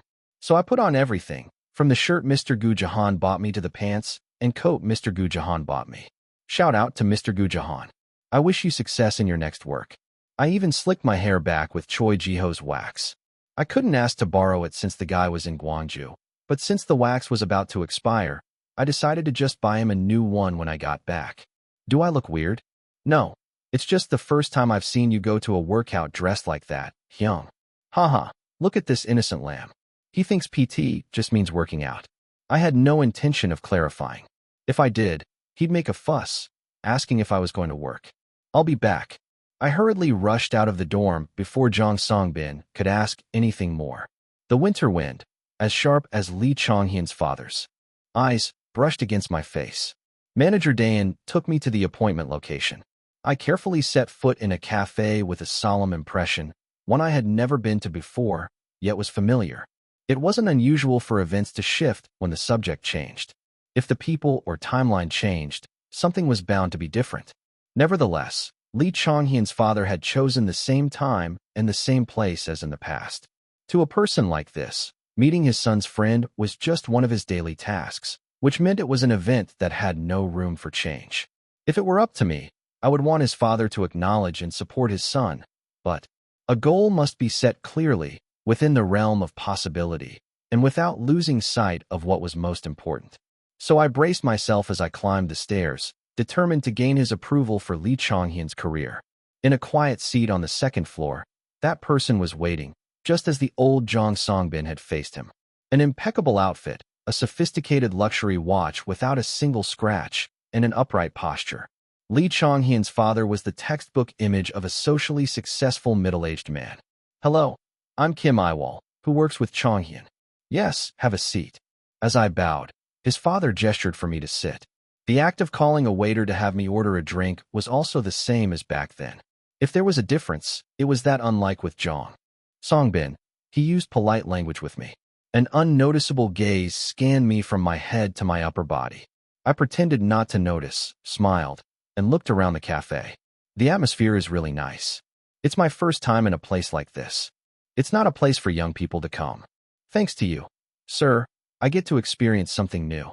I appreciate you inviting me here. If Manager Nam was a person who valued formalities, the person in front of me valued ingrained habits and decorum. A type like Manager Nam started with a rock-bottom first impression of others and raised their score based on their attitude towards him. On the other hand, this person gave a moderate score at first and watched, and if something came up, he deducted points. It was the so-called demerit system. Every attitude, every remark became a subject of scoring. I was used to this kind of scrutiny, but how harsh must it have been for Jong Songbin, and furthermore, for his son, Lee Chonghyun? I swallowed a sigh inwardly. 288. Chapter 288. Freeman, Persuasion and Defense. Mr. Yiwol. Perhaps having finished his first impression assessment, the father opened his mouth. "I heard you were accepted to S University?" "As expected." "Yes, that's correct." "Then why didn't you enroll?" I agonized over it until the very end, but I made my decision after considering various factors. "That's a shame. If you had enrolled, we would have been alumni." There was no trace of regret in the father's eyes as he said that. It was merely a polite remark. "Did you graduate from S University?" "I got my bachelor's there and my master's and doctorate in the States." "That's amazing." He also naturally started speaking casually, perhaps to show a sense of familiarity. "Which department did you apply to?" "I applied to the Department of Business Administration." "I guess you weren't originally planning to go into the arts and physical education field." "I was just keeping my options open." "Wise. But the result of your actions is disappointing." Then came the unsolicited evaluation. There were a lot of artists at our school, too. There are tons of people doing art in this country. "That's right. But people with prestigious academic backgrounds start from a different line. Sure, as you grow older, your actual accomplishments matter more, but when you're just starting out, nothing represents you better than your academic credentials." Just then, the tea I had ordered arrived. When I waited quietly at the employee's words that they would pour the first cup, a light-colored herbal tea, steaming hot, was filled perfectly into my cup. "What do you think of what I just said, Mr. Yiwol?" "I think they are not wrong." "Not wrong?" "Yes." I sipped the tea after giving a reply that didn't outright affirm his logic. His gaze turned sharp. I acknowledged the fact that S University was an excellent credential. After all, wasn't I, myself, a hot topic for being an idol who had just barely gotten into S University? But what you had to show in the market was, in the end, the result. If I had just fooled around for a year as an idol, S University would have been a poison. A poison that would make people say, he should just study. It's a waste of his grades. It was probably the same in any field. My academic degree might determine the first impression of me, but the evaluation I received after that was determined by my actions. The father's words, trying to persuade me, continued for a few more. I was not moved. Compared to what I had heard from Manager Nam, his words had less destructive power. Still, I pretended to listen attentively. A seasoned professional could fake attentiveness far better than a high school rookie. Thanks to that, I was able to endure for another 10-odd minutes without getting caught not listening to an elder. At the point where he realized that I would not be influenced by his words at all, Lee Chong-hyun father's attitude changed slightly. Right? Since you've already made that choice, it's meaningless for a third party to say this or that. Not at all. Your advice has been very helpful. It would have been nice if Chong-hyun had also thought of his family's words as advice. That child just says no to everything his parents say. Well, sir, when you've been talking at someone for 30 minutes without letting them say a word, that tends to happen. A conversation isn't supposed to be a one-way lecture. Lee Chong-hyun's father picked up his coffee cup. I could see the luxury wedding ring that was popular at that time, one that every executive at the Hampyeong industry seemed to wear. How others perceive him, a wedding ring others would admire, a son he could proudly show off to others. The fact that, within all that, there was no will of Lee Chong-hyun, who was closest to them, made my heart complicated. Mr. Yiwol, I won't beat around the bush. His father said, I'd like you to persuade Chong-hyun for me. Hearing those words, I thought, Lee Chong-hyun must have been very lonely for a very long time, beyond this unchanging wall. What exactly do you mean by persuasion? I asked as calmly as possible. I heard you won a rookie award. Yes, it was possible because our results were good. Saying we were lucky would be a bad move here. Lowering myself would only be self-destructive. I had to speak with confidence. From where I'm standing, I think that's more than enough to say Chong-hyun has fulfilled his obligations to the team. Are you telling me to pressure him into quitting idle work? You're quick on the uptake. That's right. So, he was telling me to be satisfied with Chong-hyun bringing a rookie award to Spark. Chong-hyun is fundamentally different from ordinary people. It's not because he's my son, but because he's a child whose talent is too precious to be left to rot like this. Is it because Chong-hyun is a genius? A genius. Lee Chong-hyun's father was lost in thought for a moment. Have you ever seen a real genius, Mr. Yiwol? It didn't seem like a question that required an answer, so I stayed quiet. His father continued. People with a certain IQ, who enter school early at a certain age, they're just talented. A real genius is recognized by others just by existing, because they can't help but stand out. Chong-hyun is a real genius, one that cannot be made and can do anything. There were 3 of those so-called real geniuses in Spark, though it couldn't be denied that among them, only Lee Chong-hyun was a genius who excelled in various fields. There are cases where great research isn't recognized until decades later, but genius isn't bound by time. A moment when they are inevitably made known to the world will come. When my child has such a talent, what parent wouldn't want to see him shine early? Every word he said was as if he were talking about some kind of object, not a person. For example, it sounded like he was talking about a trophy that would be placed in the center of the largest glass display case in the living room. And this will be helpful to you guys as well, his father asserted, because when you're next to a talent that is too great, the people around are easily overshadowed. In my opinion, you, sir, are the real genius. A genius at making people speechless. I understood what he was getting at, because the third son in that house must be in this exact situation. He had a sufficiently brilliant mind and worked hard, yet he must be constantly being compared to the remnants of Lee Chong-hyun, who had already left the path of academics. But he shouldn't try to discourage other kids like this, without even knowing the caliber of the Spark members. And Lee Chong-hyun, as you said, I believe Chong-hyun's talent is truly outstanding. So much so that just by looking at him, I can feel that I can't carelessly gauge the extent of his potential. Right? But that doesn't mean we are incompetent enough to be overshadowed by Chong-hyun. And Chong-hyun isn't the kind of person who would make others feel inferior, either. The kid was sociable and kind. If Lee Chong-hyun's father truly cherished him, he shouldn't be concerned about the people around him who were overwhelmed by Lee Chong-hyun's brilliant talent, but rather worry about the heart of his son who would be conscious of those people. If he truly cared for Lee Chong-hyun, he should have known that much. Chong-hyun's genius is more than enough to uplift those around him, and none of us and Spark feel inferior because of him. The sound of a teacup being set down was unusually loud. His gaze had changed. He no longer saw me as someone to coax, but someone to defeat. Doesn't that mean you guys are going to use Changhyun to climb up? That's a misunderstanding. It means that all of us can create a synergy with Changhyun. Spark had proven their potential, not just in the past, but now. With a first-place win on a music show and a rookie award that placed them first among their peers. How can you guarantee that the result of you and your friends working hard together is better than Changhyun's name value alone? Are you asking about the group's future value? I'm curious. Just how great of a role does Changhyun play in your head, Mr. Yiwol, for you to come out like this? There are many things I want to do with Changhyun, but do they have to be great? If it's not something that helps your career, it will be a waste of life. Spark surpassed its break-even point in less than a year since its debut. The number of songs Changhyun has registered with the Copyright Association will soon be in the double digits. Changhyun also won first place in the position battle of the competition program. In the entertainment industry, these are not results that can be dismissed as meaningless. That kind of stuff only impresses kids.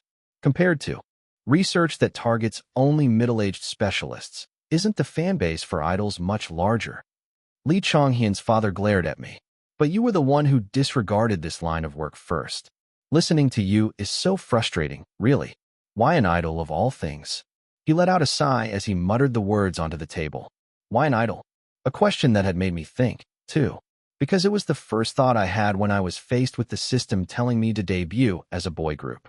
I still didn't know why the system handed me an idol debut out of all the many tasks. But if I were to state a reason that came to mind right now, a reason that Lee Changhyun would also agree with. We were on a year-end stage recently. When we sing there, over 10,000 people sing along with us, waving their light sticks. Even though not everyone in that place was our fan, they did. Perhaps it was because the cheers and shouts, which were not a visible concept, were still clearly imprinted in my eyes, even while I was busily changing clothes and standing on stage. The experience of receiving that much love is not something you can easily have. Moreover, it's hard to get out of. So much so that once you've been loved, you don't want to be hated again. Lee Changhyun just wanted to constantly give and receive love. By making songs, having us sing them, and confirming that others listen to them. Don't you know how starved Changhyun is for love? Lee Changhyun's father, who was about to lift his coffee cup, flinched. When he heard that his son was starved for love, he was forced to dig back through his memory. It took a long time to trace the past. His second son had always pierced some part of him like a rusty nail lodged in his body. However, with his excellent mind, he managed to recall a moment when his child had been particularly memorable. The childhood of the bright Changhyun. The grandparents had said he must be smart like his parents, but he and his wife knew. This child was not smart because he resembled them. He was born as a different being. A child who knew 100 things without being taught one. A child who was faster in everything than his older brother since childhood, when the developmental speed was said to be on a different level. A child whose memory was so frighteningly good that he could tell if it was daily necessities or their own things just by looking at the courier company's logo, and who had his own opinions since he went to kindergarten. A child who was happy when praised for being smart, but who cried when scolded for being stubborn, asking, "Why do adults only call it clever when I say what they want to hear?" A child who never bent his opinion and spoke his mind to his mom and dad, but who didn't show off to his friends and naturally got along with them. And math test. I got a 100. He had let it slide, focusing on these words. I did well, right? A child who wanted to be praised. The image of his wife, stroking that child's head and making a call to inquire about the entrance test for a gifted academy, and his own image, checking the eligible age for the math Olympiad, came to mind. Kim Yiwol had said that the experience of receiving that much love was not easy. But before that, Lee Changhyun might have never felt that he had received even the smallest amount of love. 289. Chapter 289. Freeman, what one truly wants. You want Changhyun to focus on his studies, right? To quit being an idol. I just want to resolve this amicably before resorting to drastic measures. If the past Lee Changhyun had tried to terminate his contract, the penalty would not have been that large. However, now the amount would be substantial. Because Spark was generating profit, the determination to take Changhyun away even at that cost was undeniably fierce. There is no amicable solution. If the directions we're facing are different, How can there be no wounds? In time, he'll come to understand. Do scars fade just because time passes? Well, a person can't grow up sheltered in a greenhouse forever. His father was adamant. I quietly listened and then asked, while Changhyun is failing, getting hurt, and getting back on his feet on a path he doesn't want, what can his family do for him? At my words, his father answered without hesitation. We can support him so that he becomes someone respected by society. People may cheer for idols, but no one respects them. His confident tone left me at a loss for words. This was why conversations with arrogant people were tiring. I composed myself and opened my mouth again. Changhyun's driving force is not being respected. It is creation and support. Introducing a new theory to academia can also be considered a kind of creation. It would suit his aptitude too. But is that what Changhyun wants? Or is it what you want him to become? Being respected is surely a great experience. But I believe the experience of being loved is no less valuable. If you cannot give him that love, then you should step back. You cannot demand. Since you've experienced love, now try earning respect, because you never gave him that love in the first place. Changhyun's father avoided answering. I pursued the retreating father one step further. In the future that you and your family envision for Changhyun, how much of his own will is included? He is still young. He is not at an age where he can make proper judgments. He is brighter and smarter than anyone, but it seems he is like a child only in that aspect. Mr. Yiwol, and what if Changhyun never develops an interest in academics? By then, it'll be too late to return to being an idol. Will that be all right? He'll throw himself into it soon enough. Just help him build a habit. He won't. Changhyun is already old enough to go out and explore just how many fascinating things the world holds. Our gazes met in midair. It was a hard and cold, yet angry gaze. To Lee Changhyun's father, there was just one thing I wanted to say. Can't you trust Changhyun just half as much as you believe in his abilities? Because it was pitiful. Because it was a pity that everyone in that house only saw his potential for growth, but never truly looked at him. Because it pained me that they didn't know Changhyun loved the sea, that he enjoyed making music, that praise from close ones meant more to him than any report card. Because it angered me that they didn't realize what drove him was not ambition for honor, but the urge to create, and that all his inspiration, no matter its source, ultimately returned to music. I believe Changhyun will become the best at whatever path he chooses, even without anyone pushing him. As you've said yourself, he's an extraordinary child. His father said nothing. Whether because he thought it obvious or because he felt no need to respond, I couldn't tell. So I kept talking on my own. I once went to the sea with Changhyun. He'd said he'd never been to the beach, so we went together. The weather was wonderful. It was nice to just spread a mat and lie down. He said it was his bucket list. I recalled the sea of that day, and Lee Changhyun, who, even while writing a song under pressure, was smiling foolishly, happy, and said he was content just to be quietly looking at the sea. For someone not even 20, to compose and arrange music is never easy. And yet, Changhyun enjoys the work. He even knows how to relieve stress. It proves he's not just stubbornly insisting on being an idol. Once he succeeds, he'll be able to get whatever he wants. But it seems he can't relieve the stress that comes from conversations with his family. When he ran out in tears, no one walked him back to the dorm. If you'd only cared enough to check before he came to me, you'd have known there had been an assault incident at Spark. And yet, you let him come alone in a taxi. That's like abandoning a child who won't obey. The scars on my back ached faintly beneath my shirt. If the family refuses to accept him, how can Changhyun accept the family's opinion? Is what you want really for Changhyun to gain the world's recognition? Or is it not rather the family's recognition he craves? Perhaps because it had cooled, the tea was cold. I fidgeted with the teacup and asked, "Sir, how do you want Changhyun to live? Not what kind of treatment he should receive, but how he should live." A long silence followed the short question. His father was silent for a long time. Then he spoke in a small, trembling voice. The large jeweled watch he was stroking shone coldly. I don't want him to be ridiculed. I don't want him to waste his life singing silly songs, dancing past 30, pandering to others' whims. His voice cracked and rasped. And later, his father's voice cracked dryly. Later on, the end of the cracked voice trembled slightly. I could see the sincerity that the middle-aged man had difficulty bringing out. It would be nice if he could show us that our thoughts were wrong, that his choice was right. Oh, he can certainly do that. I smiled brightly and reassured Changhyun's father. However, he did not let his guard down easily. The lifespan of glory can be short. Even if he fills his contract period, Changhyun will be in his mid-20s. If his lifespan as an idol ends then, please suggest academics again. He'll only be in his mid-20s. As you said, it might be difficult for an idol once they're over 30, but life is long. And academia knows no age. By then, his brain won't be as sharp. It might be difficult for it to spin as fast. But if he can reach glory in his 20s, why couldn't he do it again in his 80s? I grinned. The father across from me let out a sound of exasperation and about pandering to others' whims. Changhyun is really good at social life. He is loved wherever he goes and is told that he works hard. The harshest critic of Changhyun was Changhyun himself. Whatever others say didn't shake him much, because he quickly recovered with the praise of the members. It is absolutely not that he bows down because he has no pride. Changhyun is confident in the songs and stages he creates. His father's pupils wavered. Likely he had said something belittling the stage. No wonder the boy had come home sobbing. The finger-pointing of others and the finger-pointing of family were different. The latter hurt a little more.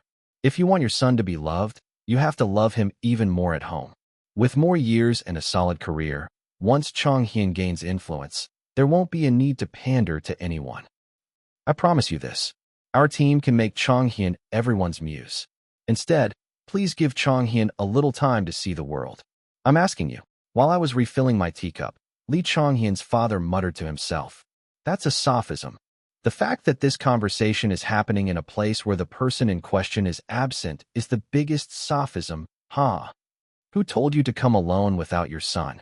Just as I was about to sip the last of my tea, Lee Changhyun's father said to me, okay, in a subdued voice, shortly, I'll leave it to you. And very politely. Outside the window, the bare branches of a tree swayed. The wind must still be strong. So you really dressed up and went to a PT session today? As soon as I returned to the dorm, Lee Changhyun popped out like a ghost. I didn't forget to put the wax container I had bought in the bathroom and wash my hands. Of course, you don't know how hard it was. What did you do? How many sets? It was a competitive PT. You went to work, Hyung? Maybe because he'd once been dragged into that emergency meeting when I was working on the OSD, Changhyun instantly understood what I meant. What happened? There was no meeting today. Even Jong Songbin came running out of his room with his phone in hand. The calendar app was already open on his phone. There weren't many things worth hiding in this world, except for things like my embarrassing past or bug corpses. I went to see your father. Huh? He said he wanted to meet me. I was about to take off my coat and put it in my room, but Lee Changhyun grabbed me. What did you two talk about? No, why did Dad see you? The look on his face was pure fear. He said he hoped you would quit Spark and focus on your studies. There was a clattering sound from the kitchen. Stainless steel dishes were scattered at the feet of a pale-faced Park Ju-woo. Sorry, I wasn't trying to eavesdrop. You guys can keep talking. Park Ju-woo squatted down and hurriedly picked up the dishes. Then he practically threw the dishes onto the table and approached us. I'm really sorry, but I can't pretend I didn't hear. You innocent fool. You could have just pretended to go to your room and secretly left the door open to listen. Not that I was planning to hide it. I was saying it right in the living room after all. What did you say to him, Hyung? Lee Changhyun's voice trembled with anxiety. I said, please give Lee Changhyun to Spark. What? They all say that in dramas. No. At my words, Lee Changhyun was horrified. Don't give me that drama nonsense. You're not the kind of person to say something like that. You're the one who lives by the words. Life is always a battlefield, and society is nothing but a ruthless jungle. Actually, it was my first time meeting your father, and he made a great impression. I think you take after your father. I take after my mom.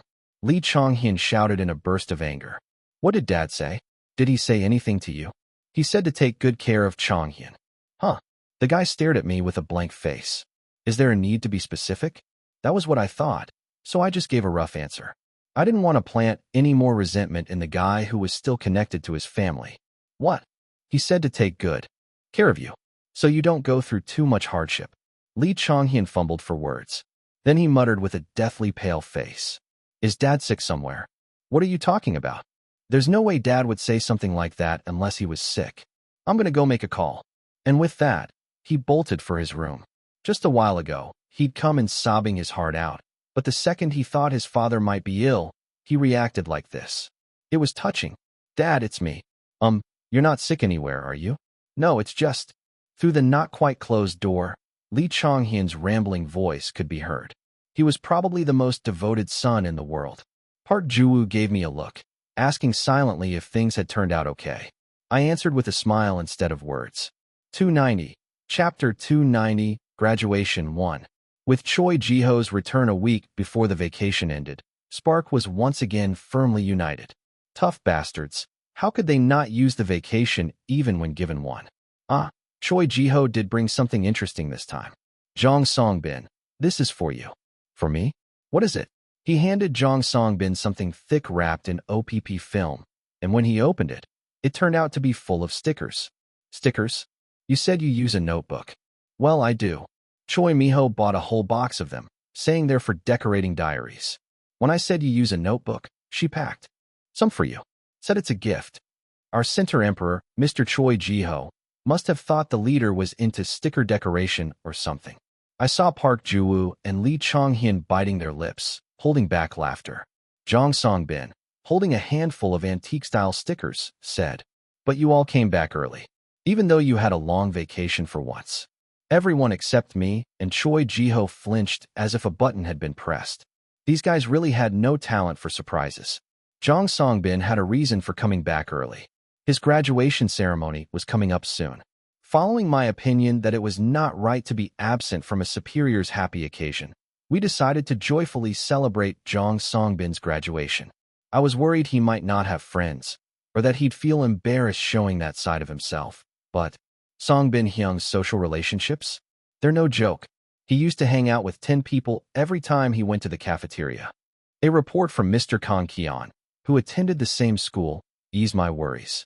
Me? We'll congratulate him, but if Song-bin seems burdened or busy taking pictures with his friends, we'll leave immediately. Got it. King of Cuteness Kang Jian. If we're going to go that far, isn't it better to just get his permission in advance? Me? Superiors are always busy. They'll say we don't have to come. But it's a big problem if you really don't go in. Situations like this. 20-year-old metal marble Park Ju-woo. Songbin's not really the type for that. Me? You can know the depths of water, but not the depths of a person's heart. Center Emperor Choi Ji-ho. Can't we just congratulate him when he comes to the dorm? Cutie pretty visual Lee Chong-hyun. This Hyung isn't replying. I bet a long lecture is coming soon. Me? Do you think a superior's retirement ceremony is such a light affair? It's a situation where we should be making a scene big enough to be a special feature in the entertainment news, and now, view more. After this long debate, we planned to all return to the dorm before his graduation day. And right now, everyone was probably stuck in their rooms agonizing over what to wear tomorrow. The problem is me. What should I wear? Oblivious to my burning insides, Jong Song-bin cheerfully hung his school uniform on a hanger. This'll be the last time for this outfit.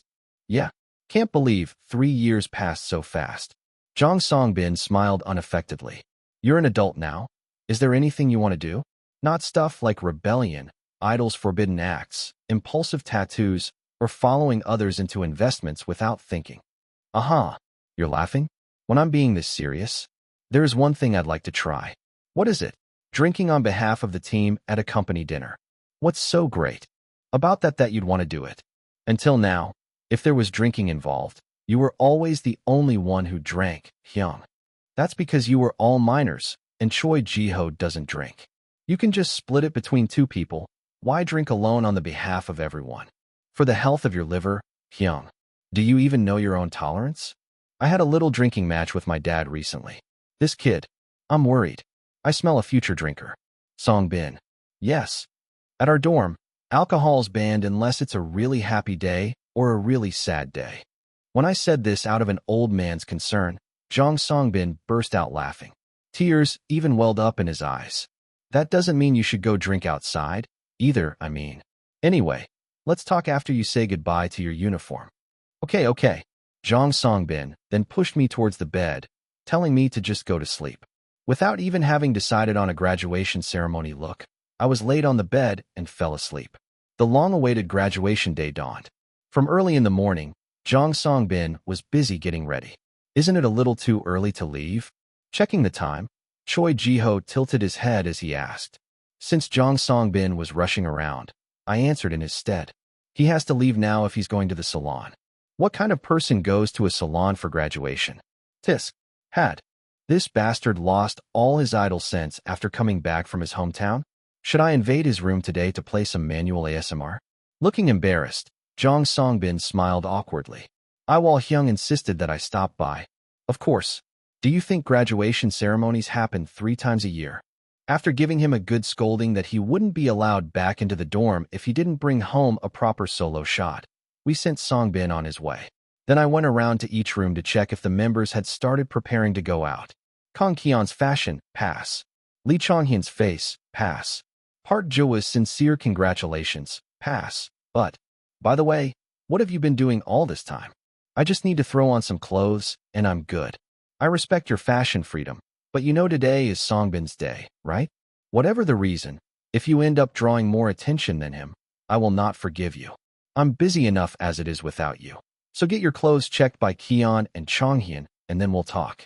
Choi Ji-ho, scowling with all his might, headed to the Magne's room with a pile of clothes. While I was secretly contacting Manager Dan for the surprise visit as previously arranged, the sound of laughter from Lee Chonghyun's room didn't stop. Even after picking up the bouquet we had ordered, we weren't late. In fact, we were early. Our firm belief of never being tardy for a schedule had, once again, kicked in. Looks like a lot of other seniors are here too. Due to the nature of an arts high school, quite a few of the graduates had already debuted, or were on the verge of debuting. Perhaps because of that, besides us, there were many other idol groups who had come to congratulate their members.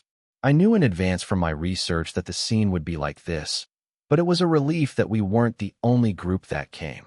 Wouldn't it lessen the chances of Jang Songbin seeing us as overbearing or embarrassing? Choi Ji-ho, hold the flowers properly. I repeatedly reminded Choi Ji-ho. He listlessly hugged the bouquet. The one who prepared the bouquet was Jang Songbin's best friend, Park Jo-woo. After much thought, he'd ordered a bouquet with blue mini delphiniums and white gerberas in harmony.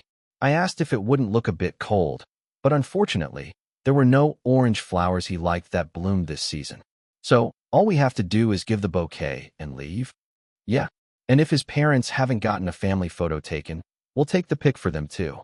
Checking the time, it was about when the students would be coming out with their diplomas. Most of the people who had driven here had already headed into the auditorium, so there were hardly any folks stepping out of their cars now.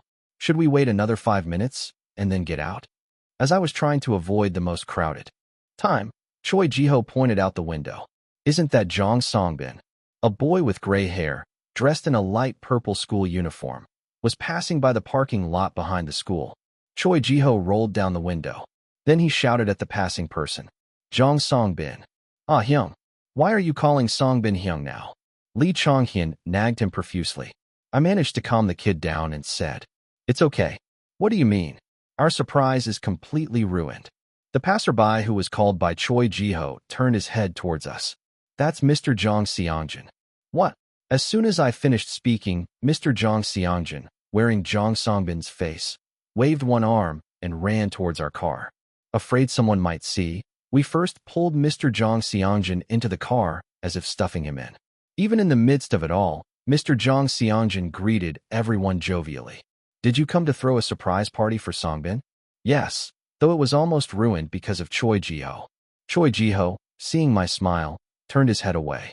He should be grateful that the person passing by at this time was Mr. Jang Seongjin. How did you know it was me? I made the most of my identical twin advantage today. Songbin has bleached his hair a lot, so his strands are a lot more frizzy than yours, Mr. Seongjin. At my words, Mr. Jang Seongjin clapped both hands over his head with a snap. But, Seongjin, you're here now. Does that mean for the graduation ceremony? Park Jo-woo, in the passenger seat, turned around with a puzzled expression. Come to think of it, Mr. Jang Seongjin was wearing this school's uniform. It even had his own name tag, which seemed a bit much for it to be just a surprise prop. I was hiding to make a grand surprise reveal to Jang Songbin. This is your graduation ceremony too. Park Jo-woo was horrified. Just how much does Mr. Jong Seongjin love Jong Songbin? Is this brotherly love?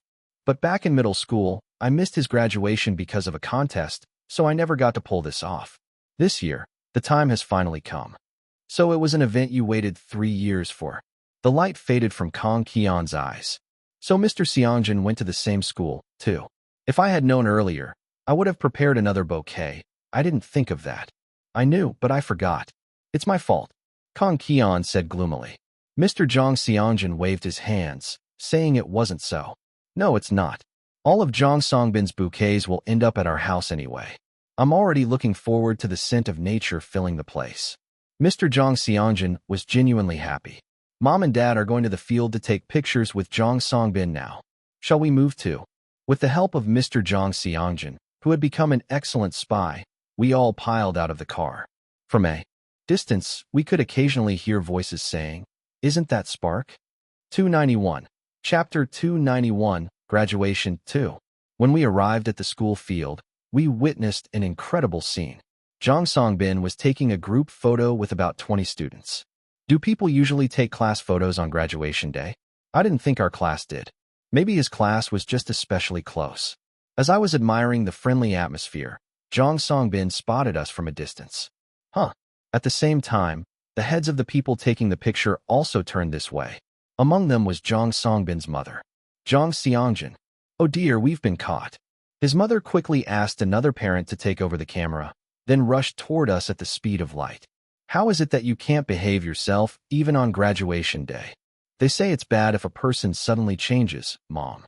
Mr. Jong Seongjin got smacked on the back as if someone were dusting off powder snow on a day when not even a flake was falling. Meanwhile, his mother showed us a benevolent smile, asking if we had come to see Songbin. I wondered where Jong Songbin's benevolent smile and irresistible power came from. It must have been maternal inheritance. While Mr. Jong Seongjin was curled up like an armadillo and getting hit, Jong Songbin said something to his friends. Then, after saying his goodbyes, he left the group alone and ran towards us. How did you all get here? We came to congratulate you on your graduation. As soon as I finished speaking, Choi Jiho handed Jong Songbin the bouquet of flowers. Park Ju-woo chose the flowers. Congratulations on your graduation. Congratulations on your graduation, Hyung. Park Ju-woo and Kang Kyon offered their congratulations to Jong Songbin. Lee Chong-hyun looked at Jong Songbin's group of friends and asked, "But Hyung, weren't you taking a class photo? Is it okay for you to just walk away like that?" "Oh, that was just with my close friends. We've taken plenty, so it's fine." Those were all his friends. That wasn't the whole class. It was shocking, but as if to prove his point, the group began exchanging goodbyes and quickly dispersed. Our Songbin has amazing social life. It's not for nothing that he became the leader. Not at all. More than that, Jong Seongjin is. Why is he like this? Jong Songbin, holding the bouquet, looked at his younger brother who had appeared with gray hair. I was worried when I didn't see you in the auditorium. But when did you dye your hair? Never mind, forget I asked. I dyed it right after the entrance exams ended. You have no idea how anxious I was that Spark might have another comeback. How's the color? Looks the same, right? I have a good eye for things. There must be a reason why you're doing this. Of course. It's so we can take photos for the quiz. Which one is Songbin? How often do we get to wear the same clothes? Why do you need to take a picture like that? Because it's fun. Then Mr. Jong Seongjin started asking their mother to take a picture. Cover the name tag with the flower. I'll cover mine with my arm. Please stop already. Jong Songbin muttered with a distressed expression. Even so, their mother fussed over them, determined to capture good graduation photos of her sons. By the time their mother's gallery was full of pictures of the two of them, I approached her and said, "Ma'am, I'll take the picture for you. Take one with your kids." "Oh my, would you? You have to have a family photo on graduation day." That was what my sister had told me. She'd even come to my graduation, which sometimes people's families didn't even bother attending, and taken pictures with me. Here we go. With the sound of the shutter, the happy smiles of the mother and her two twin sons with gray hair were captured on the screen. It was a wonderful picture. Even after that, Jong Songbin couldn't leave the school field, because I had threatened that no one could leave until I got a perfect picture. If the uniform had been a little more ash purple, it would have been a perfect match with Songbin's hair tone. I should have washed that jacket in live water yesterday. I'm really starting to get scared of you. Hyung, Lee Chong-hyun muttered. Even so, for the crime of having an excellent aesthetic sense, he faithfully carried out his duties as an assistant photographer next to me. I heard a clicking sound from above my head, and when I looked up, Choi Ji-ho was taking a picture of me from above my head. What are you doing? It's funny. Is it funny? Am I, who has thrown my body onto the school field for the sake of the leader's monumental event photos, funny? Look at this. Even though I was glaring at him with fire in my eyes, Choi Ji-ho didn't care. Instead, he busied himself showing the photo to Kang Ki-yeon and Park Ju-woo. The two guys who saw the picture desperately held back their laughter. Because a bit of a crowd had gathered, we snapped a few group photos and then immediately returned to the car. Once it was confirmed that everyone except Jong Song-bin, who had decided to have a meal with his family and return to the dorm, was in the car departed. Hyung, you've become a star. Why? It wasn't me, but Choi Ji-ho who had become a star. That guy had turned into the hot guy of the moment, heating up social media with the recent leak of the cover-up festival. Much greater than Choi Ji-ho COV up. Looks like a general bellowing orders. Damn Yejiho Choi Mayo went viral. I don't know if I should be glad or sad that this didn't get aired on TV. Definitely glad. If it had aired, he would have been flamed as an attention seeker. Much greater than am I done for if I see Choi Ji-ho taking off his blanket as an emperor taking off his cape? No, if it's just that, you're still safe. If Choi Ji-ho taking off a blanket looks like a farmhand rolling up his bedding to go chop firewood, then you're done for. Thank goodness, I haven't gone that far yet. But hey, which stages had outfits similar to Spark's year-end stage? It seems your heart has gone that far, though. It hadn't been that long since the incident. Who dared to have taken the star's spot already? Park Ju-woo held out his phone instead of answering. Much greater than today's Myri Arts high school graduation's biggest star. Sparks Yiwol. He's not even a graduate, but he got the most attention. It's hilarious that the reporters took pictures of Kim Yiwol. Yiwol, who passionately takes pictures of his graduating member. Isn't the title too much? Much greater than starting today, Myri Arts High School's famous figure is Kim Yiwol. It has been decided. Even though the person in question didn't even attend Myri Arts High School. But he got the most articles, right? He brought honor to the school's name, right? Much greater than Kim Yiwol's thigh. I'm trying hard for your perfect shot, but I don't know how long I can hold on. Just by looking at the tight fit of his pants, it seems he can hold on until next year's graduation ceremony. Much greater than they say no matter how big a child's love is, it can't compare to a parent's love. It's really true. Yiwol's love is too big. Song-bin, what is your dream? How do you plan to take pictures from now on? Do you even have such a thing as composition and professional spirit? Do you even want to keep standing your member? Then why is there still space in your gallery? Why isn't your phone battery dying? Shouldn't it buffer at least once if you're working that hard? Do you memorize the profile? Do you do it to death? Mr. Yiwol, please, you can't do this here. My spectacular performance had received too much attention. Already, memes of me photoshopped had started circulating on all sorts of social media and communities. Me speed skating, me doing the backstroke. At this rate, they might even host a full-on Photoshop contest. They say the world doesn't understand artists. But once Spark's official account posted Jong Song-bin's photos today, everyone would finally understand my artistic vision. As soon as the long entrance exams and graduation were over, Jong Song-bin and Park Ju-woo received a text. It was a notification of their admission results. The two of them took the shared laptop each and went into Park Ju-woo's room. Choi Ji-ho, who had been kicked out, lay on the sofa playing a game, while Lee Chong-hyun and Kang Ki-yeon sat at the table with their hands clasped in prayer. What are you doing? Hyung, you come and pray too. Opportunity comes to those who are earnest. Are Song-bin and Ju-woo really at the point where they need to pray over this? I could say with certainty that there was no one who sang as good as Park Ju-woo among his peers. Before and after Park Ju-woo, there had been no one who surpassed his skills at this age. Jong Song-bin might fall just a little short of that, but he too wasn't someone to be underestimated. He had countless experiences singing in recording studios and on stage, even competing against professional singers. So there was really nothing to worry about. After all, not a single one of them had come out of the performance exam in tears, so, Hyung, we both passed. The result was already decided, wasn't it? Ju-woo is at the top of his class. Really? At my words, Lee Chonghyun asked, chewing on a celebratory energy bar that had been hastily piled up in place of a celebratory cake. Songbin is the second top two. You're both amazing. When Kang Kian praised them, Jong Songbin and Park Juwa's faces turned a little red. After the congratulations, a realistic conversation took place. It was time to decide whether to register and take a leave of absence right away, or to attend for a semester or a year and then take a leave. What are the members' opinions? Jong Songbin asked.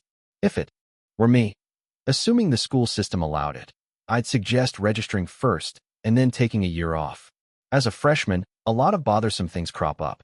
You get called here and there and have to handle your work while listening to complaints. And if you're an entertainer, all the more so. But that was just my take. As someone whose school relationships had gone to pieces, Jong Songbin, who liked to make friends, might have a different opinion. He might have dreamed of a fun orientation and a hopeful freshman life. What do you two want to do? I'll leave it to Songbin's opinion. Park Ju-woo backed out.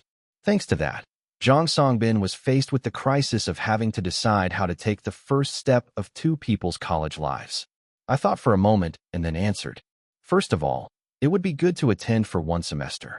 What's the reason? The schedule for the first half of the year isn't that tight. At my words, Lee Chonghyun brought his laptop and opened the calendar shared by the dedicated team. Our regular comeback is scheduled for June, around the time you finish your semester. In the second half of the year, we won't have as much leeway as in the first half because of the concert preparations. And we don't know what next year's plan will be like. So it's better to at least try attending for a semester? Lee Chonghyun summarized my words. It was an excellent summary.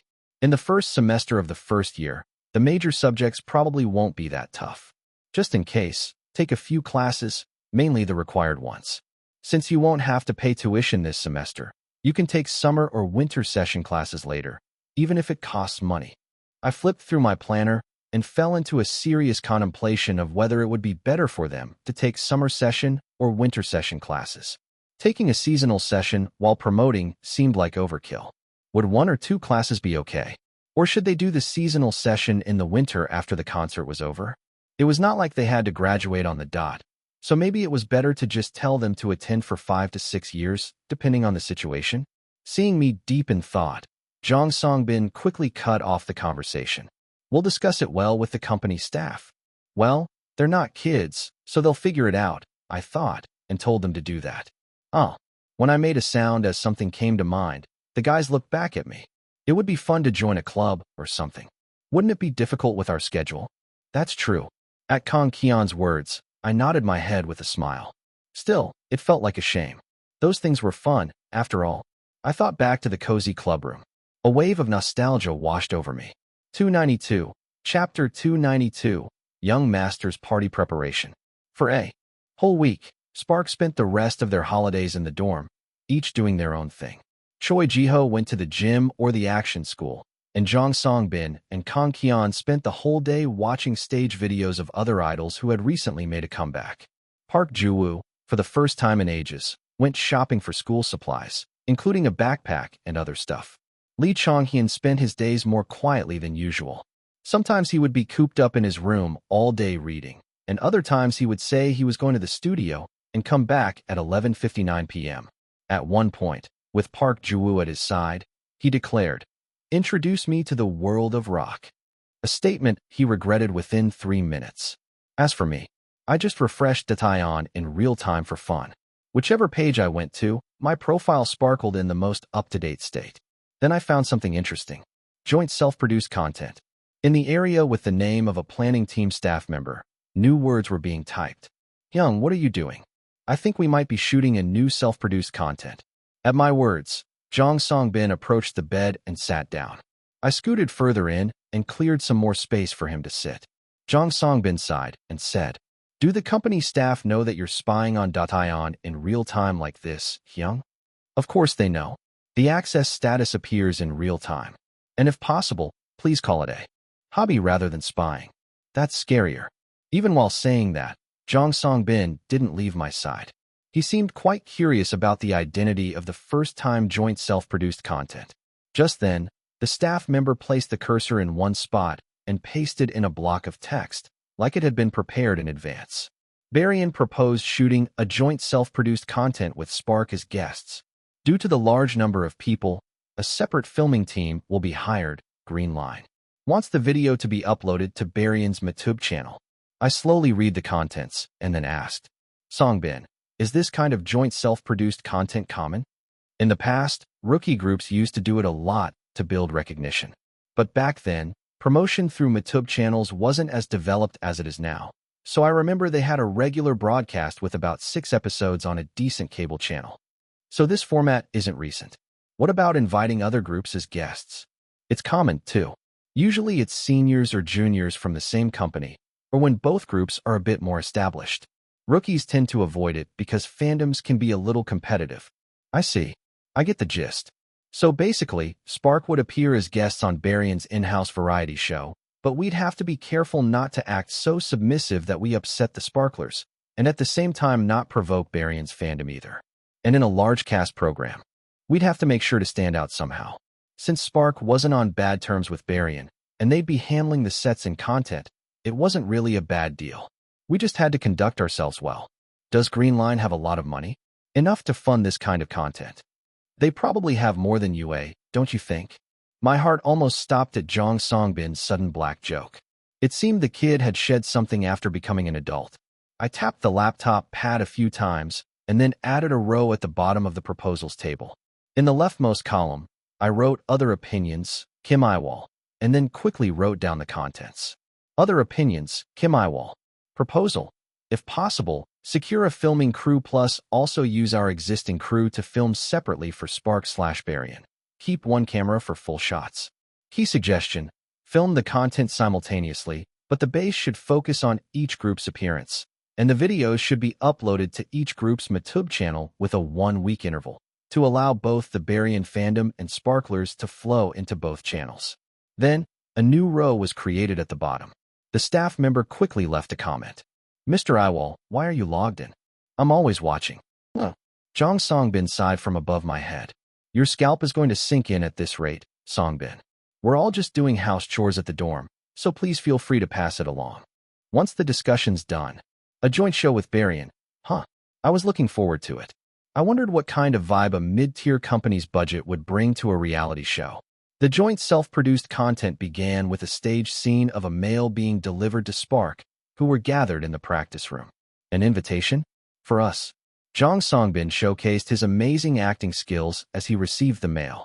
The old-fashioned outer envelope had a sealing wax stamped with Berrien's group logo. Do you think Berrien Sunbanims are having a concert? Is it really a concert ticket? Since we hadn't been informed of the content of the self-produced content either, Kang Kian and Lee Chonghyun were also able to act naturally. Jong Songbin tore open the envelope and took out the invitation.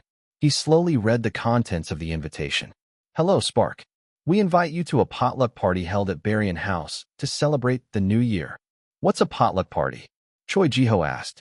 For the record, it was also my first time hearing of such a party. Kang Kian, who was well-versed in various foreign cultures, took charge of the explanation. It's a party where everyone brings food or drinks they've made and shares them together. I believe you can either make a dish you're confident in or prepare a dish that the party host has designated. Then what should we prepare? Hold on, I'll keep reading. Jong Songbin focused on the invitation again. Please show off your cooking skills to your heart's content, Spark. Berrien House welcomes you, no matter what you bring. We hope you will attend and grace the party with your presence. P.S. The dress code is medieval nobility. The dress code isn't easy. For real. Kang Kian and Lee Chonghyun couldn't hide their bewilderment. More importantly, our cooking skills were also a problem. It was like a Michelin inspector was suddenly coming to Spark's cooking class, which had been developing at a snail's pace. Guys. Yes. Let's book a meeting room. We stormed out of the practice room to get a large whiteboard. There was a mountain of work to do. Understanding what you can do is the most basic of basics.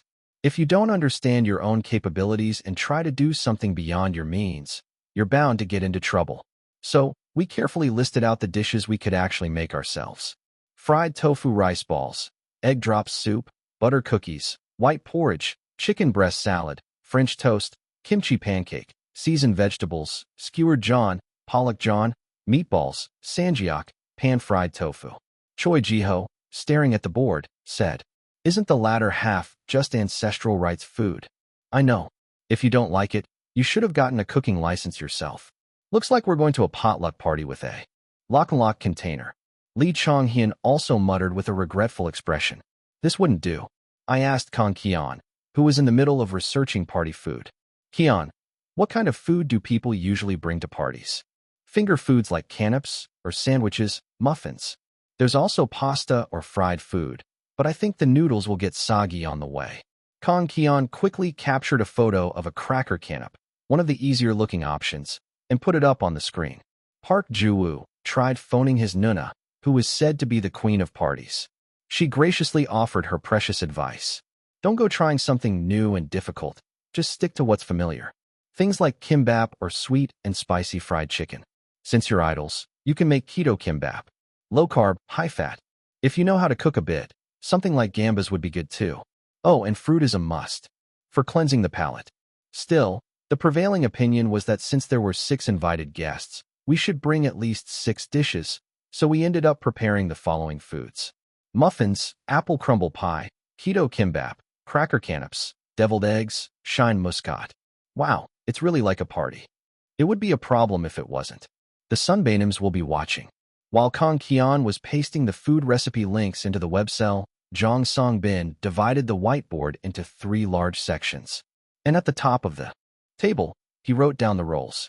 Baking, cooking, and grocery shopping and other party prep were written neatly in block letters. "Before we assign roles, I'll take volunteers first. Anyone have a desired field? I'll go for party prep," Lee Chong-hyun said with a solemn expression. No one objected. "I'll do cooking." Park Ju-woo also quickly found a role he wanted to do. From what I could see, that guy was slowly getting a taste for cooking. "What about you, Hyungs?" Kang Kian, who had finished organizing the web cell, asked me, Choi Ji-ho, and Jong Song-bin. I didn't really care what I ended up doing. "How about we put Choi Ji-ho on grocery shopping?" "Why? You almost burst the piping bag when you were making cookies last time."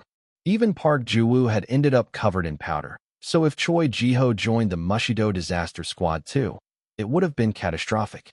Choi Ji-ho accepted his fate without protest. "Go carry bags for Chong-hyun." "What do you want to do, Song-bin and Kian?" "Since I looked up the recipes, should I go for cooking?" At Kang Kian's suggestion, the baking duty was naturally assigned to me and Jong Song-bin. "Baking teacher, have you been well? Your students are coming. We will be visiting you soon." On the day before the potluck party, the filming team split into 2. One side with us going to the baking class, and the other side for grocery shopping. Since cooking could only start when you had the ingredients, that side decided to move together as a group of 4 until they got their hands on the goods. Jong Song-bin and I had a happy reunion with our baking teacher, and immediately fell into the hell of kneading. A lot of sugar really goes into this. We can just go to the gym right after the party. Is our concept Cinderella? Jong Song-bin mashed the butter with a displeased expression. Are you two also planning to add toppings or make muffins in different flavors? Nope. Through prior research, we had learned that there were no members in Berrien who had specific allergies, but just in case, we made the most basic muffins. Because party food should be enjoyable for everyone together. Unlike the muffins, where everything was done with one batch of dough, the apple crumble pie required much more effort. It was a mistake to pick it just because my Nuna always ordered it whenever she went to a CAF. Cutting up all the apples for 50 servings of apple crumble pie and making the streusel topping was no easy task. It ended up like this because we were also preparing servings for the staff.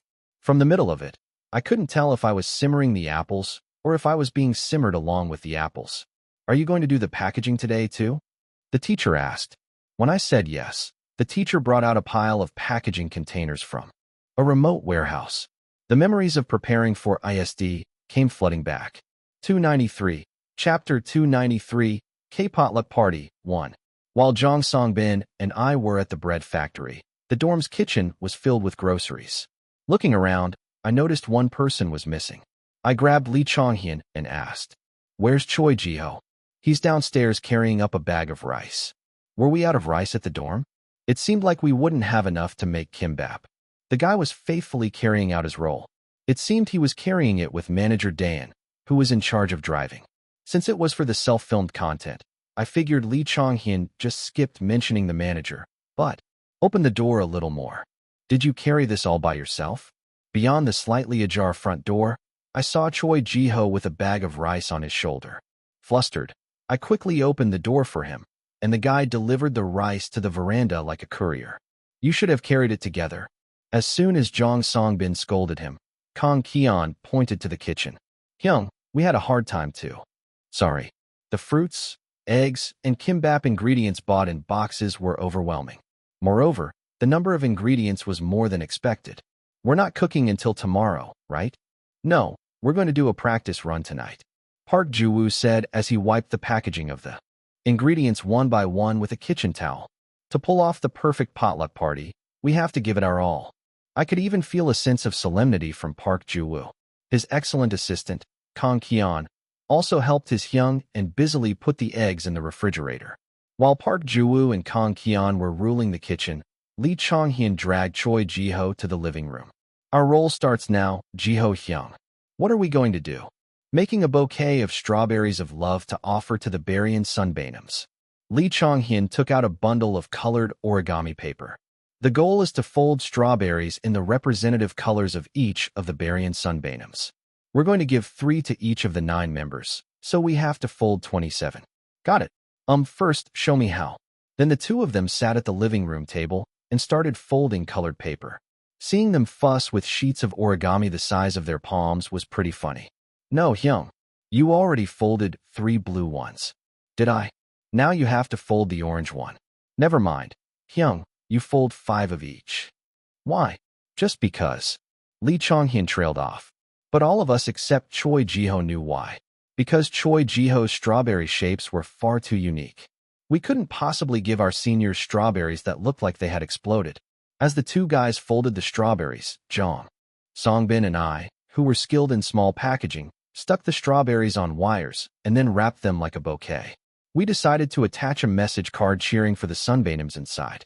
That day, we shared 3 rolls of keto kimbap, 6 deviled eggs, and 6 crepe canapes for dinner. And then we spent a night where the excited hearts of young boys waiting for a party and the tired bodies of servants preparing for the party coexisted. The day of the party was unusually nice. The warm sunlight of winter and the calm wind seemed to be urging us to go out. It's a perfect day for a party. Playboy Crown Prince in Training Lee Chong-hyun, with his hair heavily curled by a flat iron, fiddled with the brooch pinned to his silk necktie. I wondered if it was okay for an idol to have a Playboy concept, but Kang Kion said it was fine because in romance fantasies, the Playboy was just a facade and in the end, they fall in love with one person, so I decided to let it be. I know, right?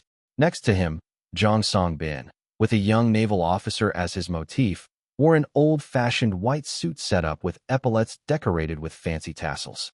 His silvery hair, like a winter sea on a cloudy day, fluttered in the wind. He looked so dashing that the bouquet of paper strawberries he held in his arms looked like tulips. Do we have enough trunk space?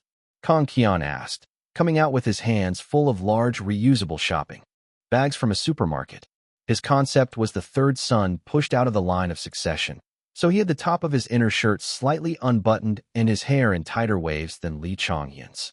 I also asked if it was okay for an idol to have a debauched air concept, but he said that this type of prodigal son usually just had a slight dissatisfaction with their family. The moment they discovered a dream, they reformed overnight and worked so hard people would say, "That rascal turned into that." So I said okay. If it's not enough, since we have 2 cars, let's split the load. Park Ju-woo, holding 2 kimchi containers full of Shine Muscat, smiled brightly. The large frills, befitting a mysterious successor who never left his family's mansion, made the guy look even more refined. Though for someone who didn't leave his mansion, the prominent veins on his forearms showed how trained his body was. But whatever. And why are there so many lunchboxes? Allow me to present His Majesty, Emperor Choi Ji-ho of our Spark Kingdom. His velvet jacket, which looked luxurious at a glance, was full of golden embroidery. The white high-waisted pants were a perfect fit for His Majesty's lower body. I wondered where he had gotten such a luxurious outfit, but turned out he had rented a musical costume. He also diligently brought out a principled, cool, and noble atmosphere by revealing his strong features with an all-back Pomade. Now, if he would just keep his mouth shut, it would be great. Am I asking too much of you? It was worth the effort of finding white outfits of all materials and styles for the snowy outing of the Spark Kingdom's nobility. Everyone shone, white and soft. We were invited, so it is not polite to go empty-handed, Your Majesty. What's with that tone? My role is to be a retainer who makes an early exit after getting on Your Majesty's nerves with my frank advice. You're making me out to be a tyrant. Choi Jiho grumbled. If you have a complaint, you should learn the speech of a friendly service worker. I'll give you a 3-hour crash course. If all our luggage is loaded, let's go. Yes. At Zhang Songbin's word, the nobles swiftly boarded the 21st century-style carriage. The horseless carriage began to run towards the Green Line office building. At any dress code event, you inevitably worry about how formal to go. On Uedo's Finance Street, you could end up the lone star actor walking a red carpet, or the one true casual newbie defying the older generation at a semi-casual company dinner. The styling team and I had the same concern. In the end, we agreed. Even if we end up looking like clowns, let's leave behind the best picture possible. In the end, our choice was the right one. Egu, it is an honor that you have come. Barian greeted us, wearing a tweed setup with 8 gold buttons each. Though we called it a noble gathering, the early moments felt more like a holiday family reunion out of a drama. Why did you bring so much? It's been a while. I saw you on TV. Why haven't you been in touch? And so on. My heart ached for the video subtitle staff members' workload. Come in, come in. Yeo Sankan led us inside as if welcoming guests to the head family's house. A rose-petal path was spread out from the office building lobby. Green Line, you really give everything you have for your idols. The surprise didn't end at the lobby. The large practice room, which we arrived at after treading on fake rose petals, had been transformed into a scene from Kingdom Cafeteria, Anothered. Decorating the space alone probably gave them a full episode's worth of content. Good thing Spark had also filmed our preparations thoroughly. It wasn't just the place that was fancy. On the long table, which was even covered with a tablecloth, everything from pasta to all sorts of other things was set out. If we had brought skewered John, we would have been kicked out for not matching the TPO. Why did you prepare so much? We can't have the food run out when we've invited guests. I had put on my polite speech again since it was going to be broadcast, and Moon Yanjiu responded kindly. It was what Park Juwa's aunt used to say. This brat had gotten more mature on the inside after turning a year older. For the record, Hirang made the pasta. He's our team's official chef. Moon Yanjiu grabbed the shoulders of Hirang, who was hiding behind him, and proudly pulled him forward. Really? When I asked in surprise, Mr. Hirang nodded. I couldn't help but be surprised. Look at how many pastas there were. It would already be a miracle for the 6 of us to put together one pot of banquet noodles. Do you like pasta? Of course. At my answer, Mr. Hirang's expression brightened. Even after that, the banquet hall was noisy for a long time. Setting up the food brought from the Spark country, giving the strawberry bouquets to the Sunbanums, it was chaotic. Thankfully, Barian recognized the details in our strawberry bouquets. By the time all the preparations were finished, 40 servings of food were on the table. Hyungs, how many servings did you bring? Cha Sahan asked. Probably 20 servings. What about you? Us too. Ah, the generosity of Korean society. No guest or host would go hungry today. The 15 rogues gathered under Green Line sat down before the dishes got cold. While the camera was taking insert shots of the food, we caught up on recent news. Didn't Mr. Chonghyun do a birthday live recently? Oh, did you watch it, Sunbeam? Of course. I wanted to call, but I was on the move.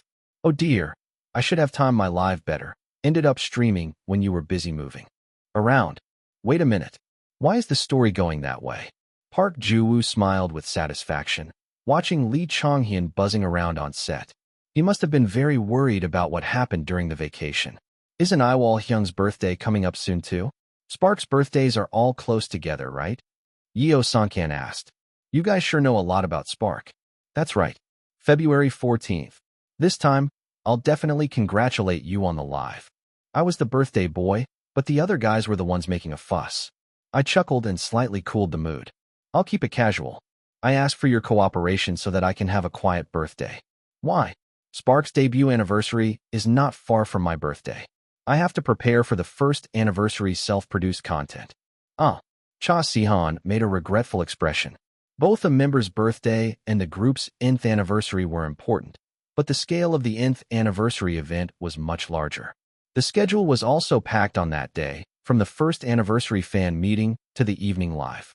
Since we need time to prepare all this, we decided my birthday live would just have call-ins from the members instead of them attending. To prevent any accusations of favoritism, the planning team promised to set up a lavish birthday table for the broadcast. I just have to trust them. When was Spark's debut anniversary again? The 18th. You almost got it right. It's the 19th. So it's exactly 5 days apart from your birthday, Hyung. Barian, who had recently had their first anniversary event, nodded in understanding. Apart from being grateful, it was inevitable that the preparation time was limited. Oh, so this birthday will be your first one since debut? Moon Yeonjiu asked, in the middle of eating a canap. Yes, I'm the last among the members. Uda. Everyone suddenly applauded. It felt like I was receiving an early birthday celebration. My birthday broadcast. I had been preparing for it, but as the topic came up, I suddenly felt nervous. I resolved not to do anything strange and diligently ate the pasta Mr. Hirang had made. The food was really delicious. 294. Chapter 294, K-Potluck Party, 2. The early concept for Barian's potluck party was said to be a Happy New Year standing party, like something out of an American drama. Then someone said, if it's just us gathering, can you really call that a party? It's more like a fancy lunch. I'm 98% sure that was Yeo Songkan's opinion. And as a result of laying out chairs in front of the table, saying they couldn't ask a guest to eat standing up, and then striving to ensure the food wasn't meager for the invited people, I saw that Yiwol Hyung was speaking casually with the Barian Hyungs. I was so dumbfounded, really.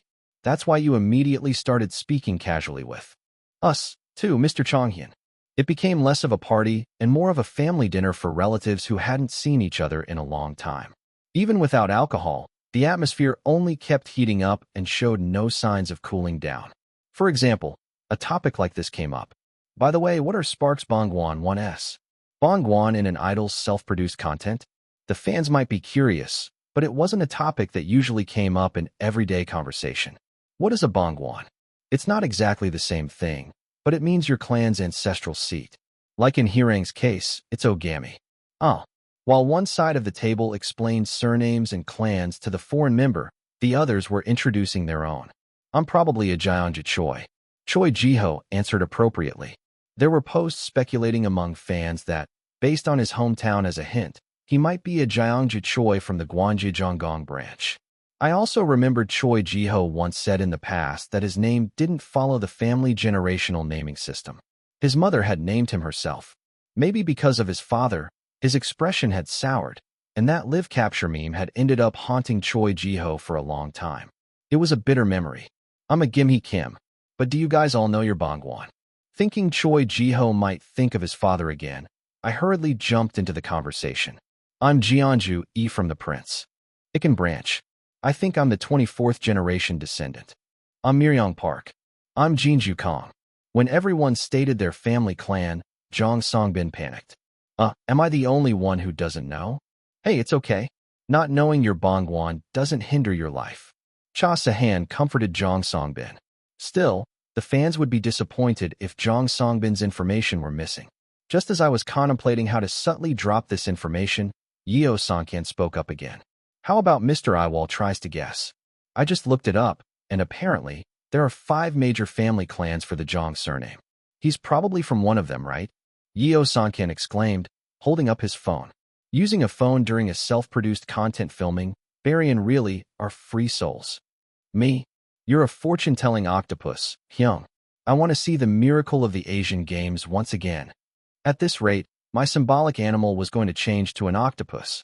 Still, from the perspective of a subordinate and moreover, as an HR employee, it wouldn't make sense if I didn't know my superior's basic personal information.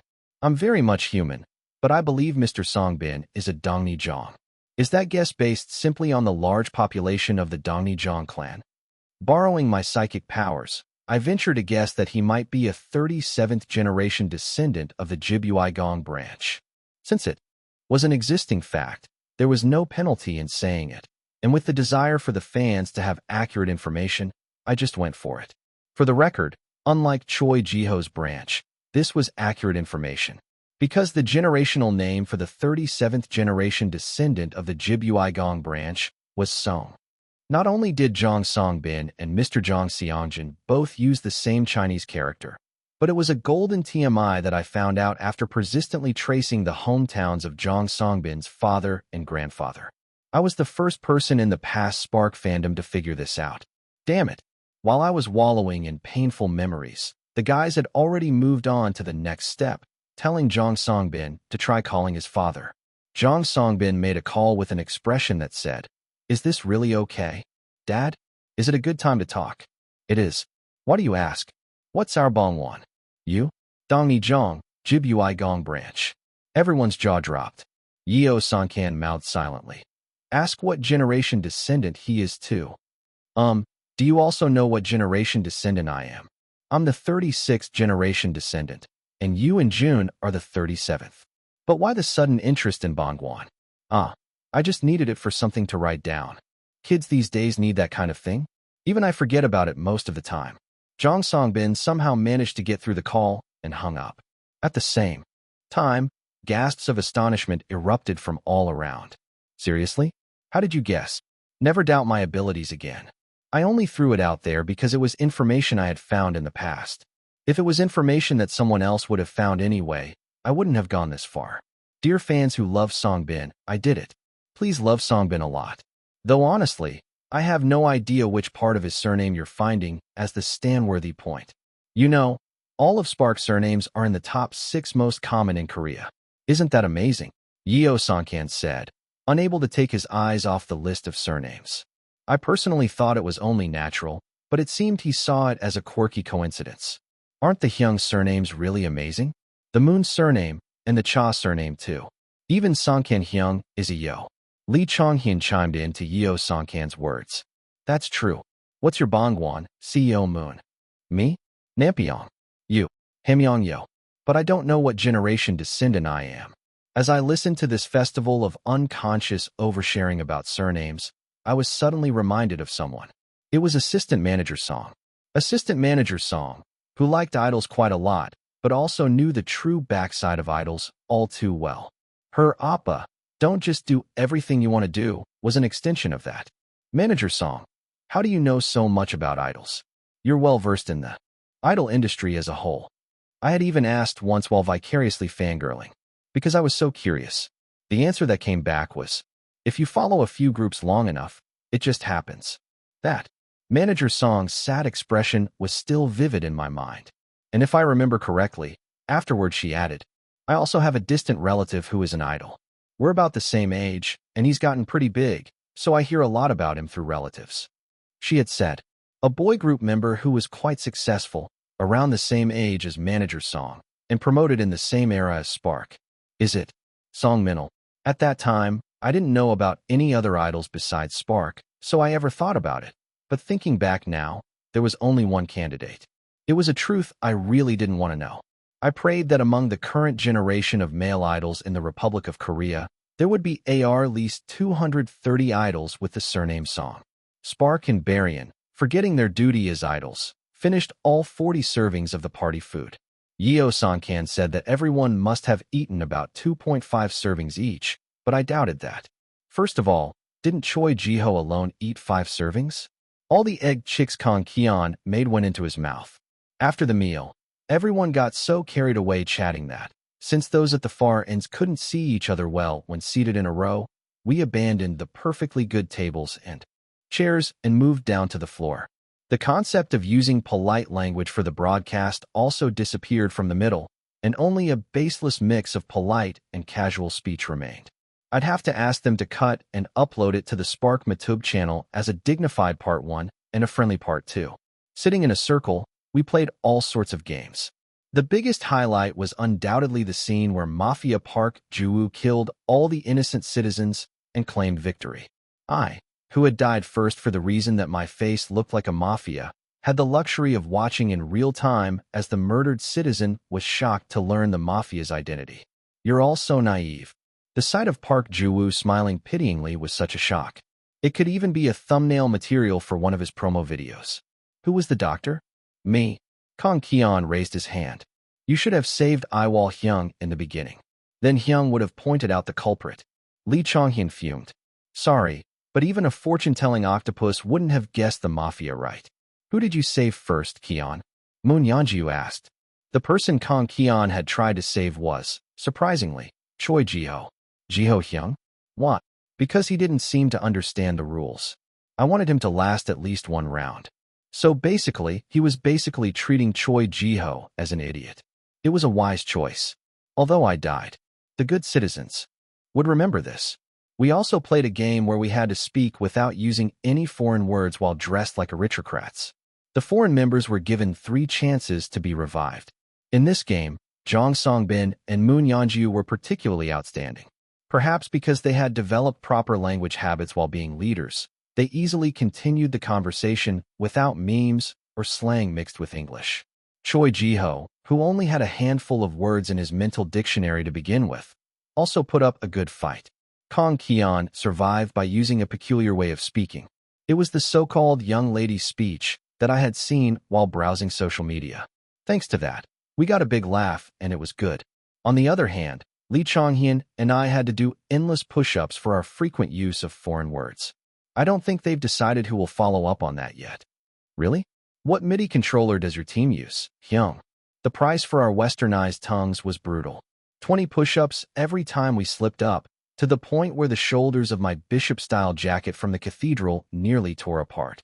His Highness, the cutie pretty crown prince of the visual royal family, enhanced the authority of the royal family by loosely undoing his silk tie. Lastly, we all sat on the floor, ate dessert, and had a good time. I started to get confused about whether this was a party or a picnic, but I decided to think that there were all sorts of parties. The filming ended only after we had recorded a warm ending comment. We handed out the apple crumble pie we had prepared in advance to the staff, said our goodbyes to Berrien, and then left Green Line. On the way, we didn't forget to buy a box of fatigue recovery drinks and leave it at the dedicated team's spot, with a memo asking them to edit the video well. Back at the dorm, everyone scattered to their own tasks. My roommate, Jong Songbin, headed to the living room with his journal planner, saying he had to review today's filming. Left alone in the room, I poked my head out the door and checked on the Spark members. The Magnes were chattering in their room, Park Juwoo was washing up, and Choi Jiho was working out in the living room. Once I was sure no one would suddenly come looking for me, I sat on the bed, pulled out my journal. Then I opened to a memo page and uncapped my pen. The concert would be held in December. To achieve the KPI, I had to unconditionally prevent any discord and issues that could arise before then. It's time to use my head. Swallowing my tears inwardly, I wrote 20XX expected issues at the top of the paper. The countless controversies that the past Spark had experienced flashed through my mind. 1. Bongwon, Bungan, is a traditional Korean concept that refers to a family's ancestral origin or clan seat. It's not about where someone was born or currently lives, but about the geographic region historically tied to their surname lineage. 295, Chapter 295, Case Files. I looked at the blank paper and tried to recall what had happened to Spark in the past. Lee Chonghyun's drug issue. Since I'm still in the middle of preventing it, should I write it down as ongoing? Based on the circumstances so far, the reason Lee Chonghyun had been overly reliant on painkillers seemed to be pressure. His family's attitude of, let's see if he actually succeeds, the creaky group life, and the approach of senior teams like all over that he couldn't rashly push away must have stressed out a kid who was already burdened with the need to succeed. However, the current Spark was quite stable internally. Lee Chonghyun, though didn't look completely free, seemed to have felt lighter, as if he had gotten something off his chest after the phone call with his father. As long as I kept an eye on him keeping a proper distance from the Sunbanims who did drugs, and as long as I made sure his other family members didn't bother him, Lee Chonghyun wouldn't be chugging down painkillers. Jong Songbin's vocal cords were also strong. I didn't know how much the existence of the sub-vocalist Kim Yiwol helped, but perhaps because the burden had lessened compared to before, when he had to talk for 50 minutes of a 1-hour broadcast by himself. Jong Songbin's vocal cords were fine even after going through year-end stages and entrance exams at the same time. Jong Songbin's vocal cords must maintain this current condition in the future. When Jong Song-bin developed vocal nodules, he felt a crushing sense of helplessness and suddenly enlisted in the military. Perhaps because it was a shock that he, a vocalist, couldn't contribute with his singing, the Jong Song-bin of that time enlisted as soon as the promotions ended. It must have been a difficult situation to endure with low self-esteem. Now that I knew the full story, I understood why the Jong Song-bin of that time had made that choice. But, Song-bin, do you know? For the 1 year and 6 months you were gone, Spark was living in hell. It's such a relief that your throat healed well, but in exchange, the Sparkler fandom's mental health was torn to shreds. I will prevent that from happening, no matter what. Park Ju-woo, who once got chewed out so badly for his half-hearted attitude that people joked he could live off criticism alone, now left no room for such accusations. Though he had a laid-back personality, he had established himself as a character who could land a sharp, witty remark. His image of silently doing everything in the background also received a big plus from the fans. Kang Ki-yeon's knees and ankles were closely watched by me, Jong Song-bin, and furthermore, even the managers. Fortunately, the guy had grown up well for a year without any minor injuries. Now, all he needed to do was grow taller. Please, you're not far from 180 centimeters. As I wrote down what I remembered, Choi Ji-ho's name was written last. His speech was still brash, but after scrubbing his mouth clean through training, Choi Ji-ho was now seen as the mouth of truth, a guy who might sound pissed, but never said anything wrong. I had done my fair share of fangirling, but I still didn't fully understand the way fans analyzed idols. I tapped the half-filled diary page with the tip of my pen and slowly reviewed Spark's history. Then, suddenly, something came to mind. Why didn't I think of this right away? One of the incidents that had shaken Spark, so much so that it was strange I hadn't thought of it sooner. The Choi Ji-ho injury issue. Unlike the others, who was slow in gaining recognition, Choi Ji-ho had people's eyes on him from the very start. Even in the *TTY concept, Choi Ji-ho's presence was solid. People said the company was their biggest anti, but no one ever said they picked the wrong center. When Spark finally started breaking out of obscurity, people were shocked to realize, wait, Ji-ho was in this group. That was Choi Ji-ho. Watching his fan cams frame by frame, slowed down to catch a 0.3-second move, even I, who knew nothing about dance, was amazed. Thinking, a human body can move like that, and he does stand out. Perhaps because of that, Choi Ji-ho had entered a dance survival program as a participant in the early days of his debut, and later, in the absence of the leader, he performed the feat of being a judge on the same program. Even the expression remarkable growth didn't suit Choi Ji-ho, because Choi Ji-ho was outstanding from the start. Because he didn't know how to sugarcoat compliments, he was criticized as arrogant, but the Choi Ji-ho on the screen was consistently calm. If needed, he'd even jump on stage mid-judging, perfectly reenact a contestant's routine, and show them why it was lacking. Nothing shut people up faster than that. And since a smug genius was bound to heat up the discussion wherever they went to, Choi Ji-ho was called to be a mentor here and there. In the meantime, Jong Song-bin was discharged from the military. Spark resumed their activities. Choi Ji-ho, whose recognition had risen to its peak, was literally flying. It was the period when my workload was the heaviest. Then one day, an incident occurred that brought Spark and my Proxy fangirling activities to a halt at the same time. Breaking news, Spark's Ji-ho, injured due to falling stage equipment. A poorly installed light at an external event stage had fallen on Choi Ji-ho. To be precise, it was the metal frame with a line of lights. Spark, to continue promotions as a 4-member group. Ji-ho's return date uncertain. Current affairs, are idols safe? Analyzing the frequent on-site incidents. On-site photo, a staff member is looking around the event venue too. Determine the cause of the accident. Photo provided by at LQWKVLDN 9461358. Because it was an outdoor performance, the accident video spread in real time. Everyone who saw the pictures of the accident scene said it was a miracle he had survived. That it was a miracle that it ended with only one person getting hurt. However, the person in question, Choi Ji-ho, clearly didn't think of it as a miracle. And understandably so. Much greater than F***CK. Our kid is a dancer, and he has to have back surgery? Ji-ho, who is only in his 20s. He has to live with a herniated disc? The main dancer and the center? Just one injury and a back surgery had changed so much for Choi Ji-ho. It was natural that he couldn't dance as well as before, because his movements wouldn't follow. The problem was the pain. Since getting a herniated disc, Choi Ji-ho had become noticeably more irritable. His frustration at not being able to do things that he could just a few days ago was exposed on screen. And those things came right back to him. Much greater than it seems Ji-ho doesn't even think about managing his expression anymore. Not like he ever did before, but was I expecting too much? It's really unsettling for the viewer.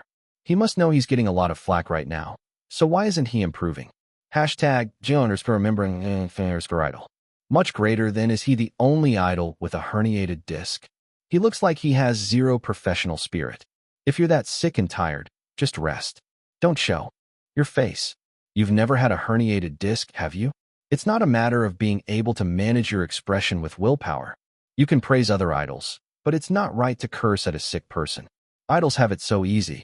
Working fans have to work without showing they're sick, but if an idol is sick, their fans come out and shield them. Choi Ji-ho couldn't even escape to the military like Jong Song-bin, because the guy was exempt from military service. On the last Spark stage I had seen, Choi Ji-ho was drenched in sweat, dancing with a stiff but slightly softened expression. At those times, the fans were happy, saying, "It seems Ji-ho is in less pain today." And I captured every frame of his face. To think that was the stage where Choi Ji-ho's condition was the best after the accident, and that it was Spark's last stage. And even though I remember everything so vividly, I couldn't, for the life of me, remember what that event of the accident was. The fact that my memory was blocked this blatantly, it was basically a hint. It meant that before reaching the final KPI, I had to save Choi Ji-ho at least once. Knowing my assignment was a relief, but it also made my head pound. The best thing would be to use the time stop or whatever the system gave as a reward last time and get Choi Ji-ho and the members away from the equipment right before the accident. But it was unsettling to rely on just the system. Even more so since the system, while not actively wishing my death, hadn't completely prevented me from getting injured. Avoiding the event altogether wasn't possible. I had no grounds to persuade anyone. It would have been better if Yohan-soo had cracked my head open after an event happened. Then at least I could claim trauma as an excuse. For now, I have no choice but to be vigilant at events. I'd ask for thorough safety checks and pay extra attention during the performance. If it really didn't work, I'd ask Jong Song-bin for a favor, even if I had to get a nosebleed once. If I told him there was a divine revelation from our ancestors, and that Choi Ji-ho had to be careful this year because of misfortune, Jong Song-bin would also look after him in his own way. After that, I jotted down a few more issues. I realized again that the old Spark really hadn't had it easy. Anyway, they're truly a handful. I was about to sigh, but I held it back. Instead, I checked again to see if there were any accidents I had missed, or if there was a side of the guys I didn't know. As I was racking my brain, trying to squeeze out memories, Lee Chong-hyun ran in. Hyung, big news. The complete edition of the Slippery Slidey Sea Creatures Guide is coming out. That's some important news. Is it on pre-order? Books have pre-orders. Go ask Hyun. He'll explain. As soon as I finished speaking, Lee Chong-hyun disappeared out of the room. The dorm became boisterously loud. 296. Chapter 296. Birthday Party for 1-1. Ahead of the first anniversary self-produced content filming, Spark began preparing for the content. There was a dancing content, so practice was necessary, and after being cooped up in my room just thinking, moving my body was the perfect way to clear my head. However, I didn't just mindlessly focus on the practice in front of me. During breaks, I also prepared to respond to accidents that could happen at any time. For example, like now. Choi Ji-ho, stand still here for a moment. Why? Choi Ji-ho asked, but I didn't answer. Instead, I stood him in the middle of the practice room and rushed at him with all my might from a corner, ramming into him. It was part of the so-called push Choi Ji-ho away to save him no matter where the lights fall grand operation. What are you doing? Huh. Sadly, this operation went straight into the trash can, because Choi Ji-ho didn't budge an inch. Is this B*TCH really human? Is he a dump truck that has transformed into a human through some mechanical welfare? I'm sorry for suddenly bumping into you. I won't do it again. So what exactly were you doing? I apologized since I had hit a person without warning. Unfortunately, Choi Ji-ho's displeased mood didn't ease up.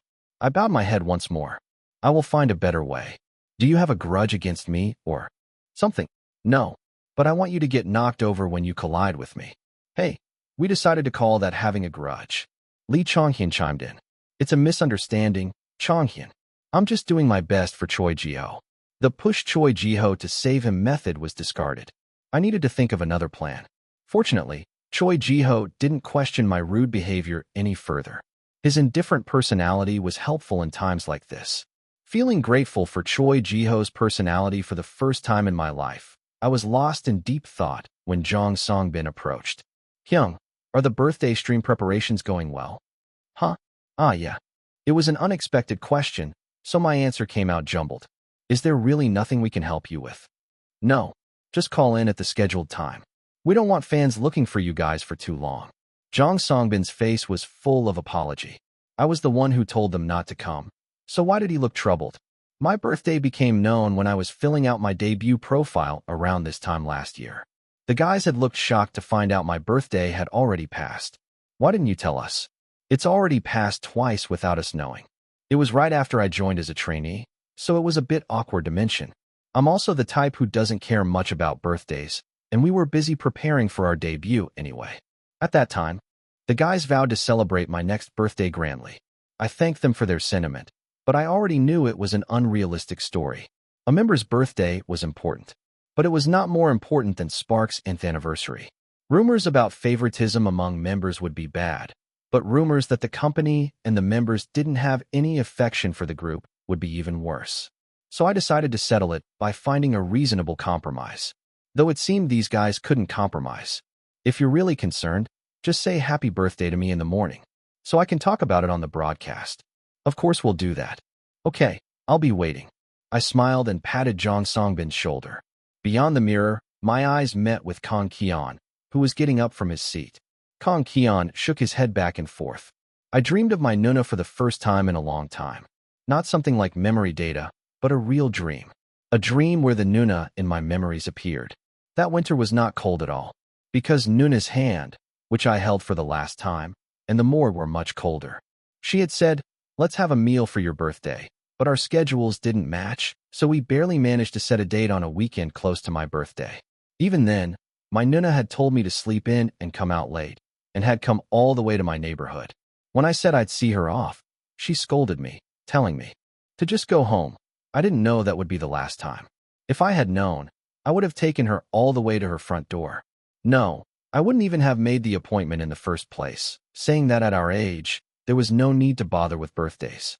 I still didn't remember the intersection where my Nuna had her accident, but I clearly remembered the business card for a psychiatrist that was in her belongings that were handed over to me. The single, blackened business card that my Nuna had been holding in her hand. At that time, I was just heartbroken. I thought that life must have been so hard for her to look for a hospital. I only thought that I, who didn't know that, was pathetic. Why didn't I notice sooner that the map drawn on the business card was strangely close to my house?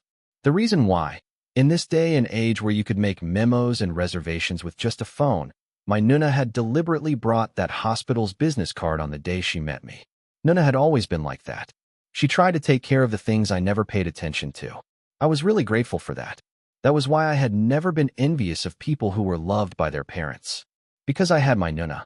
But Nuna, if you just keep giving like this until the end, if the reason we met, the time we met, the place we met, and the words you were about to say to me were all really just for me, and then you just go off on your own, how am I supposed to live, crushed by guilt toward you? Did I look that cornered to you? Enough that you went as far as to look into a hospital for me? Weren't you tired, coming all the way near to my house? At the intersection where you were going back alone? What were you thinking, holding that business card? I don't know.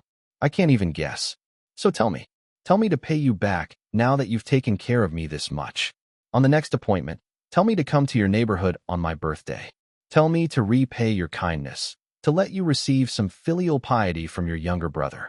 The alarm went off. As I reached out and turned off the alarm, the lock screen of my phone lit up brightly. February 14th had dawned. I wasn't feeling too great. Thinking of my Nuna made me gloomy. Then I tried to pull myself together, then sank back into gloom, rolling around under the blankets. What pulled me out who was curled up and hiding, was Jong Songbin's voice. Hyung, are you still asleep? He must have come after hearing the alarm. More importantly, he woke up early today. I must have slept quite deeply. To think I didn't even hear my roommate getting up. I'm up. I'll be out now. Yes, I have to go out even if I don't have the energy. There's a mountain of work to do, and I have to work to be able to see my Nuno again. I slapped my cheeks a couple of times to wake myself up and got up, and a familiar smell wafted in. It was the smell of food, but this. Do we have seaweed soup in the dorm? We made it. Please have breakfast. Huh. All the members were already sitting at the table. To think I was the last one. I couldn't believe it. Happy birthday. For the next 9 months. You're really the eldest Hyung. Happy birthday, Hyung. Happy birthday, really. A flurry of congratulations followed. Looking to the side, Jong Songbin was smiling. We said we would congratulate you, didn't we? I felt a surge of emotion. It was the first time I'd ever felt so vividly what it meant to have mixed emotions. What I mean is, I am touched. The five-eyed bird-mark seaweed soup was delicious. As expected, a person improves at whatever they do, be it cooking or anything else. The guys who couldn't even season spinach had grown up a lot. After arriving at the company, we split into 2 groups. It was called 2 groups, but I was the only one separated. The birthday table was as lavish as I had been told. It was to the point where you could believe it was Kim Yiwol's first birthday party. If talk about special treatment cropped up again, it'd be a problem. The evidence this time was too blatant to explain away. Even the staff who weren't participating in the live came to the meeting room to wish me a happy birthday. I felt embarrassed, but I accepted it. Gratefully. And as soon as I turned on the live stream, much greater than Yiwol, happy birthday. Much greater than celebrating Kim Yiwol's birth. Much greater than happy birthday. Much greater than I've been waiting for this day. Happy birthday, Kim Yiwol, to death. The biggest congratulations in the world poured in. You're all really giving me so many congratulations. Thank you. Actually, the members made me a birthday breakfast this morning. And the company also prepared such a grand birthday table. I guess I'm blessed with good people. Usually, I breeze through broadcasts like a presentation, but today was different. It was because the atmosphere was focused solely on celebrating me and my birthday. I must have been bumbling more than I realized, because the chat quickly filled with laughter. Much greater than the awkwardness is piercing through the screen. Much greater than embarrassed Kim Yiwol, a rare sight. Much greater than I'm sorry, Yiwol, I can't stop grinning. Is it that obvious? Much greater than what to say. Much greater than I actually like it. Much greater than a great release of the 22-year-old baby content. Me, a baby. An unbearable sense of shame washed over me. At that moment, the manager in front of me sent a hand signal. It was a signal of salvation. Everyone, just a moment. They said a call just came in. Much greater than huh? Much greater than who? Much greater than it would have been nice if all the kids came a shame. Much greater than they couldn't come because of the schedule. Please refrain from mentioning it. Facing the raging chat, I was handed a phone. The caller was Lee Chonghyun. Chonghyun. Yeah. I'm the first, right? Yeah. Did you want to be the first? Yeah. So I stole all the members' phones. The chat window was filled with, as expected of Spark's official phantom thief. He stole Sparkler's money whenever merchandise came out, and now he was actually stealing things. Happy birthday. I even prepared a word of blessing for you. Hyung. A word of blessing? May you be the happiest 22-year-old in the world. Got it.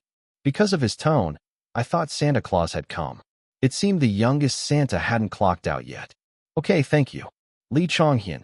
Hurry up and pass the phone. Kong Keon's harsh voice was heard from behind. Is Keon there? Yeah. He chased me. Where are you now? The emergency exit. He ran that far. My temples throbbed. Kong Keon, who eventually succeeded in catching Lee Chonghyun, sent a simple yet polite and sincere congratulation. Everyone was moved by Kong Keon's heartfelt congratulations. You won't gain much weight just by eating a little on your birthday, so might as well eat up. You said you were going to bulk up anyway since all your muscles are gone. You need protein for muscles to grow. Yeah, Keon, thanks for the congratulations.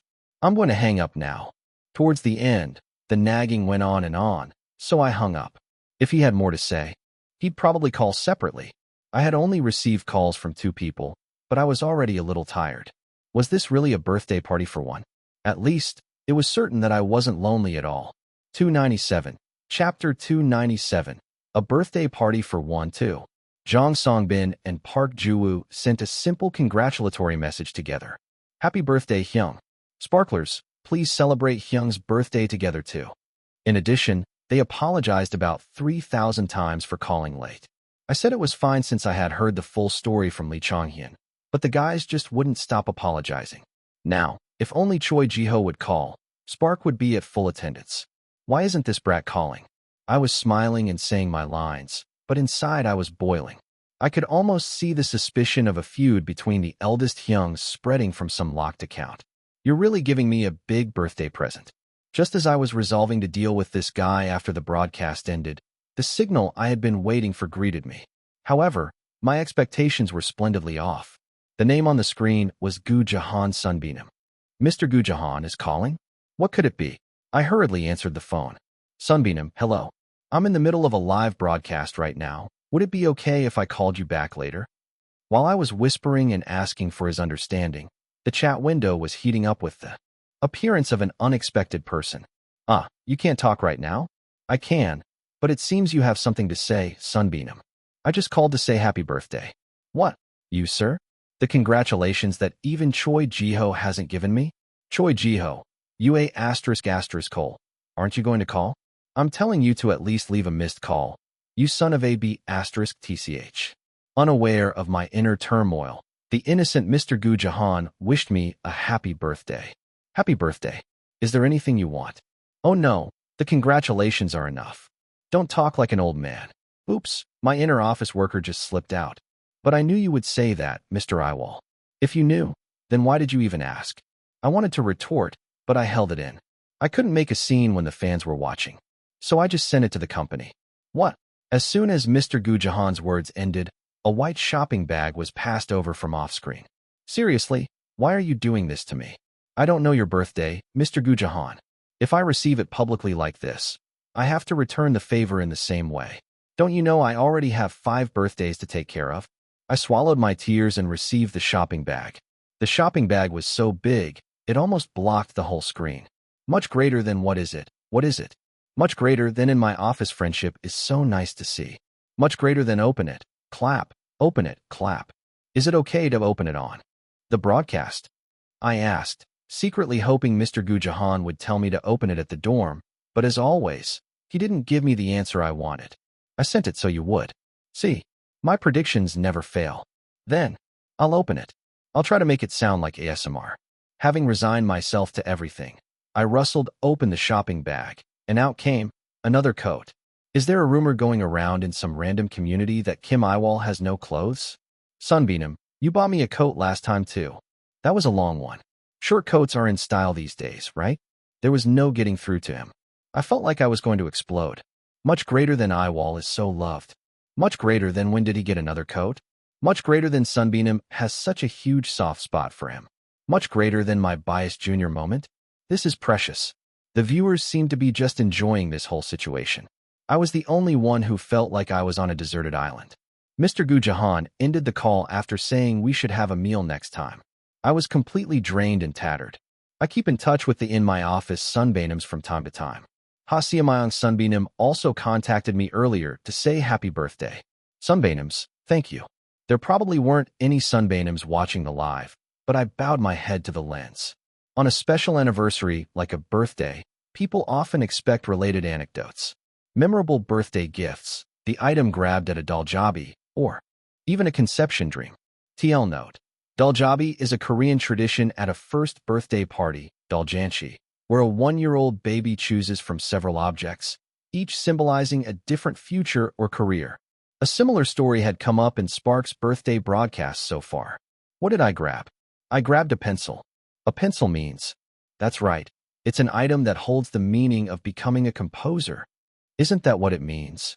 But I, Kim Yiwol, couldn't have had a daljanchi, and the only birthday gifts I ever received were from my nuna, but now I couldn't talk about it. I had no choice but to launch the Kim Yiwol TMI extravaganza featuring Spark's random chatter. Fortunately, the fans liked it. Much greater than why did the Hyungs have a runway without showing us? Let us see too. Much greater than so you read the social section of the newspaper first. Yeah, that tracks. Much greater than the babies sleeping together in the living room. So precious. Much greater than ha ha ha, so you wrapped it. But in the end, you were about to get branded 3 times, right? Ha ha. Much greater than the underbar challenge was taught by Jiwoo. Huge shock. They liked it a lot. Thanks to that, I was saved. However, there was still no contact from Choi Ji-ho. That F***Kerr must have forgotten. I should have written call me on his arm. I trusted that guy too much. Much greater than when is Ji-ho going to call. Much greater than what are you doing, Ji-ho. Comments looking for Choi Ji-ho also started to appear one by one. Actually, they had been coming up since a while ago, but I pretended not to see them. Ji-ho is busy right now, everyone. The reason is a spoiler, so I can't say. To thoroughly protect confidentiality, I had never even uttered the word spoiler before. Tonight, I swore I'd roast that Choi Ji-ho and end my birthday with a bang. How's Songbin as a roommate? He's the best, but I think I get scolded about 3 times a day. Yesterday, too, Songbin was quiet, so I looked to the side, and he was sitting there with a notebook. As I was spouting lines while managing my frustration, a knock was heard from outside. It was unprecedented for someone to interrupt from outside during a broadcast, so I tried my best not to be conscious of it and was about to fix my gaze on the camera lens when, hey, Choi Ji-ho appeared. The chat window went wild. Much greater than OMG. Much greater than Ji-ho is here. Much greater than Ji-ho heartsuit, heartsuit, heartsuit, heartsuit, heartsuit, heartsuit, heartsuit, heartsuit, heartsuit. What is it? What do you mean what? Hello, everyone. He ignored my question and was busy greeting everyone. Manager Dayan hurriedly brought another chair. As soon as he sat down, I adjusted my expression into something friendly and pressed him. How did you get here? By the stairs. That's not what I'm asking. Much greater than Yiwol's heart is bursting again today. Much greater than guys. The screen is too cramped. Much greater than our Ji-ho's answers are always on point. Only the fans recognized my hardship. Regardless, Choi Ji-ho took something out of the pocket of his hoodie and handed it to me. What's this? Nuna told me to give it to you. From your Nuna? Did he meet his Nuna during the vacation too? The bundle Choi Ji-ho gave me was small, but beautifully wrapped. There was also a short memo written on it. It said, "Happy birthday. Please take good care of our Ji-ho." Carefully tearing the paper, I found a jar of vitamin gummies and another item separately wrapped. Why vitamin gummies? She said you look frail, so you should eat them. I'm not frail. I told her that too. And what did she say? She told me not to talk back. All Nunas are the same, I guess. Choi Ji-ho and I were silent for a moment. Just as I was about to open the other item, Choi Ji-ho said, open that later. Why? Just because. This little sh*t, really. I knew for sure that he had an extraordinary talent for getting on people's nerves. But since he told me to open it later, what else could I do? I sent my thanks to Choi Ji-ho's Nuna through the screen, saying I would eat them well. I thought he would leave since his business was done, but Choi Ji-ho didn't seem to have any intention of moving. Come to think of it, you didn't wish me a happy birthday this morning, did you? Did I? You didn't. Only the others did. I was busy, but I remembered it clearly. That Choi Ji-ho brat, when all the other guys were congratulating me, he was just looking at the seaweed soup by himself. But I came here instead to congratulate you. So, did you actually say happy birthday to me or not? Even the gift was from your Nuna. Our conversation, filled with a deep sense of friendship, sparked a heated reaction. Much greater than guys, the Hyungs are fighting again. Much greater than. Much greater than is this really a conversation between 22-year-olds? Much greater than Songbin, the Hyungs are fighting. Much greater than at this point, just say happy birthday already. Much greater than the most reliable Hyungs when they're apart. Much greater than why are you fighting on a good day. Much greater than our kids are actually 22 months old. Much greater than Mr. Kim, whose combat power rises whenever he sees Mr. Choi. The fans happily watched our quarrel. They seemed to think that the sight of me and Choi Ji-ho barking at each other was a different form of friendship. If you're not going to say it, then leave now. Who said I wouldn't? You're not saying it right now. I can just say it. A childish squabble that even kindergartners wouldn't have continued dragged on. I couldn't understand why he was acting like this. Since we were on a broadcast, I couldn't pull him behind the whiteboard and ask, "What the hell is your problem?" Just as I was feeling dizzy, Choi Ji-ho threw a glance over the manager's shoulder. An intrusion during a live broadcast, nitpicking my words, and now not even looking at the camera? Just as I was about to lose my mind at Choi Ji-ho's triple combo, Hyung, happy birthday. Even though it's the third time already. Hurry up and blow out the candles. All of Spark appeared, holding a cake with lit candles. 298. Chapter 298, 6-member birthday party, 1. I was taken aback by Spark's sudden appearance. Very much so. What on earth? There were 5 of them, but not a single one answered my question. They just kept cramming into the filming set. Then they started belting out the happy birthday song. Make a wish, make a wish. The candle wax is dripping. As soon as the song ended, Lee Chonghyun and Park Ju-woo made a fuss on either side of me. I hurriedly clasped my hands, pretended to make a wish, and then blew out the candles. Applause erupted from all around. Everything felt surreal. What is this, really? What do you mean? It's a surprise party. Did you really think we wouldn't come? Lee Chonghyun and Kang Keon cheerfully chided me. What did you wish for? Jang Songbin asked as he pulled the candles from the cake. If I said I was so flustered I couldn't wish for anything, that wouldn't be right. I answered with the spirit of a professional. I wished for Spark to not lose its original passion and to keep running until the end.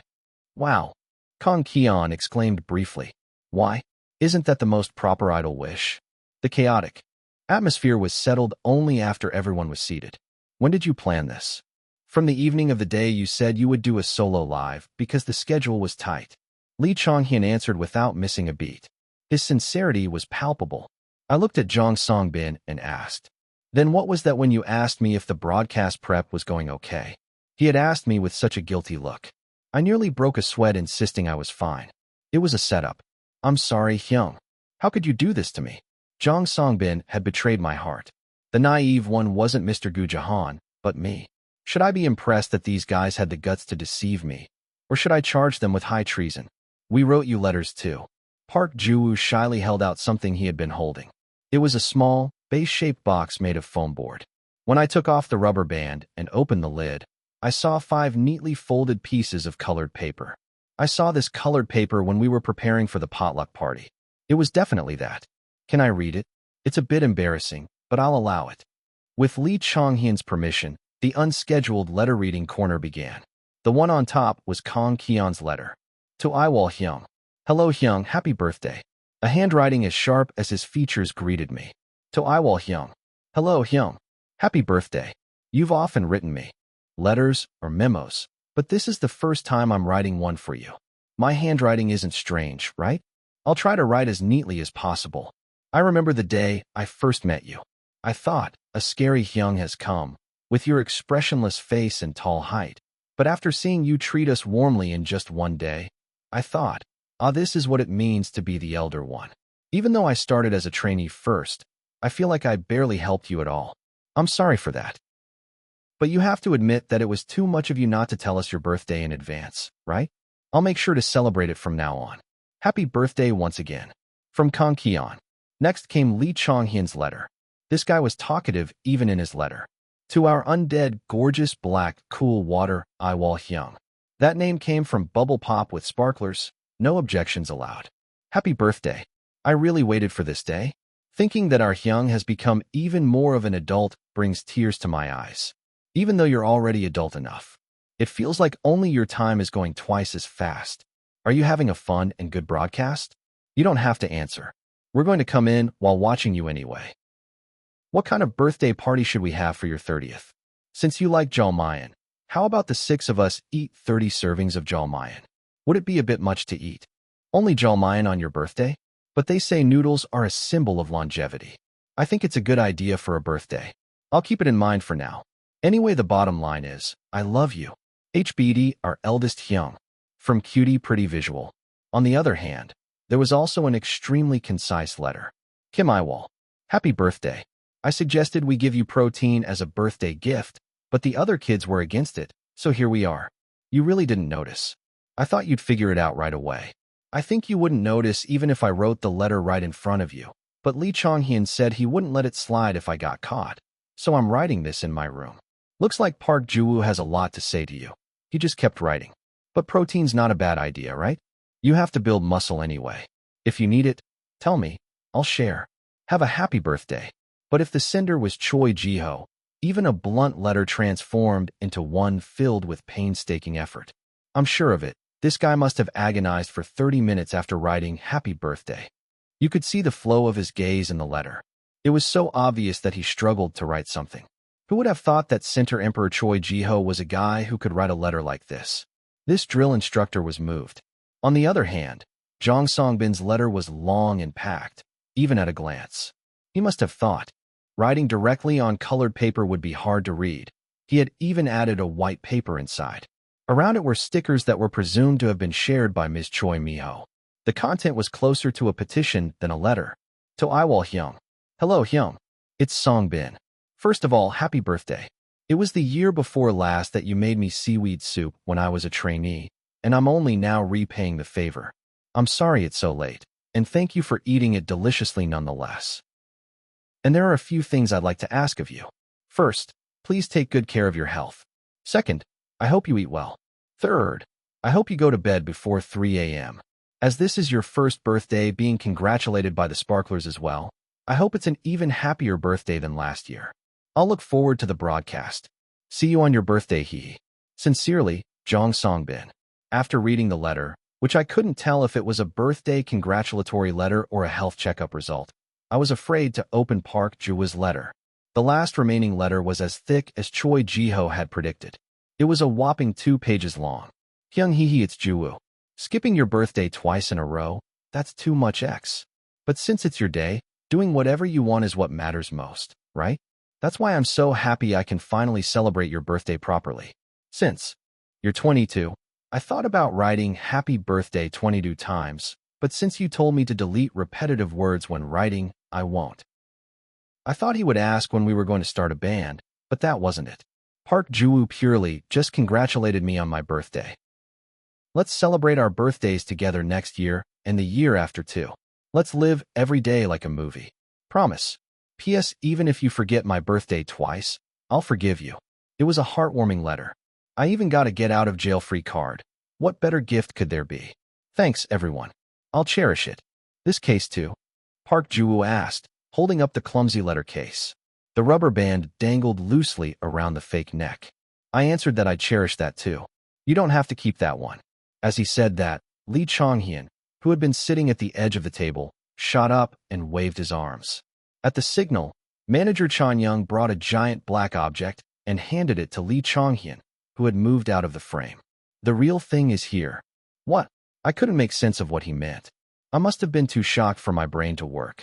It was then, as the object, which had been hidden by Lee Chong-hyun and the manager's bodies, was revealed, my mind went blank. The identity of the large, black object was an instrument case. Here, the real gift. Lee Chong-hyun smiled brightly and held out the case. My heart pounded. Open it, Kang Ki-on said as he cleared the table. A heavy instrument case was placed in the middle of the empty table. If you can't take your eyes off it, at least don't lie about it. Why was my Nuna's words coming to mind now? Was it because I had a dream about my Nuna this morning by chance? Or was it because I had thought about the club while talking about college with Jong Songbin's family? The familiar texture and the sound of the zipper opening messed with my head. My fingers trembled. When the lid of the case opened, a pure white bass guitar appeared before my eyes. I thought my heart was going to stop. For a second, I thought it was the same bass my Nuna had bought me. But it wasn't. A quick glance was enough to tell that it was a completely different type.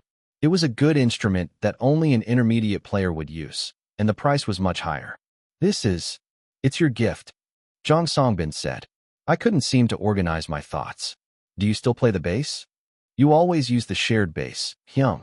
So we all chipped in and bought you one. What instruments do you know how to play? I'll put in a request next time. Should I get a more expensive one if you're going to play for a long time? We asked the A in our team for advice before buying, but I'm not sure if it fits your hands well. Anyway, as long as you're having fun with it, that's enough. Enjoy your hobbies too. Don't just work. My head was a mess.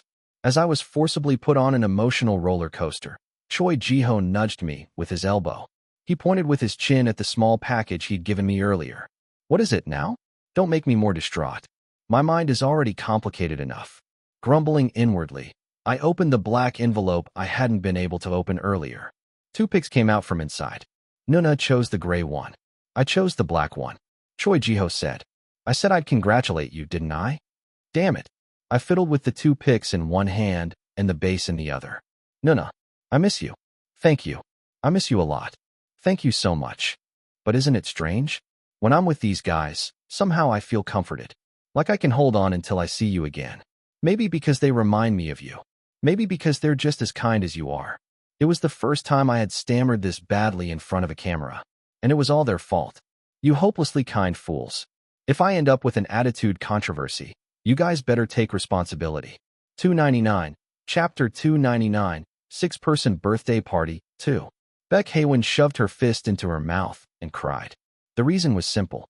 Because Spark was a harmonious family. When all the members showed up on the live stream, Beck Haywin had simply been happy, going, wow, all the boys are here. But once the letter reading segment started, that was when she broke down in sobs. How much the members cherished Kim Yiwol was revealed in the letters. It was a deeply moving moment for Beck Haywin, who had no doubt that Spark was a family. Much greater than Spark is a family, that's right. If you pull out their family register, it will say they're brothers. I saw it. Much greater than Chonghyun, I'm crying too.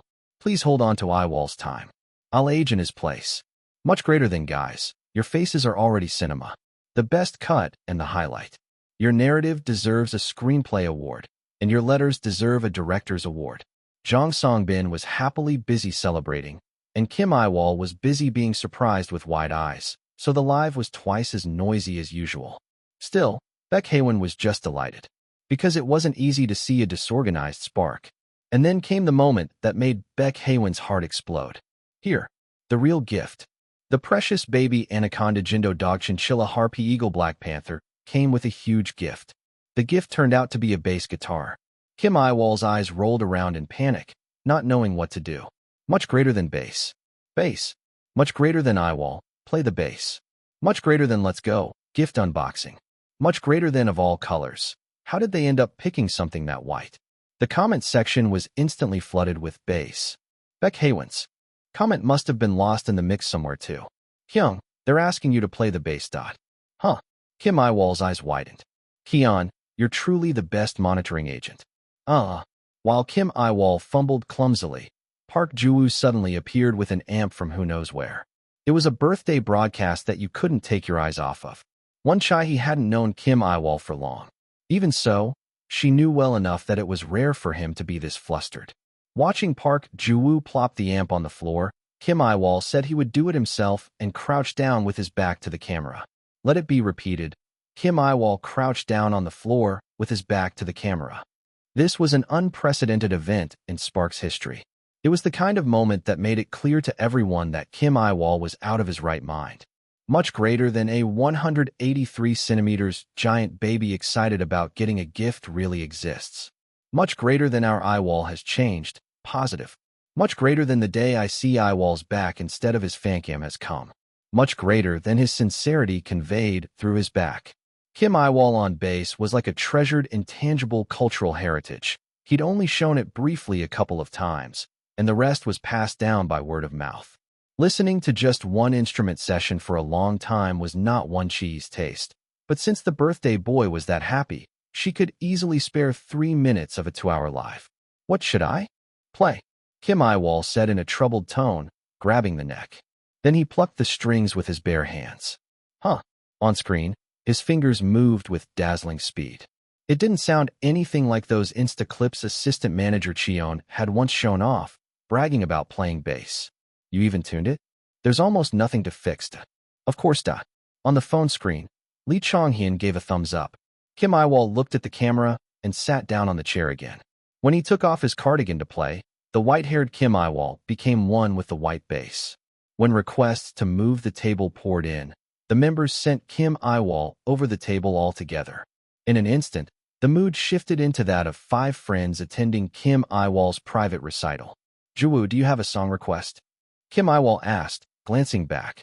Park Ju-woo, who had been sitting with his chin in his hand, said, any Rose D song is fine. Kim Yiwol thought for a moment.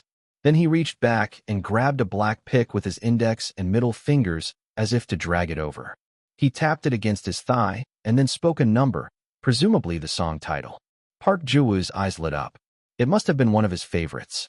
Want me to lay in the instrumental? Yeah. A few more words were exchanged, and then Kim Yiwol readjusted his grip on the pick. A rhythmic drum and an electric guitar came in one after another. Holy sh*t. A heavy and clean, low mid-range bass sound overwhelmed the session and raced through the earphones.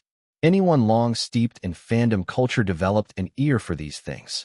They became able to pick out like a ghost whether their kid had built a harmony, put in a backing vocal, or made a vocal mistake.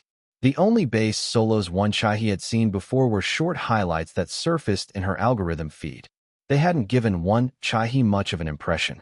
The sharpness of sound always came stronger from guitar, and the reverberating thrum hit harder from drums. Yet, even to her ears, Kim Yiwol's playing was seamless and precise, without a single rough edge. At the same time, it was dazzling. It was a contradictory concept, but there was no other word that could properly express her current impression. Which program was it again? She recalled a judge's comment, that when a performance filled with technique still came across as simple and unforced, it meant the player was truly skilled. Wonchae now understood the meaning of those words perfectly. It was comfortable to the ears, but you could tell just by watching Kim Yiwol's hands fly over the strings. You call this a hobby? Not that he looked like the type to ever do a hobby half-heartedly. The image of his long lashes lowered with the beat, overlapping with the taut bass strings, made Wonchae's head ache. She was reminded again that human beings could suffer from being too happy. She had been watching with rapt attention, so Wonchae had momentarily forgotten that Park Ji-woo was a huge metal addict, and that the song Park Ji-woo had chosen would by no means be simple. Taking advantage of a brief pause, Kim Yiwol put the pick in his mouth. Then he started playing the bass with his bare hands. Blue veins bulged on his white forearm. Slapping and tapping raged on. Much greater than UA, closed the shutters. Much greater than WoW. Much greater than shredding? Shredding? Much greater than WoW. Much greater than FML. Much greater than WOA. Much greater than Bove's choice for the best birthday gift of 20XX. Long, white fingers like a perfectly sculpted statue. A gleaming new bass without a scratch. Even the gray shadows that appeared and disappeared along the lines of his arm muscles, and the veins that, once they had revealed their presence, made it difficult to tear one's eyes away. That's awesome.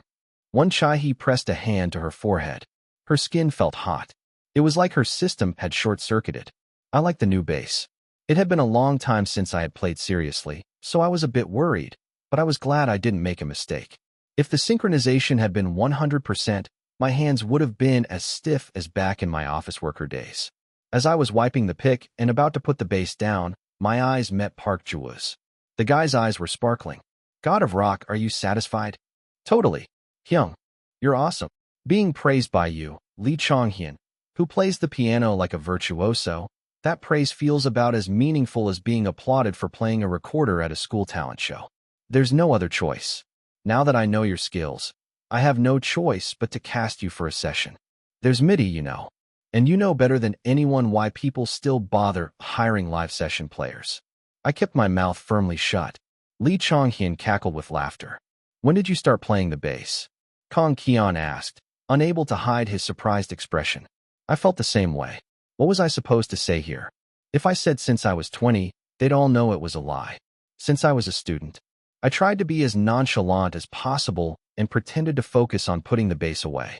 Never thought I'd be grateful for the long years of compulsory education in this country. The birthday live ended in great success. I also gave a stern warning to everyone that going off script without prior notice was the sort of thing that called for a written report. All sorts of things were said about my birthday live. I had expected to some extent that the fans would be happy to see the members' surprise appearance and the gifts, but much greater than a current idol's bass skills. Much greater than Rose D. 46610 bass live, Spark Yiwol ver, /1 hour. Much greater than a current bandman's reaction to Spark Yiwol's 46610. Something strange had exploded. I'd made videos like this before, but I'd never been the one in them. I felt like the whole world was lying to me. The 30-second video made by cutting the highlights had racked up massive views. Hyung, did you see this? Lee Chong-hyun came running, shouting from a distance. On the screen of the phone he was holding, a thumbnail of me with all the pixels broken, and a man in glasses watching it with interest shone brightly. The title was also flashy. A professional basis analysis of Spark Yiwol's base performance. Why are you analyzing a total stranger like that? It's scary. I haven't seen it, and I don't want to see it. Why? It's full of praise for you. That's why I don't want to see it. A pitiful soul who cannot accept a compliment as a compliment. Lee Chong-hyun genuinely pitied me. He was misunderstanding. I was just embarrassed. Since you don't want to see it, this Chong-hyun will summarize it for you. Is this person originally a bassist? The sound he's making isn't something that can come from playing for just a year or two. You can tell just by listening. That's a summary? Sounds like a closed caption reading service to me. It was preposterous. Only sighs came out of my mouth. But Hyung, what now? How many years have you really played the bass? Lee Chong-hyun asked a question that pierced my heart. 300. Chapter 300, First Anniversary. 1. Lee Chong-hyun's innocent gaze was fixed on me. If I were to fall for that innocence and answer honestly, I would be walking a tightrope where one wrong step could give me a nosebleed. Lying wasn't my style. I never knew when I might slip up, and at the core, I just didn't like deceiving people. But the situation was a bit tricky. If I were to speak my conscience, I would have to say I'd been playing for 10 years. But then wouldn't that mean I'd been playing the bass since I was an elementary school student? With even my real name changed, I couldn't be sure how my past had changed, so I wanted to avoid talking about it as much as possible. I'd already made enough slip-ups, like the time my back scars got exposed. The video was still playing on Lee Chong-hyun's phone. The subtitle read, "If he reached this level in just a few years, this person is a genius." Should I become a mad prodigy who had been holding a bass since elementary school, or a genius who saw the light through self-study? All the choices were overwhelming. After a long deliberation, I answered with the feeling of squeezing my eyes shut. Only seriously for 1 year. If you count when I just dabbled after joining UA, 3 years. 3 years. Yeah. Hearing that, Lee Chong-hyun rewound the video. He turned up the volume, and the voice of the bespectacled man, whose words I'd only seen in subtitles earlier, rang out. If he reached this level in a few years, this person is a genius. Lee Chong-hyun's pupils turned to me. It was a gaze that looked like it would pounce on me at any moment and say, "Hyung, you must be a genius of the bass. I have to report that you'll be participating in the next album session right away." Chong-hyun, if it's 3 years ago from last year, how old was I then? 19, right? And what grade would that be? Senior in high school. Lee Chong-hyun answered. I placed a hand on each of his shoulders and said, "That's right. There is nothing impossible for a high school senior." A high school senior was someone who, if they broke their ankle playing soccer, would kick the ball with a crutch. A high school senior was someone who, even if they fall while running to the cafeteria today and scrape their knees, would run again when tomorrow came. And who, even after watching an overseas soccer broadcast until 4 a.m. the previous night, would go to school at 8 a.m. Senior year Korean high school students had terrifying stamina and potential, because they want to turn a blind eye to a very big life task. Lee Chong-hyun nodded his head as if he had understood. If you understand, then go now. Then, Hyung. What now? I sharply turned my head and looked at the guy. Lee Chong-hyun was looking at me with dark eyes. So you played the bass like that when you were a high school senior and still got a percentile of 97.81 on the college entrance exam. Oh, twisted. I really shouldn't have lied in the first place. I tried my best to explain things to him. Lee Chong-hyun didn't seem to be convinced, but because his and his brother's grades were so good, in the end, he made a shocking remark. Well, I guess it's not impossible, and left. Until just a while ago, Spark had been holding meeting after meeting, now commencing the XXDH meeting to brainstorm ideas for the first anniversary self-produced content. After Jong Song-bin rattled off the opening line like a vending machine, Park Ju-woo clicked the mouse and spoke. Here are the ideas the members submitted in the group chat. The estimated preparation time has been filled out by the relevant departments, and we've marked the top 20 ideas in yellow. Lee Chong-hyun, who was carefully looking at the data, raised his hand. There seems to be a slight difference between the yellow highlighted data and the preference scores we gave. Are we prioritizing feasibility over preference? The table sorted by preference score is on the next sheet. Ju-woo Hyung, please copy and paste the table from the third sheet. The table Kang Ki-on had prepared in advance was immediately pasted next to the raw data. The items at the top are not bad. Since the number of contents we can show is limited, let's discuss this after excluding the ideas that have been used within the last 2 weeks. At my words, Park Ju-woo applied a filter and hid all the data that had received a low score in the rarity category. After submitting the items, only Choi Ji-ho, who had completely entrusted the decision-making to the members, watched the series of events with an interested expression, his arms crossed. These were the same guys who once agonized over being told to come up with 20 self-content ideas each.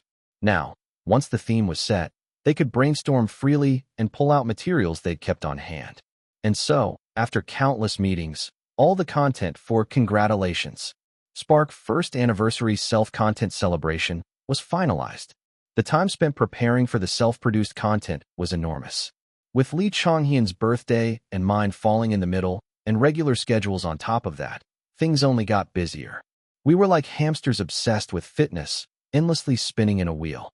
In the morning, Jong Song-bin and Park Ju-woo, whose reins were loosened as soon as the entrance exams were over, devoted themselves wholeheartedly to upgrading the members' vocal skills. In the afternoons, Lee Chong-hyun and I pushed the guys hard on cover song practice. Then by evening, Choi Ji-ho and Kang Ki-on, pent up from stress all day, put us through the ringer. Meetings during breaks, meetings during lunch, and more meetings during travel time. Here's a riddle. What animal has meetings with staff in the morning, with coworkers at lunch, and with the system at night? Answer, Kim Yiwol. My head was in this state all the time. But all suffering always came to an end eventually. The end of Spark's sprint for an awesome first anniversary celebration was also beginning to be seen. In other words, the filming had begun. The Congratulations, Spark first anniversary self-content celebration scheduled to go up at 2 a.m. was made up of lively, cute, whimsical clips. And in the evening, we planned to hold a live show for the anniversary. There were also those who raised objections. Mainly, those with a delicate sensibility would point out these parts. For example, someone like Jong Song-bin. Wouldn't emotional content be better for a late-night upload? Just as I was about to answer, Kang Ki-on raised his hand and said, as long as it's not overly noisy, I think it's actually good to put something bright up at night. Why?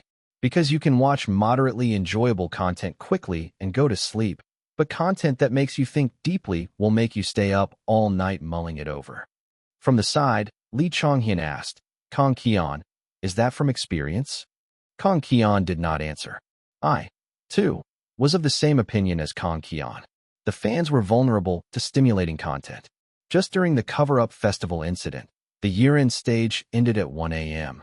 But new posts continued to come up until 7 a.m. People kept saying they had work but couldn't sleep. We should at least let sparklers get some sleep. So we decided to put relatively light content in the self-produced content. But, for once, Choi Ji-ho also opened his mouth. Is the underbar challenge really what you'd call light content? The guy pointed out the challenge video that Park Ju-woo and I had uploaded a while ago. We were in an era where shorts content was flooding.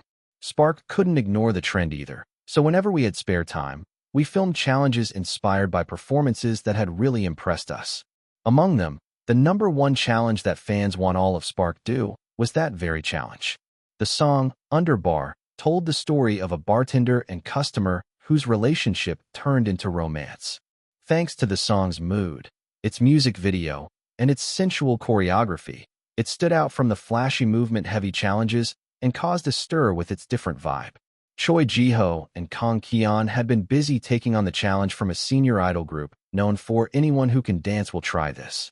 And since Jong Song-bin and Lee Chong-hyun had a lot to do as the leader and a composing member respectively, Park Ju-woo, who had relatively more free time, and I, who had the stamina, had filmed the video. Much greater than, when did the baby chinchilla become an adult squirrel? I thought for sure he would grow up to be a chipmunk. I protest. Show me the full 3-hour version of the chinchilla's growth process. What is this, a wallet monster evolution line? Chinchilla evolving into a chipmunk. The song is less than 4 minutes long. How can you show a 3-hour version? Everyone be quiet. Can't you see I'm trying to get a video of baby Ju-woo? Anyway, UA, guarantee it. Much greater than since Spark's sexy rep is Emperor Ji-ho, I often forget. But every time, Kim Yiwol would always come out way too strong and beat the amnesia out of me. That's right, Yiwol, Spark actually has two eldest Hyungs. I underestimated you. I'm sorry. Even during the Do Younghwan era, when he was in a suit that a modern generation would wear, I thought I was going to die. But now that he's in a slim-fit outfit and dancing a sexy dance, I'm losing my mind. And the fact that Juwoo was the one who taught him this. Too much. Way too much. Much greater than starting today. I will not call Yiwol and Juwoo the angel clays. They are the little devil muds. They shred people's hearts to ribbons, then cling like mud that won't wash off, leaving only scars as they dry into sand and blow away. I'm the only one left in tatters. In short, the verdict was, all the members should do the underbar challenge. That was what happened. So we decided to film the challenge together, dressed as bartenders, with Jong Songbin and Park Juwoo, who became adults this year, at the forefront. If you go as the center, the community will turn into a sea of fire again, but Songbin and Juwoo will be fine. I'm sorry, Hyung. We don't have as much of an impact as Jiho Hyung. No, that's not what I meant. It took some time to soothe the dejected Jong Songbin, but this agenda was passed smoothly. Considering the background of the song, it would have been better to rent a cocktail bar, but since Lee Chonghyun and Kang Kyeon were still minors, we rented a studio. While we were wearing the outfits prepared by the stylists, Lee Chonghyun showed interest in the apron. What's this? Do bartenders wear aprons? Depends, case by case. Following his lead, Kang Kyeon poked through the aprons too. That's for you guys. Just the two of us. Yeah. Even if we were doing a sexy dance, there was no need to force every detail onto the youngest members. To them, chicken tenders were probably more familiar than bartenders. Kang Kyeon's expression turned sullen. He must be worried that the apron would cover his dance lines. Don't worry too much, Kyeon. What? The response to your dance lines has already been great. A measly apron won't ever hide the majesty of our main dancer. Yes. Kang Kyeon answered half-heartedly. Geez, here I was, giving him a fact-based reassurance backed by all the monitoring data I'd collected. The filming was conducted under a mystical purple light in an all-white studio.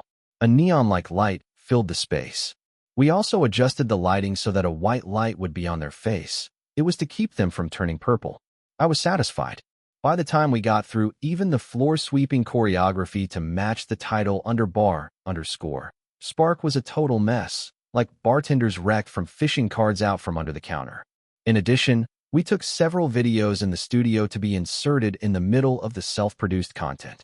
After filming the dance members' amazing individual performances, Lee Chonghyun's solo rap, all the members' cover song, and the Spark title compilation choreography compilation video that would be played at the end of the self-produced content, everyone had lost 0.5 kilograms in just a few hours. Who knew we still had that many calories left to burn? 301. Chapter 301. First Anniversary 2. While I was getting my makeup fixed in the waiting room, Lee Chonghyun approached me. Tell me honestly, you're my Manito, aren't you, Hyung? I'm not. This was already the 30th time we'd had this conversation. I was at the point where I would blurt out a no even before he finished his question. Manito was one of Spark's first anniversary content. It was a simple game where you had to do one thing to make your Manito happy before the Manito was revealed. Early on, the guys would immediately get suspicious if someone was even a little nice to them. Why are you taking care of my sleep schedule? Are you my Manito? You're giving this to me to eat? Yiwol Hyung, are you by any chance my Manito? Jong Songbin and I, who tended to nag, were suspected by almost everyone. In modern society, affection and kindness were only objects of suspicion. No matter how many times I denied it, Lee Chonghyun wouldn't let it go. I'm sure it's you. How can you not be my Manito when you take care of my every move? I've always been like this. You've been deceiving me for 2 years. Just for this Manito thing. My brain isn't that good. 2 years? I couldn't even predict 2 days ahead. Lee Chonghyun was saying such carefree things.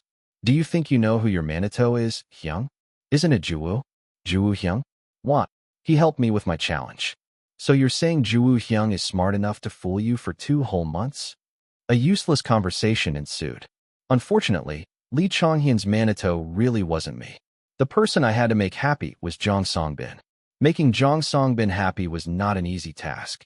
I'd nearly gotten branded again recently, so the difficulty level was sky high. The best I could do was avoid making him angry. Lee Chonghyun argued for a long time and then left. Come to think of it, my Manito is who? Spark members were, in general, pretty kind. We didn't really hurt each other's feelings, and everyone tried to be considerate. Because that was our usual way of life. No one's kindness really stood out as being aimed at just one person. Everyone was just nice to everyone. For example, the leader, Jong Song-bin, was always worrying about my sleep schedule day and night. If I was typing on my laptop in a dark room, he would turn on the light, saying my eyes would get bad. And if I was banging my head against the wall, he would tell me to lie down and think and throw me onto the pillow. Moreover, he even made me seaweed soup on my birthday. If I hadn't been Jong Song-bin's Manito, I would have mistaken all those gestures as proof that he was my Manito. There wasn't a single troublemaker in the group. You'd think at least one guy would try some give poison and then the antidote strategy, but Spark was quiet. Kim Yiwol. Choi Jiho called me and pointed to the studio with his thumb. It was a signal that filming would resume soon. Choi Jiho, did you figure out who your Manito is? I asked without any expectation. It seems to be Park Ju-woo. Ju-woo? What? He told me it's fine if I sleep with my small lights on. But Ju-woo says that every time you go to sleep. There was no gain at all. All I did was realize anew how dumb Choi Jiho was. What about you? Choi Jiho asked, but I had no suitable answer. Oh Manito, please give me a ray of joy in this arduous day. The first anniversary arrived in a flash. I quietly watched the clock strike 12, and then waited another 2 hours to watch the uploaded self-produced content. The idol makeup and the clothes, which were clearly styled with great care, gave the impression that the company had spent some money. In the opening, each of the members came out in turn and showed off the highlights of the choreography of Spark's main songs so far. Starting with the leader Jong Song-bin's Flowering, Park Ju-woo's with List, Kang Ki-yeon's Ballad of the Street, Lee Chong-hyun's The Third Letter, and Choi Jiho's Mission unfolded in order. I came out last and performed The Words I Want to Say. Ugh, I hate solo stages. We've released a lot of songs, huh? Yeah, really. Lee Chong-hyun and Kang Ki-yeon said as if it were a new realization. You guys did have a crazy number of comebacks. If not, we wouldn't have passed the break-even point and it would have been difficult to persuade Lee Chong-hyun's father. It seemed that all things were connected. Is there a song that's most memorable to you from our promotions over the past year? Jong Song-bin asked. I thought they would all agree on the debut song, but their answers were all different. For me, it's The Words I Want to Say. Why? Honestly, I think I put my essence into it. Lee Chong-hyun answered with an unnecessarily serious face. The quality of the song was good, so it was understandable. Jong Song-bin chose the fan song, The Third Letter. Considering his rough road to debut, I thought he'd pick the debut track, but he said without hesitation that he'd loved writing that fan song most. For me too, it's The Third Letter. Yoo-hyung? What? At the unexpected answer that came from Choi Jiho's mouth, Lee Chong-hyun asked with a look full of doubt. Because it was my first time writing lyrics.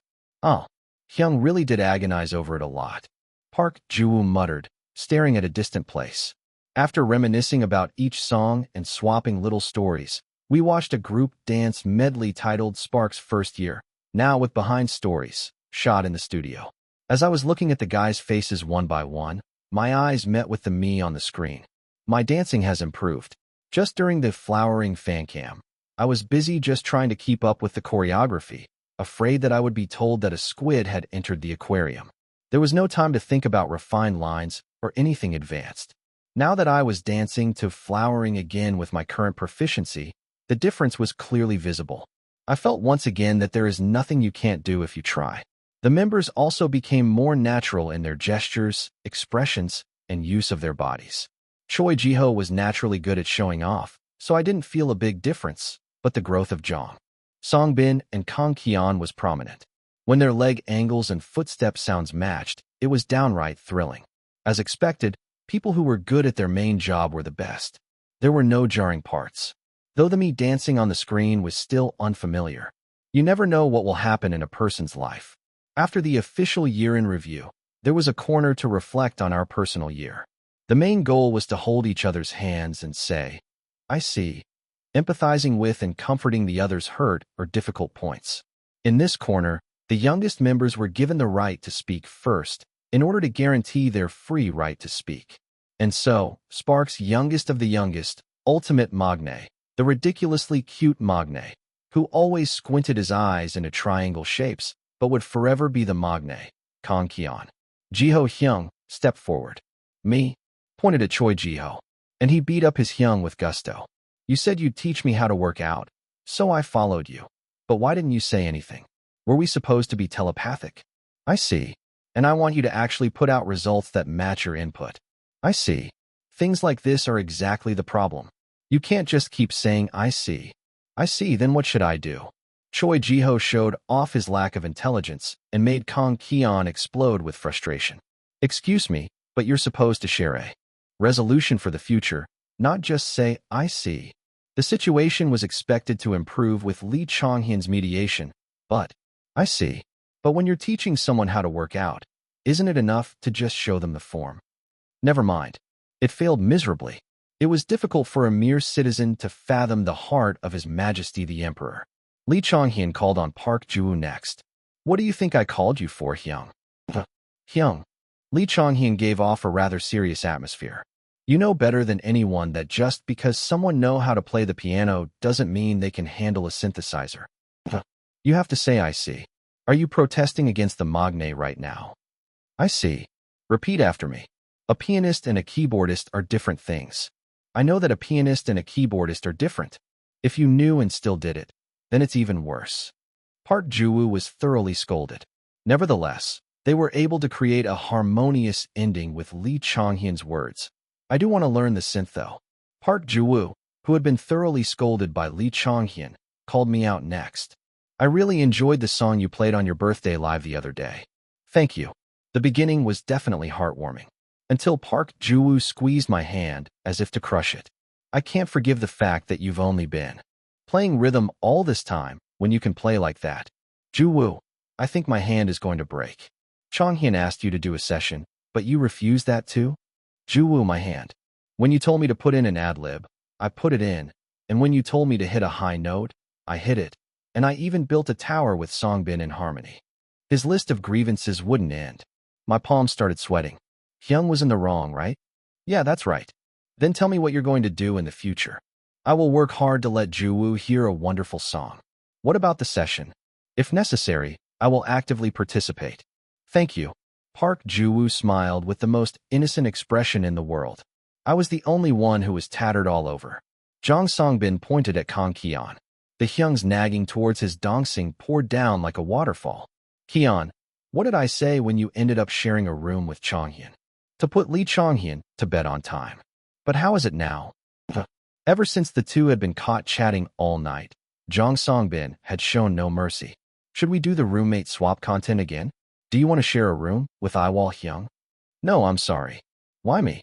The spark suddenly flew to me, who had been sitting quietly. I don't make noise in the room. I turn the lights off at bedtime. I see. I'm sorry, Songbin Hyung. So tell me why? Kang Kian didn't answer until the end. The two of them, leaving me dumbfounded, shared a deep, reconciliatory hug. 302, Chapter 302, First Anniversary 3. The IC Corner was aired in full, with minimal editing. This was because not only was there rarely a dull moment in a Spark broadcast, but it was also one of the contents that fans were disappointed about when it got cut for broadcast. Things like a phone call with family or stories from a company dinner. Choi Jiho called out Jong Songbin. He was not the type to live with a grudge, so I wondered what he was going to say. Why aren't there any pictures of Kim Yiwol on our official account? The ones I took at your graduation. It turned out he was protesting that the pictures he had taken hadn't been uploaded to social media. He sure talked big after snapping a picture of me that looked like a frigging horse mackerel. I see. I'll definitely upload them today. Why do you have to upload them? How many pictures did you take back then, Hyung? 3. Then we can just add one more and upload them. Anyone want to be the cover photo? Wouldn't it be best to put in one of the pictures of Songbin Hyung that Yiwol Hyung took? One that hasn't been uploaded. And so, an unreleased photo of the graduating Jong Songbin, and a photo of my passionate struggle to take a picture of Jong Songbin were uploaded to the official Spark account. I naturally got paired with Lee Chonghyun. The guy's eyes sparkled brightly. I nagged Chonghyun a lot on a regular basis, so I don't have anything special to say. See, even you think so, right? Lee Chonghyun smiled confidently. His shoulders were also puffed up. Still, since I've got the chance, I'll say one thing. Go ahead. The guy was being generous. I opened my mouth without feeling burdened. Chonghyun. Yeah, Hyung. Did you dislike the nickname Cute Pretty Visual that much? Lee Chonghyun was greatly surprised. He had been caught by me trying to change his nickname on Bubble Pop a while ago, but he probably didn't think I would mention it separately. If you didn't like it, you should have told me. I didn't even know and tried to solidify your nickname as Cute Pretty Visual. No, that's not it. Lee Chonghyun hurriedly waved both his hands, but it was no use. It couldn't be helped, since I had seen it with my own 2 eyes. Still, it would be a problem if he really hated the nickname. Sparkles had cherished it for ages. I'm in the middle of transmitting it as an intangible cultural heritage. How dare you try to change it? I didn't even know you disliked that nickname, and I was the only one who had my display name set like that. I've been worried about it all this time. It is not I see. It's a complete misunderstanding. Just say I see. I'll change your nickname for you. I see. You misunderstood, thinking I didn't like my nickname. That's not it at all. What keyword should I put in your next nickname? Saying that I'm cute, pretty, and beautiful is enough. Well, that really does cover it all. From the side, Kong Keon chimed in, chuckling. Thanks to the subtitle staff who didn't miss adding the subtitles. Everyone watching also knew that Kong Keon was messing with Lee Chonghyun. Lee Chonghyun's face turned bright red. The guy, after yapping for a long time, finally said with a distressed expression, I will explain myself on the live. This is payback for the fan meeting, you brat. Next up was the long-anticipated reveal of the secret Manito game. Who's my Manito? As soon as the corner began, Kong Keon shot up from his seat and asked. I couldn't figure it out at all. Really? Park Ju-woo asked with wide eyes. Yeah, when I woke up, there would be something on my pillow. Like what? A keychain and other things. I thought my Manito gave it to me, so I put it on today. Kong Keon waved the strap attached to his jacket. A small, cute, black star-shaped keychain was hanging from a hole in the strap. Do you have anyone in mind? Lee Chonghyun. Because it's easiest for him to leave it without getting caught. While Kong Keon was seriously contemplating, Park Ju-woo said in a dejected voice. It's me. Really? Park Ju-woo, the quietest member in Spark, smiled bitterly. I'm sorry, Hyung. I really didn't know. Because you were so meticulous. I did a good job as a Manito, right? Of course. You did so well that I got completely fooled. Kong Keon hurriedly comforted Park Ju-woo.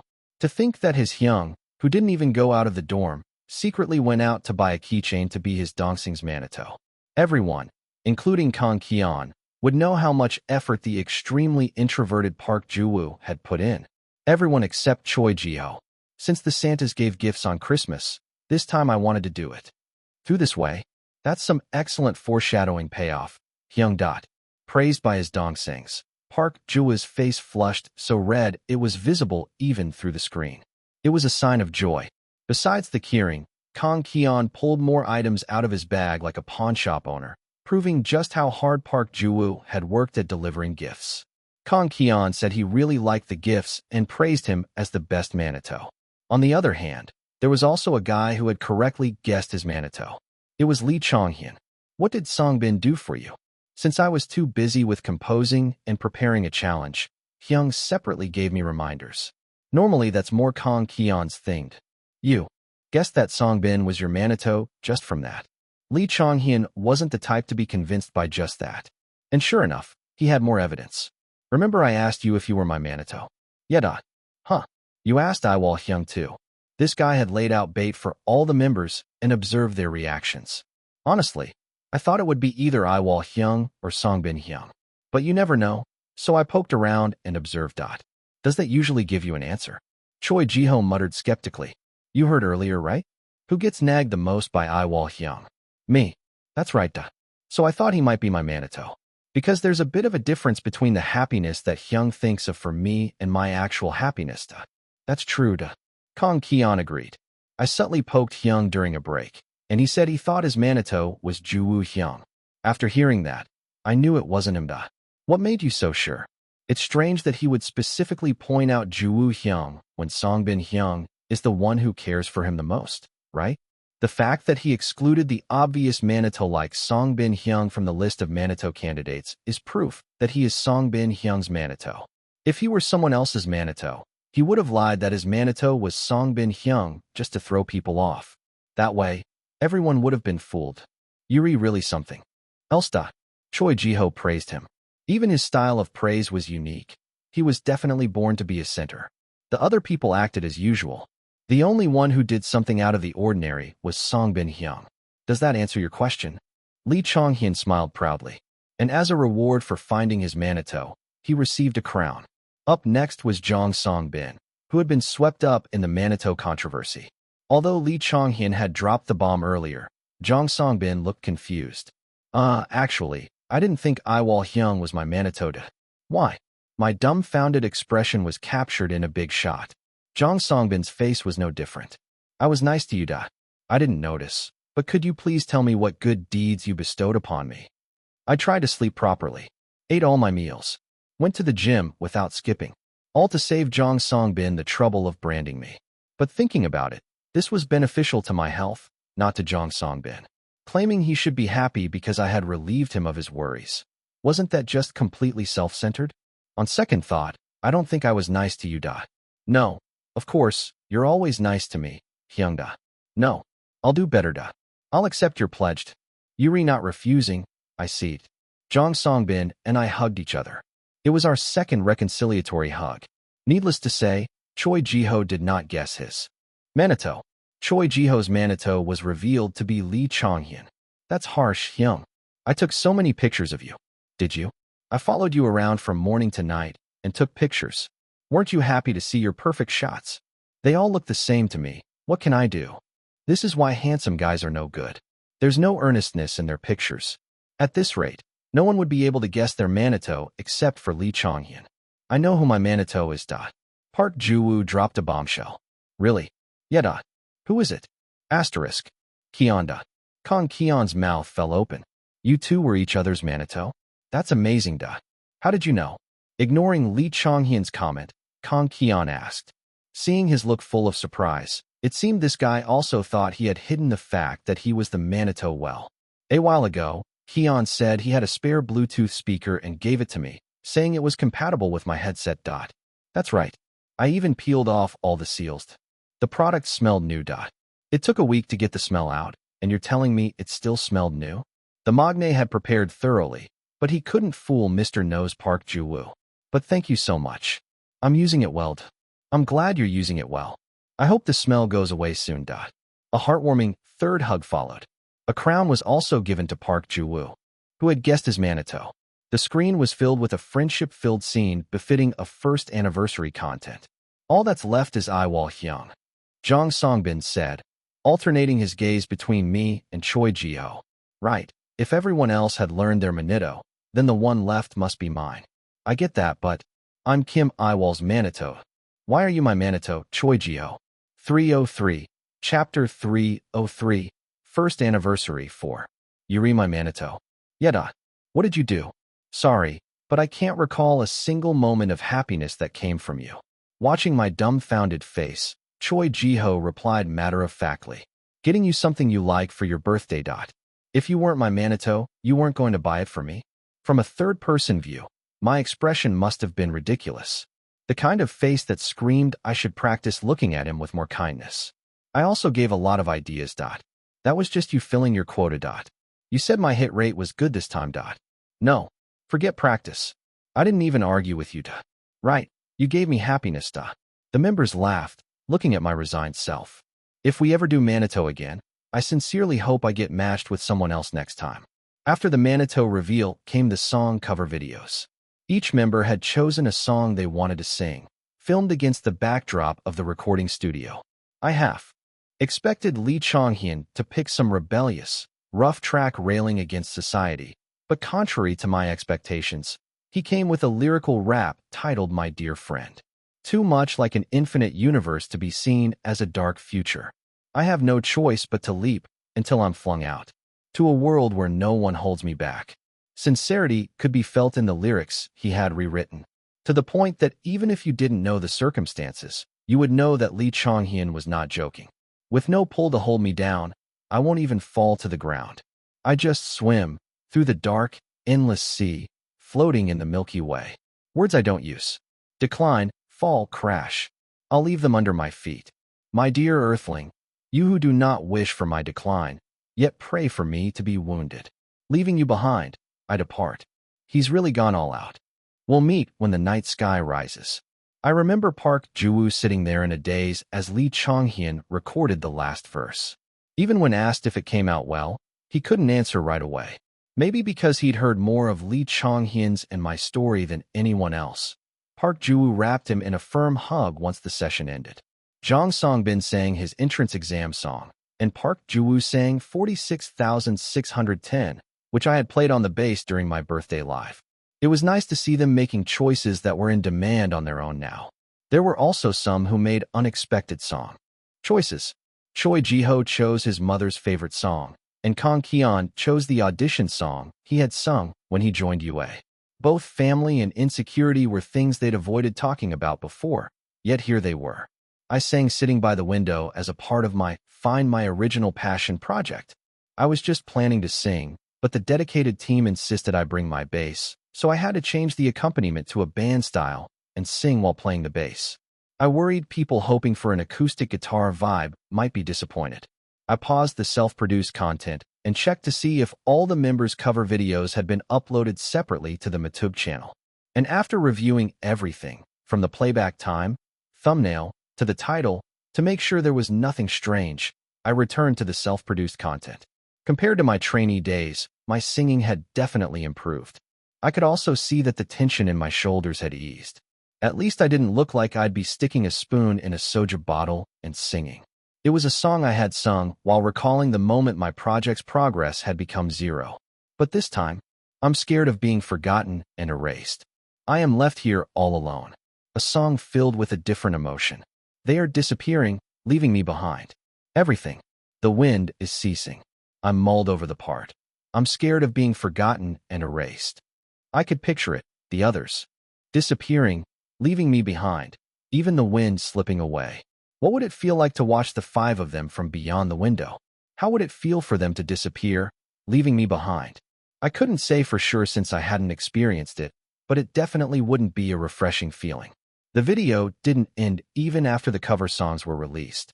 Maybe because the video was over an hour long. If I had known, I would have released the video earlier. But then our grand plan of holding first anniversary events at 2 p.m. and 7 p.m. to commemorate February 19th would have been ruined. Sparkler fans, blame me for being short on ideas. I'll never dare to try for a planning role again. I wanted to let you all go to bed early, but I failed completely. Unaware of my inner turmoil, the sparks on the screen chattered on. They really had a lot to say. Proud and noisy. What kind of activities will Spark take on now that you've entered your second year? At Lee Chong-hyun's skit-like question, Jang Song-bin thought deeply. Does anyone have a concept you'd like to try this time? How about sports? Everyone seemed to like ISD'd. Sports sounds good, duh. At Kang Ki-on's words, Choi Ji-ho nodded his head. For the record, all the opinions that came out at this time were collected and passed on to the dedicated team after the filming.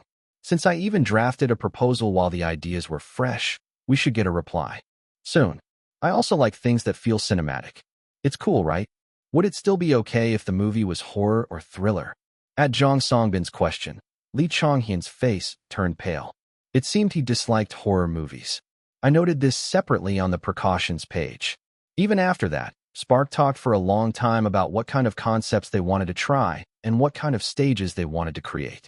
If we really wanted to do everything mentioned, 2 comebacks a year wouldn't even come close to being enough.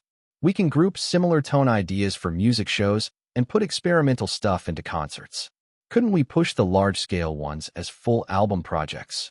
My note-taking speed increased. The empty space in my journal planner was running out. My mind, spinning non-stop, suddenly came to a halt. Thank you for being with Spark on our first anniversary. With a polite group greeting, the screen went dark, and then the words bonus video appeared, and through a splitting effect, Spark's full body was revealed. It was underbar full version, the sexy concept fans had been asking for, though it was still far from being Spark's official new concept. The comments section was already on fire. Much greater than thank you for such rich content fitting for the first anniversary. And that ending was beyond heartwarming. It was hot. Perfect hand warmer for winter. Much greater than Sparks Underbar full version is official. Much greater than they're really. A group that gives the fans everything they ask for. I'm looking forward to the second anniversary too. Much greater than it feels like just yesterday that Yiwol said they couldn't do a sexy concept until the kids got their ID cards. But now they've all grown up like bean sprouts. Grandma Claire is in tears. Much greater than I've come to the point that my heart would race just by looking at their silhouettes. Using black silhouettes for the intro paid off. The visual aesthetic was very satisfying. Though it seemed the strategy to put the fans to bed early had failed. Even though I'd checked dozens of times on site, I tried to scrub the playback bar forward to see if there were any mistakes. Jang Songbin had woken up. He rubbed his eyes and looked at me. Aren't you going to sleep? I will. Jang Songbin didn't lie down right away. Instead, he just watched me without a word. This silence meant only one thing. I plugged the charger into my phone, placed it next to my pillow, and then lay down neatly and pulled the blanket over me. Jang Songbin lay down with a satisfied expression. The first anniversary fan meeting was grander than usual. Not only were there many displays at the venue and a lot of content we had prepared, but since it was a special day, the fans' events were also diverse. Happy birthday, Spark. When the fans suddenly raised their slogans and shouted birthday wishes, I was so startled. I almost fainted. When I saw Manager Young coming with a cake on a cart, we took a picture with the giant 3-tiered cake and had a cutting ceremony. We also did the smearing cream on each other's faces performance, which somehow the fans liked very much. Perhaps because they felt it was a waste of cake, everyone just dabbed a little on the top tier with their fingers and applied it to the person next to them, just enough to look pretty like paint. The hottest reaction on site, without question, was when we all danced a sexy group choreography. At that moment, I thought both our group name and fandom name had been chosen really well. The post-it Q&A made its comeback, alive and well. Maybe because we'd grown closer with fans, there were quite a few sincere questions. There's a question asking if we've ever fought while living in the dorm. Have we? Jang Songbin looked up at the ceiling. He seemed to be retracing his memories. Chonghyun and Keon fought a while ago, over whether to buy cabinets of different colors or the same color. Juwoo Hyung, that wasn't a fight. We were just exchanging opinions a little harshly. Lee Chonghyun corrected Park Juwoo's words. Of course, no one on site believed him. They're asking you to tell the story of the eldest Hyungs playing basketball at dawn. Kang Keon said, taking a post-it from the bottom. Is there really much of a story to tell about that? Choi Jiho tilted his head. I was just as puzzled. But fans were the type to be curious about why we went out to play basketball that day, how often we went, if we had separate sneakers, what we wore, who won, and what we talked about while playing basketball. We go out sometimes when we haven't exercised enough, or when we've had a vocal-focused practice and haven't used our bodies much. We also go out when the weather is nice. We don't go out these days because the ground is slippery. I only found out a while ago that the Hyungs go out to play basketball. That's because we sneak out when you're asleep, Songbin. Jang Songbin glared at me with a smile. It sounded like our basketball games were coming to an end today. We went out often after ISD ended. At that time, I was sharing a room with Kim Yiwol, so we would say, let's play a round of basketball. But in truth, we never played just one round. Now that we're in different rooms, when the cool-down is over, Jiho sends me a message. At my words, the fans burst into a big smile. The room blossomed with laughter thanks to Choi Jiho's words. I was overwhelmed again. Just as I was savoring the pride to my heart's content, Lee Chonghyun, who had been staring at the board as if to pierce it, took a post-it and asked, "Can I ask a spicy question here?" "What is it?" Lee Chonghyun readjusted his grip on the microphone. The member whose image has changed the most in the past year. 304. Chapter 304. First Anniversary 5. Image was important for an idol. From the concept, sales points, advertisements, to projects. The image truly determined everything about an idol. Spark's image could be defined by words like youth, vitality, healthiness, energy, and force. Their last album had come out with a softer vibe, but aside from that, they'd mostly been promoted as robust, energetic young men. But what if the image changed here? The great era of Spark's youth would be gone, and a mishmash concept of unknown identity would emerge. I'd rather double my own workload than see that happen again. Unaware of my inner turmoil, the guys gathered around Lee Chong-hyun, and they started chattering about whose image had changed the most. It's Songbin Hyung. That Hyung was like soft tofu in the early days of our debut, but now he's completely pan-fried tofu.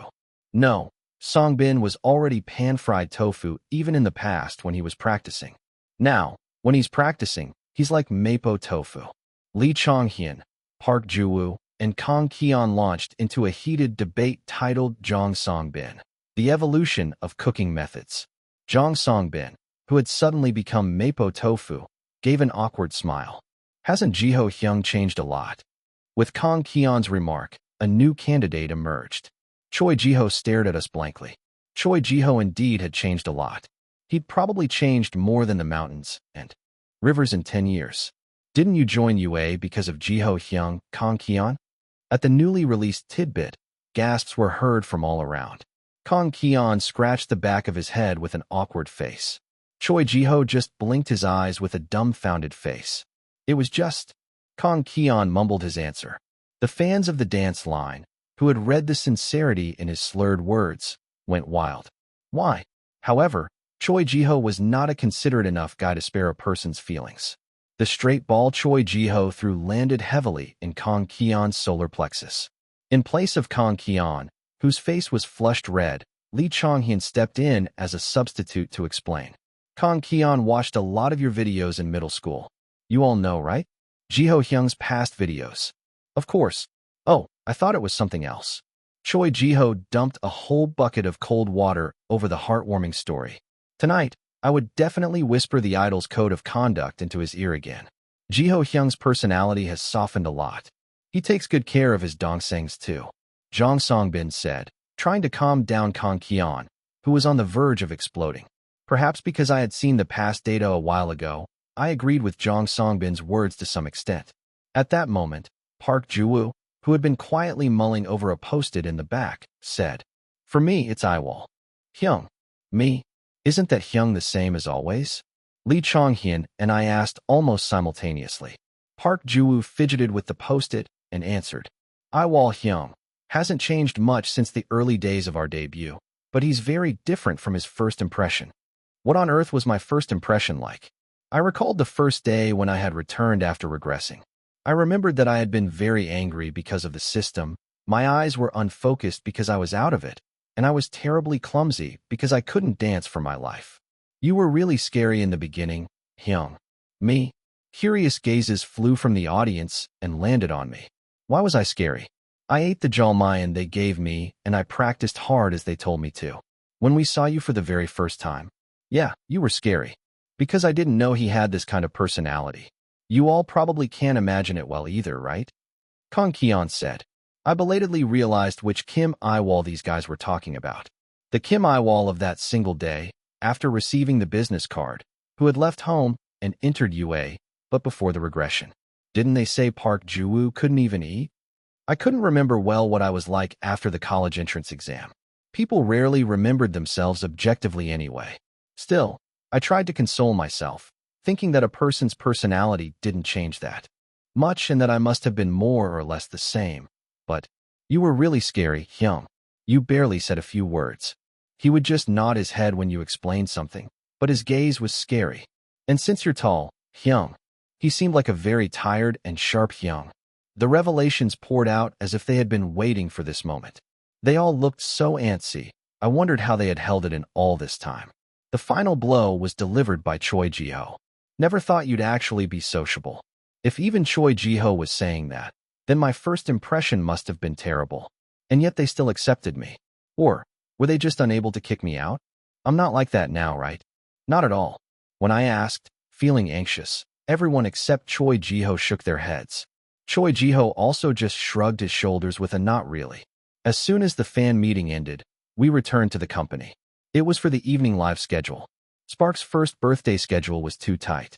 People were wishing for them to grow up healthy, but if they still ended up disbanding after 7 years, I wouldn't let them off the hook.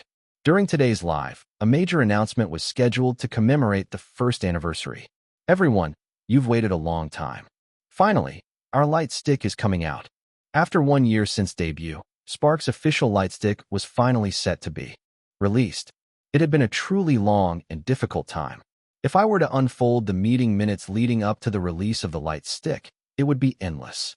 Among them, the point I had most strongly emphasized was, we don't need anything else. Just guarantee the light-emitting power, the intensity of the light. Nobody wants a lightstick where you put in 3 batteries, but the glow is so faint you can't tell if the stick is defective or if the batteries are.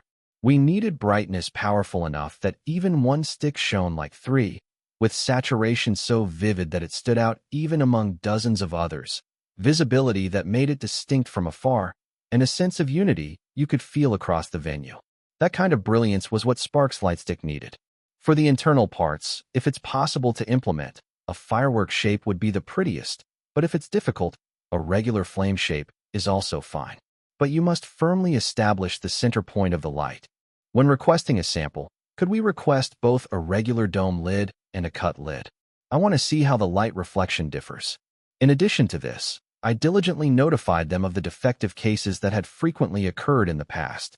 As a result of tapping away at Datayon day and night, we were able to obtain a satisfactory design.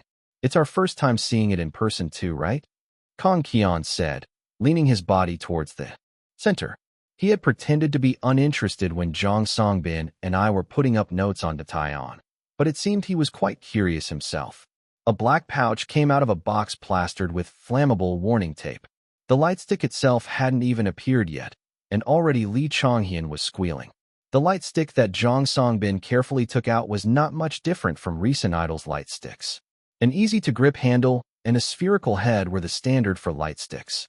Instead, the body was treated with a black matte finish, and a transparent dome with a brilliant cut shape was placed on top.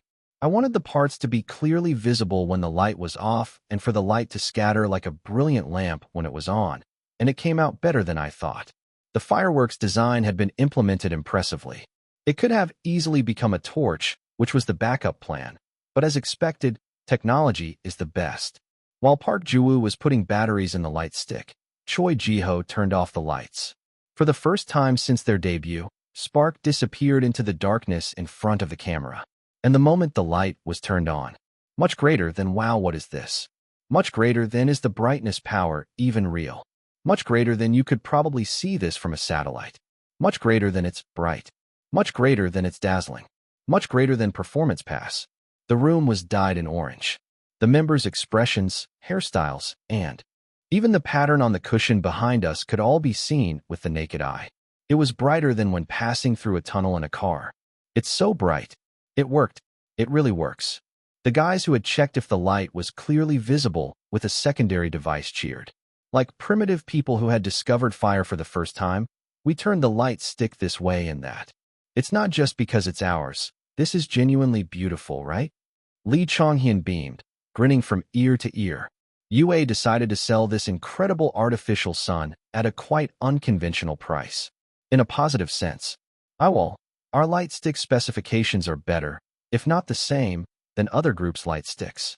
From a corporate perspective, considering the profit, even if we sell it at a similar price to the market, the cost price is less than 20,000 won. Even factoring in labor and shipping, the profit margin is excessive. If we were going to use this light stick for a lifetime, it might be a different case, but if there are plans to release a new light stick with a different design later, I am against setting a high price. I could have argued more. Could UA deliver as quickly as other companies that sell expensive light sticks? Of course, this was the logistics company's responsibility, but in any case, control was still in the company's domain. Had they secured loyal customers who would bother buying expensive light stick? Could they guarantee a schedule that would allow the fans to use this light stick often? Had they built enough trust to give the impression that they didn't see the fans as mere ATMs, and so on? But I didn't go that far. Perhaps because they hadn't completely ruled out a ver. 2 of the light stick, the company readily adjusted the price. If they said they'd sell ver.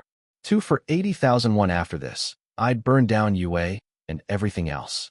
After announcing the pre-order date, it was time for well-wishing. We decided to encourage each other to work harder in commemoration of becoming second-year idols. Shall we go in a circle to the left from where we're sitting? That's all good. But can't we add an informal speech time? Li Chonghian asked, raising his hand. It's well wishes, after all, so a subordinate can't give them to a superior. Since when were you a subordinate? Choi Jiho grumbled, but Lee Chonghyun wasn't wrong.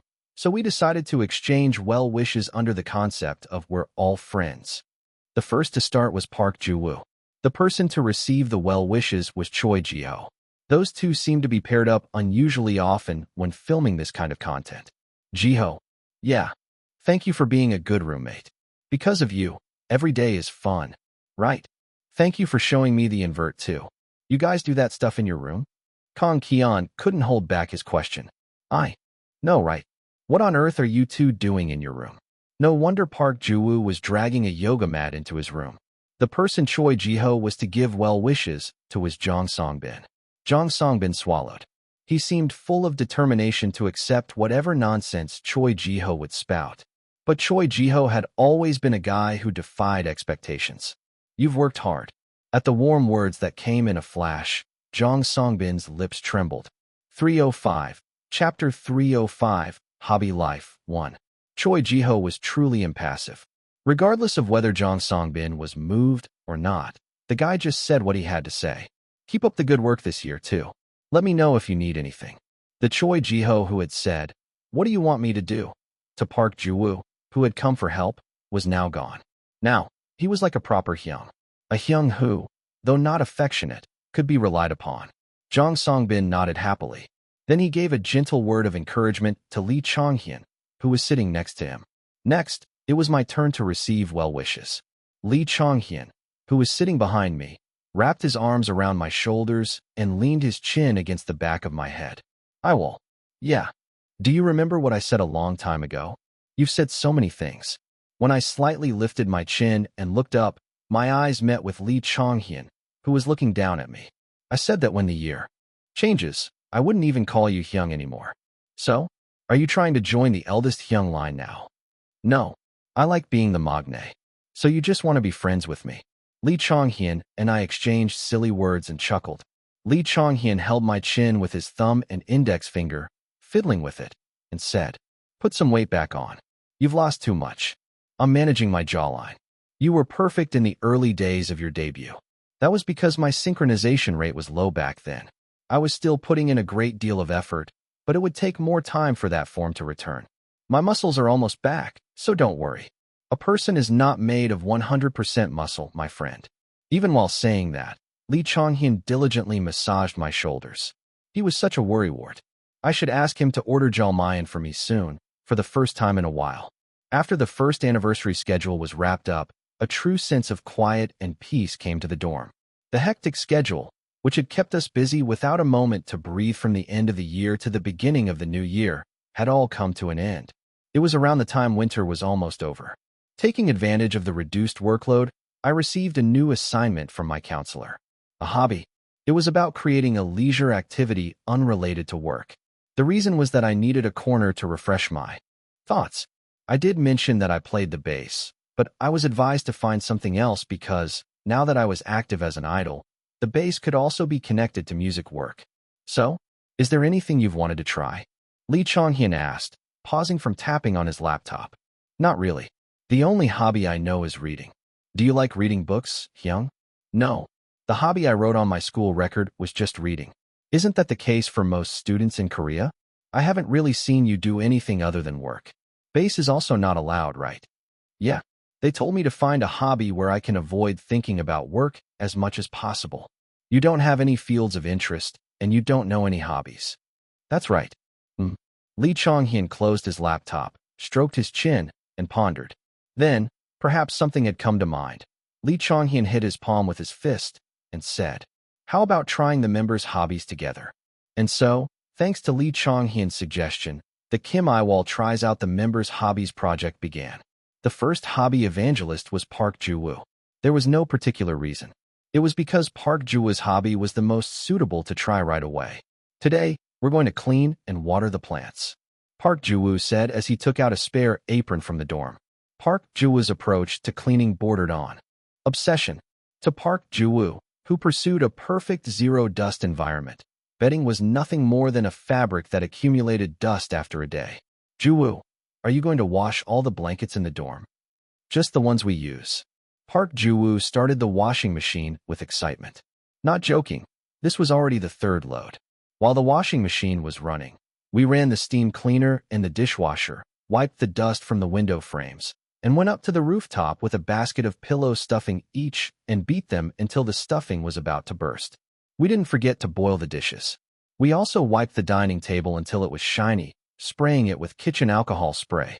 We sprayed deodorizer on the members' shoes and put a silica gel in each one. After the work was done, we headed to the veranda. In the veranda, which Park Ji-woo used as his personal space, various plants were growing. Each plant has its own watering schedule. The friend you need to water today is this one. Park Ji-woo pointed to a white, rectangular pot. What's its name? Brilliance. Is there such a species? Ah, it's Hoya Bella. Park Ji-woo corrected his mistake a beat later.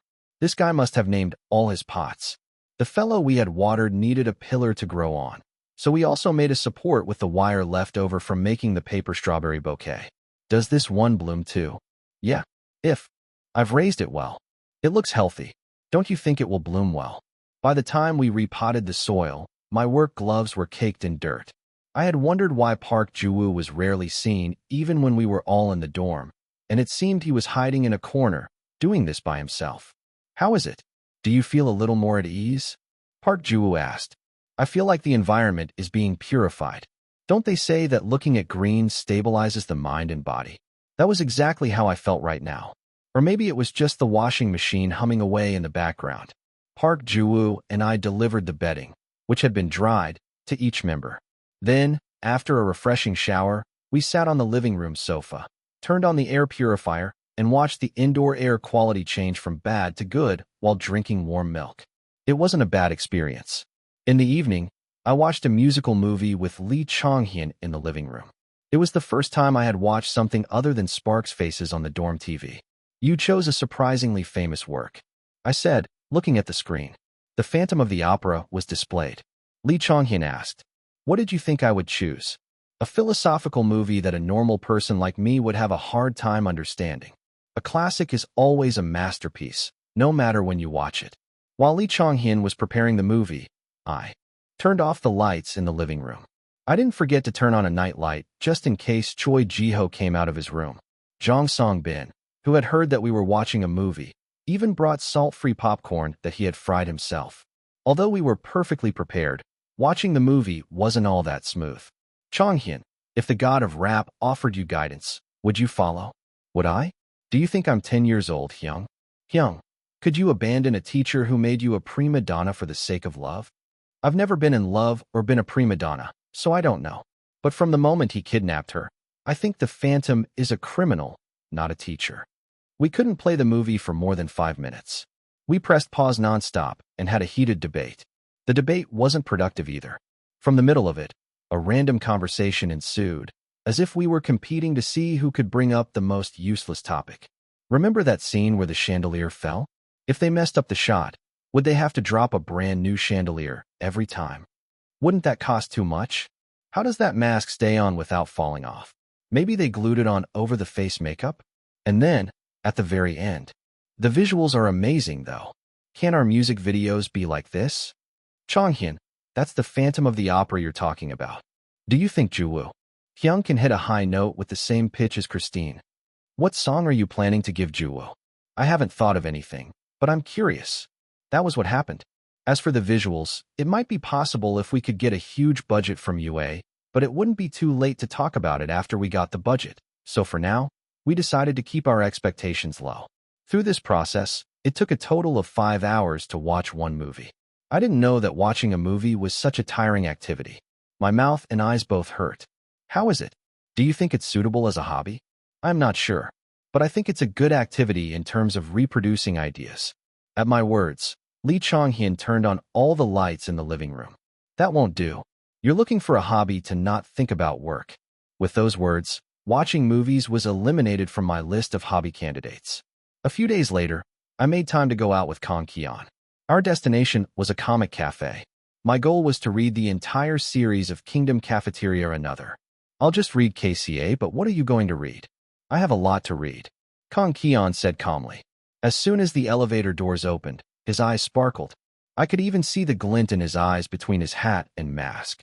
We circled the store, looking for the largest space that wouldn't be cramped even for the two of us. Then we settled in a place in the corner, like a second-floor attic. "What would you like to eat, Hyung?" Kong Kian asked. The menu was as dense as web cell data.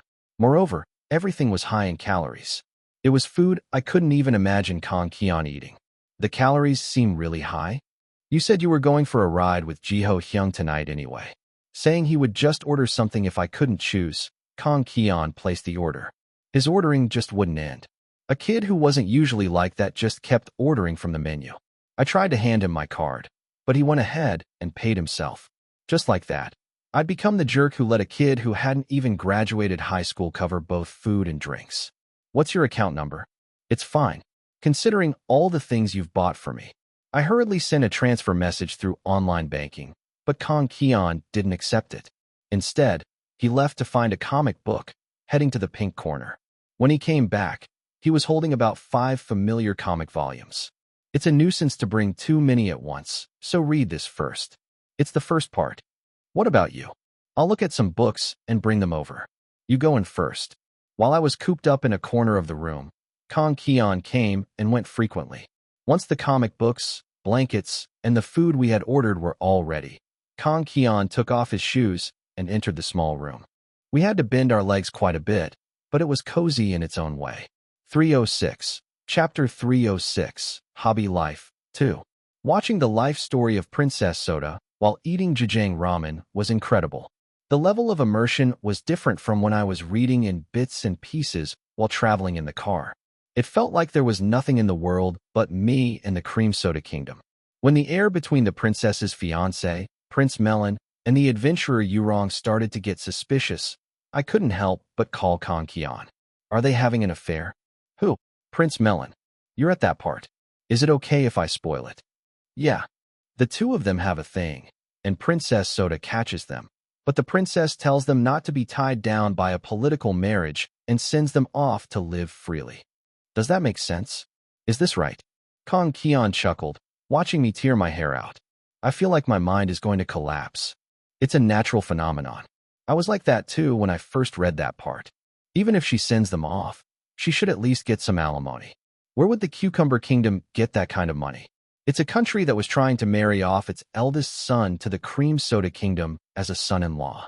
Don't tell me she ends up with Denovan after this. You'll have to read that part yourself. After throwing me into confusion, Kong Kian became engrossed in reading his own comic book. Fortunately, the unfortunate incident of Princess Soda having a thing with Prince Denovan, the bratty red-haired second son of the Cucumber royal family and Prince Melon's younger brother, did not occur in the first part. But I couldn't help but be impressed by the magnanimity of the princess, who gave a scoop of the kingdom's precious asset, vanilla ice cream, and pushed the backs of her fiancé and the adventurer who had briefly stopped by her country, telling them to develop a new drink that had never existed in the world. If Kong Kian's hobby was static for an outdoor activity, Choi Jiho's was the opposite. The guy preferred the most dynamic among outdoor activities. Actually, our first choice had been trying out an action school, but everyone except me vetoed that, so we postponed the action school visit. And so, for the next hobby activity, I got to experience the second choice, riding a bicycle on the Han River at 10 p.m. They said there were separate pants for bicycle riding, so I also borrowed clothes from Choi Jiho. After taking off the helmet and protective gear, the riding preparations were complete. How many kilometers do you ride when you go out? I've never really thought about it while riding. It was such a Choi Jiho-like answer.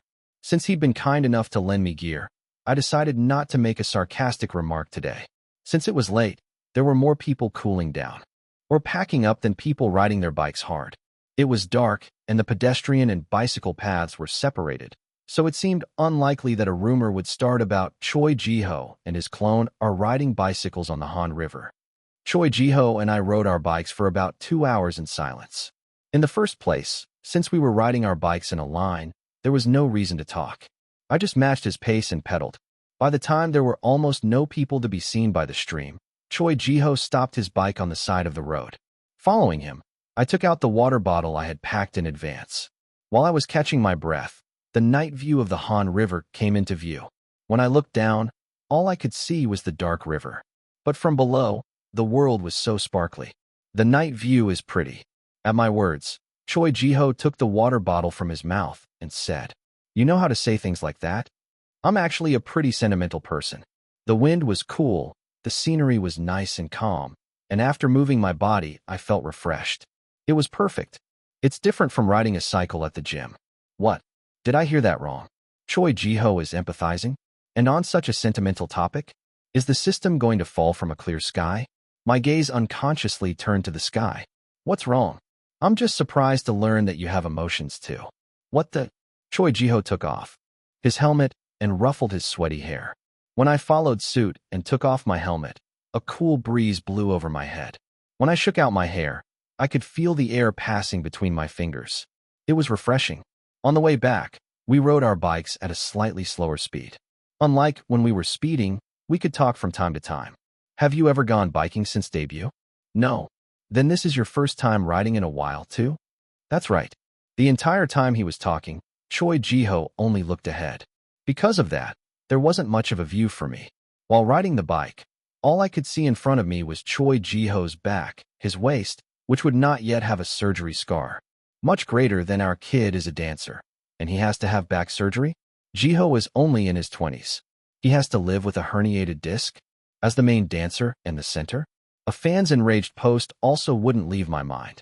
I recalled the past Choi Jiho, who was also famous for his ghost-like reflexes. Even if I looked like a jerk for this, maybe I could turn it to our advantage. Choi Jiho. What? How far will you go if I tell you to do something? At my words, Choi Jiho stopped his bike. I also came to a screeching halt. Luckily, there was no one following behind. Choi Jiho put one foot on the ground and asked, "For example, like telling you to lie down in the middle of a stage, or telling you to jump off the stage while dancing, or telling you to go away during a live broadcast." That's crazy. Choi Jiho furrowed his brow. Then he sighed and said, "Aren't we already doing that enough?" Huh. I'm already doing everything you tell me to. No. The guy got back on his bike. I guess. That guy did do everything I told him to. Without even asking for a reason. Just grumbled a little and went along. If I get criticized for being told to do something strange, I'm going to blame you. Choi Jiho drew a sharp line. Of course, I'll take the criticism. I'm a professional at that. Bullsh *T. With a curse, Choi Jiho started pedaling. Look at him. He couldn't even say one word nicely. Live your life that way. Just ride straight ahead without turning back. Jong Songbin decided to teach me how to play a game. I asked if we were going to an internet cafe, but he recommended a single-player game, saying it would be better for me to play a game where I didn't have to interact with people. The title is My Farm. Yes, it's famous as a healing game. I didn't need that much healing. I had been doing nothing but healing for 3 days straight now. Regardless of my will, Jong Songbin started the game. A peaceful BGM began to play. It began with character creation. Since I figured this was just a game I'd try once or twice and never touch again, I didn't bother putting much effort into the settings. I even just typed my real name in the name field. As my character arrived at the entrance of a small, rustic village, a man came running towards me as if his socks were on fire. Yiwol, so you're the new farmer. I've heard the rumors. You came all the way here looking for a second life, didn't you? This man is psychic. I can hand over my fortune-telling octopus position to him. The characters like this mayor are called NPCs. After the tutorial ends, quests will appear, but since it's a game with a high degree of freedom, you don't have to be obsessed with completing the quests in a short period of time. Jong Songbin added an explanation. I can tell just from your eyes how motivated you are. I too once had those days, huh? What am I doing wasting time? You must be dying to see your farm, right? The man talks a lot. Is all this important information? You can skip it, haha. Jong Songbin smiled awkwardly. With the teacher's blessing, I skipped through the dialogue and finally arrived at my farm. So, doesn't this just fire you up with determination? It looked painfully familiar. The state of the field was exactly like the weekend farm where Manager Nam made me pick rocks. To have fallen into this stone-filled field twice. Life is too harsh. I want to quit the game now. You don't like it. It's not that, but it hurts my heart. Still, for the sake of Jong Songbin's sincerity, I decided to play for at least an hour. After all, the goal was to experience a new hobby. The newly created Pixel Yiwol didn't have much money. The only things Yiwol could buy at the supermarket were barley seeds and bean seeds. Wait a minute. Isn't barley double-cropped? In the world of my farm, crops weren't affected by the seasons, and they could be harvested after a set amount of time for each crop. And as I had expected, the cultivation period for barley was shorter than for beans. A balance patch had been applied in the game to implement the characteristics of the crops to some extent. I paused the game for a moment and brought over my precious journal planner. Then I opened a new page and made a grand cultivation plan. Since each crop has a different time required for cultivation, I'll utilize this to its fullest and create a planting cycle like a hamster wheel. The memo page of the journal was quickly filled with calculations on when to plant and harvest beans and barley for the best results. That wasn't all. The instinct I had in the early days with the system, where I would predict and guess new tasks, was slowly coming back to life. The content will be lacking with just the primary industry. They'll definitely tell me to make something with the crops. Since the most likely thing to be produced right now is beer, I'll fix half of the field as a barley production area, and in the other half, I'll alternate between beans and barley to prepare for quests and at the same time, accumulate wealth. I hadn't even cleared the rocks out of the field yet, but the workload was already sky-high. I was getting anxious. Hyung, are you already done with the game? Perhaps hearing that the keyboard sound had stopped, Jong Song-bin, who had deliberately left the room so I could play comfortably, returned. I answered, tearing my hair out. I haven't even started yet. I heard the controls weren't difficult. Wait, Hyung, what are you doing right now? I'm racking my brain to find the best efficiency. Why are you playing like a Korean-style player when I haven't even taught you how? You didn't by any chance look at a strategy guide, did you? A strategy guide? Have the wise men of old already created a treasure trove of wisdom? My goodness. Jong Song-bin put a hand to his forehead. At his urging that I please take it easy, I promised I'd play the game on my own without looking at walkthroughs. 307. Chapter 307. Game System. I watered the barley and beans and chased away the harmful birds until the sun went down. At night, I caught minnows with a disposable fishing rod made from branches I had picked up during the day. The fishing rod broke every time I caught a fish, but it was okay. I had filled my backpack with branches in preparation for such an occasion. For the 30 minutes that corresponded to one day in the game, Yiwol did not rest even for a moment. When the morning sun rose, he would run to the supermarket to sell the minnows, buy fertilizer with that money, spread it on the field, and then carry buckets of water. After watering the crops, he would pick up branches around the farm and then chase away the birds again. There was so much to do at night, too. After realizing he could catch more expensive fish than minnows if he was lucky, Yiwol couldn't leave the riverside, like a water ghost, once the sun went down. To buy a better fishing rod, corn seeds, and a sprinkler, Yiwol worked hard without even laying his back on the bed once. One day, after a week of this, the mayor came to visit Yiwol, who was about to harvest his first beans. Yiwol, how was your first week on the farm? Don't you think it's about time you introduced yourself to the villagers?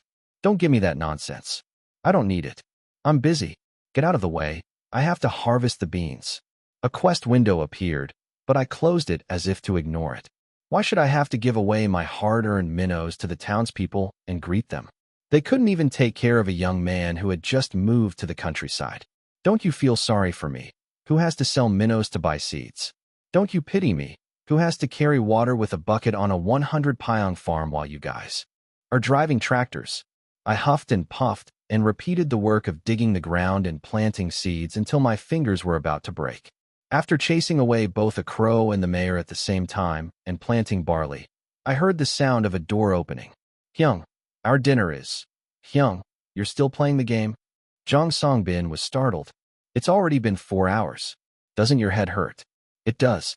I don't think I can buy a sprinkler within the second week, no matter what I do. I told you this is a healing game. Due to Jong Song-bin's dissuasion, Yiwol's farm revival project ended in just 1 week. At the same time, I ended up getting a warning that only an elementary school student would hear, that I should only play the game for an hour a day. I quietly watched as Jong Song-bin saved the game progress. With the message, "Do you want to save?" the playtime and progress stage appeared on the screen in order. If I save it like this, I can continue from day 8 next time, right? Yes, it's also possible to restart from the date you want. You can even replay from day 6, which has already passed.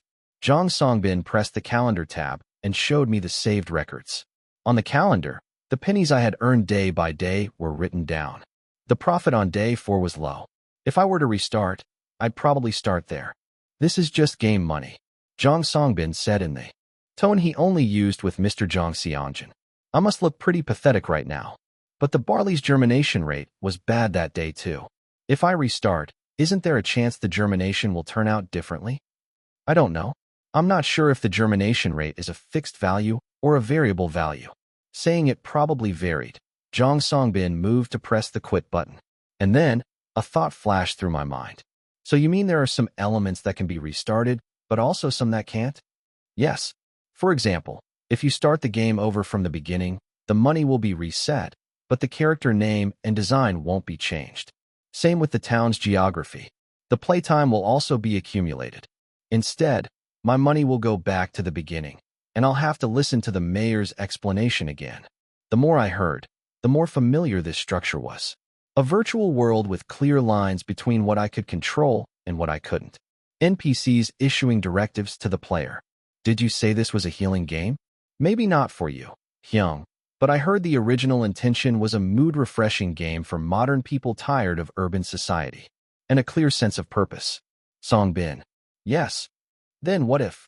I carefully chose my words. Words that could be conveyed as clearly as possible. What happens if an error occurs in the game? For example, if barley that should take 2 days to grow grows in 1 day, or a bug makes the stores start selling the mayor, breaking the game's natural flow.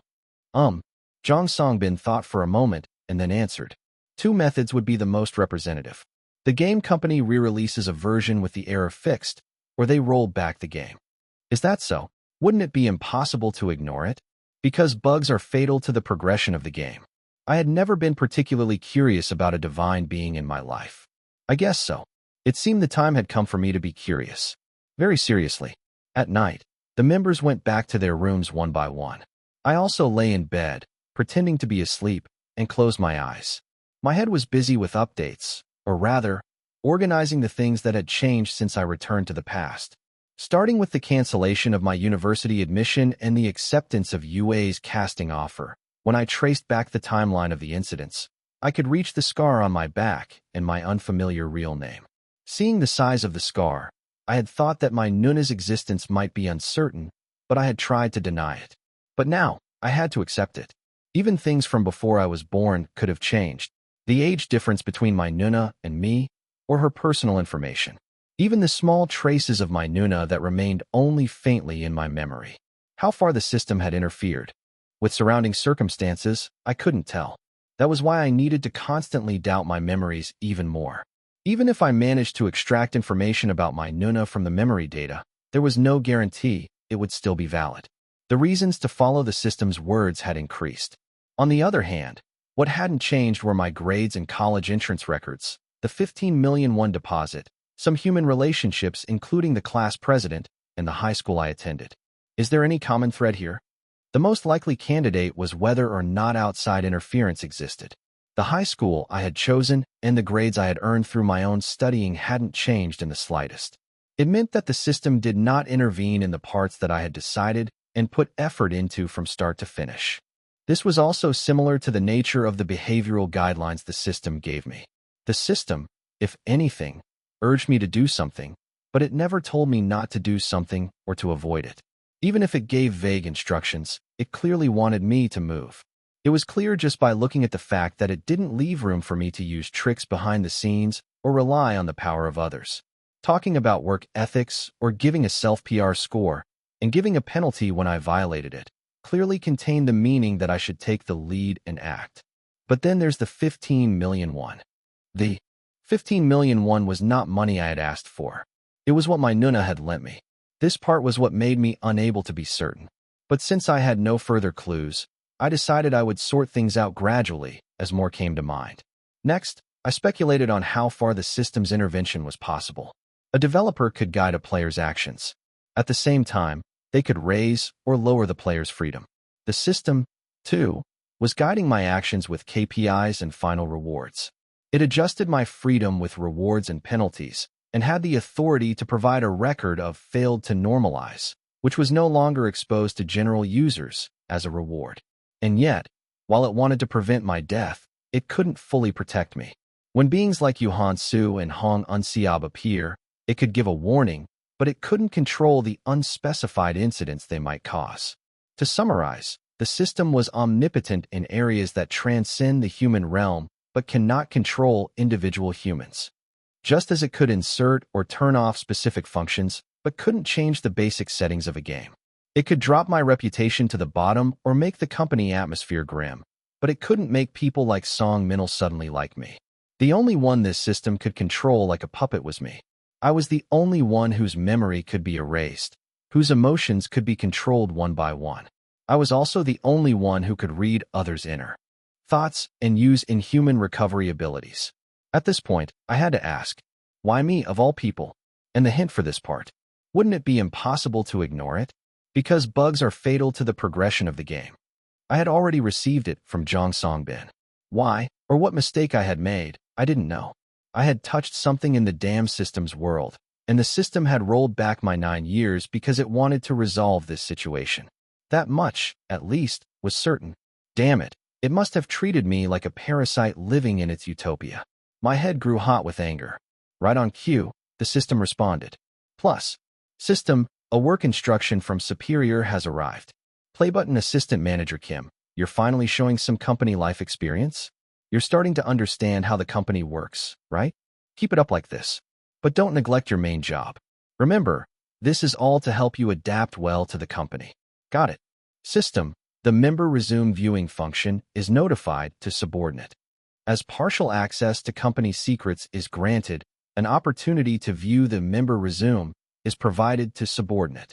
The member resume can be viewed at any time, but since it is information corresponding to a confidentiality clause, external disclosure is prohibited. In case of direct or indirect disclosure of the member resume information, subordinate may be subject to disciplinary action in accordance with the regulations for violation of confidentiality clause. Plus, right? This is how you manage personnel information. No wonder they hadn't shown me their sums freely. For this, at least, I'd give them some praise. I wanted to tear open the resumes right away, but I held it in. Sudden rewards like this weren't part of my priorities. Instead, I stayed up all night, reflecting on whether I had made a mistake in my 29 years of life that was great enough to turn back the flow of time, which no one could defy. The only thing that came to mind was the fight with my parents at my Nuna's funeral. But even if that really had been the trigger, I knew that, in the same circumstances, I would have made the same choice again. So I decided not to dwell on it. 308. Chapter 308. Time to go to work. After the bittersweet vacation ended, the time to work arrived. It was our first full album, so there was a mountain of things to prepare. The dedicated team had contacted me in advance, saying they could handle it from A to Z, but I wanted to send some of the ideas I had in mind, so I was busy typing until my laptop key fell off. In between, I also thought about what bug the system might want me to fix. Because why Kim Yiwol, and what exactly must Kim Yiwol do, were two different questions. The final KPI achievement reward was just a bonus for when I fulfilled the system's requirements. There must be something else the system ultimately wanted to correct. I split my head in half, immersing one side in the sparkling idle world and the other in the bug-ridden game world. And from the midway through, I became dazed. Hyung, why are your eyes so unfocused? For a moment, I was wondering what kind of BU. I was about to say bug, but then quickly changed my words, worried that even this phrasing might fall under some confidentiality clause. What kind of burden category it might fall into. Hyung, just take a break. Lee Chonghyun pressed Ctrl+S with a serious expression and then closed the laptop. I hurriedly opened it again. No, I have a lot to do today. Didn't the counseling session tell you to maintain a work-life balance? Right now, you're a complete working dead, you know? But as long as my walking is still functional, it shouldn't be an issue on paper, right? This Hyung is out of his mind. Lee Chonghyun grimaced. Chonghyun, you're not in a position to be like this. Why? If I put my mind to it, I can go to the office right away and call Songbin Hyung. We're going to release a double title track next time. Huh. At my words, Lee Chonghyun checked the newly opened screen. This isn't like Winter Night. Both songs have to be title track worthy. We'll be promoting both at the same time. Speaking of which, please share the progress of the melodies you showed me last time. I was brainstorming item ideas based on those. If it's too much of a hassle to organize, you can just send the whole file. I'll check it myself. Lee Chonghyun put a hand to his forehead. There were dark circles under his eyes. I will organize it and send it by midnight. Lee Chonghyun left with staggering steps. Finally, I was able to check the opinion paper sent by the dedicated team without anyone's interruption. Spark, the first-year idol group, had youth and freshness as its main concept. Towards the end of the year, they mixed in a bit of ballad to convey a fluffy and fresh feeling of adolescence.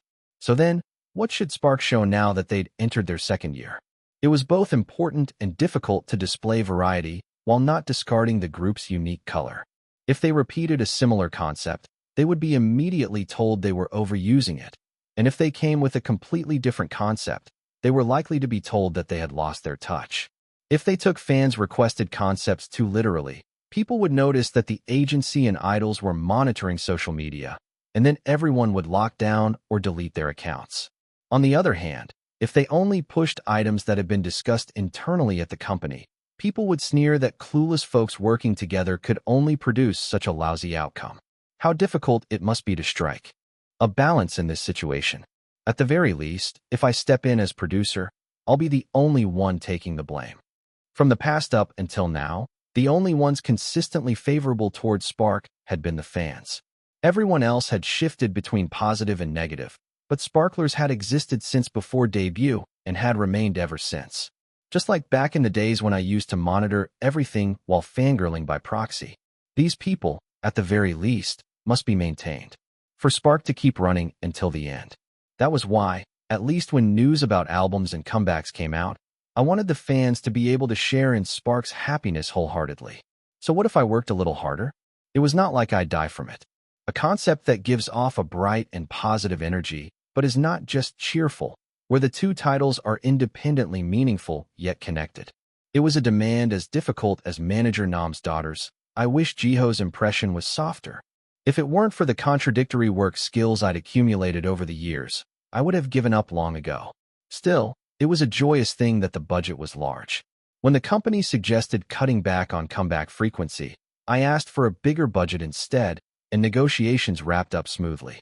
At this level, maybe we couldn't manage the flashy backdrop Lee Chonghyun wanted, but we could at least afford a location shoot. Managing a household with a tight budget was no easy task. I even found myself missing the accounting team at the Hampyeong industry. At that moment, as if it had been waiting, a new message arrived. The sender was Cutie Pretty Visual Lee Chonghyun. He really couldn't be a gentleman. Cutie Pretty Visual Lee Chonghyun. PD Kim. Please check the melody line. Attachment 2x02xx. Song _ melody complete _ total length _ 3 minute _ 28 sec. Attachment 2x02xx. Song B _ melody complete _ total length _ 4 minute _ 35 sec. Me. Yes. Thank you for your hard work, happy face. Please go to sleep now, happy face. Cutie Pretty Visual Lee Chonghyun. You're a devil, Hyung. You think Mr. Devil wants to be like this? Mr. Devil would be comfortable too if he didn't have to work. Mr. Devil's first choice of workplace is the hell of sloth. I downloaded the 2 files Lee Chonghyun had sent and played them one by one. The songs were, as always, excellent. In households with students, the sense that a new year has begun arrived a little late. The new year had long since passed, but the students' new beginning started in March. Before the start of the new semester and school season, I had called Lee Chonghyun into my room and asked him. The gist of it was whether the guy, who had become a senior in high school, needed dedicated time to prepare for college entrance exams. Hyung, what do you think is the wise thing for me to do?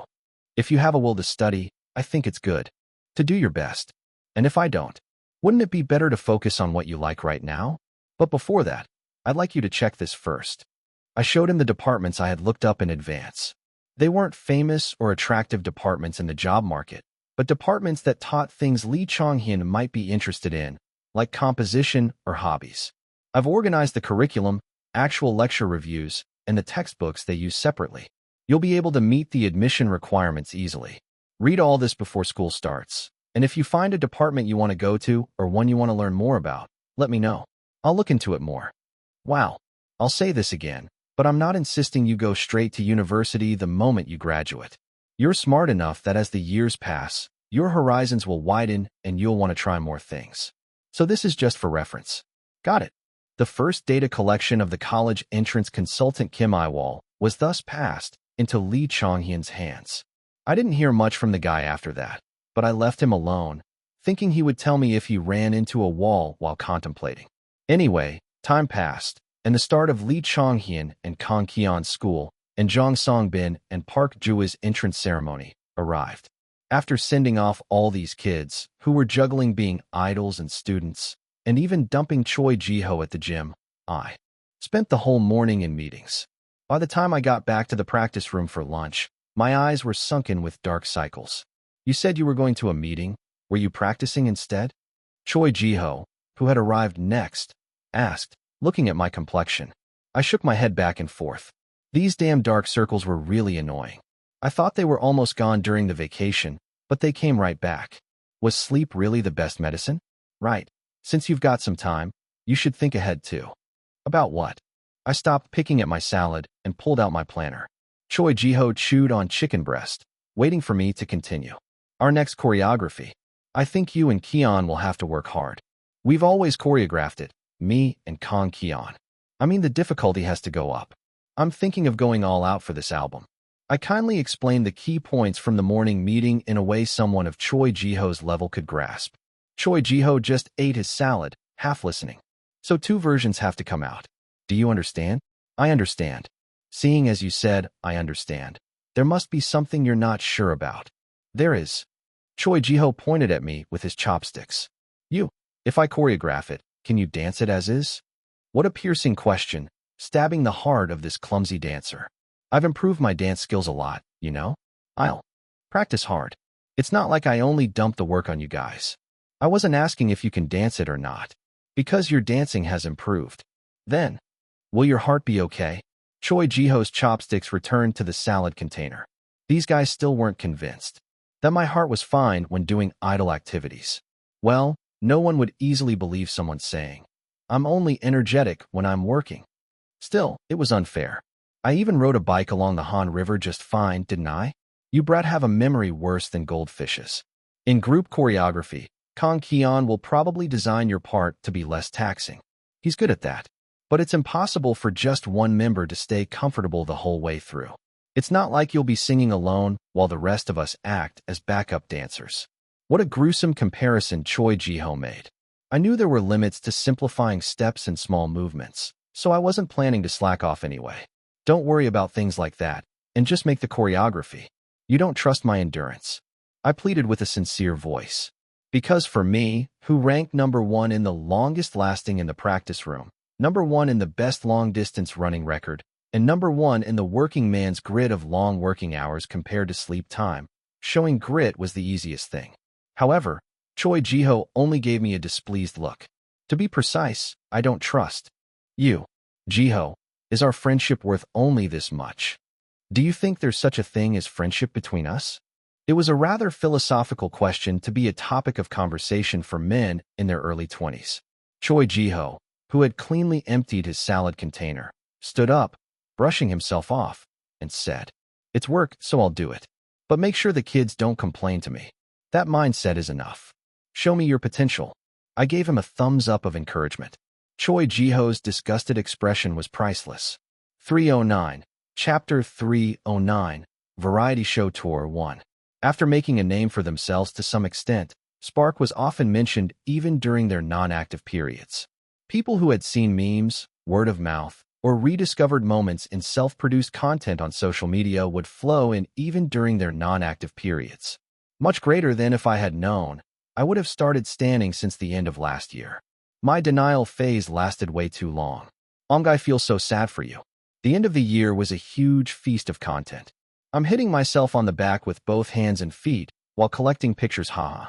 You're like me last year. I thought since they debuted just this year, there wouldn't be much content.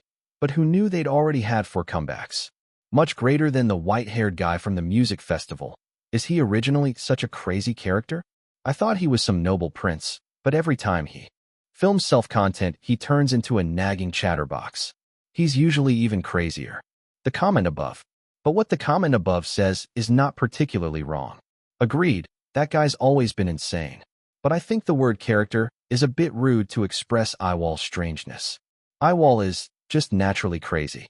Much greater than firecrackers. When are you making a comeback? As a debut fan, Sparkler has raised me way too gently. If your hiatus is longer than 3 months, life loses its fun. It's all Spark's fault for raising us so gently. Spark, take responsibility with a comeback. Much greater than. So when's Lee Chonghyun going to become a brand ambassador? Honestly, just looking at his potential right now, wouldn't it not be strange if he wore Mollocks on one arm and Hermes on the other? Those brands don't pick idols as ambassadors. I don't care if it's Gussie, just do something. Even if we can't afford it, we can at least see the photo shoot. Of course, not all reactions were positive. Back when they were nobodies, they rarely got any hate. But after winning Rookie of the Year, jealousy and pushback grew much harsher. Much greater than. Kids like this always end up changing for the worse later. Especially tall kids with slender faces like CHY or KY. Don't jinx the kids who are growing up well, and just leave. Not totally wrong, this is their golden time. So enjoy it while it lasts, sparklers. First, comment tried to let it go peacefully, but you had to twist the knife. Worry about your own oppas. We at least have something to change for the worse with. Your lives are already a plague. Why do you only listen when you just get beaten? How do you even know who my oppas is? I don't even stan anyone. Is there anyone who doesn't know that the Naos flock in droves to beat up Spark whenever their name comes up? It's been terrible since IDC days. If you don't stan anyone, why are you here? Muggles don't even know sites like this exist. Something like that. So I further strengthened the monitoring ban within Spark, because I had no intention of showing them this mud fight. You should also cut back on searching, Yiwol. What? I don't think it's good for your mental health. If there's any feedback that I think you should accept, I'll filter it and pass it on to you. So don't directly expose yourself to malicious comments or posts. At the same time, I also received a monitoring ban from Ms. Min Jukyung. Even though keeping up with the trends was so important for an idol, I suspected Kang Keon had tattled with that hate comment file he once showed me, so I confronted him, but I got nothing out of it. The guy looked extremely wronged and claimed his innocence. However, there was little time to wallow in boredom, thanks to the fact that we had received offers to appear on several variety shows. Most of the programs were scheduled around the comeback for promotion, and for the broadcasts where album promotion wouldn't really fit, we decided to go on them during the hiatus as much as possible in order to fill the gap. The program we decided to go on this time, Worry Sharing Session, was, as the title suggested, a simple broadcast where they received viewers' stories, listened to their worries, and suggested solutions. It wasn't a show that drew big laughs, but it had been loved for a long time for its content that elicited empathy from many viewers. And it was even on a public broadcast.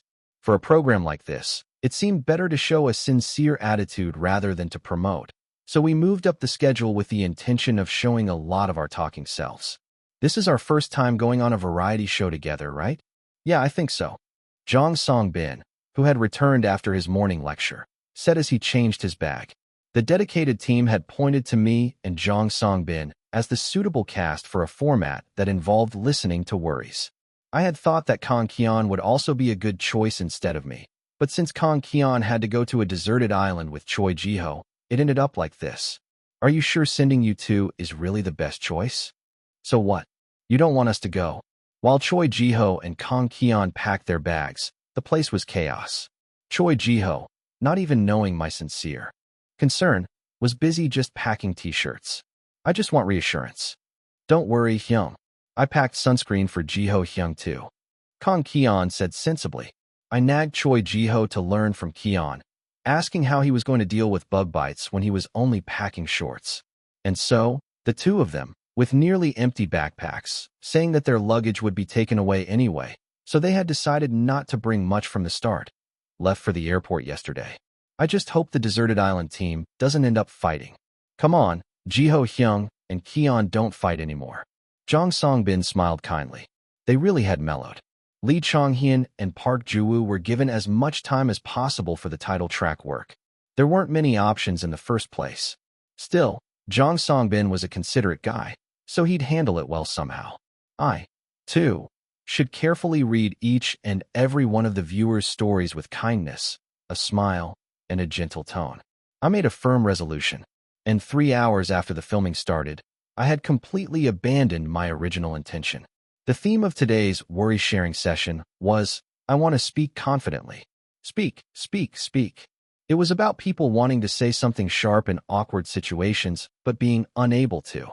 No matter how many sensational and cathartic revenge stories appears in the media, they were difficult to achieve in reality. In that sense, I felt that this theme was quite fitting. That was my impression, at least until Jong Songbin read his assigned story.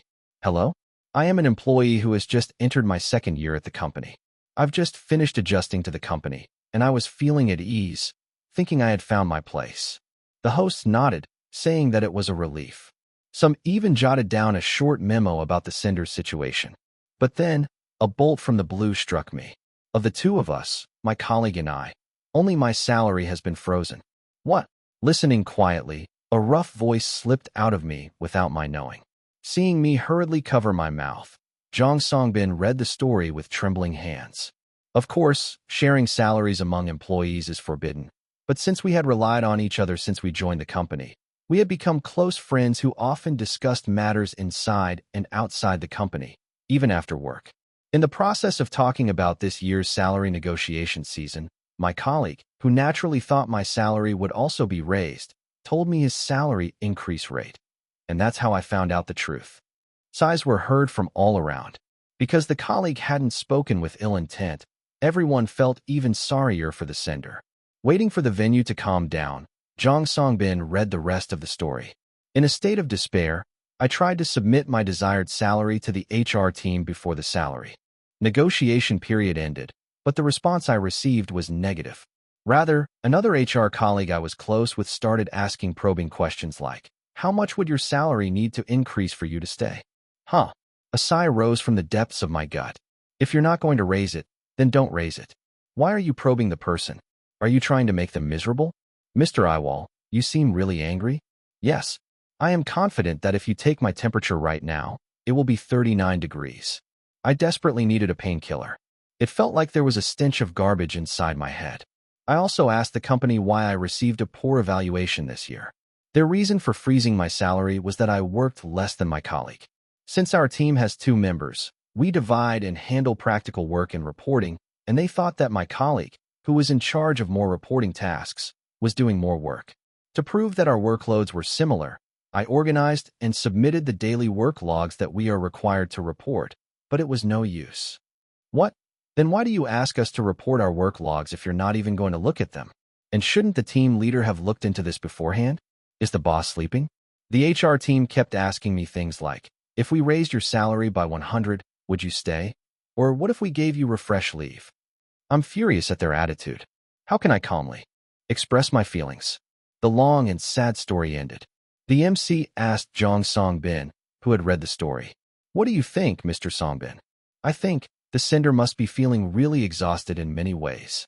At Jong Songbin's innocent reaction, everyone wiped their tears. It was a story that exposed a far harsher reality to an idol who had just turned 20. Other things are a problem too, but the HR team was the worst. They're poking at someone who's already in turmoil. Exactly. From the sound of it, they don't want the sender to leave, so they're just trying to keep them with as little money as possible. The MCs went through the sender's situation step by step.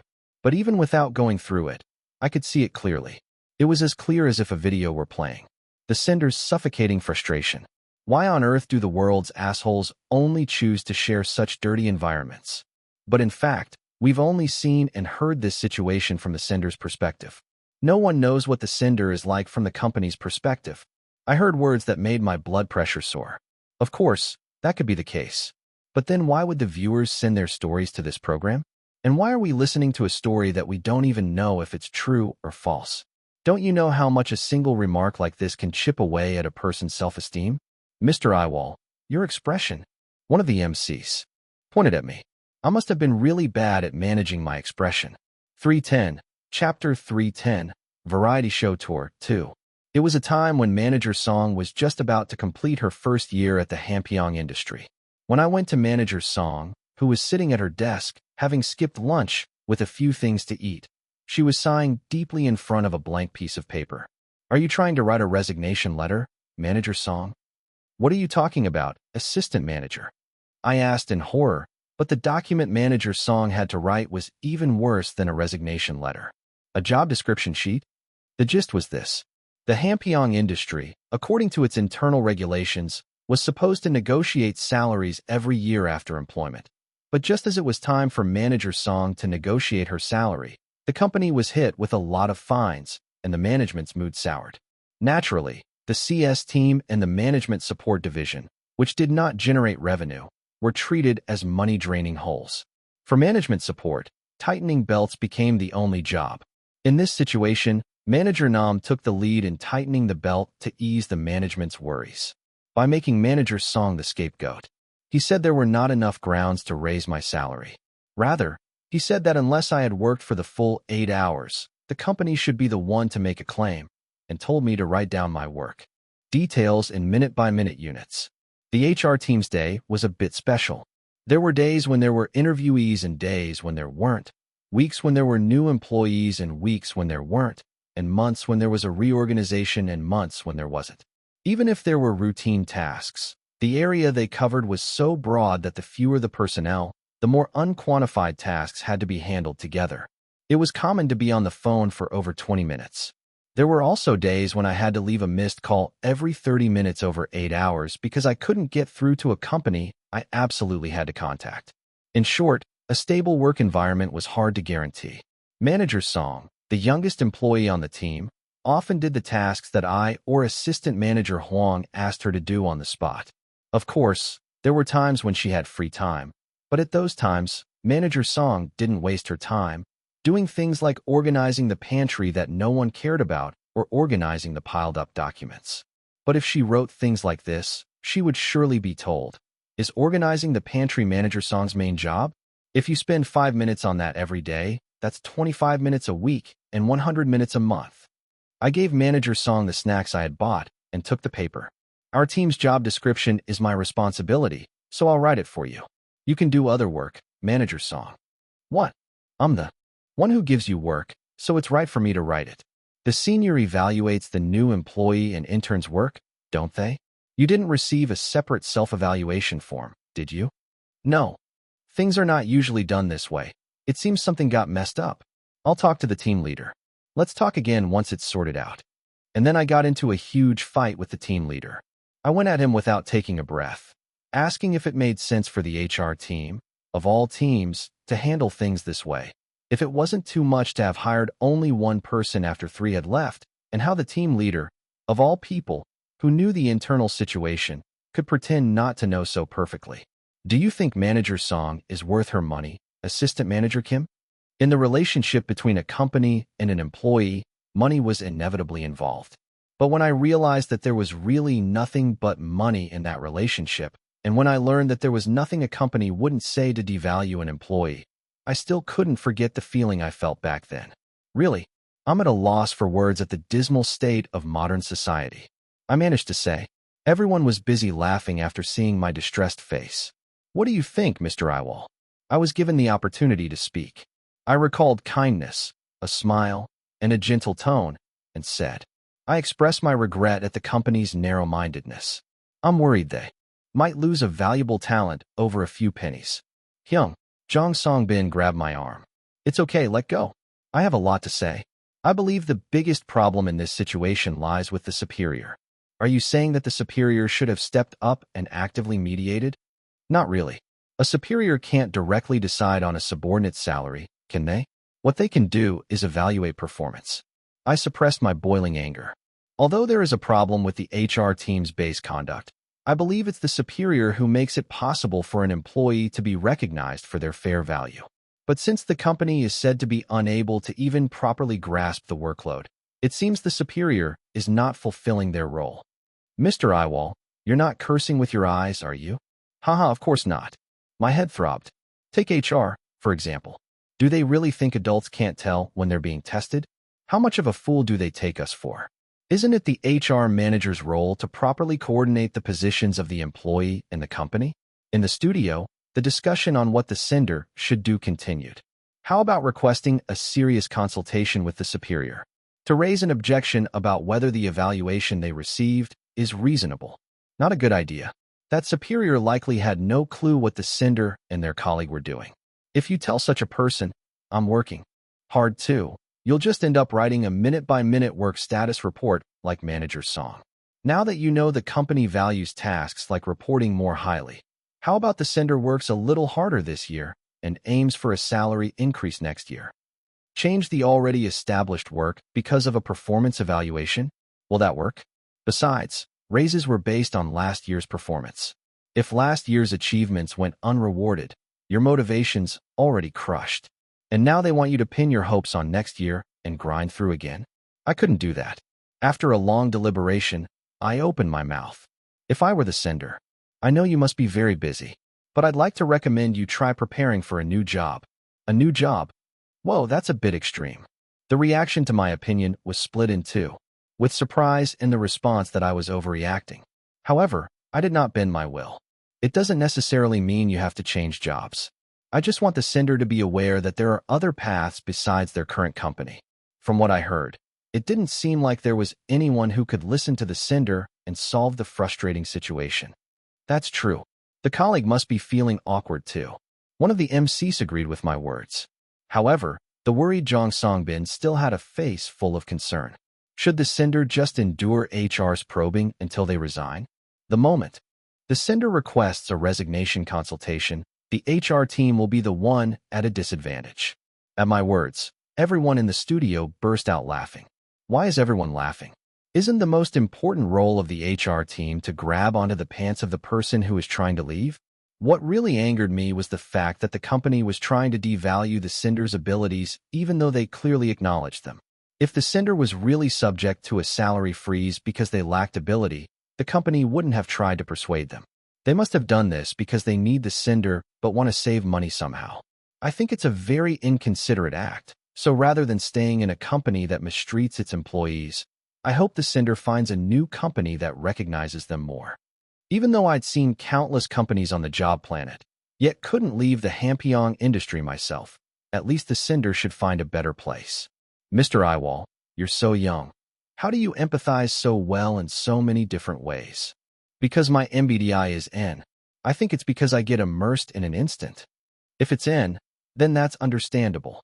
After passing off the sharp question with the all-purpose problem solver, MBTI, it was time to organize the final solution to be sent to the sender. How about Mr. Yiwol gives the solution this time? I will do my best with all my heart. I checked to see if my posture was upright and said, looking at the camera, to the sender, who must have gone through a lot of hardship, I am worried that your self-esteem might have been lowered due to the unfortunate incident.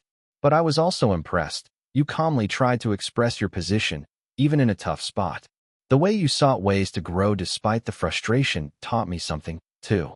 First, I hoped that the sender's heart, which must have suffered from stress, would be comforted even a little. I would like to recommend quiet quitting or changing jobs. It's the most ideal to work hard in a company that recognizes you. But I hope you don't overwork yourself in a place that doesn't recognize the value of your labor. Since you seem ambitious, I think moving on to a new job is better than just quietly stepping away. To this, I added a strategy I'd wanted to try myself, but never could, hoping that at least the sender would succeed in resigning. There's a saying that the company goes on even without one person, right? I also think that's right. But the company won't go on very well. As a gap is created, people will look for the person who has been silently and diligently doing their job, and the company will expect any new person who comes in to perform as well as the sender. I hope you get the unpaid salary at the new company and the unrecognized recognition from the previous company after you've left. My words were long and rambling, but I had to say this, too. Lastly, this is something I've even said on our live stream. If it really becomes unbearable and your company is devaluing your labor while pushing for an unfair negotiation, contact the Ministry of Employment and Labor Consultation Center. Dial 1350, no area code needed. And don't forget that the best revenge is to succeed after leaving the company. Is Mr. Yiwol originally this kind of character? Jong Song-bin, who had seen the MC's flustered expressions, was diligently pulling on my arm. Regardless, I did not bend my argument until the end. 311. Chapter 311. Variety Show Tour 3. How long had it been since Song-bin and I came back from that disgraceful recording? After a few days, Choi Ji-ho and Kang Ki-on finally returned from the deserted island. With their hair in a complete mess. You didn't actually record looking like that, did you? Over Kang Ki-on's shoulder, I could see Manager Chan-young holding his forehead. They said naturalness was important. Choi Ji-ho answered casually. Naturalness being important isn't the same as looking unkempt, is it? I waited until the two poor guys finished cleaning themselves up. Then, after seating the freshly washed troublemakers on the sofa, I snapped at them. If Choi Ji-ho is going around looking like that, at least you should have stopped him, Ki-on. What were you thinking, showing up in the exact same state? Hyung, Kang Ki-on said, looking at me with empty pupils. Our appearance is not the problem. What? I'm just really worried about how it's going to look on air. Kang Ki-on was serious. I was at a loss for words. From a distance, I could hear Lee Chong-hyun clutching his stomach and laughing. Choi Ji-ho and Kang Ki-on's Deserted Island Challenge aired exactly 2 weeks later. Since it was a primetime variety show on a public channel, the fans also had considerable expectations. This expectation turned into a great expectation when the two of them appeared in the preview. The first in the history of Deserted Rest Island. Cast members sleeping without a house. Hyung, are we really not going to build a house? Do we need one? Young bloods breaking the norms of common sense. Next week, please look forward to the Deserted Rest Island Spark episode. After the preview for the variety show Deserted Rest Island was released, social media literally went crazy. Much greater than so did they really not build a house. Much greater than ha ha ha I've been watching Deserted Rest Island since the first episode, but this is the first time I've seen cast members who don't build a house. Much greater than one of the 3 basic necessities of life is already gone. Much greater than the world is too harsh on Ki-on. How could it give him such a trial? Excuse me, is going to a deserted island with Ji-ho that big of a trial? My kid doesn't have a house. Right now, you know. I'm sorry. Much greater than they should have taken either Yiwol or Song-bin with them. Oh dear. What are you going to do, going to such a rough place by yourselves? What can 2 kids who only know how to dance do?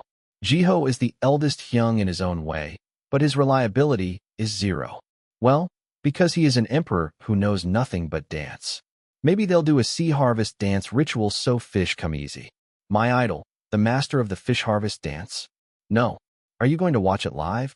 Choi Ji-ho, who had heard the news that the preview was out, asked, uncharacteristically being mindful of my reaction.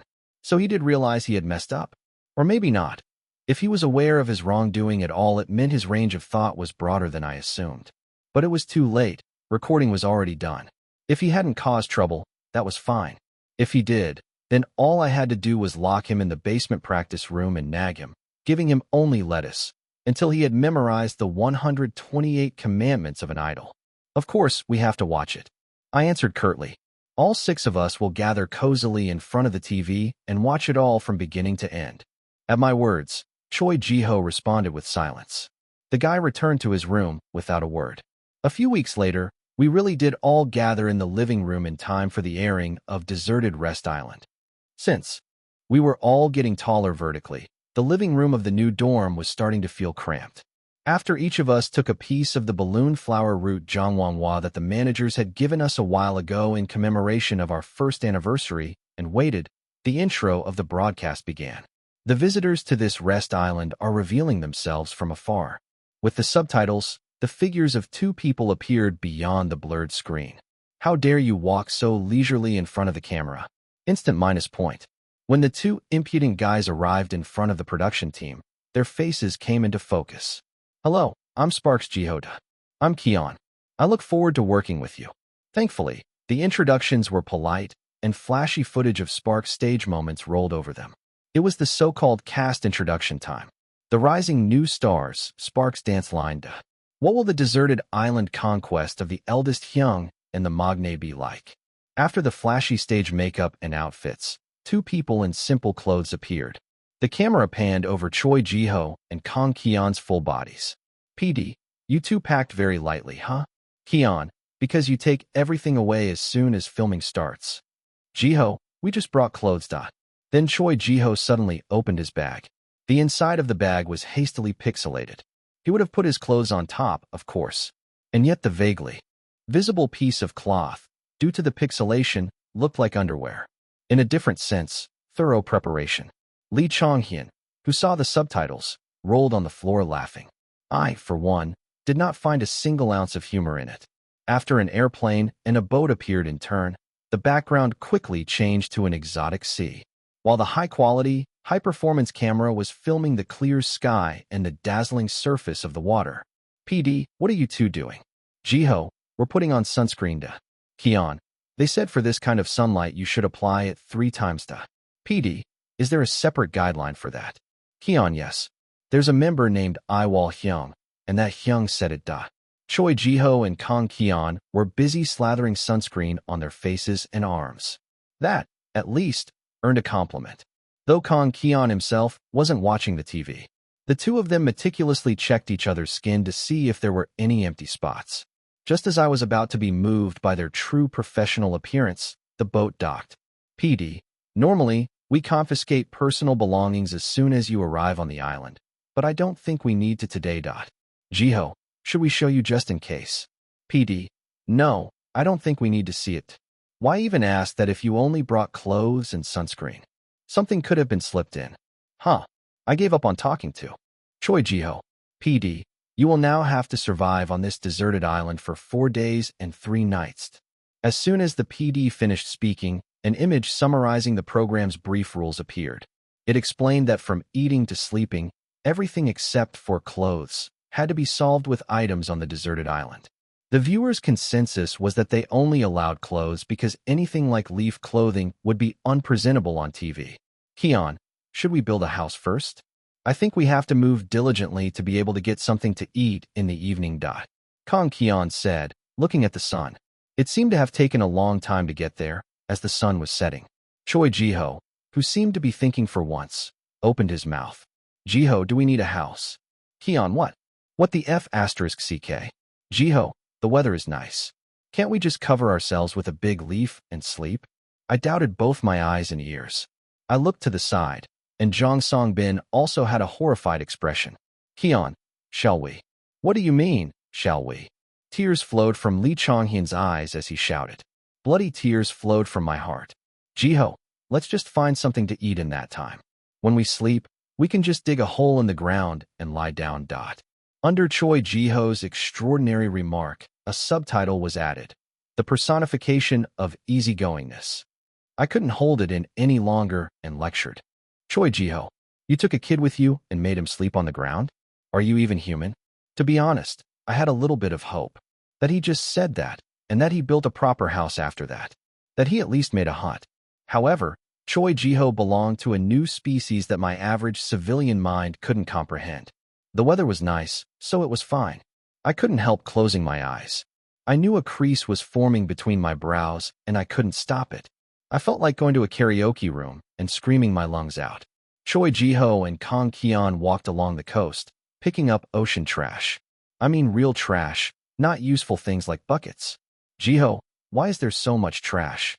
When people leave the island, they should at least take it with them. Kian, should we gather it in one place? Jiho, I guess so. They say turtles shouldn't eat this stuff. Kian, do you think turtles will come this far? As they spoke, the two of them gathered the trash in a pile like a mountain and, after finding some discarded buckets, slung one over each of their shoulders. Jiho, let's split up here. You go to the shore. I'll go to the mountain. Kian, okay. Let's meet here around sunset. The two of them coolly parted ways. There wasn't even a conversation like, I'll go pick something. You do this. PD, did you decide on some kind of role division beforehand? Kian, no, Jiho Hyung. Probably doesn't think that far. Kang Kian's blunt comment stayed on screen as a caption. He averted his gaze awkwardly. However, his words were right. Writer, Mr. Jiho, what are you looking for? Jiho, just whatever. Tears welled up in my eyes as I watched Choi Jiho standing alone in the mountains without a plan. What kind of wealth and glory was I hoping for, sending him there? I should have gone instead, even if it meant getting 300 mosquito bites. My heart ached, and I was about to turn off the TV, but then Choi Ji-ho started picking up a banana leaf that had fallen on the ground. Then he put one leaf on his body. Ji-ho, don't you think 2 of these would make a blanket? Writer. Ji-ho, I think 1 would be enough for Kang Kyanda. Writer. Ak. Even as he said that, Choi Ji-ho diligently gathered 6 banana leaves. 1 for a mat and 2 for a blanket. He said, not even the sparklers could have imagined their idol would end up sleeping rough on a deserted island. After that, Choi Ji-ho continued to diligently wander the mountain paths. He picked bananas from the place where he had picked up the banana leaves and showed off the amazing feat of throwing a stone at a coconut he had discovered, only to have the stone get stuck in the coconut. Don't you know how to use tools? I did use one. What? You mean the rock? Yeah. I bet there was a J. Stralo erectus.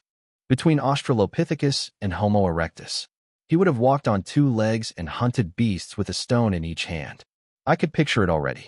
Choi Ji-ho, making full use of his height to pick the coconuts that were in relatively low places, returned to the rendezvous point with a full bucket. 312. Chapter 312, Variety Show Tour 4. Meanwhile, at that same moment, the Magne was left alone in the shade of the island, facing the trial of having to catch fish.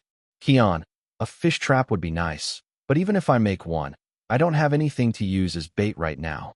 I'll just try scooping with a bucket. Quick to adapt. I bit my lip and tried not to laugh at the short but impactful caption. This was all because he ended up on a deserted island with Choi Ji-ho. The kid had become the head of the household.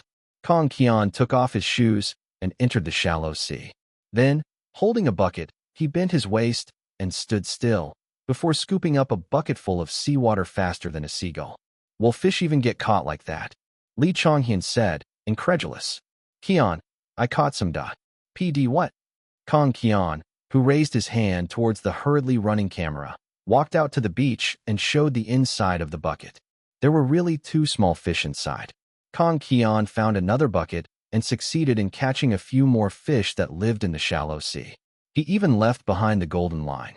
If Ji-ho Hyung's going to eat, I'd better catch a lot. Unbelievable reaction speed. He also got a cool caption.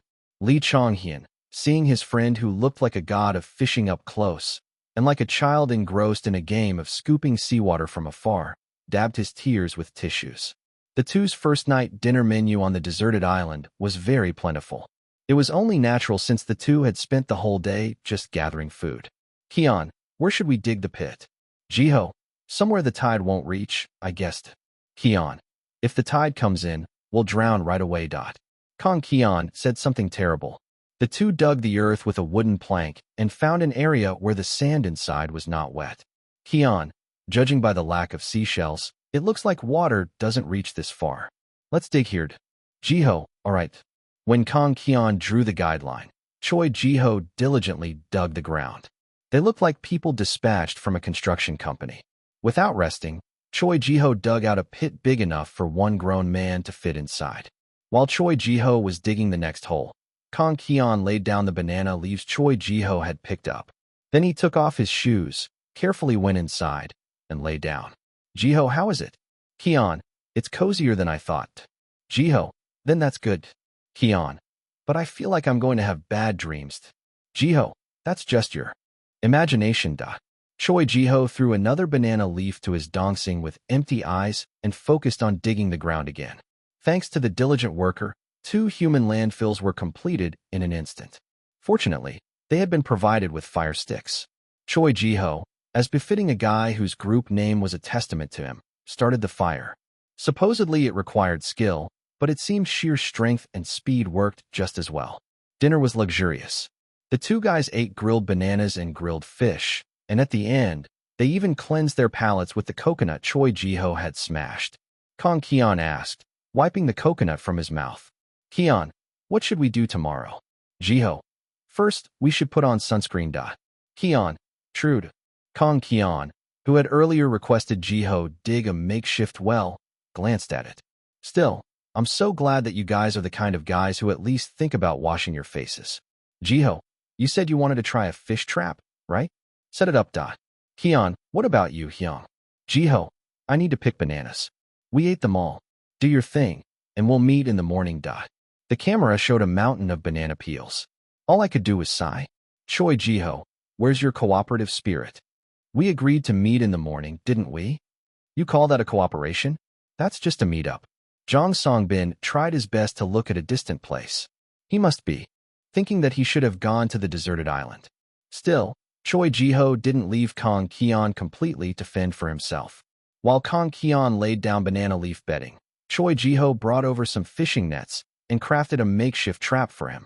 Normally, people would repair abandoned traps, but the PD, perhaps finding the sight of him making an A to Z handmade fish trap from a raw net interesting, approached him.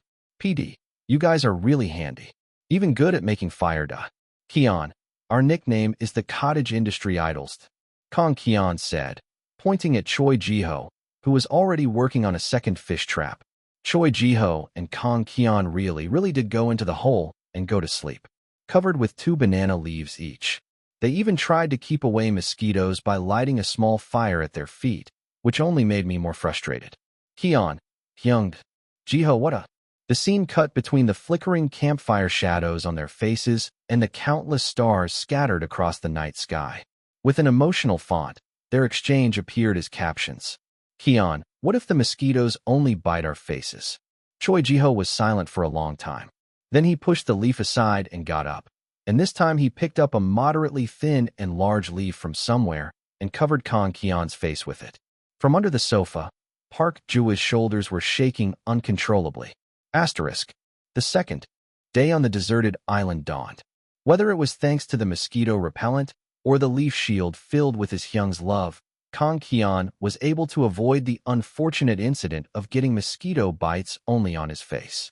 The well also functioned properly. Thanks to that, the two were able to wash their faces with clear water even on the deserted island. It was a truly idol-like appearance. Choi Ji-ho and Kang Kian, as they had discussed the previous night, parted ways as soon as they opened their eyes in the morning. It was a wonderful teamwork. Kang Kian, who had diligently packed 2 fish traps, made bait with small fish and carefully wedged it between the rocks where the water was coming in. He didn't forget to make a rope with a stem cut from a banana leaf and tie it so the fish trap wouldn't float away. When Kang Kian returned after catching a slightly larger fish than yesterday, Choi Ji-ho was gone. Instead, 6 bananas and a small pineapple were placed next to the bonfire. Kian, where did Hyung go? He said it, but he made no move to look for him. At first I thought he was wandering around to find his Hyung, but Kang Kian was just busy gathering firewood. After stoking the fire back to life, he focused on making spears. I had no idea just how big of a fish he planned to catch that he needed to do all this. By the time Kang Kian was making his 3rd handmade harpoon, Choi Ji-ho walked over from a distance. PD. The sound of the PD gasping for breath and holding back a laugh was aired as it was. And understandably so, because Choi Ji-ho was carrying a log. It wasn't a thick log, but anyone who has lifted one would know. Logs were far heavier than they looked. Kian, what's this? Ji-ho, move. I need to set it down. With a thud, the log fell in front of the bonfire. Choi Ji-ho straightened his shoulders, stretched, and then dusted off his palms. Kian, what are you planning to do with that? Kang Kian asked. I was curious too. Choi Ji-ho, who was kneeling and fidgeting with the end of the log, looked up at Kang Kian and said, Ji-ho, I'm going to make a pillow. Kian, what? Ji-ho, my neck hurts when I sleep without one. That's only because your head's built like a battering ram. And so the broadcast ended, leaving only a banana leaf and a log. The preview showed Choi Ji-ho trying to cut a log with something like a string, and Kang Kian with seaweed on his head, harpooning. Through the heavy silence, someone failed to hold back a laugh. Songbin. Yes, Hyung. I'm going to do some monitoring this week. At my words, Jong Songbin said nothing. I could tell that it was an unspoken permission. Choi Ji-ho and Kang Kian's aimless stay on the deserted island drew an unexpected reaction. It attracted attention as the so-called truthful, minimalist deserted island life. Much greater than idols who really come empty-handed when told to come empty-handed. It's hilarious that he asked if he had to return the sunscreen too, and the production team let him keep it. What's with the bag pixelation? The funny point is that you can see the bag isn't even half full even through the pixelation. Much greater than, honest confession. Actually, I had a prejudice against Spark just by looking at their faces. I thought they were all a bunch of brats. I didn't know they would be this down-to-earth. How does someone with the face of a northern duke have the soul of a man of nature inside him? Especially Keon. It's amazing. Just looking at his eyes, you'd think he was thinking as if I'd ever sleep on the ground. But there he was, dead serious, sitting down making a spear. Meanwhile, Choi Jiho's sleeping in an open pit, but still insisting he needs a pillow. Absolutely killing me. Much greater than didn't Spark have this image of being super capable and having high survival skills? Why have they suddenly become primitive humans? It's because the ones in charge of intelligence are all gone. This is how important intelligence is. I lost it when I saw him put a leaf on his face because he was worried about getting mosquito bites. Much greater than every time Jiho does something. I can see Yiwol about to explode. Yiwol, endure it. He's your member. Cherish him with love. Are you out of your mind, making a kid sleep on the ground? You think it's fine as long as you sleep well? If you're going to do that, why even cover yourself with leaves? Just bury him in sand and call it a sauna, why don't you? Mihianim, are you account sharing with Yiwol? Because I swear I just heard his voice. The one who loved idols so much that they became one with them. Much greater than I'm used to seeing them build things here and there and do underwater exploration to catch rare fish. But I feel strange watching a show where they dig a hole to sleep and eat 5 bananas each. The former gives a wow, amazing, survival skills are the best feeling, but the latter just makes me think, wow, a deserted island is really desolate. A real deserted island castaway story. I agree with the comment above. It keeps making me think that if I, a regular person, went to a deserted island, I would probably live like that and barely get by. On top of this, with the broadcast of Jong Songbin's and my worry-sharing session, the community was bustling with stories about Spark for a while. Spark's buzz volume had literally exploded.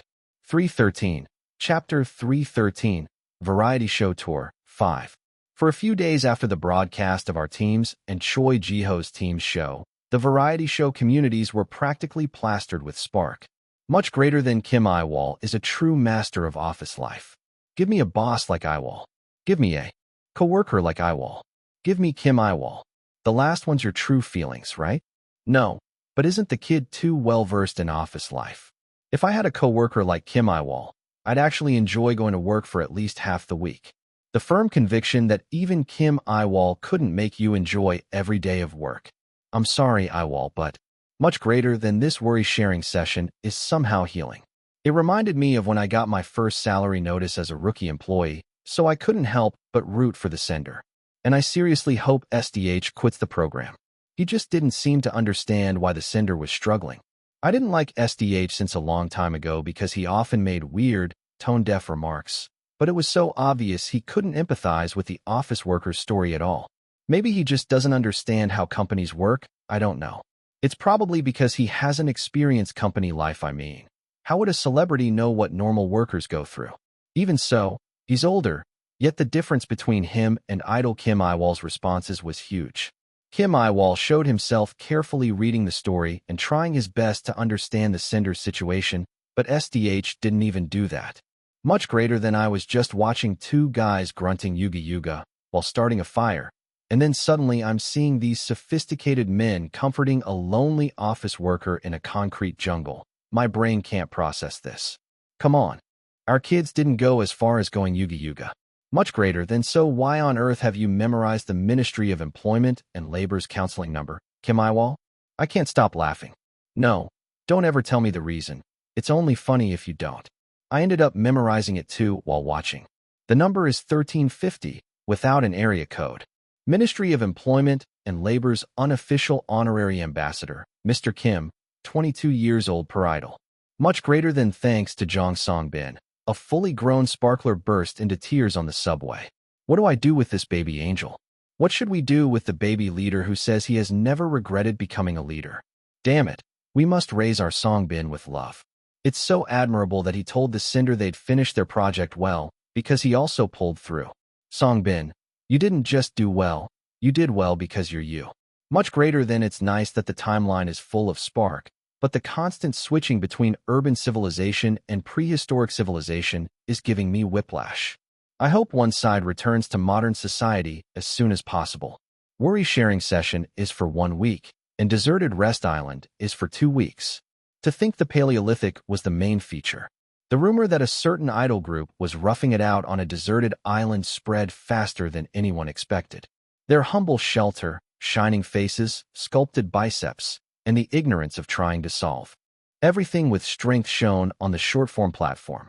And so, even before the second week had started, the highlight video of Choi Ji-ho and Kang Ki-yeon's Deserted Rest Island, uploaded by the broadcasting station, had reached 1 million views. Because the reaction to the Deserted Island variety show was good, we decided to film a Watch the Deserted Rest Island live episode as a self-produced content. Thanks to that, right now, with 5 minutes left until the broadcast time, we were all sitting in the company conference room, eyes fixed on a giant monitor, waiting to see what kind of heroic antics Choi Ji-ho and Kang Ki-yeon would show us this time. I saw a comment that said we're genuine idols. We were genuine, that's for sure. I just never imagined you'd actually have to sleep on the ground.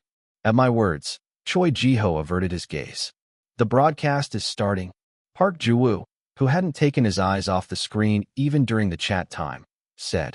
With the caption previously on, Choi Ji-ho and Kang Ki-yeon's Rough Day 1 was aired. Following that, the pillow-making time that had decorated the end of last week's broadcast returned. Ji-ho, wasn't there any wire among the trash? Ki-yeon, there was, but wouldn't that cut your hands if you use it wrong? Ji-ho, we can just use banana leaves. Deserted Island survival tip. When you need something, just use banana leaves. It'll probably work. Somehow. The captions were already unbelievable from the start. Moreover, Choi Ji-ho really did wrap both the wire in his hands in banana leaves and started to make a mark on the log as if he were flossing. Hey, if you do that wrong, you can really hurt your palm. I checked while I was doing it. From Choi Ji-ho's grasp, torn banana leaves fell one by one. His excellent assistant, Kang Ki-yeon, meticulously performed a medical check and provided banana leaves without a break. There was no way a log would split with just a piece of wire. A caption appeared 1 hour later, but all they'd managed to do was scratch a faint cutting line on the wood. Ki-yeon, at this rate, there's no way we can cut it all the way through, right? Ji-ho, I think it'll be enough. Ki-yeon, enough for what? Choi Ji-ho, who had put down the wire, picked up a stone. Then he struck the log with the stone along the line. Tree bark flew in all directions. Ki-yeon, what are you doing? Ji-ho, if we carve a little groove and then step on it, it'll break, won't it? Choi Ji-ho, who had thoroughly beaten up the log, placed a stone under the wood. On the other side of the log, he had Kang Ki-yeon sit down. Ji-ho, hold it tight so it doesn't tip over. Then he stomped on the frayed part, like cramming trash into an overstuffed garbage bag. After 3 kicks, a chunk of the log finally broke off. Is this for real? Lee. Chong-hyun muttered in disbelief. Ji-ho, want me to make one for you too? Ki-yeon, yes. The two repeated the same act again. Kang Ki-yeon carefully wrapped the foot-made pillow with a banana leaf, saying that a branch would get stuck in his scalp if he used it as is. Deserted Island survival tip.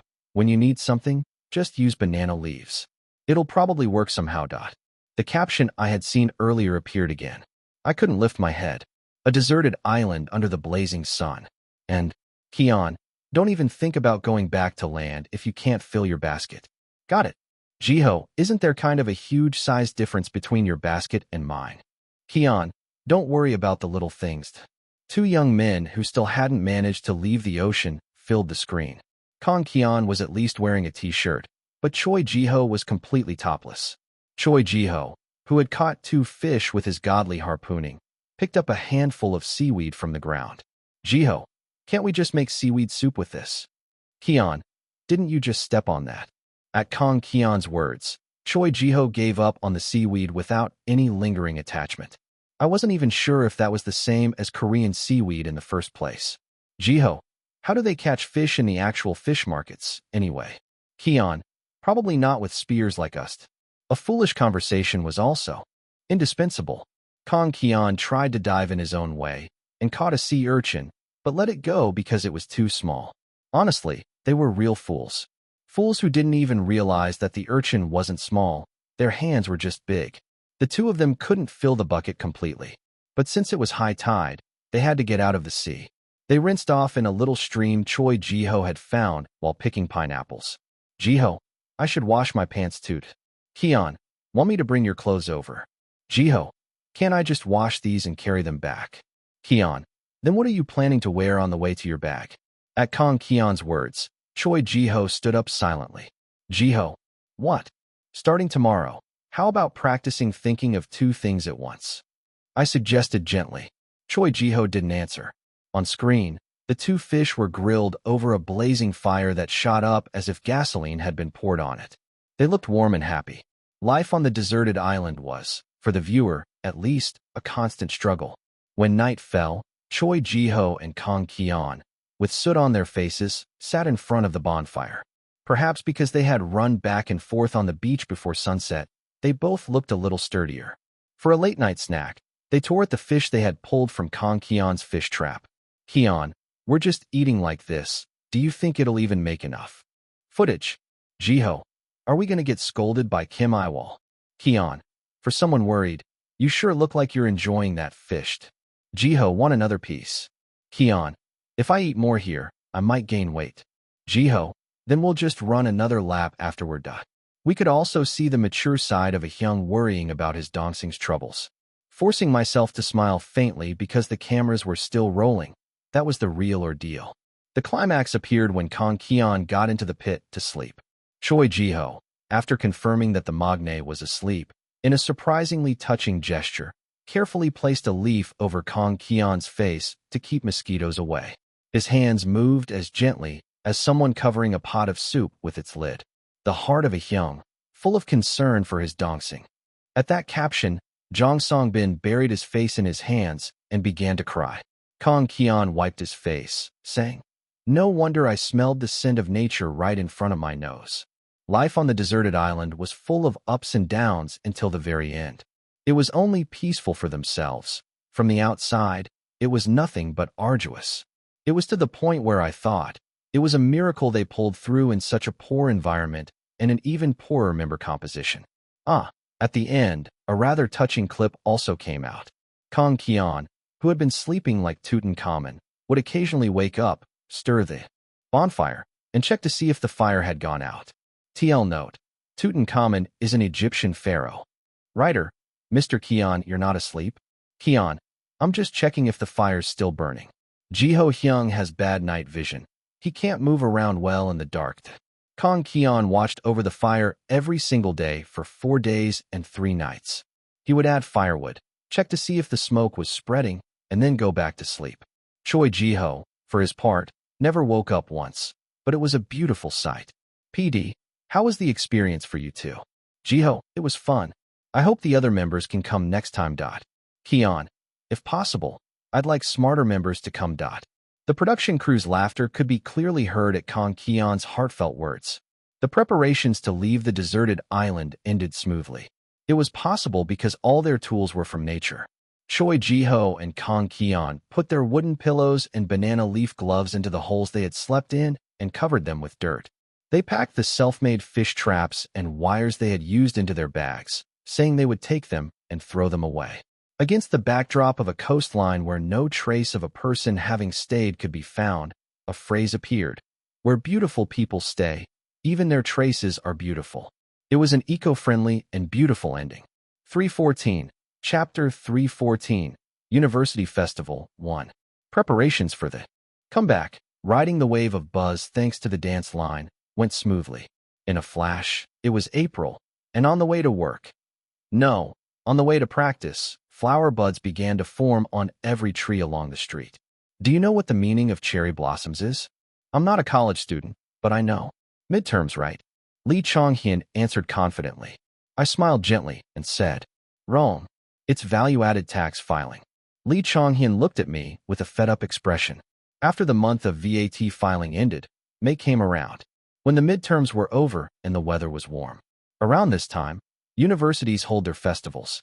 I thought Spark wouldn't be invited to those kinds of events, since university festivals usually favored rappers, ballad singers, and girl groups.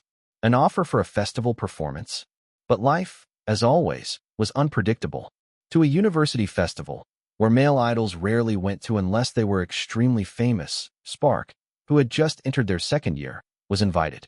And of all places, Keist, a school in Taejun, Park Ji-woo's hometown. My brother goes to that school. To the school where Lee Chong-hyun's Hyung was enrolled. Asterisk. Celebrities were indispensable for university festivals.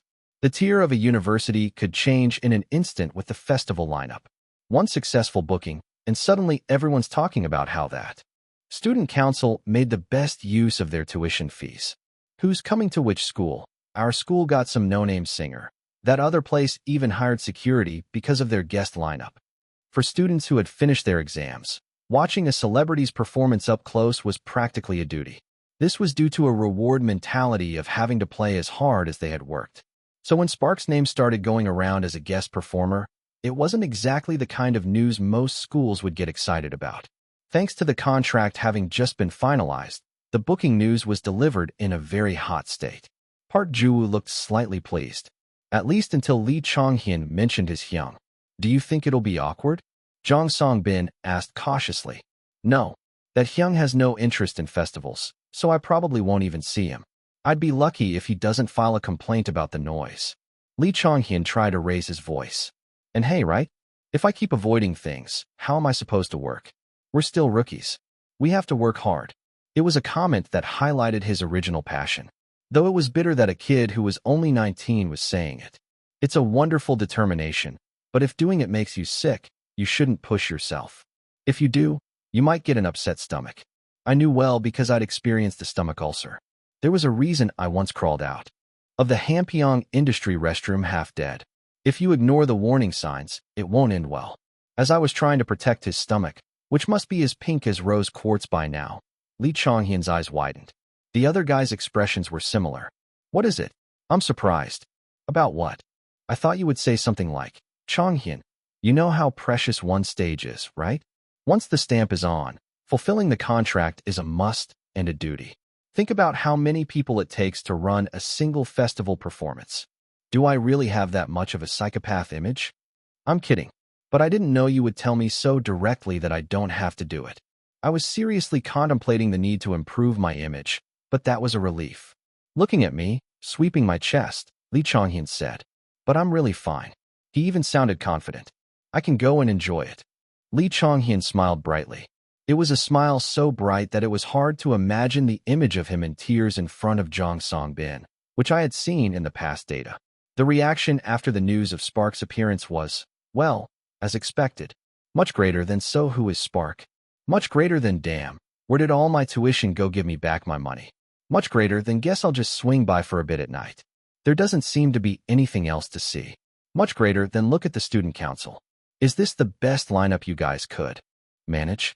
Even compared to other schools in Taejun, this is embarrassing.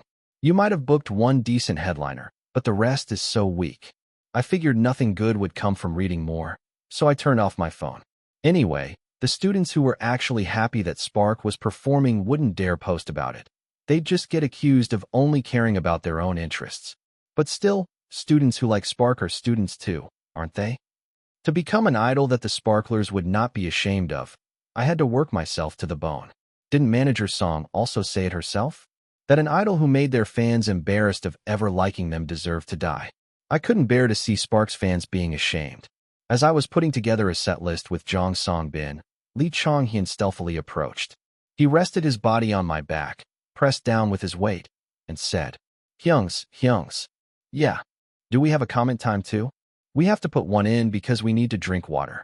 But we'll keep it short. Why do you ask? Talking too much mid-performance only wrecked your voice. Besides, I'd rather be known as Spark, the most cost-efficient idols alive, than as the group that stalled time with banter. So I had come to an agreement with Jong Song-bin. But Lee Chong-hyun hesitated and then said, Can you give me just 5 minutes in the middle? I can. Should we put a chair right in front of the stage for you?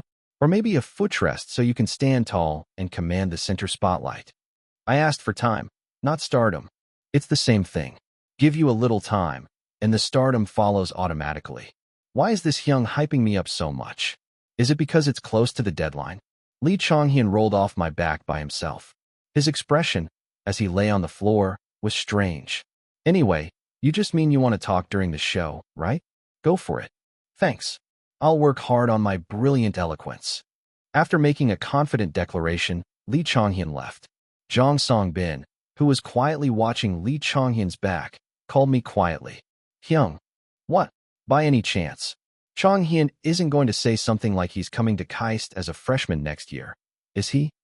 For a moment, a heavy silence filled the room. Then, without another word, Jong Song-bin and I bolted out the door, sprinting after Lee Chonghyun. Spark's group trip to Daejeon was extraordinary from the start.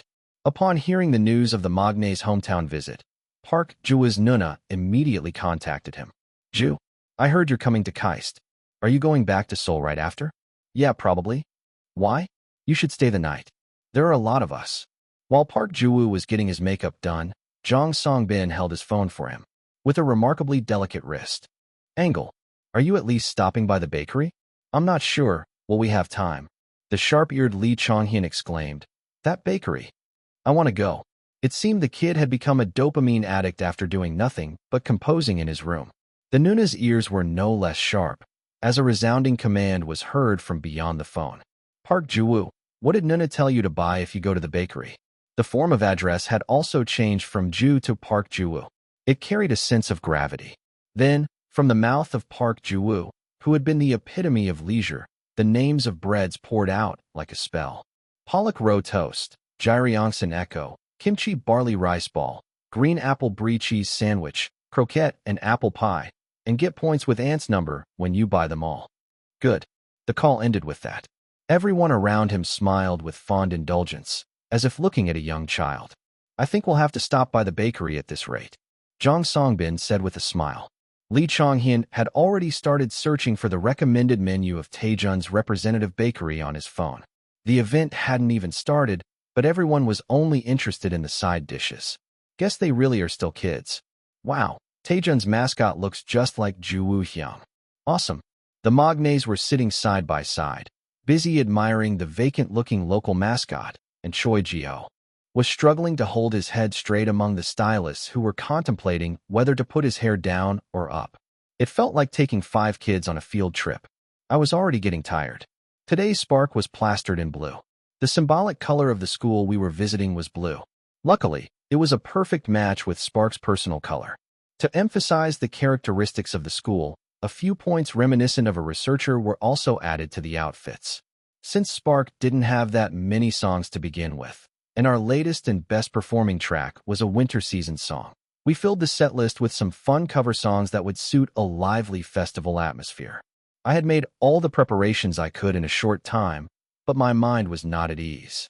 Spark had always sung in places where there were fans. Sometimes the number was small, and sometimes it was large, but at least it was a place where we were sure there were fans. Conversely, it meant that the current Spark was heading to an unexplored land. Even if we sang with all our might, people might not show any interest, and in a worse case, they might even show a clear sign of wanting us to get down quickly and for the next singer to come up. I, for one, had become indifferent to dismissal, neglect, and persecution after being strongly trained at the Hampyeong industry, but I didn't know how Spark would handle it. At least I hope they don't get hurt. It's not like you can not get hurt just because someone tells you not to. I sighed inwardly. Wait a minute. There are no cherry blossoms at all. It's May, they must have all fallen. They said this was a famous cherry blossom spot. Unaware of my inner turmoil, Lee Chonghyun was busy chanting about cherry blossoms. I watched Lee Chonghyun bouncing in the back seat, then turned on my phone and searched for Daejeon's famous places. Much greater than Daejeon famous places. Much greater than Daejeon places for kids to play. Much greater than Daejeon night opening. Much greater than Daejeon places to visit. I couldn't even buy bread. This is all Jiho Hyung's fault. Why is that Jiho Hyung's fault? We were late because the back of his shirt was torn and had to be repaired, so you can't blame Jiho Hyung for that.